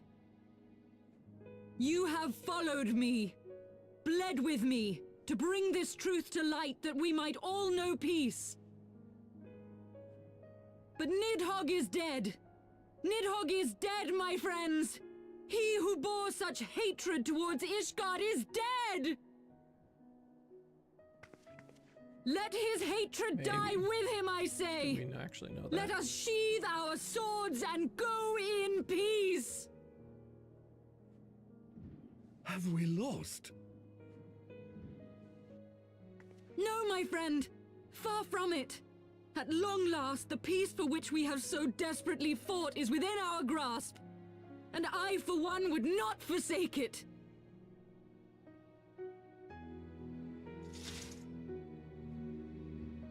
Peace?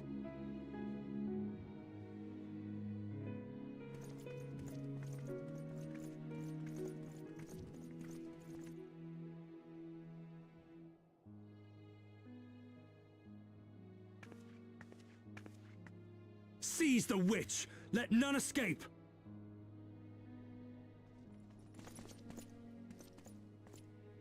Providing aid and succor to the wounded should be our first concern.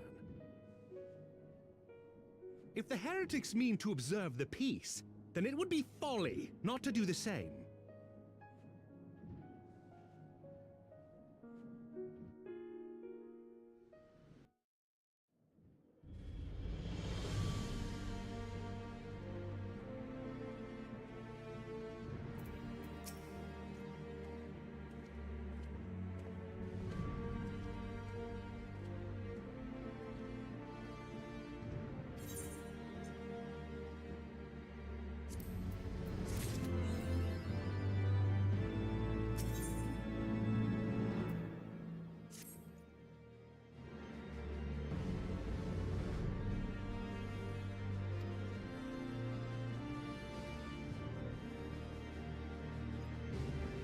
Traveled to the Churning Mist together, along with Estinian.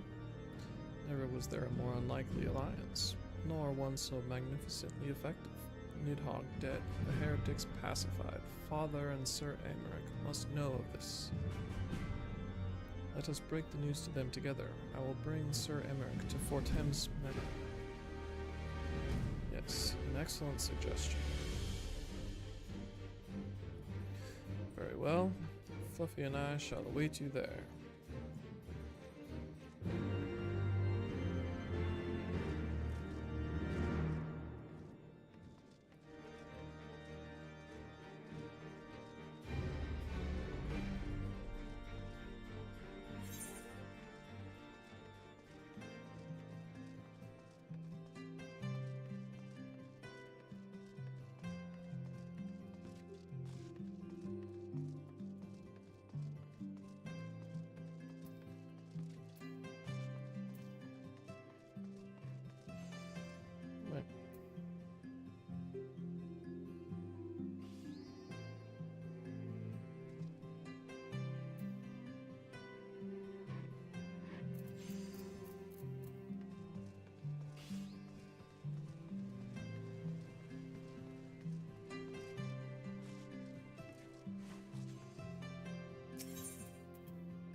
Praise Halone, you are safe.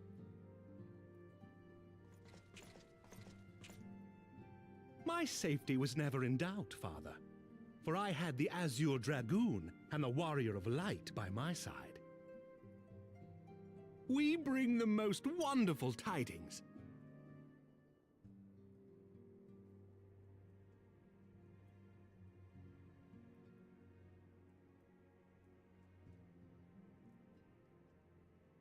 The infamous Lady Iceheart, here in Ishgard? This is most unexpected. She has done much to quell the violence. The Inquisition may not approve, but we are glad of her presence. And with the Great Worm's demise, even our nation's more reactionary elements will have scant grounds to press for her immediate impeachment. My thoughts exactly. What of the truth revealed to us by Hraesvelgr? That the origins of the Dragonsong War, a core tenet of Ishgardian faith, are quite unlike those depicted in the scriptures. That men and dragons once lived together in harmony, and that it was man's treachery which shattered the peace and plunged our peoples into war. The same scripture also describes the origins of the High Houses. Were it exposed as false, the legitimacy of our rule would be called into question. If both Highborn and Lowborn can trace their ancestry to Thordan and his Knights 12. But a single sip of dragon's blood is required to confirm their lineage.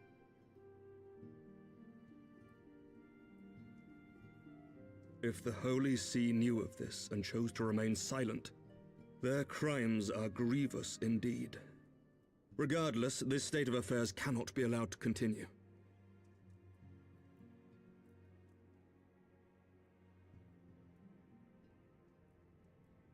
Sir Emmerich, you cannot mean to raise this matter with the Archbishop. Pray consider what you are proposing. If the Holy See chose to conceal the truth for centuries, what reason would they have to reveal it now? At best, you will be branded a heretic and clapped in irons. Then at least the Archbishop will have shown his true colors. My friends, this war will never truly be at an end until the truth is made known. You must see what lies on the horizon if it is not. When ruled by fear of a common enemy, we were united. But now we have none. During the war, the Highborn needed men to lead, and the Lowborn men to follow. Not anymore. 'Tis but a matter of time before the old order is called into question. Lady Iceheart will share the truth with her followers, and the Holy See will be powerless to stop its spread. The disenfranchised will rise up united, and blood will flow in the streets once more.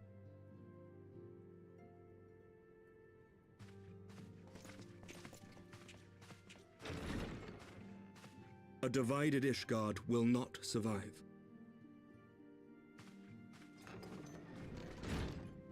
Tread carefully, Lord Commander.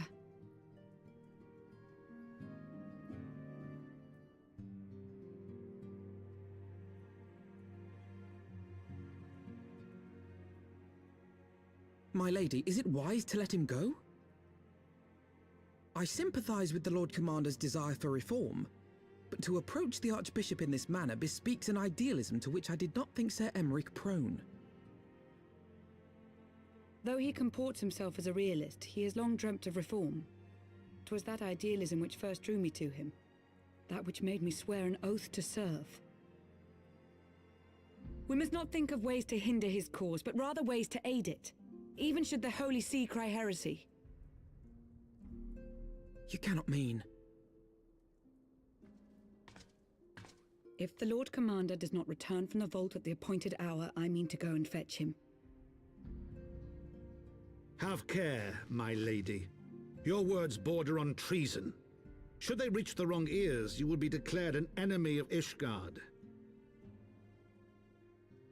That is a risk I am willing to take. Lest you forget, my lord, I am not born of this land. My loyalty is to the Lord Commander alone. But I speak only of what may come to pass. If the rumors regarding his heritage are to be believed, we have naught to fear.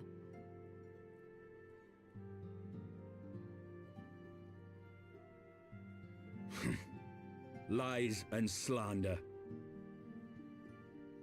Forgive me, what rumors are these? That Sir Emeric is the Archbishop's bastard son. Senior clergy are not permitted to marry and sire children. But even the holiest among us are not immune to temptation. I labor to believe it. Sir Emeric is truly the Archbishop's son. He has never been publicly acknowledged as such. But the rumors have plagued him since childhood. That he rose to his current position, despite being despised as a bastard and accused of profiting from his father's influence, bespeaks the quality of his character. It is my hope that on this occasion, the burden of his birth will work in his favor. Should our worst fears be realized, the Archbishop will not be so quick to execute his own flesh and blood, affording us time to mount a rescue.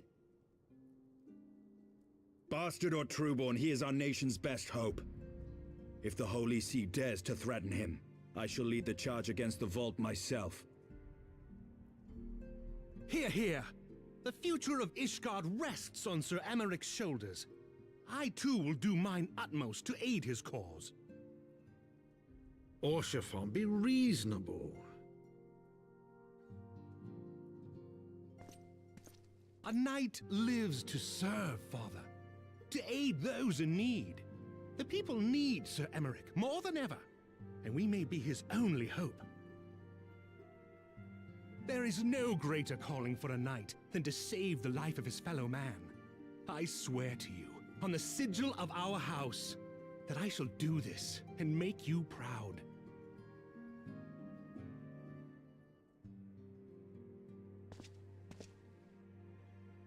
Even you? Romantic, reckless fools, the lot of you. So be it. Make your preparations. I thank you all for your support.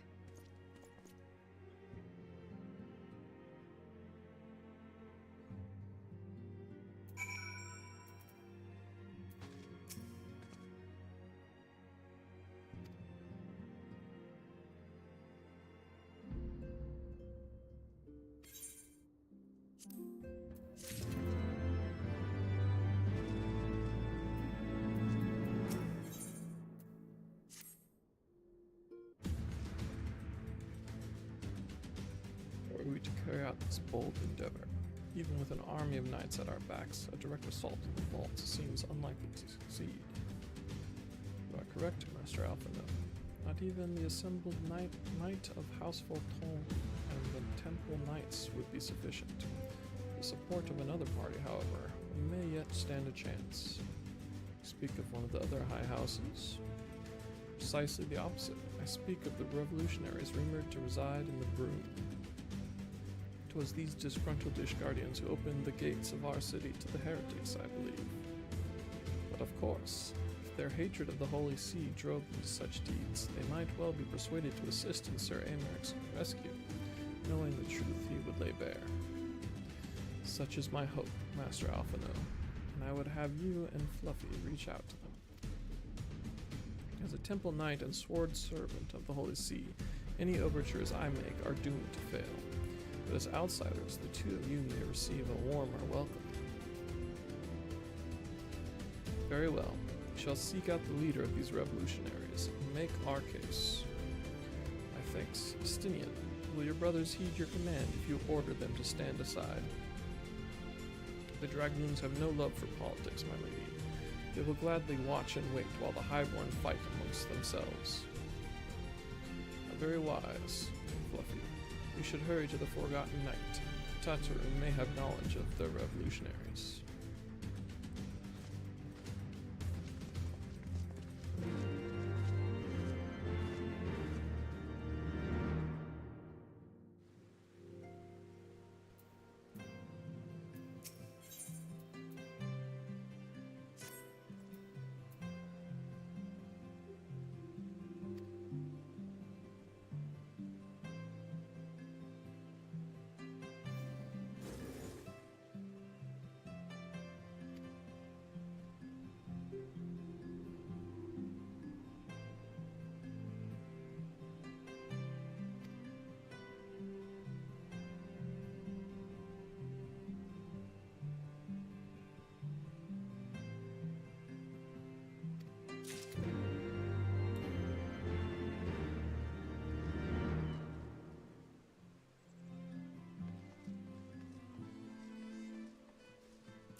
Alphino.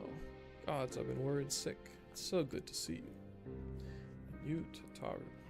How did you manage to escape the chaos in the streets? Gibralon and the others barricaded the doors until the heretics left. No one was harmed, thankfully. What about you two? What came of your journey? Killed the dragon. Started shit. Not serious. What was Sir Imric thinking? I mean, the way you two talk about him, I wouldn't have believed. Anyway, I've heard rumors of the people you're looking for, but I doubt they'll be of much use. The only thing I can say with any certainty is that they're led by someone called the Mongrel. Queer moniker, if ever I have heard one. Mayhap it will make the individual in question easier to find. Come, let us all make inquiries below.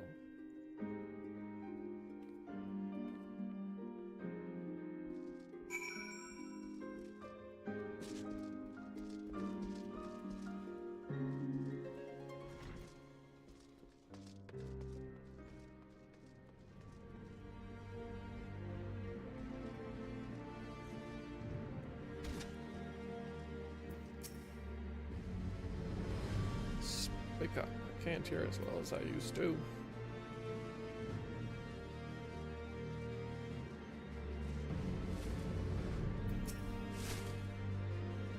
I don't know a goddamn thing about the Mongol, but if I did, I'm sure I wouldn't tell you. They throwing snowballs at me? That's funny.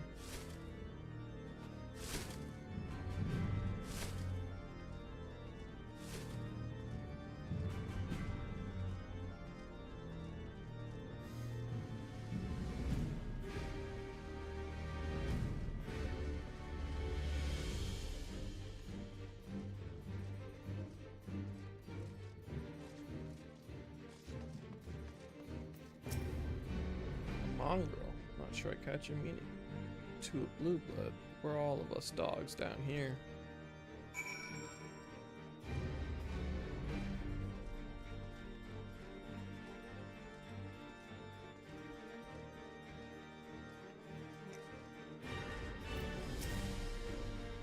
Not a single shred of information, just as I expected. These revolutionaries would not have evaded capture for so long without the masses' complicity. Still, it is good to know that Tataru's ears are as sharp as ever.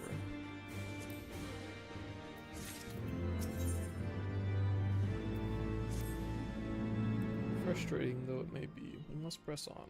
While I continue speaking with the people of the Bloom, why not go and see if Gibralon knows aught of value? As the proprietor of the Forgotten Knight, surely he must have heard whispers of the Mongrel before. We can only hope that he will be more forthcoming than the others.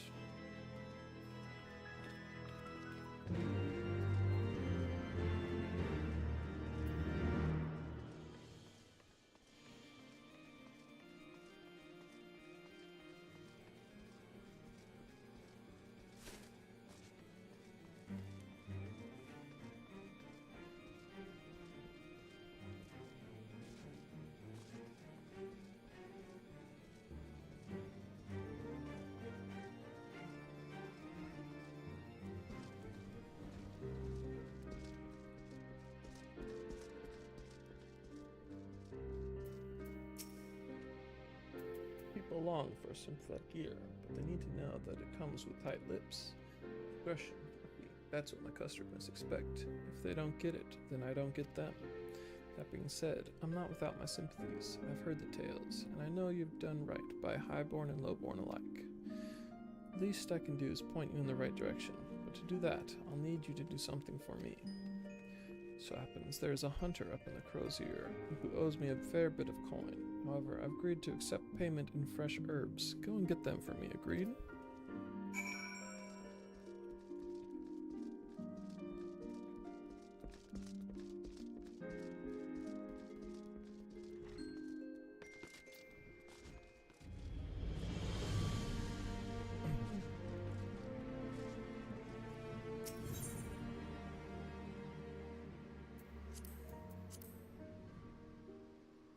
Rosier?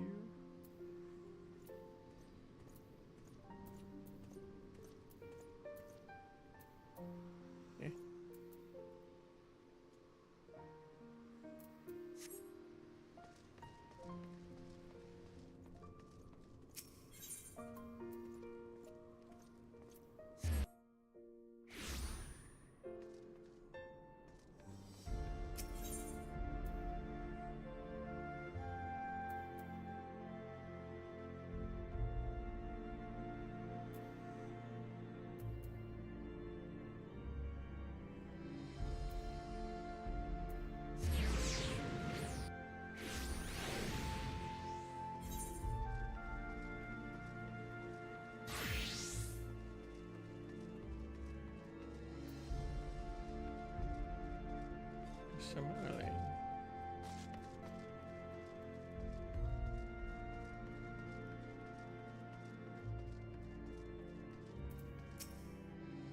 So your group belongs to boy.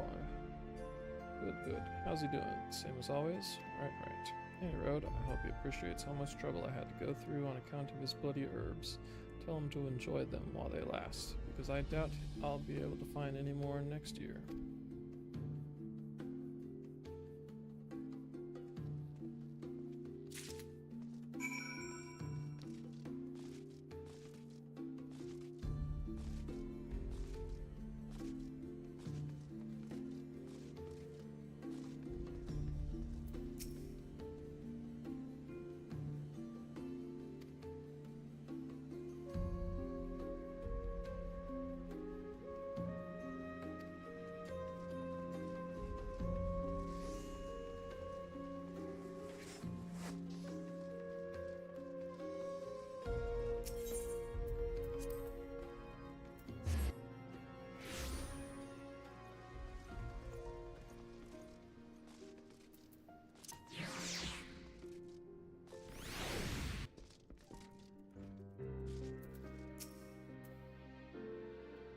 Gonna hand them over or not?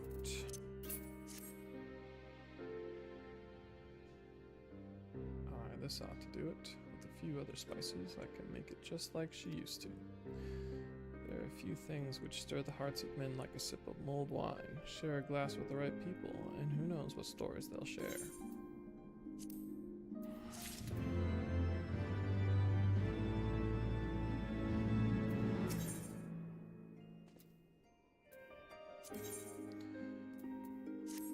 Now that I think on it, there's a woman I know who's rather fond of this blend. Hyretha is her name, and she resides in the Pillars. She's a maidservant to some noble house or another. I forget. Anyway, be a shame if she didn't get to try this wine. Why not give her a bottle?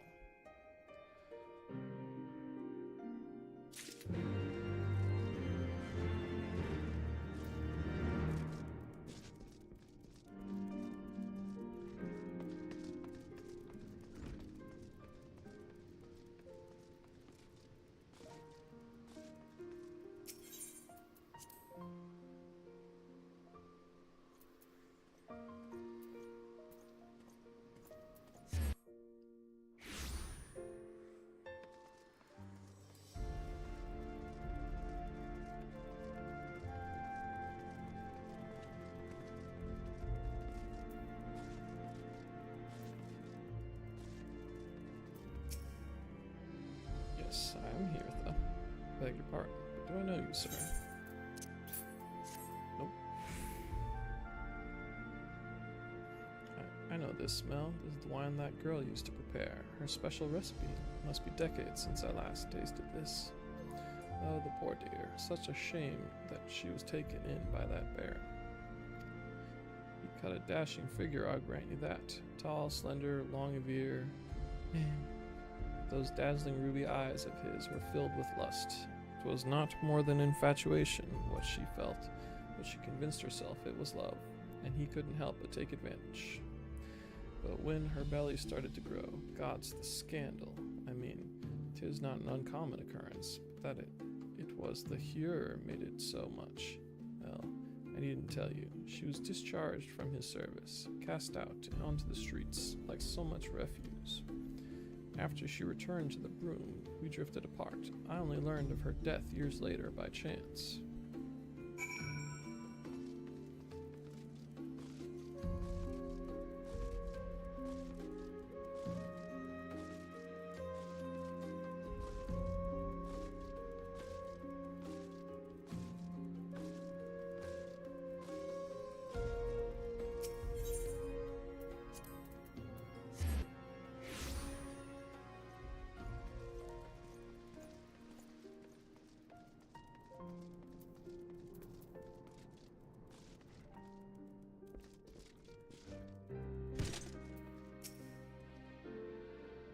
So the amorous Nolan beds his maidservant, then casts her aside when the seed takes root.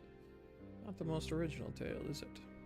Cold comfort for the women and children who live it, though.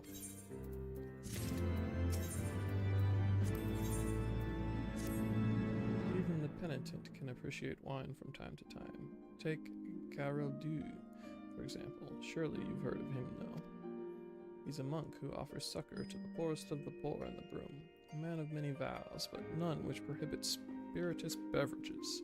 Aye, if ever there was a man who deserved a drink, it'd be him.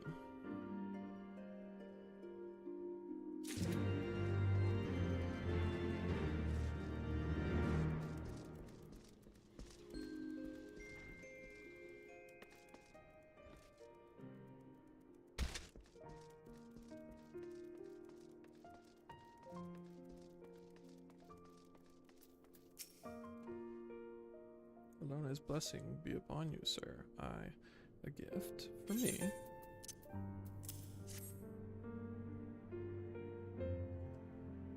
A scent, how reminiscent of a wine once made by a dear old friend. May her soul rest in peace. Forsaken by her family, she toiled tirelessly to feed and clothe her child, yet somehow she found time to help me tend to those in even worse circumstances. So compassionate she was, so full of love for her fellow man. It was that love which gave her child strength to endure the scorn of the other younglings. That little girl, bless her heart, she couldn't help what she was. Eventually she won them over, but those first few years were trying, even more so when she had to start fending for herself. I remember days she spent standing on the walls, raven black hair flowing in the wind, staring out as if searching for her mother's face in the mists.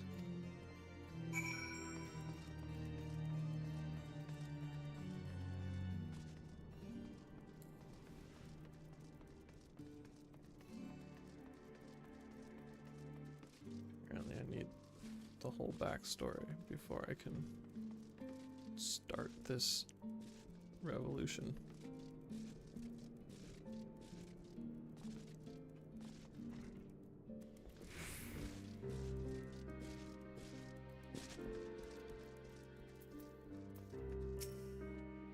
She was a remarkable woman, Fluffy. After everything she was forced to endure, she still remained hopeful for the future, for her daughter's future. Some bonds are thicker than blood, but blood still defines us, and divides us in the end. It's the legacy of our parents, Fluffy, and we can't escape it, no matter how hard we try.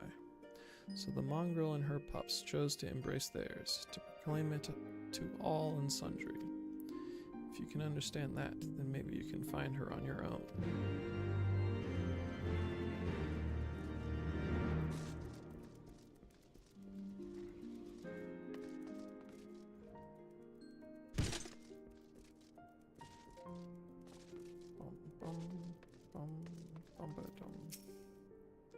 Still looking for your mongrel? Like I said before, take your pick. Plenty around if you know where to look, or did you fancy someone specific?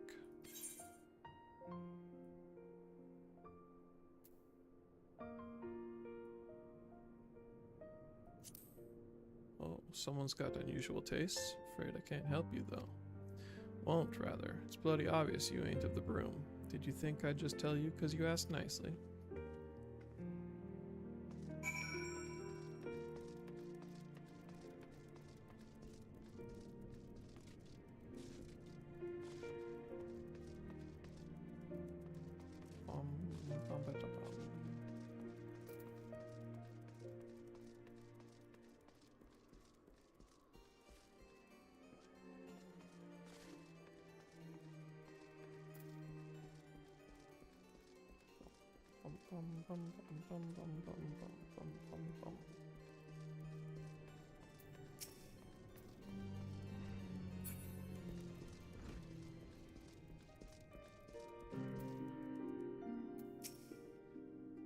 Have you made any progress?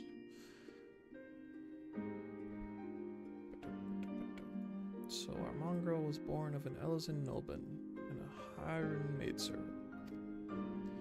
Granted, it is no location, but it's far more information than we had before. Yes, now that our striking features are known to us, mayhap we need only remain vigilant. There must be a way we can draw the mongrel out into the open. Mayhap we should discuss this with Tataru. Speaking of which, where is Tataru? Oh, confound it. She went below to make inquiries on her own, didn't she? We must find her quickly, Fluffy. I have a premonition that this is not going to end well.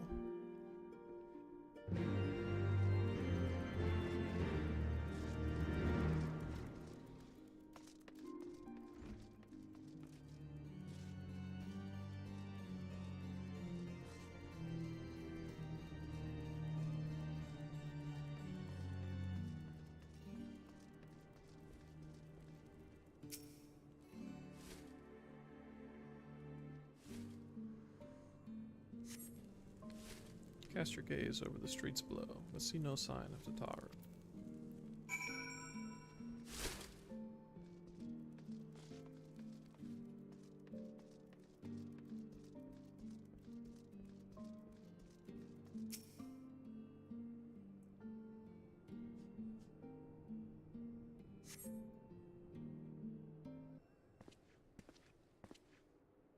She must be around here somewhere. I take it you've had no luck either.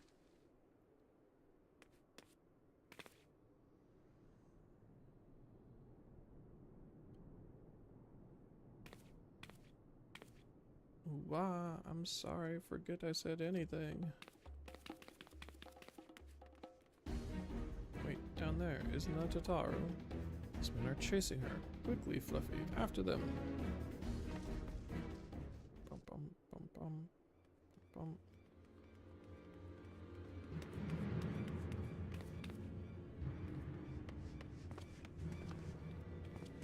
Where do you think you're going, Missy? I'm sorry, I didn't mean to offend. What's going on here? What's it to you, boy? Piss off.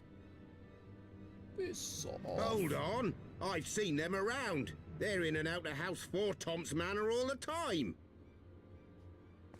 Oh, I see. Skulking about at your highborn master's bidding, eh?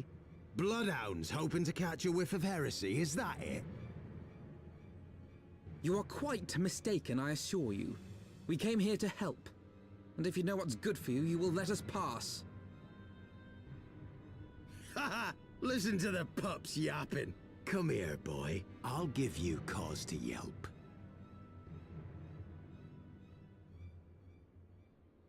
Enough! Leave threatening women and children to our betters. We don't have the knack.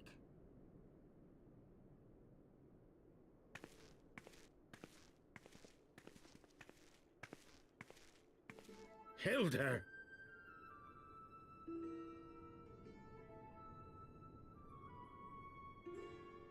Lay a finger on the Blue Blood's pups, and you're like to lose the hand.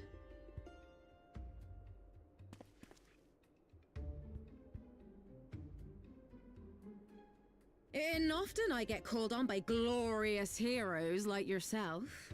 So tell me, what have I done to deserve you?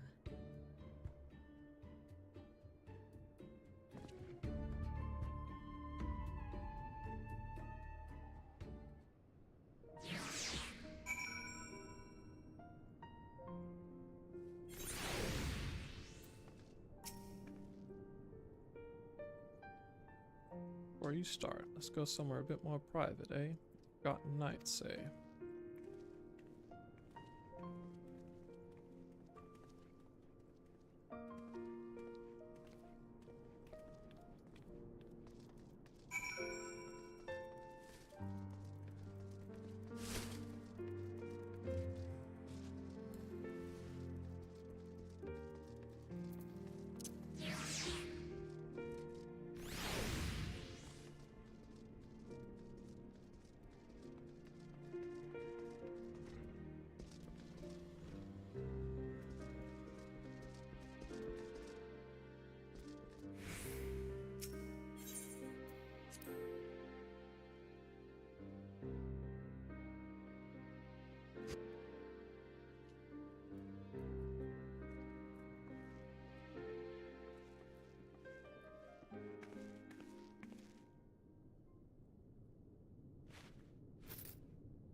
So, while you're on your way to kill Nidhogg, you stumbled on some dirty secrets that the Holy See has been hiding for centuries.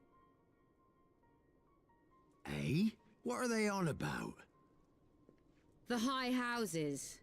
And what makes a nobleman so bleeding noble? They trace their blood back to King Thordan and his Knights 12, the founders of Ishgard. But our friends here reckon we're all descended from the heroes of Eld. Highborn and lowborn alike. And so Sir Emmerich, Lord Commander of the Temple Knights, has gone to ask the Archbishop if he wouldn't mind letting everyone know. Is he simple?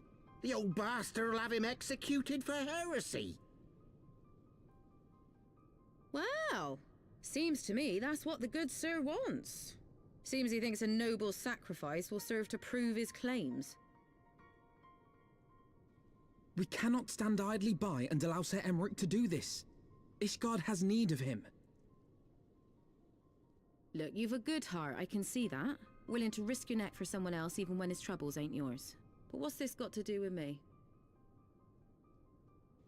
If Sir Emmerich is imprisoned in the vault, we will need all the help we can muster to breach their defenses and rescue him.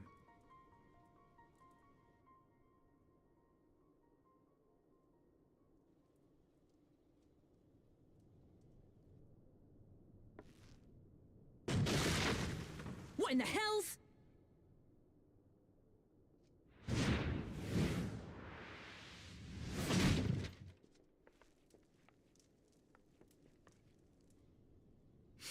Ah, the unmistakable scent of heresy.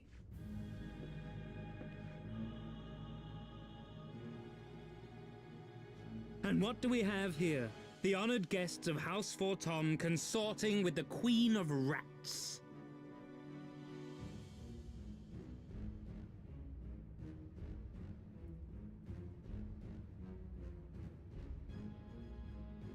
Ooh, plotting insurrection, I shouldn't wonder. That won't do. Sickness is wont to fester and spread.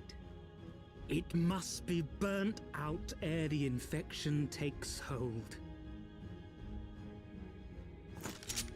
I reckon Sir would be happy to wield the irons himself. Well, so happens I've got irons of my own.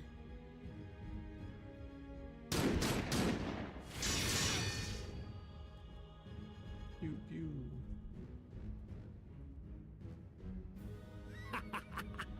Such simple creatures, rats, certain to attack when cornered. Let us step outside, milady. In here your toys could hurt someone.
There's no denying your gifts.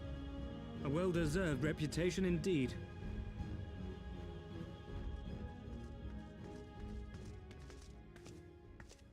Enough!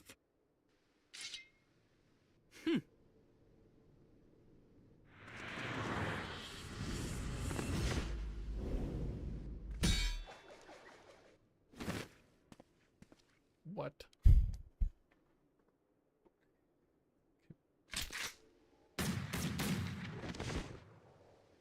Backflip like that? Lucky bastard. I want to be able to backflip on top Nay, of 'tis we who are buildings. lucky. Had we fought on, 'twas but a matter of time before our conflict claimed the life of an innocent bystander.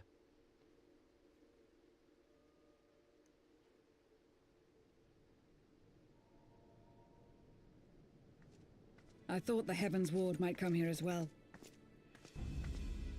They came to the Temple Knights' headquarters. Aye. Sir Grinno announced that the Lord Commander had been imprisoned under suspicion of heresy, and that the Heavens Ward had been granted full authority in his stead. Then the Heavens Ward now commands the Temple Knights. Those still loyal to Sir Emmerich answer to me. Alas, that amounts to but half our number. The other half, who opposed his promotion to Lord Commander, have gathered at the vault as ordered. Bolstering the guard already, eh? If I didn't know any better, I'd say you were expected. I take it you're in charge around here? Hilda. And yes, the young master was just persuading me to join his lost cause. Convincing little beggar, isn't he?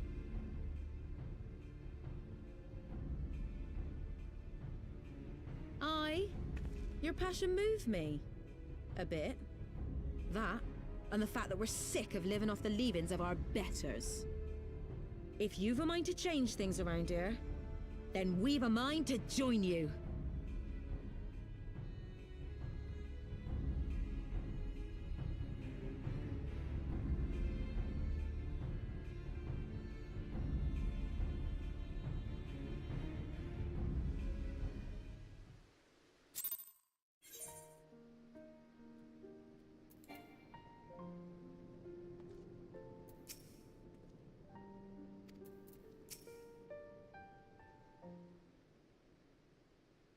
Let me guess. You're wondering why I chose the mongrel, right? No, not really. Because it's what I am, and I'm not ashamed of it. Not anymore. Besides, even my pure blood pups have more in common with me than the lords and ladies up on high. They none of them are well bred. Else, some of their mothers were cast out after a spot of fun, same as mine. Story of this time, one we're sick of hearing, which is why we took up arms. Not that we mean to hold all the blue bloods to account. Some have done right by us, I'll allow, like them in House Helenar. Of course, you'd know all that about that, wouldn't you? Enough talk. Your friend's still rotting in a cell. Let's not keep him waiting.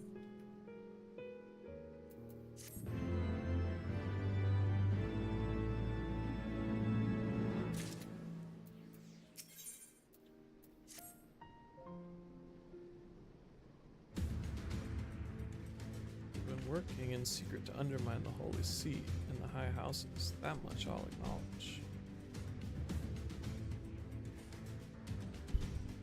But this nonsense about us throwing wide the gates for the heretics is just that, nonsense. If not you, then who?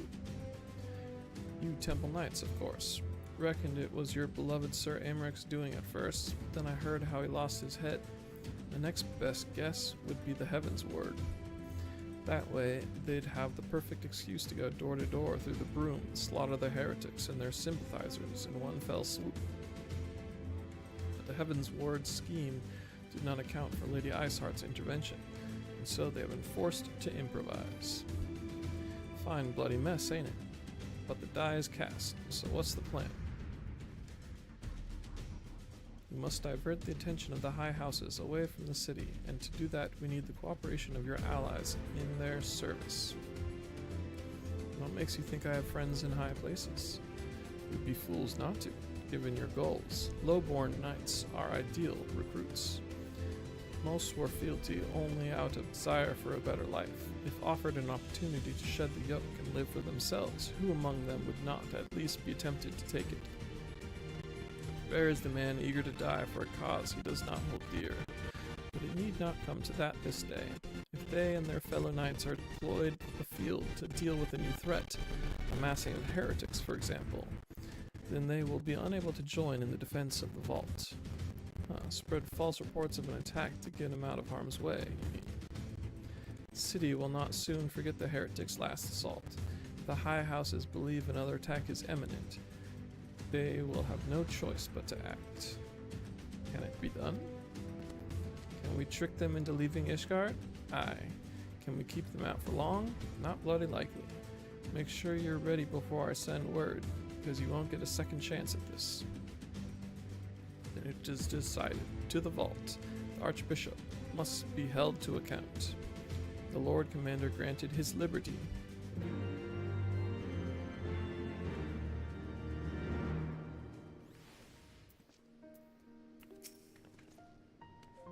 Hearken to me, everyone. We have two objectives: rescue Sir Aymeric and apprehend the Archbishop.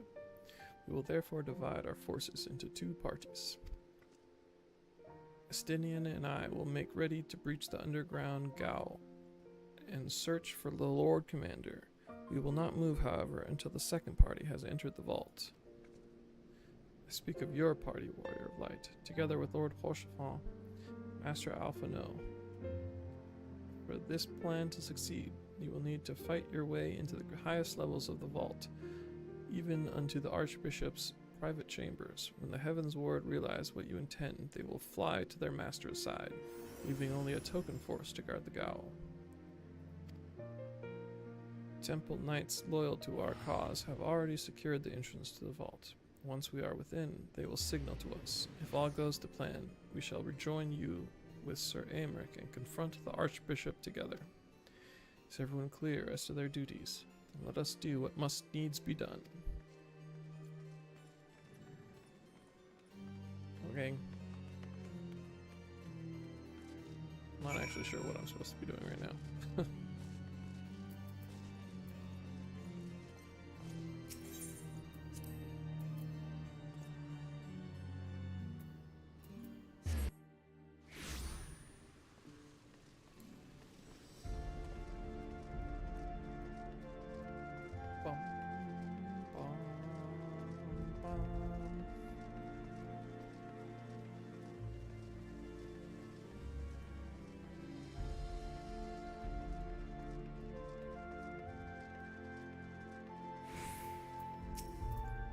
Others are in position, Master Fluffy. I will send word once you and your party have entered.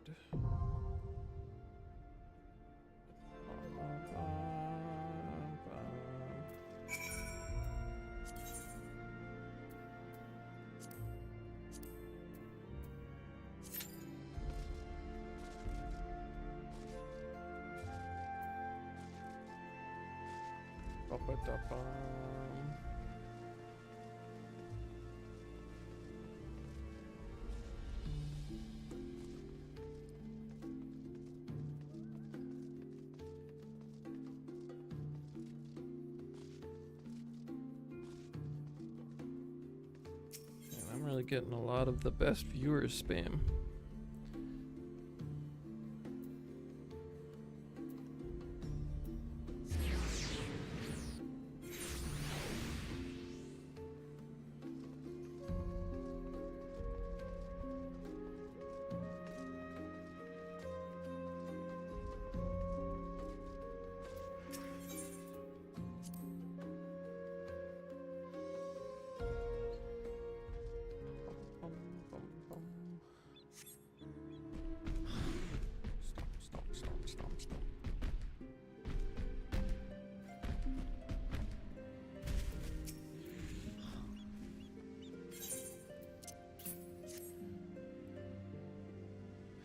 Battle standard of the steel sigil, charred by flame, just as I remember, though there is much I wish I could not remember from that day. the wake of the calamity, we were all but defenseless, and Svar and Savat saw fit to give us no quarter. I should hope to never again see a battle so bloody. He laid down his life for our nation, for the few of us who escaped with our lives, true leader to the bitter end, and I will always treasure the years spent under him. But I'm not worthy of a memento such as this, though she may be reluctant to accept it. Lady Lanaet should be the one to have this. I realize she has her own way to deal with grief, and I suspect that's why she did not attend the ceremony. But in all my years serving House Halinart, they have never been the sort to simply let go of family. Please, friend, take the battle standard to her.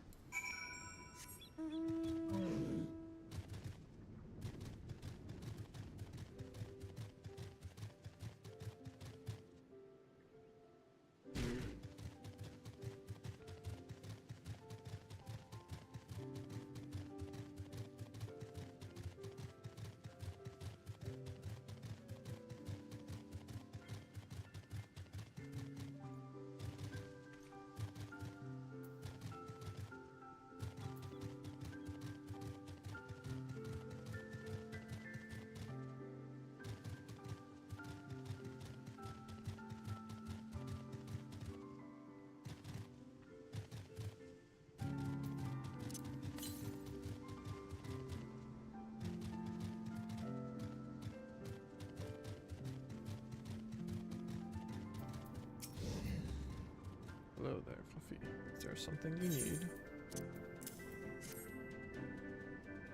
The battle standard from the Steel Visual. You are too kind. This is a most unexpected gift. Clodebind was a good man, always ready to put his men's need before his own. They were a family, and they mourned his loss like family, though I wish they had not followed Francel's example. He insisted on a post in Central Corthus, hoping to avenge him someday. Clodebamp's men were quick to follow suit. I refused to dwell on the past. Grieving at gatherings year after year is not what he would have wanted. Nay, he would have me live my own life and fulfill my own dreams. His passing was a great loss to our house, but such hardships are not unfamiliar to us. Times are hard, but we will move forward, and in time, Ishgard will become the great nation he believed it could be, free of war.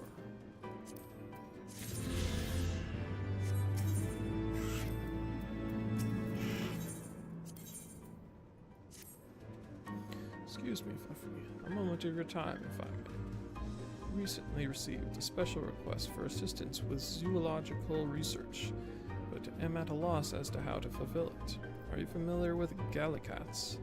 They bear a striking resemblance to kittens, but with wings. An acquaintance of mine is writing an article on their physiology and requires a sample of their wings for her work.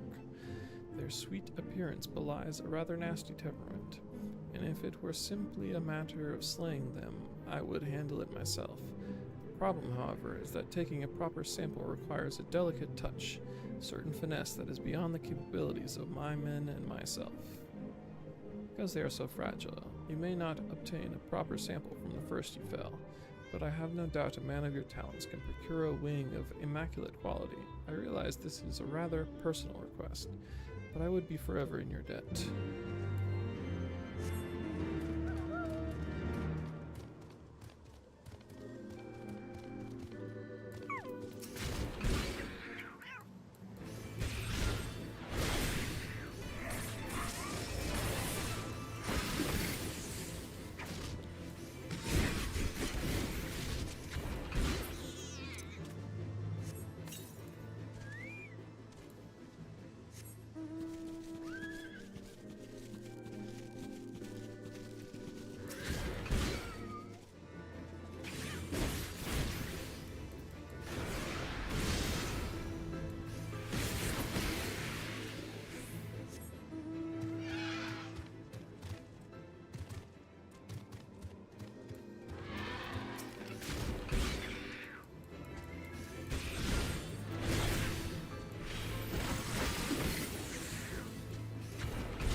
his research, realized obtaining an undamaged Alicat wing is no easy feat.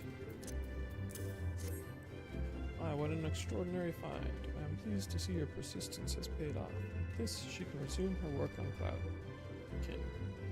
Ah, how forgetful of me not to mention it sooner. The sample is meant for a Atterlone, renowned naturalist. She's hard at work on a new article for New Eorzean Geographic, and requested a sample be delivered with the utmost haste.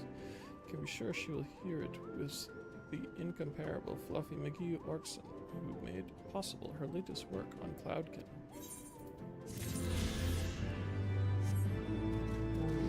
Okay.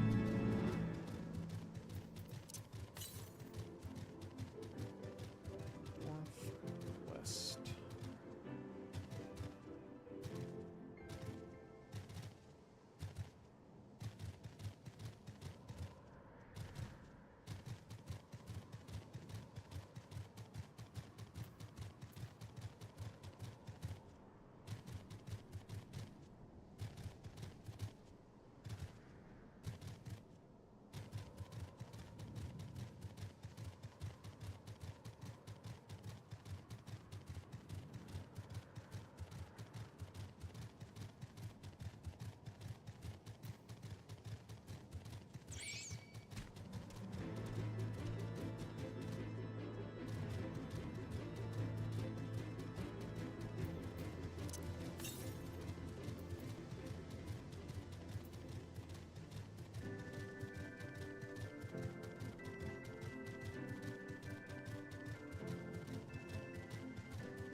How the heck?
Duty pop.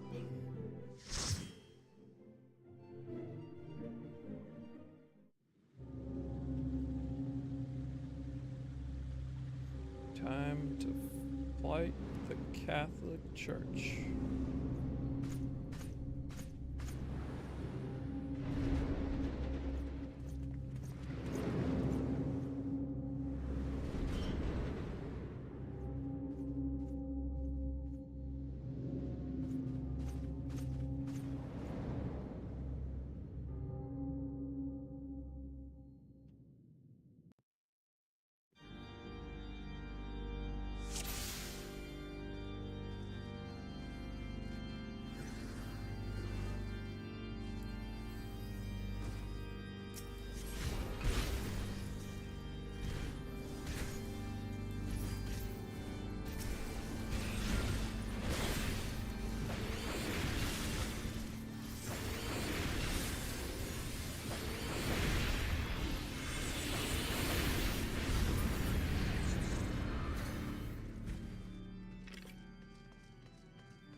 But how?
Chess match?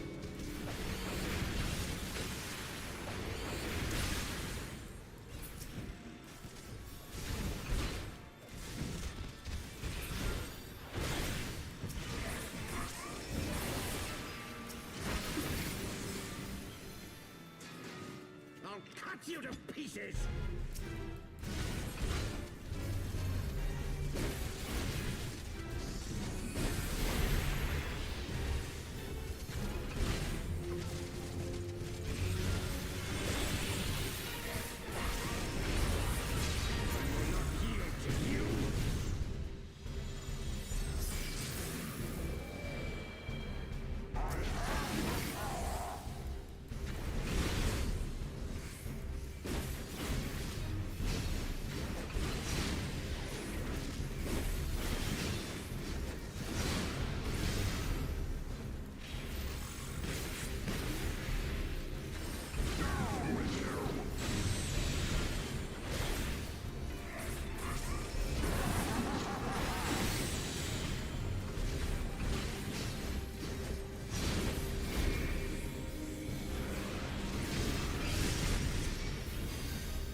Our power! How can this be?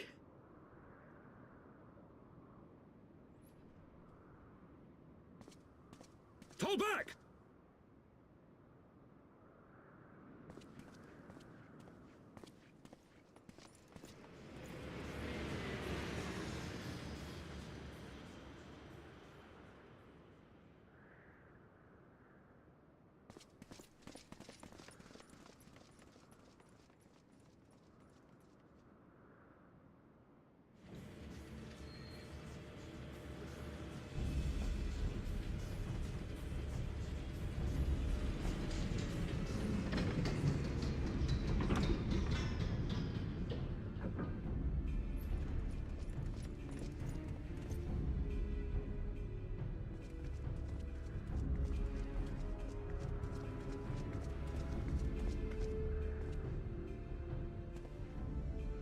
Father, please! For a mercy, we were not too late.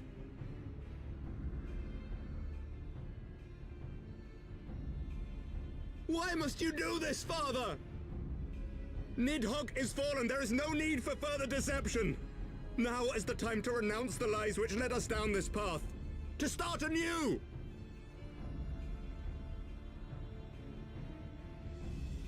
And tear down the very pillars of our society?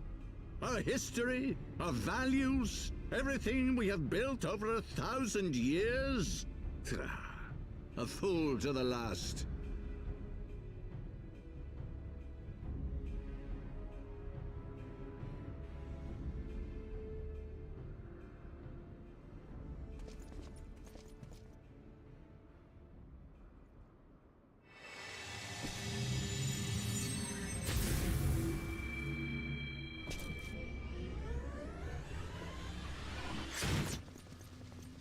Look out!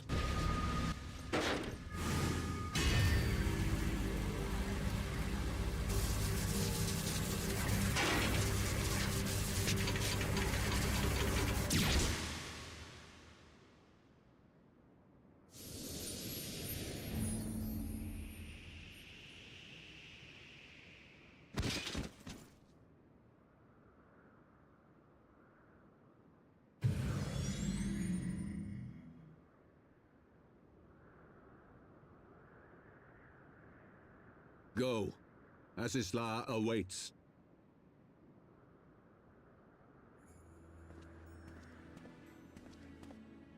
Lord Orchefort!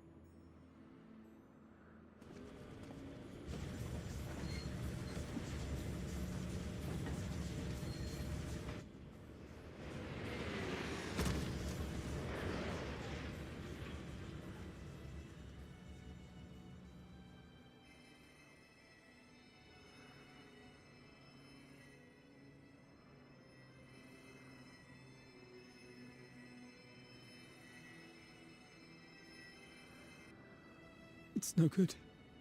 The wound is too deep. It refuses to mend.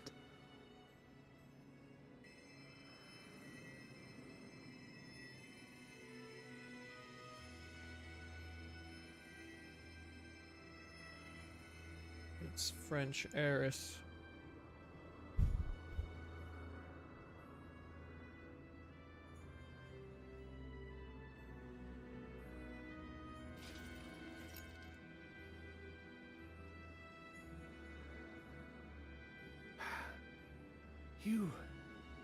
You are unharmed. Forgive me. I could not bear the thought of...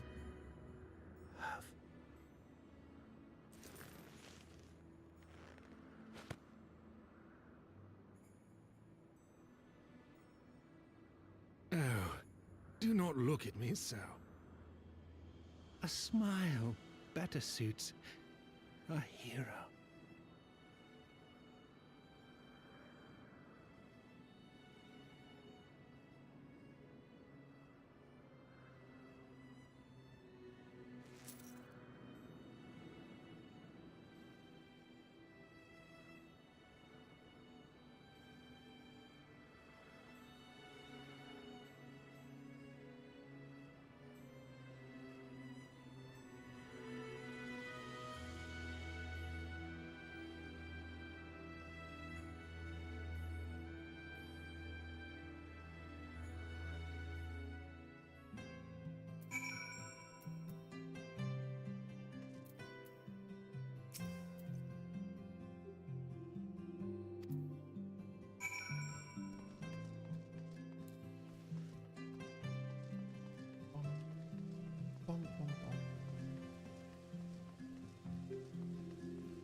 Yep.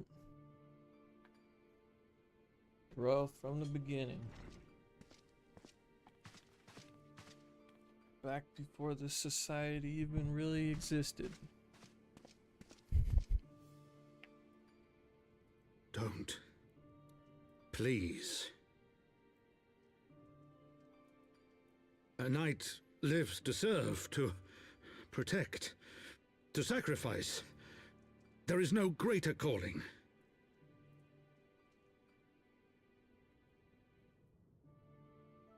Leave me to mourn and give chase, for my son and for the nation he loved. Go!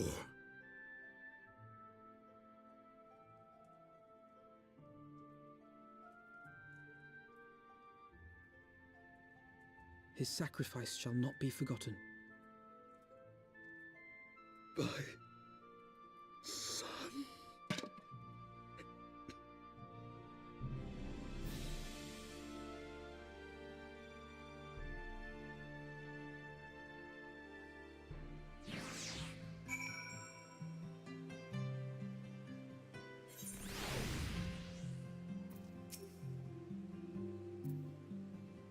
Not stand there in silence, but when others had forsaken us, Lord Hoshafan took us in, our beacon of hope in a world of darkness. He did his utmost to raise our spirits, so that we might face our troubles with courage, with conviction, so that we might face them as knights.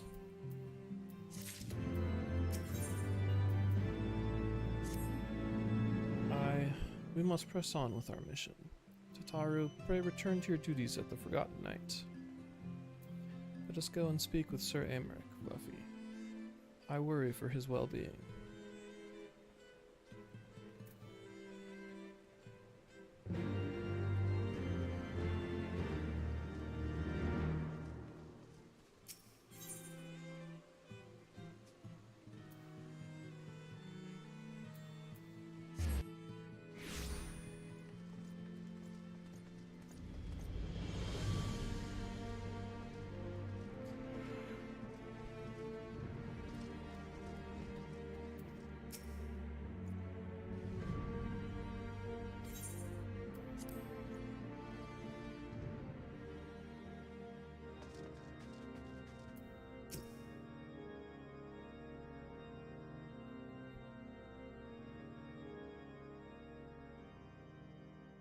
My friends, I am in your debt. Think nothing of it. Your wounds are healing well, I trust. Some wounds do not heal.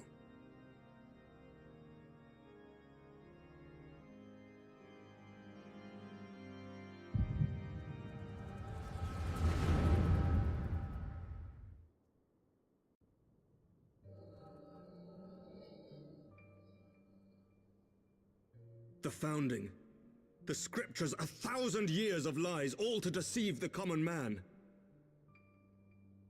Nay, our own brothers and sisters. For the blood of the Knights 12 flows within all our veins. You knew this to be true. You knew, and you concealed it.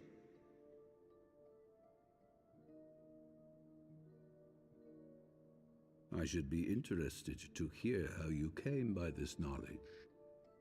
But yes, you have the right of it.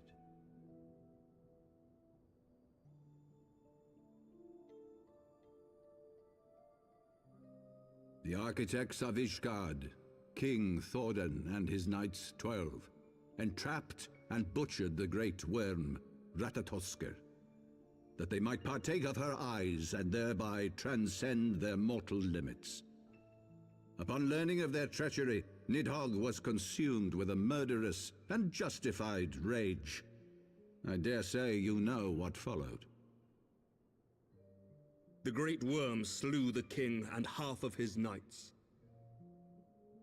Aye, but Nidhogg was subdued, and his eyes plucked from their sockets by the knights that remained. Their one mistake was to show mercy, for from his brother Hreysvelgr did Nidhogg receive a new eye, thus rejuvenating his form and empowering him to embark upon an eternal quest for vengeance. Whilst Thordan's son Haldreth took one of Nidhogg's eyes and learned to wield its power in defense of his people.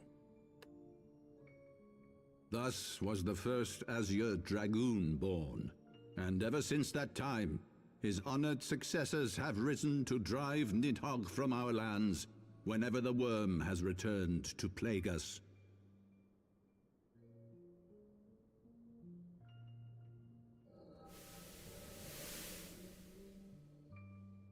I ask you, my son, will you answer for my sins? Will your son and his son answer for me as well? What do you mean? If a man cannot atone for his sins in the course of his all-too-fleeting life, must his progeny then be held to account? Must every subsequent generation be judged as well? Thordan's betrayal of Ratatoskr was an unconscionable, unforgivable sin. Should we then, as his descendants, meekly surrender ourselves to an eternity of punishment? Nay, say I. I would not see our children sacrificed in a vain attempt to appease an implacable foe. Dragons are not like us, my son. To they who live forever, the wrongs of antiquity are as those of yesterday. No reparations shall ever suffice. This fact alone should serve as ample justification for our actions.